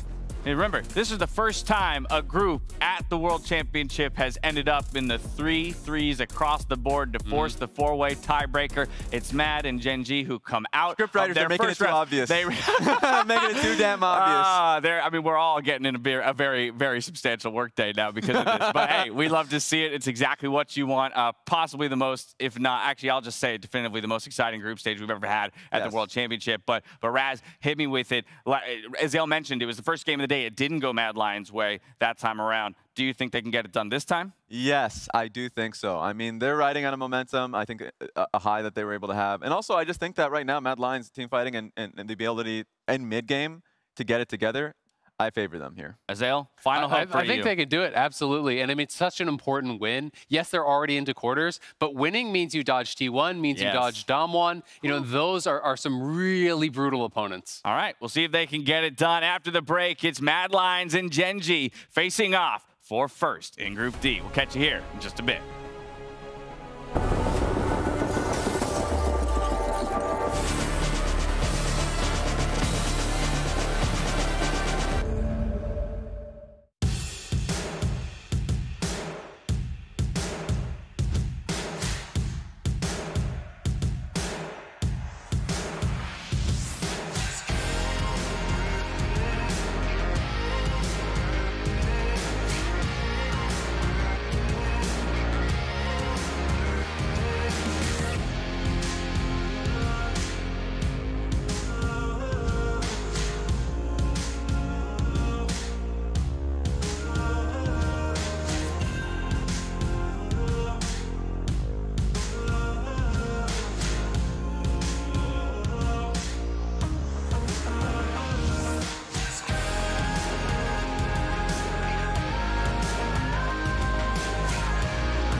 Hello and welcome back to Worlds 2021.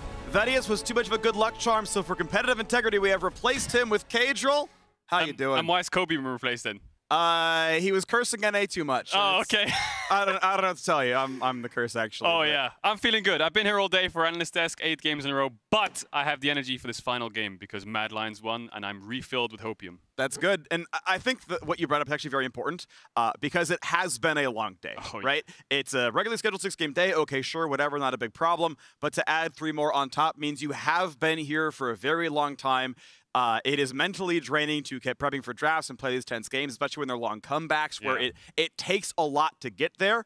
And look, local time, yeah, it's 9:20 p.m. Like, that's not a huge problem for gamer hours in general, but it has been a long, draining day, and emotional leadership is going to be a part of this game. Oh, yeah, definitely, because Mad and Gen G were the first teams to arrive today for their first game of the day. It was Mad versus Gen G, of course, so they've been here the longest. They've been here all day watching all the games, and obviously Gen G have been prepping for 2 sides of the teams that they might face, LNG or Mad drafting for both, so they should be slightly more prepared, but we'll have to see what happens. Yeah, that champ select was 8 hours and 50 minutes ago. Oh, jeez. And now they're back to play this match yet again. Now, Gen G won last time, but again, it was 8 hours ago. Yep. It doesn't necessarily hold a bearing, but it is of note that these teams played today, and that's how it went in the afternoon. Mental strength will be everything for these teams. Yes. As they play their final game. Obviously, they'll have a long week break before the quarterfinals because they both qualified. These are our 2 teams going into quarterfinals just fighting for a first seed. And that fight, I think, matters a lot. Yes, you made quarterfinals, and that is a huge victory for both these squads. Props to them. But if you lose this game, you're waiting to face RNG, T1, or the undefeated Damwon Kia. Oh, yeah. None of those sound good. Gen G lost to T1 in the LCK semifinals. Mad Lions, I mean, they faced Damwon back in MSI and lost that one as well, right? Like, these teams have recent history in losing to the teams up in that seed, so a win does matter. It makes your quarterfinals so much easier. Yeah, and just looking at the quarterfinals teams they might play up against, Hammer Life, Esports, EDG, and C9, right? EDG is still quite a scary team as they're the first seed from the LPL. They did look a little bit shaky in Group B, of course, but yeah, this game is still so important, especially if these teams want to move on to the semifinals. The last time we saw Gen G in quarters, G2 just demolished them 3-0, then G2 went against Damwon and got demolished back. Yes, but still, forcing themselves and pushing themselves into the quarters, into the semis would be great for Gen G. So quick context for those of you watching at home, which is actually everybody. Yeah. Champ Select has happened. That's what the Epic Music stands for. Quick graphical issue. We will have it on stage shortly. I was asked if I wanted to orate the bands. I decided it wasn't worth it. Oh, here we go. Because we have them on screen here. Here we go. Here we go. Lucian Lee Sin insta-lock there for Mad Lions, so they're going to probably pick the Nami on 3. They opted to give away the Yuumi to Gen G. Things like TF, LeBlanc, and Ryze have been banned away, so Gen G have committed 3 mid lane bans. I wonder if they're going to blind Syndra or Azir on 2-3 here and maybe pick up MF Yuumi. That wouldn't surprise me a lot unless they want to pick their jungler, of course, with 2 junglers, if you include Graves, being banned already. But I'm expecting Mad Nami pick here, MF, of course, and Gen G picking jungle or Syndra slash Azir. Looking at jungle bans, Xin Zhao is up. Trundle would be a bit early for this kind of a draft, and it's not a prized ban. Jarvan, another one that we see picked a fair bit. Unless you want to go full assassin style, right? Things like the Talon and the Kiana are often good Yuumi bait. You kind of run in and become a 2-man army, but as you mentioned, Syndra was certainly a possibility here. That's going to be locked in. Yeah, what will Humanoid match you with? We could see Sylas. The matchup isn't that great, but decent ults to take away from things like Yuumi. But yeah, Nami 100% getting picked up here. You need to pick up your support to match bot lane. So Mad Lions can target jungle, Gen G can target mid lane. Maybe they want to invest 5 mid lane bans here, or maybe they want to take away some kind of counter picks that Armut might have, depending on what Rascal wants a blind pick. We've seen him a lot on Graves. Mad Lions, of course, have banned it away. Well, we always think about that Wukong counter pick, the pocket pick. Armut is great at it. He tends to win a whole lot on that champion. And if you're going to play AD top, which is 80% of the picks up there, that's kind of what you're looking at here. So you're seeing, yes, the Yuumi synergies, the Talon off the table. Again, Kiana feels like one that easily often joins it. Orianna, typically Syndra considered advantageous in the matchup from my memory, but getting rid of good teamfight mids. Yeah, what's left really? I mean, Humanoid played Azir earlier on in the day. I think it was against Gen G, so maybe they want to ban that one away and just do 5 mid bans. But like you called, Talon taken away. Do they want to target Klid's Jarvan here? Obviously doesn't have that much value into Lucian Lee Sin, but if you play in a mobile mage, and Nami still can find some value. It's a losing jungle matchup into Lee Sin 1v1, but Klid has been playing a lot of Jarvan. Xin Zhao instead, yeah, they'll let him play the Jarvan. Yep. Go ahead, losing jungle matchup as you mentioned. I feel like you've got the pedigree to call that one out. You're only an LEC jungler. As we know, LEC jungler's pretty good in League of Legends. Indeed they are. Yeah. Indeed they are. Yeah, fighting you up. Thanks, man. Yeah. Elyoya wasn't super great last game. Had a few fumbles, I'd say, especially on those top dives, but he found his way back in the game. Now he's on his Lee Sin, of course. He was playing Kiana. Maybe Clid wants to opt into that. There we go. There's the Wukong ban, like you talked about, denied that from Armut. But yeah, if you're looking at 80 junglers right now, you're looking at Trundle, you're looking at Jarvan, and you're looking at things like the Kiana, which losing jungle matchups apart from Trundle. Are we seeing a Jace come through? That feels like it stands out in my mind. Mad Lions, of course, very shy of frontline. They don't have it for support. Lee Sin, not the tankiest jungler either. Humanoid Victor, yeah, he's got a deep champion pool. He's got control mages ready now. Like you said, expecting some kind of Jace here, that would give reason as to why they banned Wukong. Could opt to things like the Kennen as well, which we've seen find some success. Armut, of course, was playing Kennen in one of their games. He really struggled, fell really far behind against TL, but then still found a lot of fights with the champion itself. Olaf, again, another AD jungler actually that I missed out on. Olaf, Yuumi, so strong together. The problem is Olaf is running into a Lucian Nami Victor, so he doesn't have the easiest targets. I mean, if he can get onto them, he'll kill them. But a phase rush Victor with ultimate and a lot of damage from expected Leandries, he will get burned down. A little bit better than being up against a LeBlanc in the mid lane. Makes it a little bit easier than when Adam went for it in the top lane. This is going to be, of course, jungle Olaf, as Ken is going to come through in top, has been very successful. And Jace, as a lot of people expected, likely to be the answer up top. Yeah, Jace is good into Kennen, of course. There's like this trifecta in top lane where Kennen's good into Gnar, Jace is good into Gnar. And they're actually going to opt into Gnar again. This is a matchup, as we say it, we're going to get Armut's Irelia. So I don't think we've seen it on stage yet, but I've been watching a lot of solo queue games from these pro players, and Armut has been spamming a lot of Irelia. This is the first time we'll see it on the stage, but against Kennen, that's a winning top matchup. And Lee Sin going to be aggressive down there. Obviously, Olaf can help as well. If you land the first axe, you're going to land the rest of them. Yeah. But, you know, long-range axes, if you're good enough, you can sidestep them unless there's enough CC leading up, so maybe Rascal makes it happen. But gonna be fun to watch how that 2v2 turns around, if it is gonna be one. Yeah, Olaf will go straight to Irelia's W, right? He has so much true damage with his E, with the red smite as well. It's a pain for Irelia to deal with, so Armut have to play in the wave. And if you're looking at both comps holistically, Mad Lions, of course, running a 1-4. They have great team fight, but Armut can pressure side lanes pretty handily. And Gen G don't have much to match that. Syndra, Kennen, double AP solo laners. That means whoever goes side lane, Armut will build magic resist, and he should win out if he goes things like the Wit's End. So as long as Armut's not shut down early, they should have side priority, but Gen G's team fight is pretty scary. All right, team fights have been good. They've been important, but macro has been more so. How well do you play the side lanes? How well do you set up for Dragon and everything else? This is the last game of the day. The winner gets a far easier quarterfinal matchup. The loser is gonna have their work cut out for them to win a best-of-5 against some of the very best teams in the world. Damwon Kia, T1, and Royal Never Give Up, which is the reigning LCK champion, the reigning MSI champion, and the LCK runner-up. Those are the teams you face if you lose this game. Just Faker. Or just Faker in general, at Worlds. Turns out he's pretty good at those. Pick your poison, really. Yeah. All of them pretty scary, I must say. T1 really stepped up in the second round in Group B, of course. And snatching that spot from EDG, who were favorites initially. As we're going to load into game here. Both very interesting drafts, I must say. On to the Rift. Here we go. Game number 9. Oh, Jesus. 9 games. Yes. The final one, though. The final one. And they're fighting for that. Yes, the Summoners Cup in about 3 weeks' time. Quarterfinals begin on Friday. 4 days in a row of quarterfinals. Next weekend is semis. Next weekend is the final itself. Oh, gee.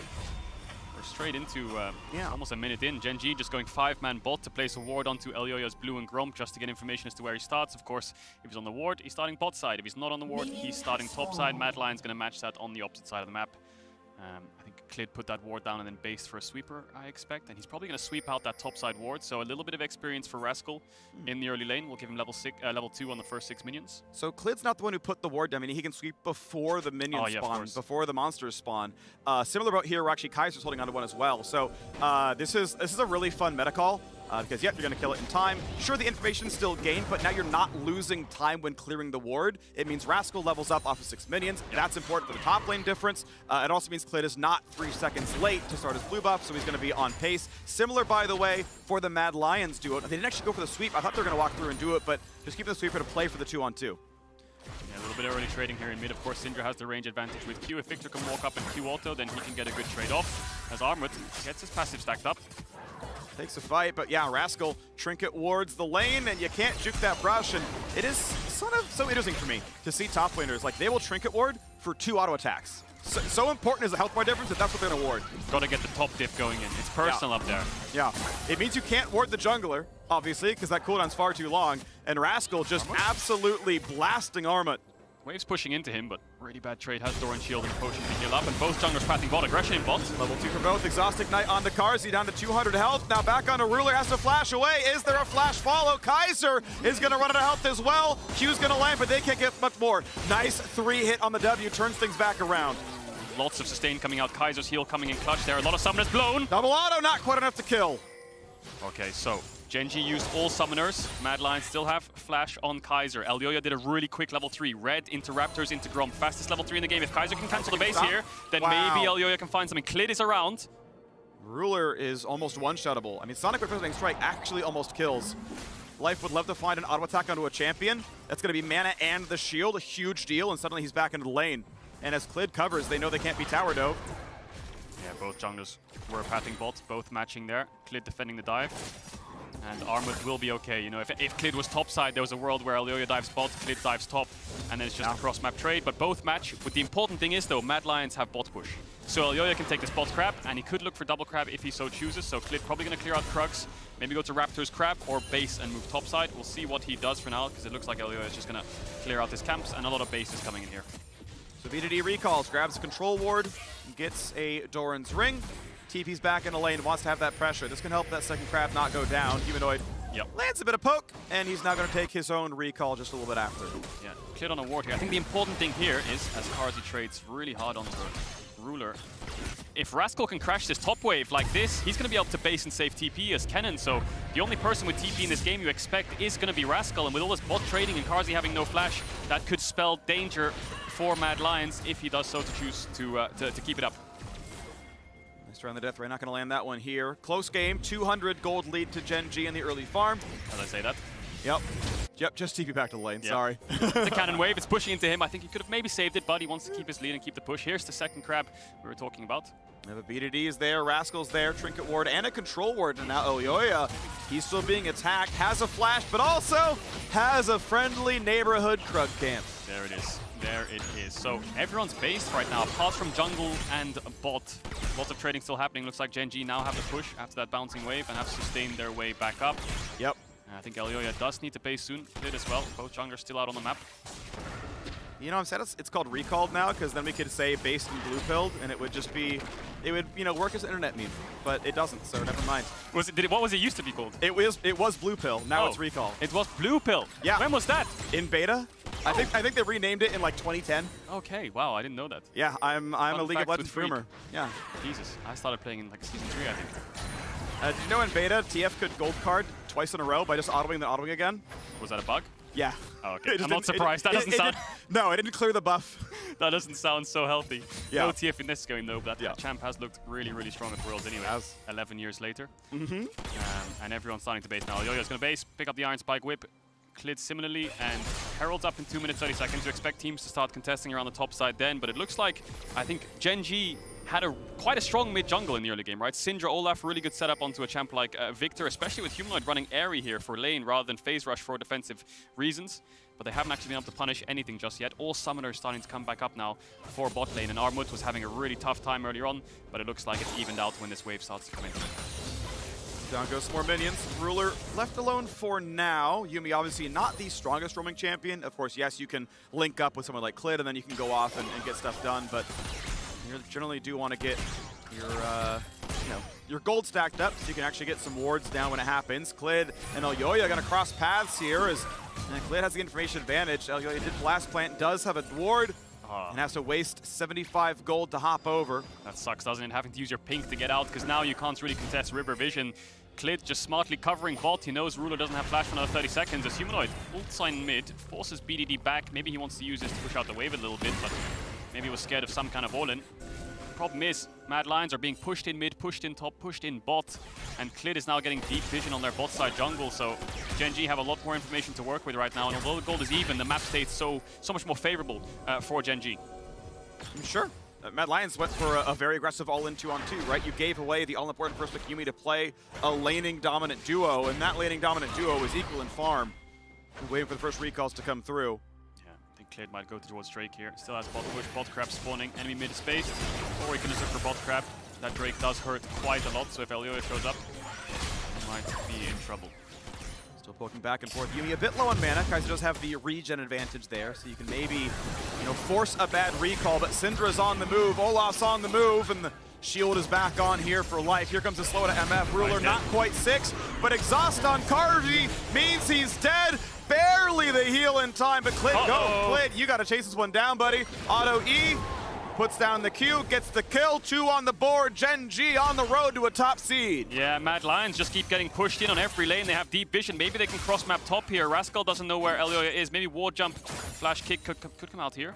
Yeah. Bring around. Q to a minion, land the R for the slow, let Lee Sin follow. At least he force a flash, but they don't even go for anything. They kill a blast plant and a Scryer's Bloom and a blue buff. Yeah, disaster for Mad. Carzzy didn't have flash for around 5 seconds before that play kicked off, so we'll see it again. Look at the bottom of your screen. Carzzy's flash is ticking, ticking, ticking, and this dash forwards was the end of Carzzy. A little bit of disrespect there. Ruler playing a little bit of bait. The wave was pushing in. Mad thought they had some kind of 2v2, but Carzzy's flashed up now, so there's no point even using it at that point. Kaiser does escape from BDD, but Klid's there to clean up the work. And a lot of trading early in bot, and Gen G were the first ones there, winning mid-jungle 2v2. Constant bot push. Klid keeps covering, deep vision, and play for the lane. Something they could have known. Elioya was top jungle. Humanoid could have easily called. BDD's missing on a mid. A risk they didn't have to take. A risk that was punished. Armut, gonna take a fight right here, and they're gonna have to pull off this Rift Herald to take this fight in the top side. Armut is out of mana, has to flash to stay alive. Has Rascal ults to put in the damage, and yes, Armut is gone. Flash follow, finds the stun, but I don't think it's gonna be lethal. Rascal, that math is knowable. As now Gen G are gonna look for the second half of this fight. Rift Herald proudly in the arms of Klid. And it is Gen G winning out. Yeah, Mad Lions doing a little bit of cinema gameplay here. Just walk up, watch them take the objective, and now do the walk of shame back to bots where they can maybe look for some kind of cross map. They should be first there. Humanoid invested his ult, Armin invested his ult and flash, and they got nothing of it. See if they can take away this red for now. Klid is on the top side of the map. Ruler is level 6, and Elioya has the kick. Not sure what Scryer's Bloom saw, but now they know for sure Ruler and Life are here. But Smite versus no Smite means it's a guarantee if you don't misplay, and Elioya claims it. And despite the 2 kills, that would total about 1,000 gold, kill and assist combined. It is actually only an 800 gold deficit, so Mad Lions are winning out in farm. 12 CS in mid. That's a pretty big deal. Humanoid taking runes for the lane, and he is beating BDD with it. Yeah, but I think Gen G, BDD is only really down in CS, I presume, because of the bot roam. And then Klid has Herald as well, so there's a lot of standing gold right now for Gen G. They just need to find a lane to put the Herald down in. Do you want to put it in bot, which Ruler can contest the push in, or do you want to put it in top, where Rascal has already gotten one play Ruler? Good stun, big damage. This could hurt a lot. Exhaust is in, Ruler down to 200 health. They sidestep the bullet time, and Carzzy is here to put in the pain towards Life. Double auto comes in, not going to kill. Just barely does Life live. Oh, look at Klid's ghost timing. He has it in around 5-6 seconds. He could have chased Carzzy down there. But Armut going on to Rascal. Does not land the stun, but does have minis to jump back to and heal back from. Mini Wave helps as well, level 8 for each. Conqueror's deck, you can't quite tower it up. That one, ult still on cooldown. Okay, so signs of life for Mad Lions. Now all of a sudden have a gold lead themselves, mainly through CS and that 2v2 kill bot. And let's look at that again, because Carzzy dashes aggressive. The wave's being tanked here, but the bubble connects, and then just watch Carzzy's movement here. Lands the passive a lot, and then look at his ultimate here. Pulls it around Ruler and just gets there in time to take him out, and Life escapes with 1 HP. Dash in, double auto, but the E was still on cooldown until now. That would have meant lethal damage, but it does bring them back in. That is hype, yes. You can see the moment that Carzzy realizes an axe flying towards him from his facial expression alone. Armut, no flash.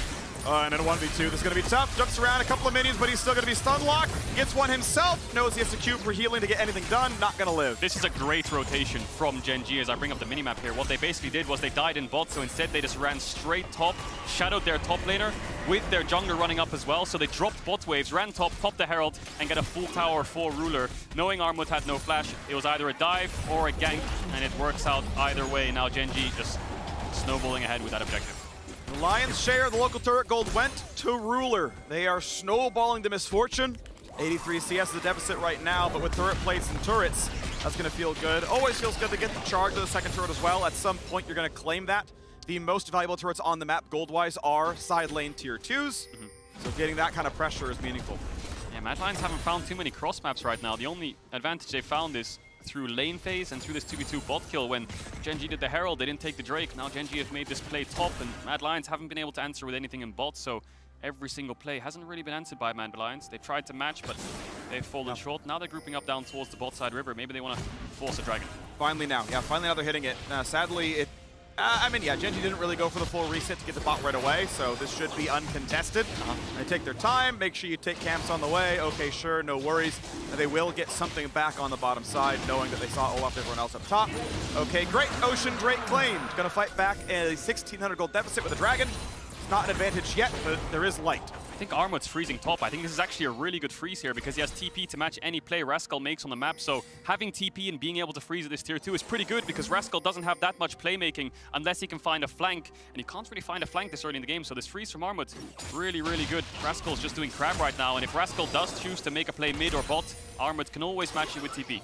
Not much to play for, right? Dragon's down, Herald's down, Baron's not spawning for 7 minutes, so... All right, you overextend in a top side with 0 ward coverage.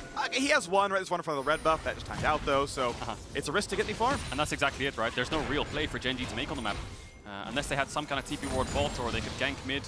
Humanoid's playing safe. There's no objectives, like you said, so now Rascal's just, well, taking away a red buff. That's going to hurt Elyoya, but Armut doesn't mind too much. He's down a level, so freezing here and getting back in CS is always a bonus, especially when you're playing Irelia. Instead of going for the lane, he stays in Fog and goes for the counter jungle. Red buff claimed, 100 gold, thank you very much, decent XP.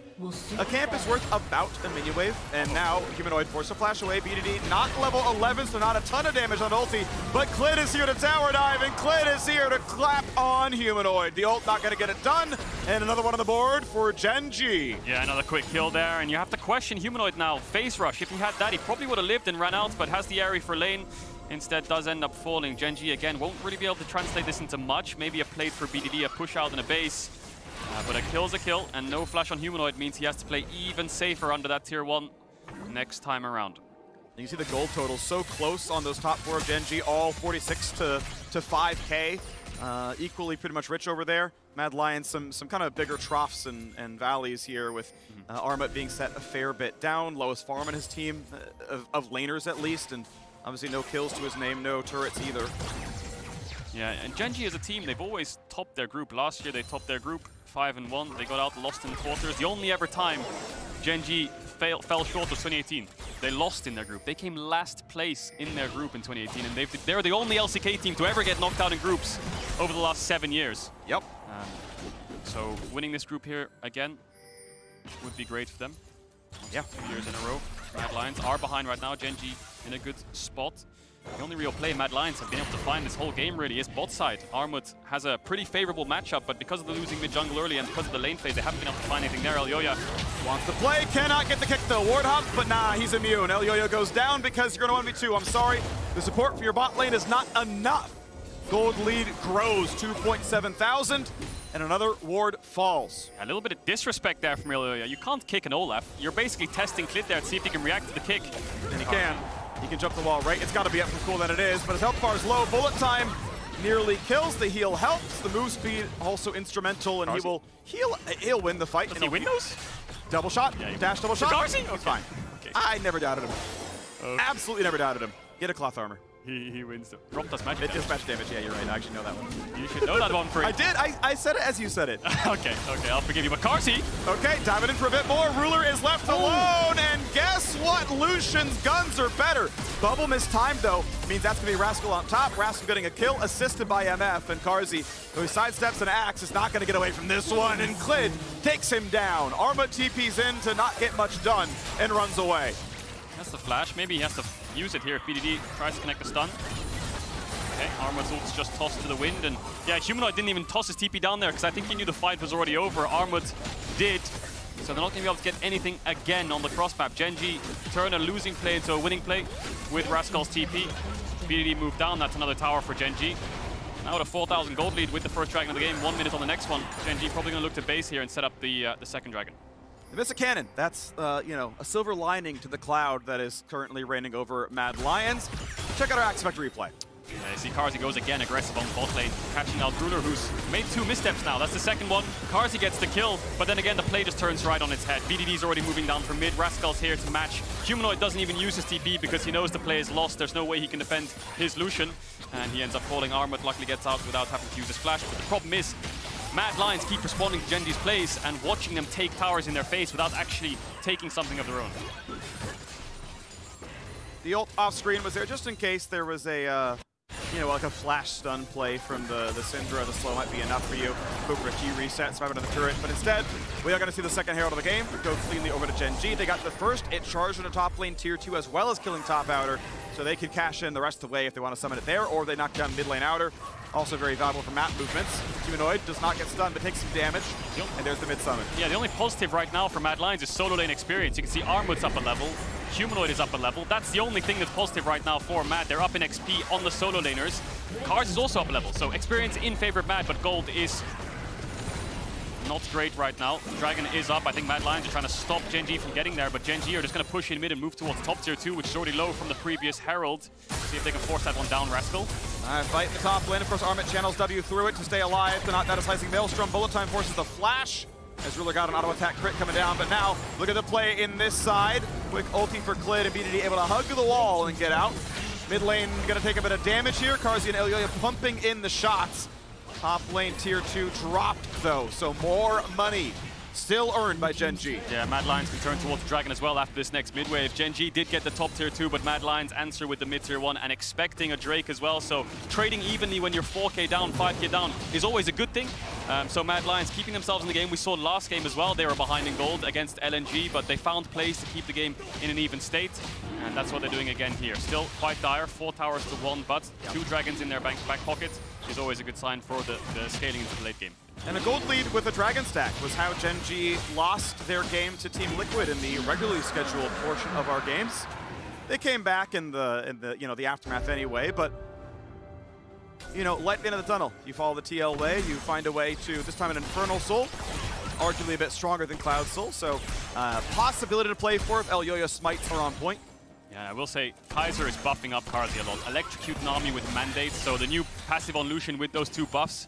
He will be dishing out a lot of damage when he has those 2 items, and that's probably why they're winning out on the all-ins in 2v2s. Obviously less sustain than having Airy, but the 2v2s have been going in favor of Mad Lions, so a lot of buffs on the Lucian the longer this game goes on.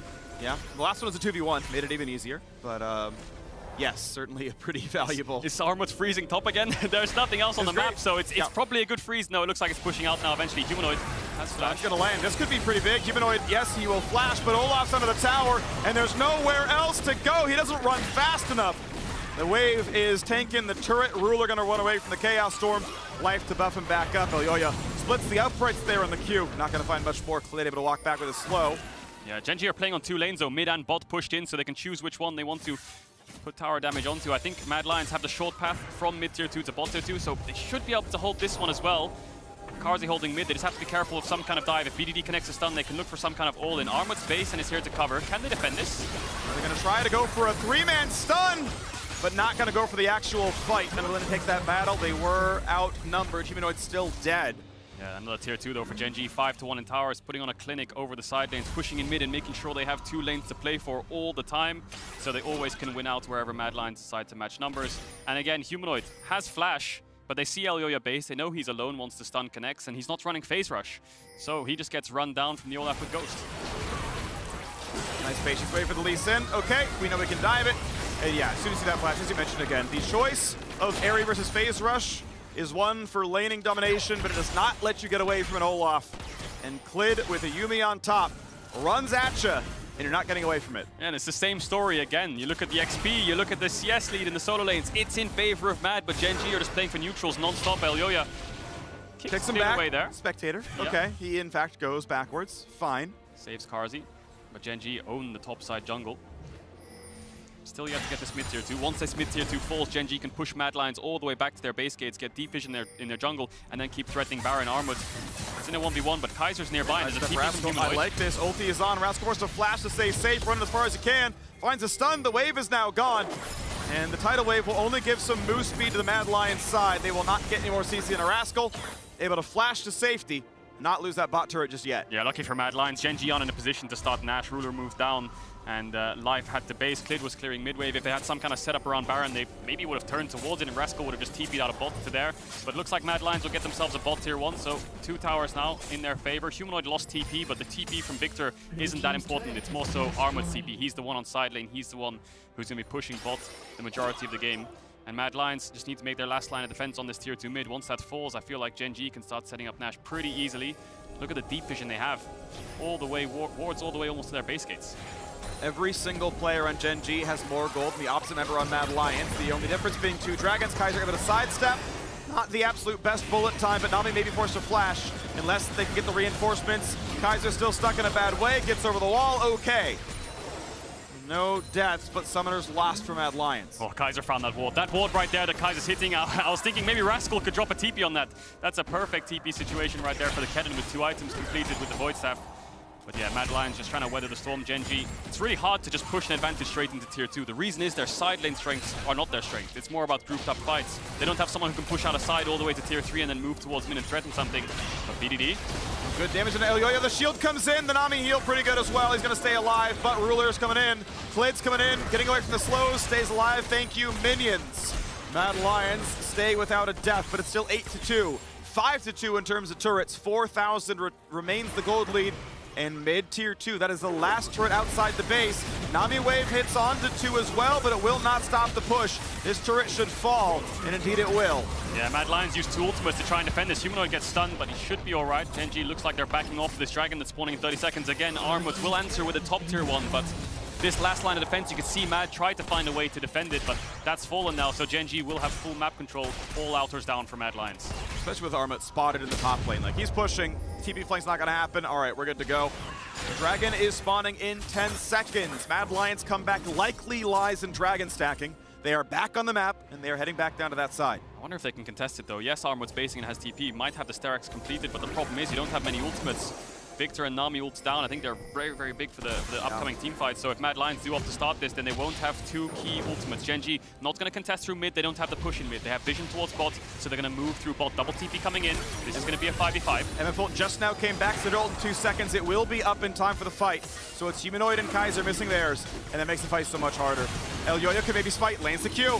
He's got a chance. Bullet time to get it low. No, it's going to be picked up. It is Gen G who grabs it and stops the sole possibility. Carzzy on the way out. Is there more to this fight as the ultimates have been spent and looks like everyone is out? Nice try there by Mad Lions to burst it down. Elyoya will get his base off. You can see what they were going for. Culling into Smite. Ends up losing the 50-50. Gen G come out ahead and they denied the soul now for Mad Lions for at least 10 minutes. 34, 35 minutes is when we would see the next soul if Mad Lions get the next 2. Big thing for Mad Lions though is 2 TPs out of Gen G. So the side lane pressure becomes a lot easier. When Humanoid's TP comes back up, he can start holding bot waves, but Gen G is still in a commanding position right now. This game so important to finish as the first seed, like we talked about, to get an easy quarterfinals or an easier quarterfinals run than facing up against Faker, Damwon, or the MSI champions. Carzzy still stacking up the crit. The culling scales off of that now. It is very important to keep that one going, and once he finishes for Dominic's, he actually can hit frontline decently to try to be one of the big carry forces. Has a lot of farm. Not quite as much as his teammates, as the front line is going to try to keep stacking up. Aurelia on the way towards his second MR tank item. Elyoya about to be spotted here by Klid. Has a trigger to jump to, has a control ward to jump to.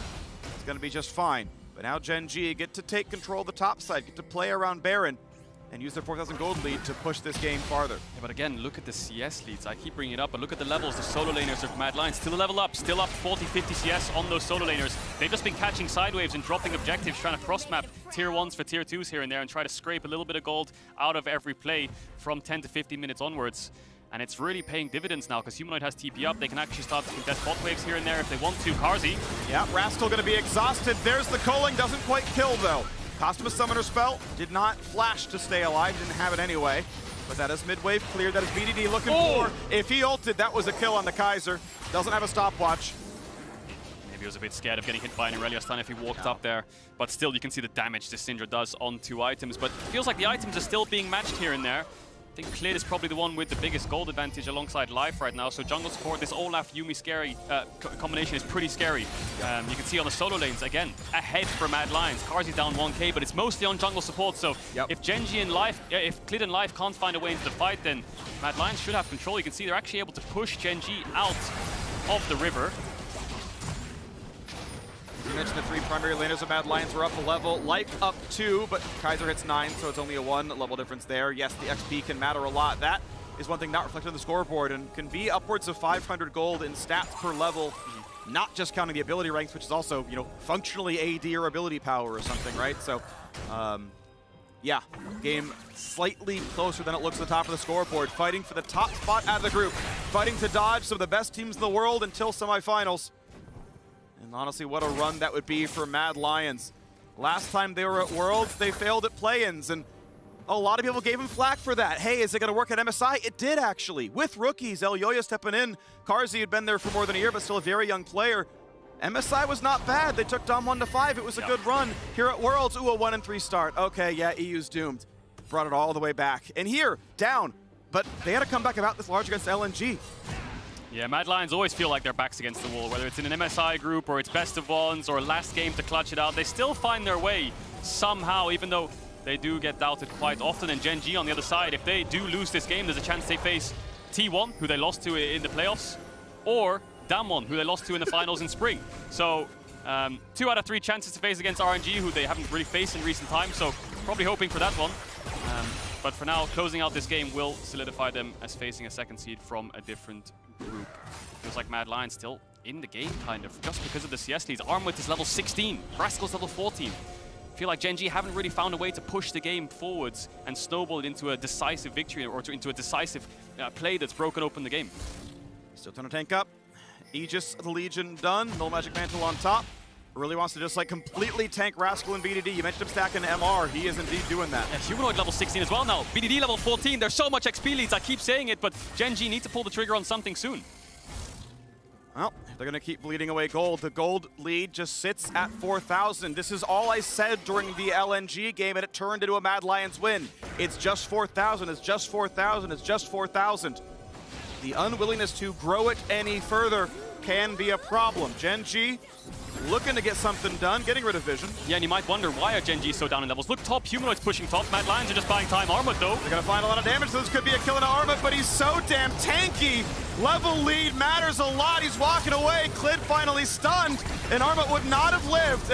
He doesn't live. Okay, he doesn't live as long if he's not level 16. A little bit of disrespect there from Armut, actually ulting onto them when Humanoid was pushing top. He was in a almost like a 1v4 situation, so bit of a blunder there. We'll see what Gen.G can get from it. Maybe this Dragon is what they're looking at. As Clid runs down towards the bot side of the map, they don't fancy themselves a Baron, because Armut will be able to TP in 30. If it prolongs, could be disaster, and Elyoya, of course, can steal it. Gen.G don't have that much to zone away Elyoya if he walks up, barring maybe a Syndra stun. But how telling is it that Gen.G's first kill in 7 minutes was Mad Lions initiating? Like, if you look at champion movements and champion actions and don't look at the scoreboard, it feels more like Mad Lions are the winning team because they're the ones actually going out and doing stuff. Yeah, just really questionable here from Armut, right? Look at Humanoid pushing top. Carzzy and Kaiser are around, but he's just queuing onto an Olaf with no vision on the rest of Gen.G, so then he's just all but dead. Flashes away, gets chased down, and does fall. So yeah, Humanoid split off. Bit of a mess there from Mad Lions. Yeah, I mean, obviously a mistake. Jumping on a 3 is not ideal, and they get punished. The Dragon goes over. It's now tied 1-1 there, and the stats certainly are relevant on top. But the gold lead, what's the number? It's 4,000. Yep. Despite getting a kill, it's still the same number. And Gen.G just keep overgrouping. Look at Rascal and Ruler sharing XP on midwave. They've been doing this between them, with them two, or BDD, Clid hovering around. They've been doing this all game. 4 camps up in the Gen.G jungle, by the way. All 4 camps are up.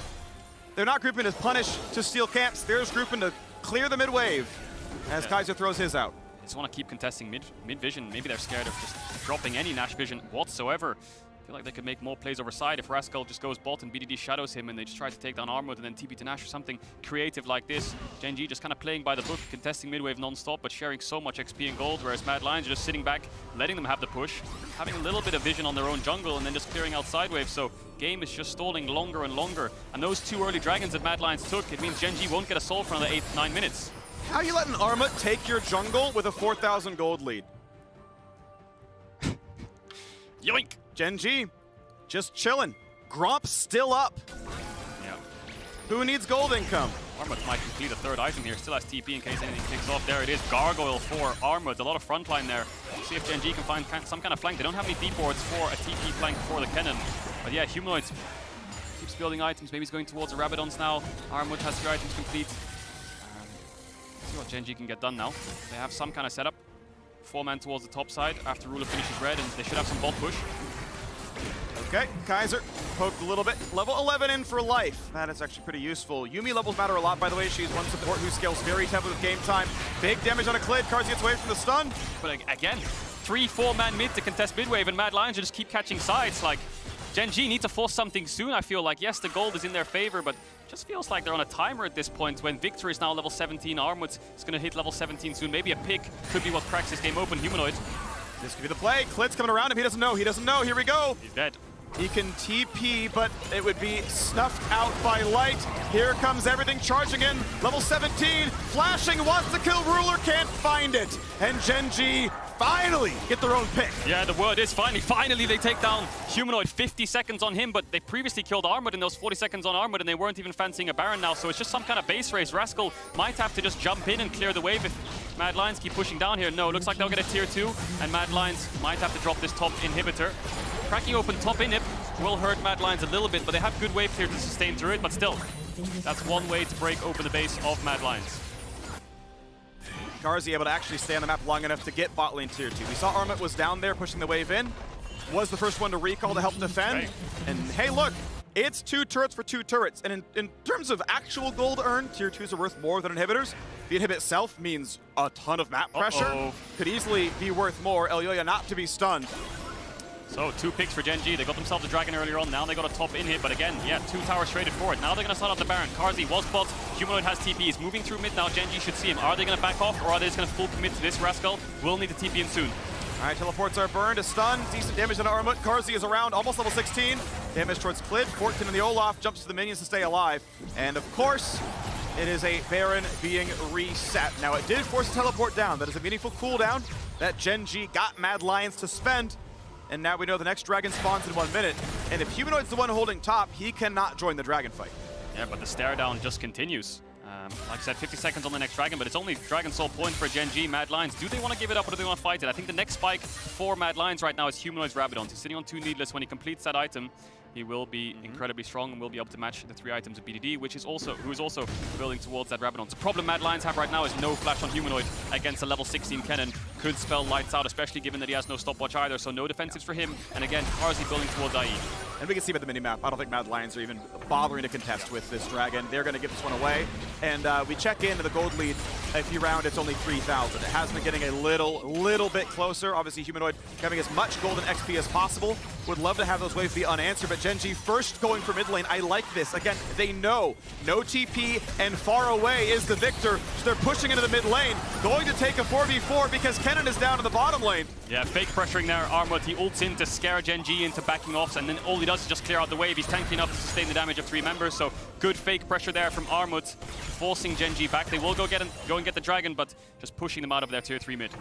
Well, an inhibitor is worth a couple thousand gold of free farm if you don't touch the wave. Humanoid grabbed 3 or 4 waves, and it's pushing back. This is golden XP, again, that Mad Lions are getting, that Gen.G are not. Typically, that pressure gets you something else, though, right? It gets you this dragon. It puts you towards a Dragon Soul with no chance of contest. It does force a flash out of BDD. Well done to Carzzy, level 16 on the Lucian. Back to a level lead over Ruler. Yeah, he almost has Infinity Edge as well. You can see Humanoid's almost flame horizing BDD at this point. Gen.G, the timer is ticking. Humanoid's far, it's a 5v4. Can they engage? Can they find it? Rascal not going for the flash ult. He could have taken the fight and doesn't. Armut frontlines though, exhausted. Channels a W, Starich pop, stays alive, but 1,000 health. Mad Lions forced to run. Rascal gonna get zoned out by the gravity field. You can see what Armut is trying to do there. Jump in and then pop gargoyles to get the extra buff on HP and the shield, and then try to run out. In the end, he does have to expend his flash, which he probably had to do in the first place, but still, Gen.G have full control of topside jungle. They're gonna push Mad Lions out. They have a top wave pushing in.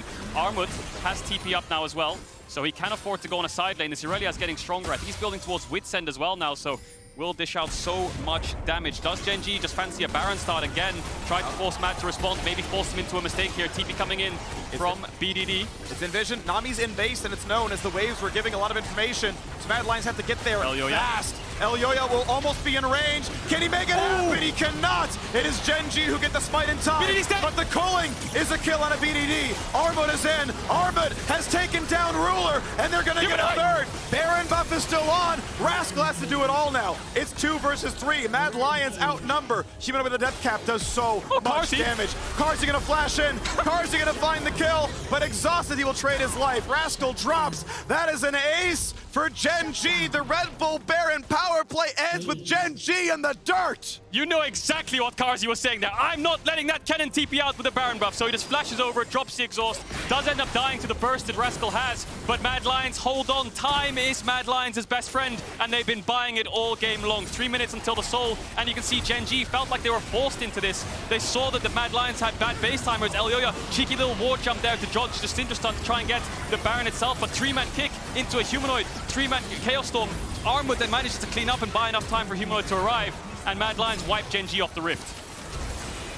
The man barely lived almost, right? He almost survived out there running away, but this cleanup is good. Obviously, Rascal never went for the aggressive ulti, right? Like the fact that Gen.G somehow have a cannon ult up after a team fight is shocking to me. Maybe it was on cooldown, just came back, but obviously well done, going 2 for 1 to dive into that one. Well done, Carzzy. You are an absolute delight of a player. So let's take stock. Humanoid, almost 6.5k damage dealt there.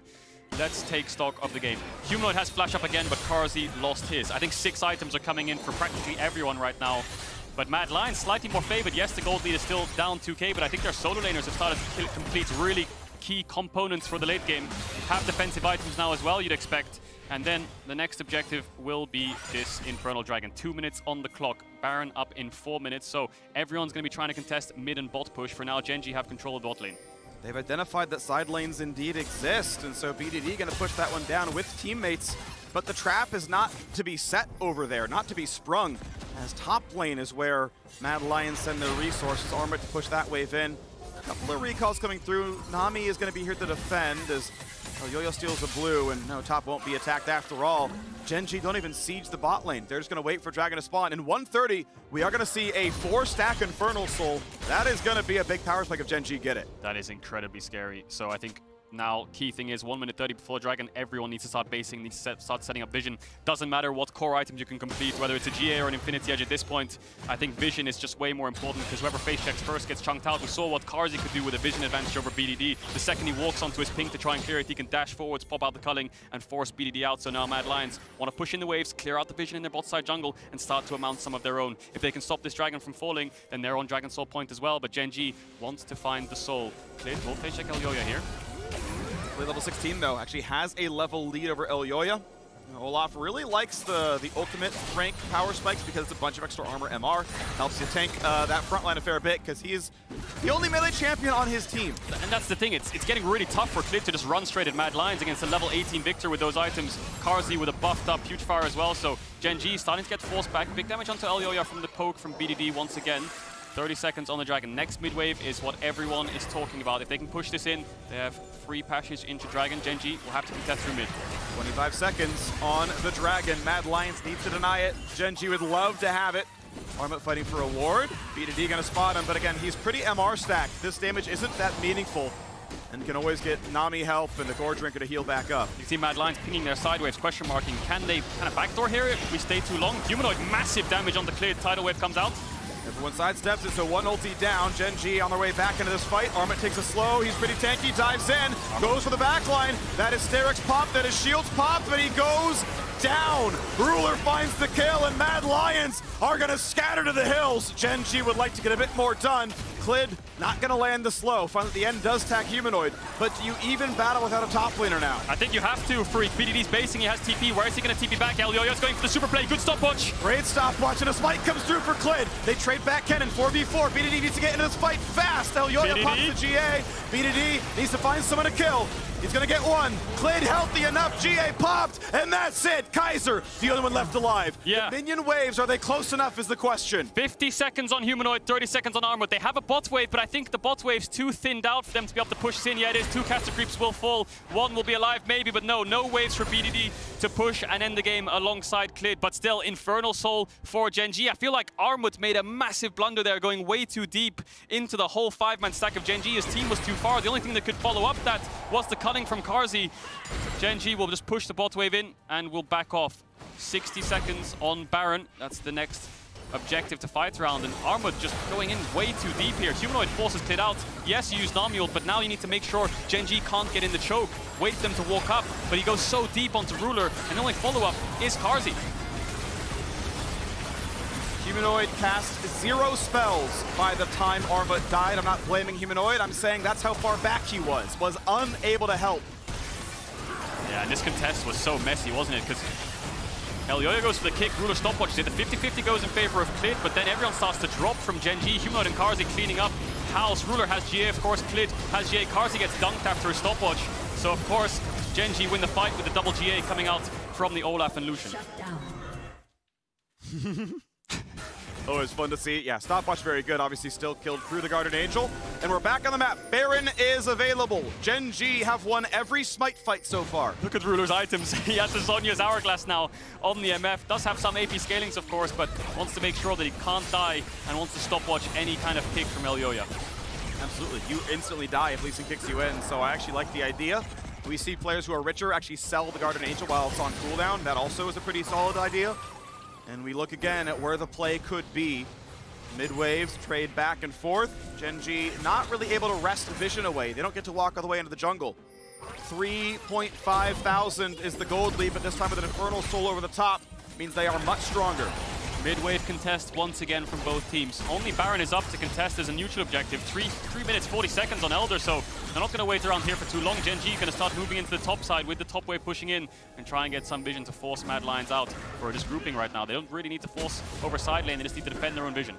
Worth noting that Rascal and Humanoid are completely full build. Gold is mostly useless. Maybe elixirs, but even those have already been bought. Ruler going to go ahead and solo the Baron. Has enough lifesteal from Ruins, it's not too bad. Comes out from Kaiser once again. Klid locked up pretty heavily, down to 1,000 health, and at best gets a root onto Armut. So pretty good poke. Humanoid's ult still up. Yeah, none of these teams have a point-and-click hard engage. You know, not like a Leona or a Rel where someone's going to jump in and the fight has to happen. These are long-range ultimates coming in. Yumi ultimate, Nami ultimate. Unless Elyoya can find a kick, which is easily interruptible by BDD and Ruler with the stopwatch, no one can really pull the trigger and get the fight started off straight away unless someone walks up. Armut and Klid, the main tanks, main kind of damage dealers as melee champs for both teams. Mid lane wave, the target yet again. Elyoya going to be kind of the front line. Humanoid. Rascal wants in. Rocket Belt kicked away. Big by Elyoya. No stuns, but Humanoid has nowhere to go. That said, the kill can't happen. It's the Kennen who's dead. Humanoid gets out. Klid couldn't finalize it. A double kill for Carzzy. That's 2 kills for Mad Lions. If they base with their solo laners right now, Armut and Humanoid, they can TP back. Elyoya might be in trouble. Dead. Does die. Dead. The Mad Lions fancy forcing this at 4 versus 3. Looks like Carzzy's just going to move towards the top wave. Eyes on the TPs. Are they going to use them? One coming out from Armut. I think they should. Nash it's a 5v4. Why not? Yeah, Nash is up. No one has smite on either side. BDD did use the ult, and Ruler and BDD both don't have flash. Humanoid did save it. Armut needs to be careful here. If he face checks into BDD, there's some cooldown. Or W's initial damage. He's got yeah, the big shield, but that is damage. That is a Fed 80 carry, and you are not built tank. You are built to tank magic damage. Misfortune just deletes them. The map is 3v3, but in about 15 seconds, it's a numbers lead for Gen G. Yeah, Gen G are going to move towards the Baron once they force Mad Lions. There's 3-man out. 50 seconds on Armwoods. Rascal can TP in if he wants or just run alongside Klid. You surely have to think if you're Gen G to just force Baron here and take it away. No smite for Mad Lions just yet. Elyoya will move down, and Mad Lions have got good defensive vision towards the top side, so maybe Elyoya can look for some kind of steal. Depends how fast Gen G rushes this down. Here we go. On it they are as we have Olaf. Actually, okay, yeah, he is running past Wolves. He's on the way over. Smite will be there first, but Elyoya will be close behind. BDD? What is going on with Gen G? BDD can TP over. I guess he thinks they don't need him right away. Down to 5,000 health, but he will not be there to zone out Lee Sin. Is Elyoya the miracle worker? Oh, Flid lands the smite. What is going on there from Gen G? They left the pink ward in the pit. BDD was moving bot side when they started the Nash. Rascal was running back and forth. And then there was no one stopping any kind of steal because they didn't have any vision in Mad's topside jungle. So if Elyoya was there maybe half a second earlier, he probably could have got in the pit. But anyway, Gen G get the Baron. They're going to base. Disaster averted. 38 seconds on the Elder Dragon. Mad Lions have the setup. And some of the golden XP of Baron buff is going to be wasted as several are level 18 and several are full build. So not as impactful as an earlier Baron, but again, a gold lead of 5,000 and Elder Dragon, or a Dragon Soul. Elder Dragon coming soon. They're going to make them feel good. Ruler's going to be okay, able to get away. Burns the Gale Force cooldown to get out of Humanoid's range. Mad Lions need to buy time. Humanoid doesn't have the ult up yet, neither does Carzzy, so they just want to play it slow, contest mid waves for a little bit. Not look for any hard engage from Elyoya unless he can find a really good angle here onto Ruler. Nothing just yet. Here comes the push forward though, as Gen G, they don't exactly own mid-wave. I mean, there are 3 minions, but they're not going to live that long, so it's not going to happen. Carzzy instantly starts the Elder Dragon. Tidal Wave to buy a bit of time. They can't burn the Baron down too fast, but how big is the front line for Gen G? BDD is pushed out of the fight, and he's getting hit. He's getting hit! BDD just barely gets out of the way of the ulti. Humanoid is deleted! BDD finds the long-range shot, and now it's Arma diving in, exhausted. GA gonna be popped soon. The Zonia's down. It's a 1-for-1 so far. Top laners are both dead, but that means Gen G are 4 versus 3. Yeah, it's a 3v3. 3v4, sorry. BDD has TP though, so now he will TP back in. It will be a 4v3, and Gen G have good sustain with the Yuumi. They can afford to waste as much time as they want. Carzzy and Elyoya need to find an angle. Kill still a bit. Oh! Flashes in and can't get the damage. BDD had a Zonia's. That wasn't gonna work for you at all, Ruler. Here to mark Elyoya. He's on wards. Gonna take one crit. Gonna take another. It's not gonna happen. The last hope of the LEC succeeded in making the quarterfinals, but they will not succeed in taking a top seed. Yeah, I think that's it, Freak. 30 seconds on Armut. Kaiser has to defend alone, and they have Baron buff. They have Elder Dragon. He's just gonna run it down. He gives him the ace. It goes to Yuumi. Credit where it's due. The LCK not only get all 4 teams out of their groups, but 3 of them took the top seed. So far at Worlds 2021, this is the year of the LCK, and Gen G are a fighting part of it. Yeah, time was Mad Lions' best friend there, but eventually they ran out of it. I lost my voice in the last fight because everyone just died instantly from BDD's burst. Humanoid first, Carzzy second, and Kaiser just running it down a little bit at the end because he knows the game's over no matter what. BDD had a great performance on Syndrome. What a battle of a day. 9 games. You didn't play all of them, sure, but you were around and paying attention and sharp for as much of it as you could be. It was a long day. It was a long day. I was there for 2/3 of it. And Gen G, at the end of the day, they were 2-1 after the first round robin. Into that 4-way tie, historic as it was, and they came through with back-to-back wins to take the top spot, to get in the quarterfinals. And they're gonna face Cloud9, Hanwha Life, or EDG. There's only one opponent where I wouldn't obviously favor them in the match. Yeah, I feel like EDG might be the short straw for whoever pulls that one. I think obviously maybe the hardest team of the second seeds if Mad Lions, obviously depends how they show up in the quarterfinals. We know they're different in best of 5s, but they made it this time around. They did. So, while we sadly had to say goodbye to Fnatic yesterday, they did not go quietly. Let's tune into their team comes from their final game in Sounds the Game, presented by Bose. Wait. 3, 2, 1. Nice. We got it. Lee. Going Lee. Lee and then full all in, okay? I support everything. Looking. I'm keeping behind. I'm taking it. I can't take it. Philips. Out. Nice. I have hook, Reo. I got the block as well. They're all dead. We can mid. Nice, guys. Huge. No kick, no Dragon Suit. Okay, walking up.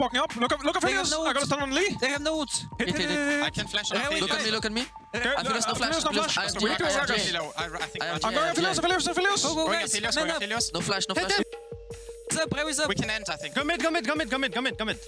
Guys, live still. Yeah, I'm live stealing. Hit. MF, do the thing. Guys, relax. We're going Gragas, okay? Gragas. Okay. Hit. Please just kick now. Win time is important. Win time. Hit, guys, please. Nice, guys. Let's go. This.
Should we show them how we do it every day?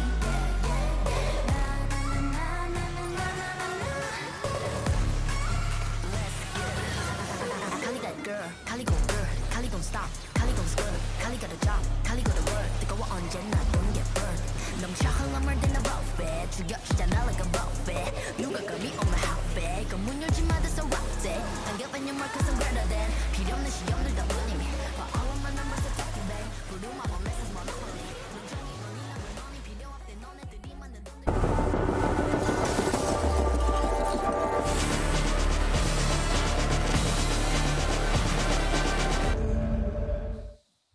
Long have we waited, tiebreakers faded, Europe elated, and Worlds cooldown now activated. I am Freak with Raz and Kobe. You know, NA sadly didn't show up at the end of the day, but the casters did. Yeah, they were eliminated. Yeah. I wasn't supposed to be here. I'm just filling in, so that's why I got Cloud9 shoes on. All the LECs. I had no dress shoes. Yeah, it's fine. Hey, I mean, we're talking about the draw show, though. Cloud9 are gonna be part of the draw show, right? They made quarterfinals. I'm gonna rub my lucky Cloud9 shoes. We're gonna draw Gen G. There we go. Yeah, that's definitely the easiest opponent possible for us. I was hoping for the Mad Lions Cloud9 show. That would have been just like fun. I didn't care who won. It'd just be really exciting. It'd be hype. Basically whoever won this group. Yeah, realistically, yeah, that's kind of who we're going for. So, and it's a guaranteed Western semifinals, or, you know, getting one of those teams out there. But nope, didn't happen. So no, yeah, it's going to happen anyway. I just have full faith in Mad Lions and Cloud9. We're going to have it anyway. Then they're going to fight in semis, and one's going to go to the finals. It's going to be great. Of course, the draw show is coming up very soon. Keep in mind that we are going to be drawing the quarterfinal matchups live on air. We'll talk you through it, of course, as well. You can't play the team from the same group. See, you know, number one plays number two from someone else. But let's talk about the actual standings to just give the full recap for those who haven't been meticulously following along at home of where every team lined up. It's a bunch of LCK teams on top, and then everyone else kind of below. Yeah, very clearly, at least looking at Group A, Damwon is a team you just don't, they're hot fire. You don't want to touch them. You don't want to get them in quarterfinals. And then, of course, Cloud9 coming in at second in that one. So Group A, even looking back, it felt so long ago. It kind of was. Yeah. After how many slogs of groups that we ended up. But that's going to be a fun one to see. And we're taking a look at all of the groups here. Yeah. So the only undefeated team, Damwon, Kia, yes, 6-0. The three-way 2-4 tie ended up being topped by Cloud9. And then we went to the T1, who did a good job because EDG started out 3-0, right? They started out as a top dog, but T1 got a lot better the second time around. They had the clean sweep. EDG even ended with a drop to 100 Thieves, I believe. So, it was like, wait, LPL's kind of collapsing, right? They're all losing all their games. You know, your one win was to DFM, who went 0-6. Like, what's going on here to the LPL? But RNG kind of took care of business. And then we saw, right, LNG also fell off. Yeah, I would say at least for Group B, the way that EDG lost that one versus 100 Thieves, they lost it through their own strengths. I think just Viper and Mako dying very early to something that is pretty preventable. So I think don't put too much resources like that. That's still an incredibly scary team to go up against. Group B just has like two powerhouses. So yeah, it's gonna be a scary one. Well, I think both the LPL teams have pretty clear tactics you can use against them. Whereas I think Damwon and T1 are both incredibly scary and a little bit more versatile than both. All right, so technically this doesn't matter which team is drawn first. The brackets can kind of go any way for the most part. But here we go. RNG going to be in, I assume, the top left side of the bracket. Yep. That means Hama Life is going to be on the right-hand side, of course. Opposite them, your group mate cannot be on your side of the bracket.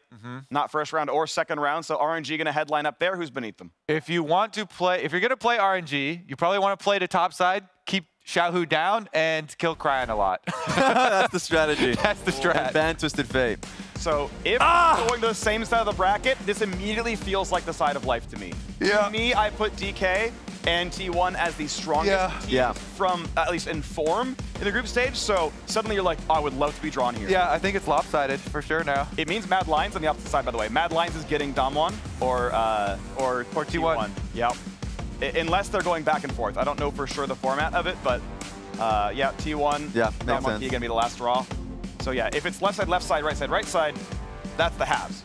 And just as a reminder, I mean, T1 just looked really good around their rookie players in Gumayushi and Owner.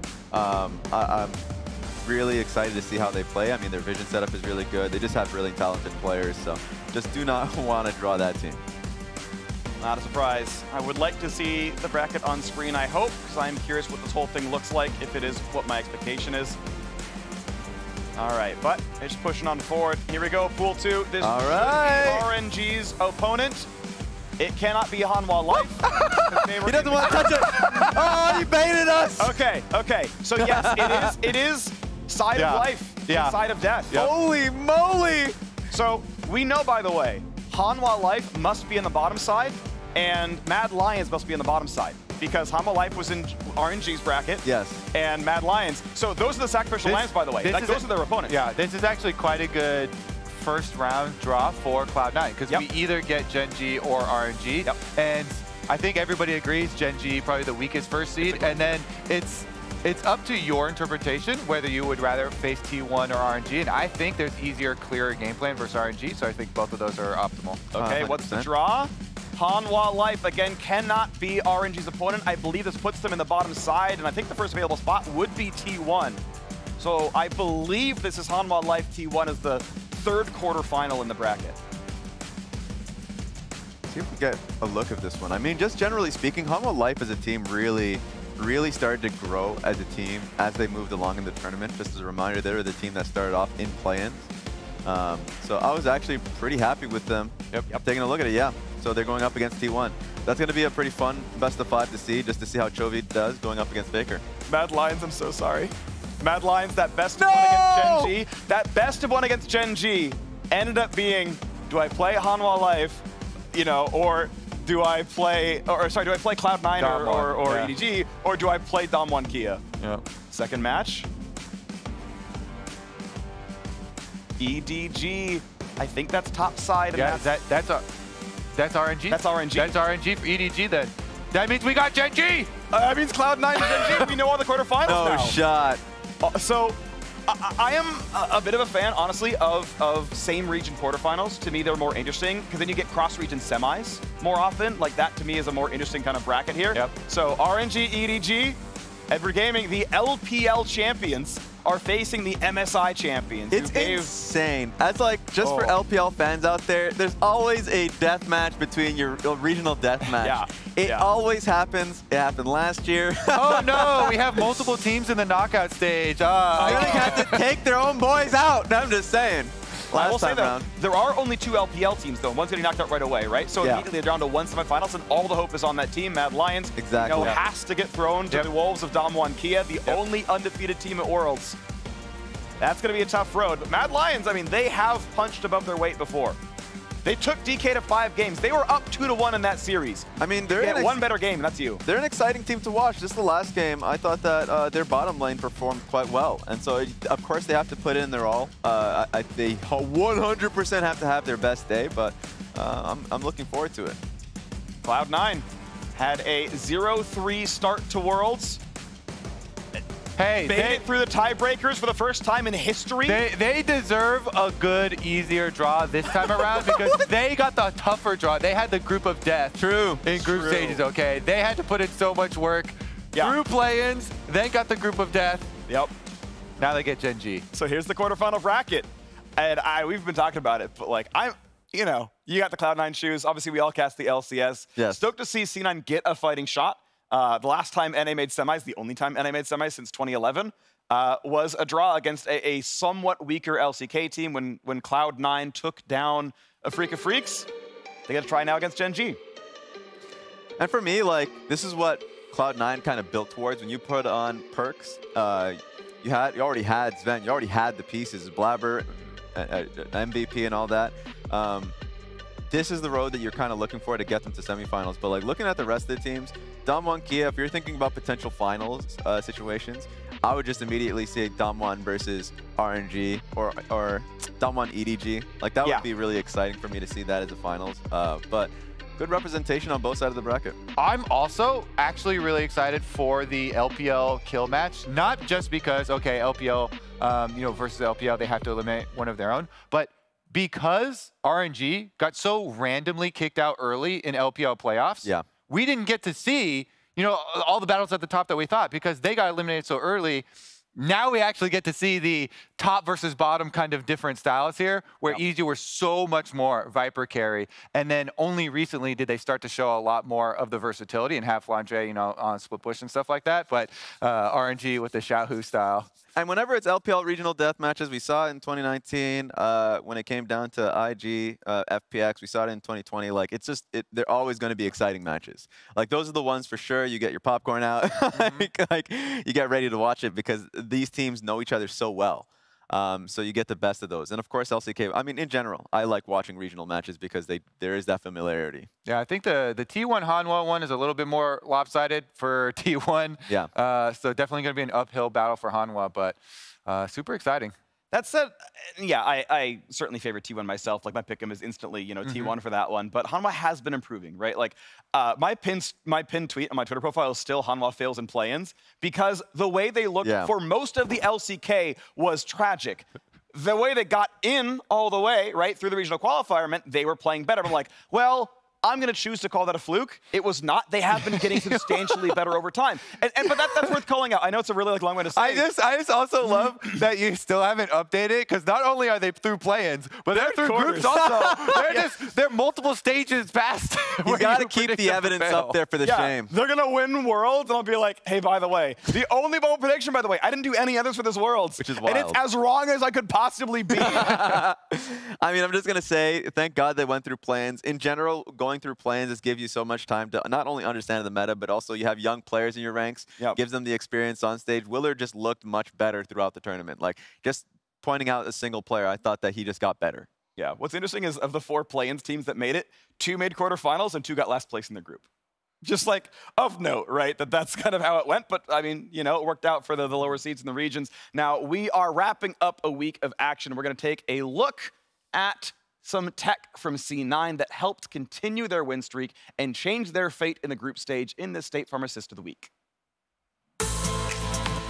It's an escape and an all-out brawl in this Assist of the Week presented by State Farm. During Detonation Focus Me versus Cloud9, DFM was eyeing a way back into the game through a gank on Fudge and top lane turret. Just as DFM started to gank, the Clouds rolled in. Fudge going to be jumped on here. TP coming in as Vanguard's edge as well, and Fudge turns it back around. C9 were waiting for this. They were lying in wait.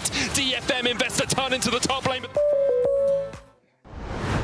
Welcome back to Iceland after this long and intense day. Mad Lion grabbed the seat too, and we'll talk about the opponents a bit later. But before that, Karzi, thank you very much for joining me. Tell me about today. How do you feel right now? Must be pretty exhausted, right? Thank you. So today was in the beginning when we lost the game against Genji. It was a bit demotivating, but then we bounced back against Team Liquid, and then we stomped LNG, and then we got to play them in the tiebreaker again, and we knew that they are kind of tilted, and there is a lot of pressure on them. So we're kind of happy that we have to play against them. And yeah, the game against them was kind of, it was exhausting, I'd say. And then the game against Genji, I think everyone was kind of tired, but we still tried and we just fell short. Yeah. What made you sure that you would win against LNG again? Because you stomped them the first time around, but the second game on Red side was pretty hard, I feel. I mean, it was kind of hard against them on Red side because they had top counter pick, and their top laner is really good with their jungler. And also they got a pretty good matchup on bot lane. But in the end, we knew that we are really good at playing from behind, so even though they got ahead, it wasn't that much of a deal for us, and we just tried to bounce back, and we did it luckily. You said it on Twitter, you're making it out of groups, and you did actually. I do want to talk about the coaching staff though, because you've been praising them throughout the whole year with the support they bring you and how they helped you calm down and manage expectations and everything. So how did they guide you through today? I mean, there was no pressure on us. Meg was basically, I mean, everyone from the coaching staff was not putting any pressure at us. We were just enjoying the game, since we don't even know if we are gonna like still stay the same, you know, as a roster. So we just enjoyed the day because it could have been the last day we would play together after this successful year. So yeah, I think it helps a lot when coaches don't put pressure on you and they just chill. Giving it all, no regrets and chill. And that worked for you guys. Before we jump onto quarterfinals, what are the takeaways from this group stage for the Mad Lions? The takeaways, I mean, we are always kind of struggling in BO1s, but I think our strength is BO5. And now that we are playing against Damwon, it's gonna be Do or die. Do or die? Tell me more about this, because you faced them at MSI. Very close series. They won it in the end, but I mean, they're a different beast this time around, it feels at worst. So quick words on this matchup and how you think it's going to go. So I think that Damwon is a lot better this time than they were at MSI. But I think that, to be honest, we have decent chances, I'd say. If we have a good day, I think we can take them to 5 games again. And we are just going to enjoy that day anyways, because in the end we are playing against Damwon. Everyone thinks of them as the best team in the world right now, so we can just surprise them. Come as the underdog maybe here in this matchup. Do you feel stronger than you were at MSI though? I think the meta at MSI suited us better. And we were playing really well. I was expecting us to actually beat Damwon at MSI after the first 2 games. But then the meta shifted, and I think we are still trying to find ourselves, and now we will try our best to improve as much as possible in the next week. You'll do your best, and you have a few days to chill and to come together and come ready for this matchup at Carzzy. You had a long day. I'll let you go now. Thank you so much for this interview. Congrats on reaching quarterfinals on behalf of the West. And Freak, back to you in cooldown. Thank you. Thank you very much, Laura. Worlds 2021 is going dark for a few days. It is, Monday? We are back on Friday for the first quarterfinal. Yeah. We don't know what match they're going to be just yet. Schedule will be determined soon. So just real quick, final thoughts. Kobe, we're going to start with you. Go this way. I liked Carzzy in the interview talking about, don't worry, you know, we're good at playing from behind, so we can always win. That must feel so nice to be able to rely on that. It's going to be an uphill battle versus Damwon, but, you know, Mad Lions fighting. Talking about the exhaustion, I know like mental fortitude is a big thing, especially if you go through days like these. And group stage was the most exciting group stage I've ever experienced, like just flat out. Group A was huge. First ever tiebreaker tournament. Yeah. So longest broadcast day ever. I loved it.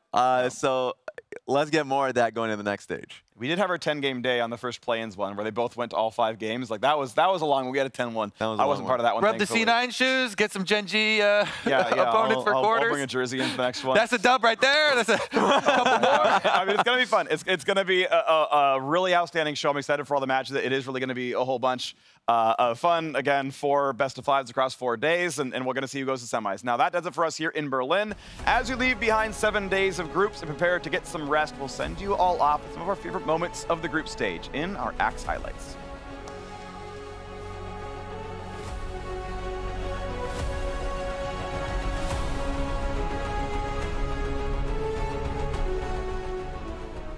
And it all started, as all things do, with success. No one first picks Yumi. There's no. Are you sure? Oh, okay. That's the first pick. Yeah. Going forward, big damage. Finished in first blood, Faker. This man does not stop. Here comes Spittle. One shot down. There's 2 as there's Rogue. Rogue just won a team fight. What the hell? Khan is playing Pacific Rim, not League of Legends this game, with how big he is. And now T1 are looking to the fight on the bottom side. Carter Calls coming out. Scout diving under your tower, but he almost falls as well. Mako getting chased to the top side. Stolen away to Stand United. And Faker is down as well. Do they run fast enough? True shot barrage is the ace. And the last hope of Europe is still alive. Mad Lions join the quarterfinals. Could be going in. The kick from Blabber. The shutdown from Fudge. C9. They found the fight they were looking for. And they are making a march to quarterfinals. Let's go! What looks like it's still level 2 on this champion. Oh, he gets away from it. Still gets pulled back in. Chovy is punched. And the rookie Adam from France finds first blood at Worlds. The TPs. Canyon goes in for the damage. Khan comes in. Couple more shots. A penta for Khan. A beautiful display. Himself, Everfrost short. The root comes out. Being 1-4 with round 1 now. Fnatic won this fight, but they're in a 3v4. And it's not there against the flank once again. Fnatic find the fight. They're gonna do it. Adam gets the triple. Frost as well. Hammerlight piling on in. Ryan's already gonna get taken down. Niski, he's gonna take down Unified. And there's the flag forward from Corjay, who finds everyone in the Magnet Storm. Nice. Facebreaker is decent there from him. And I think a lot of this starts with the draft, because I really thought you were going to say success there. Whoa. Close one. to this.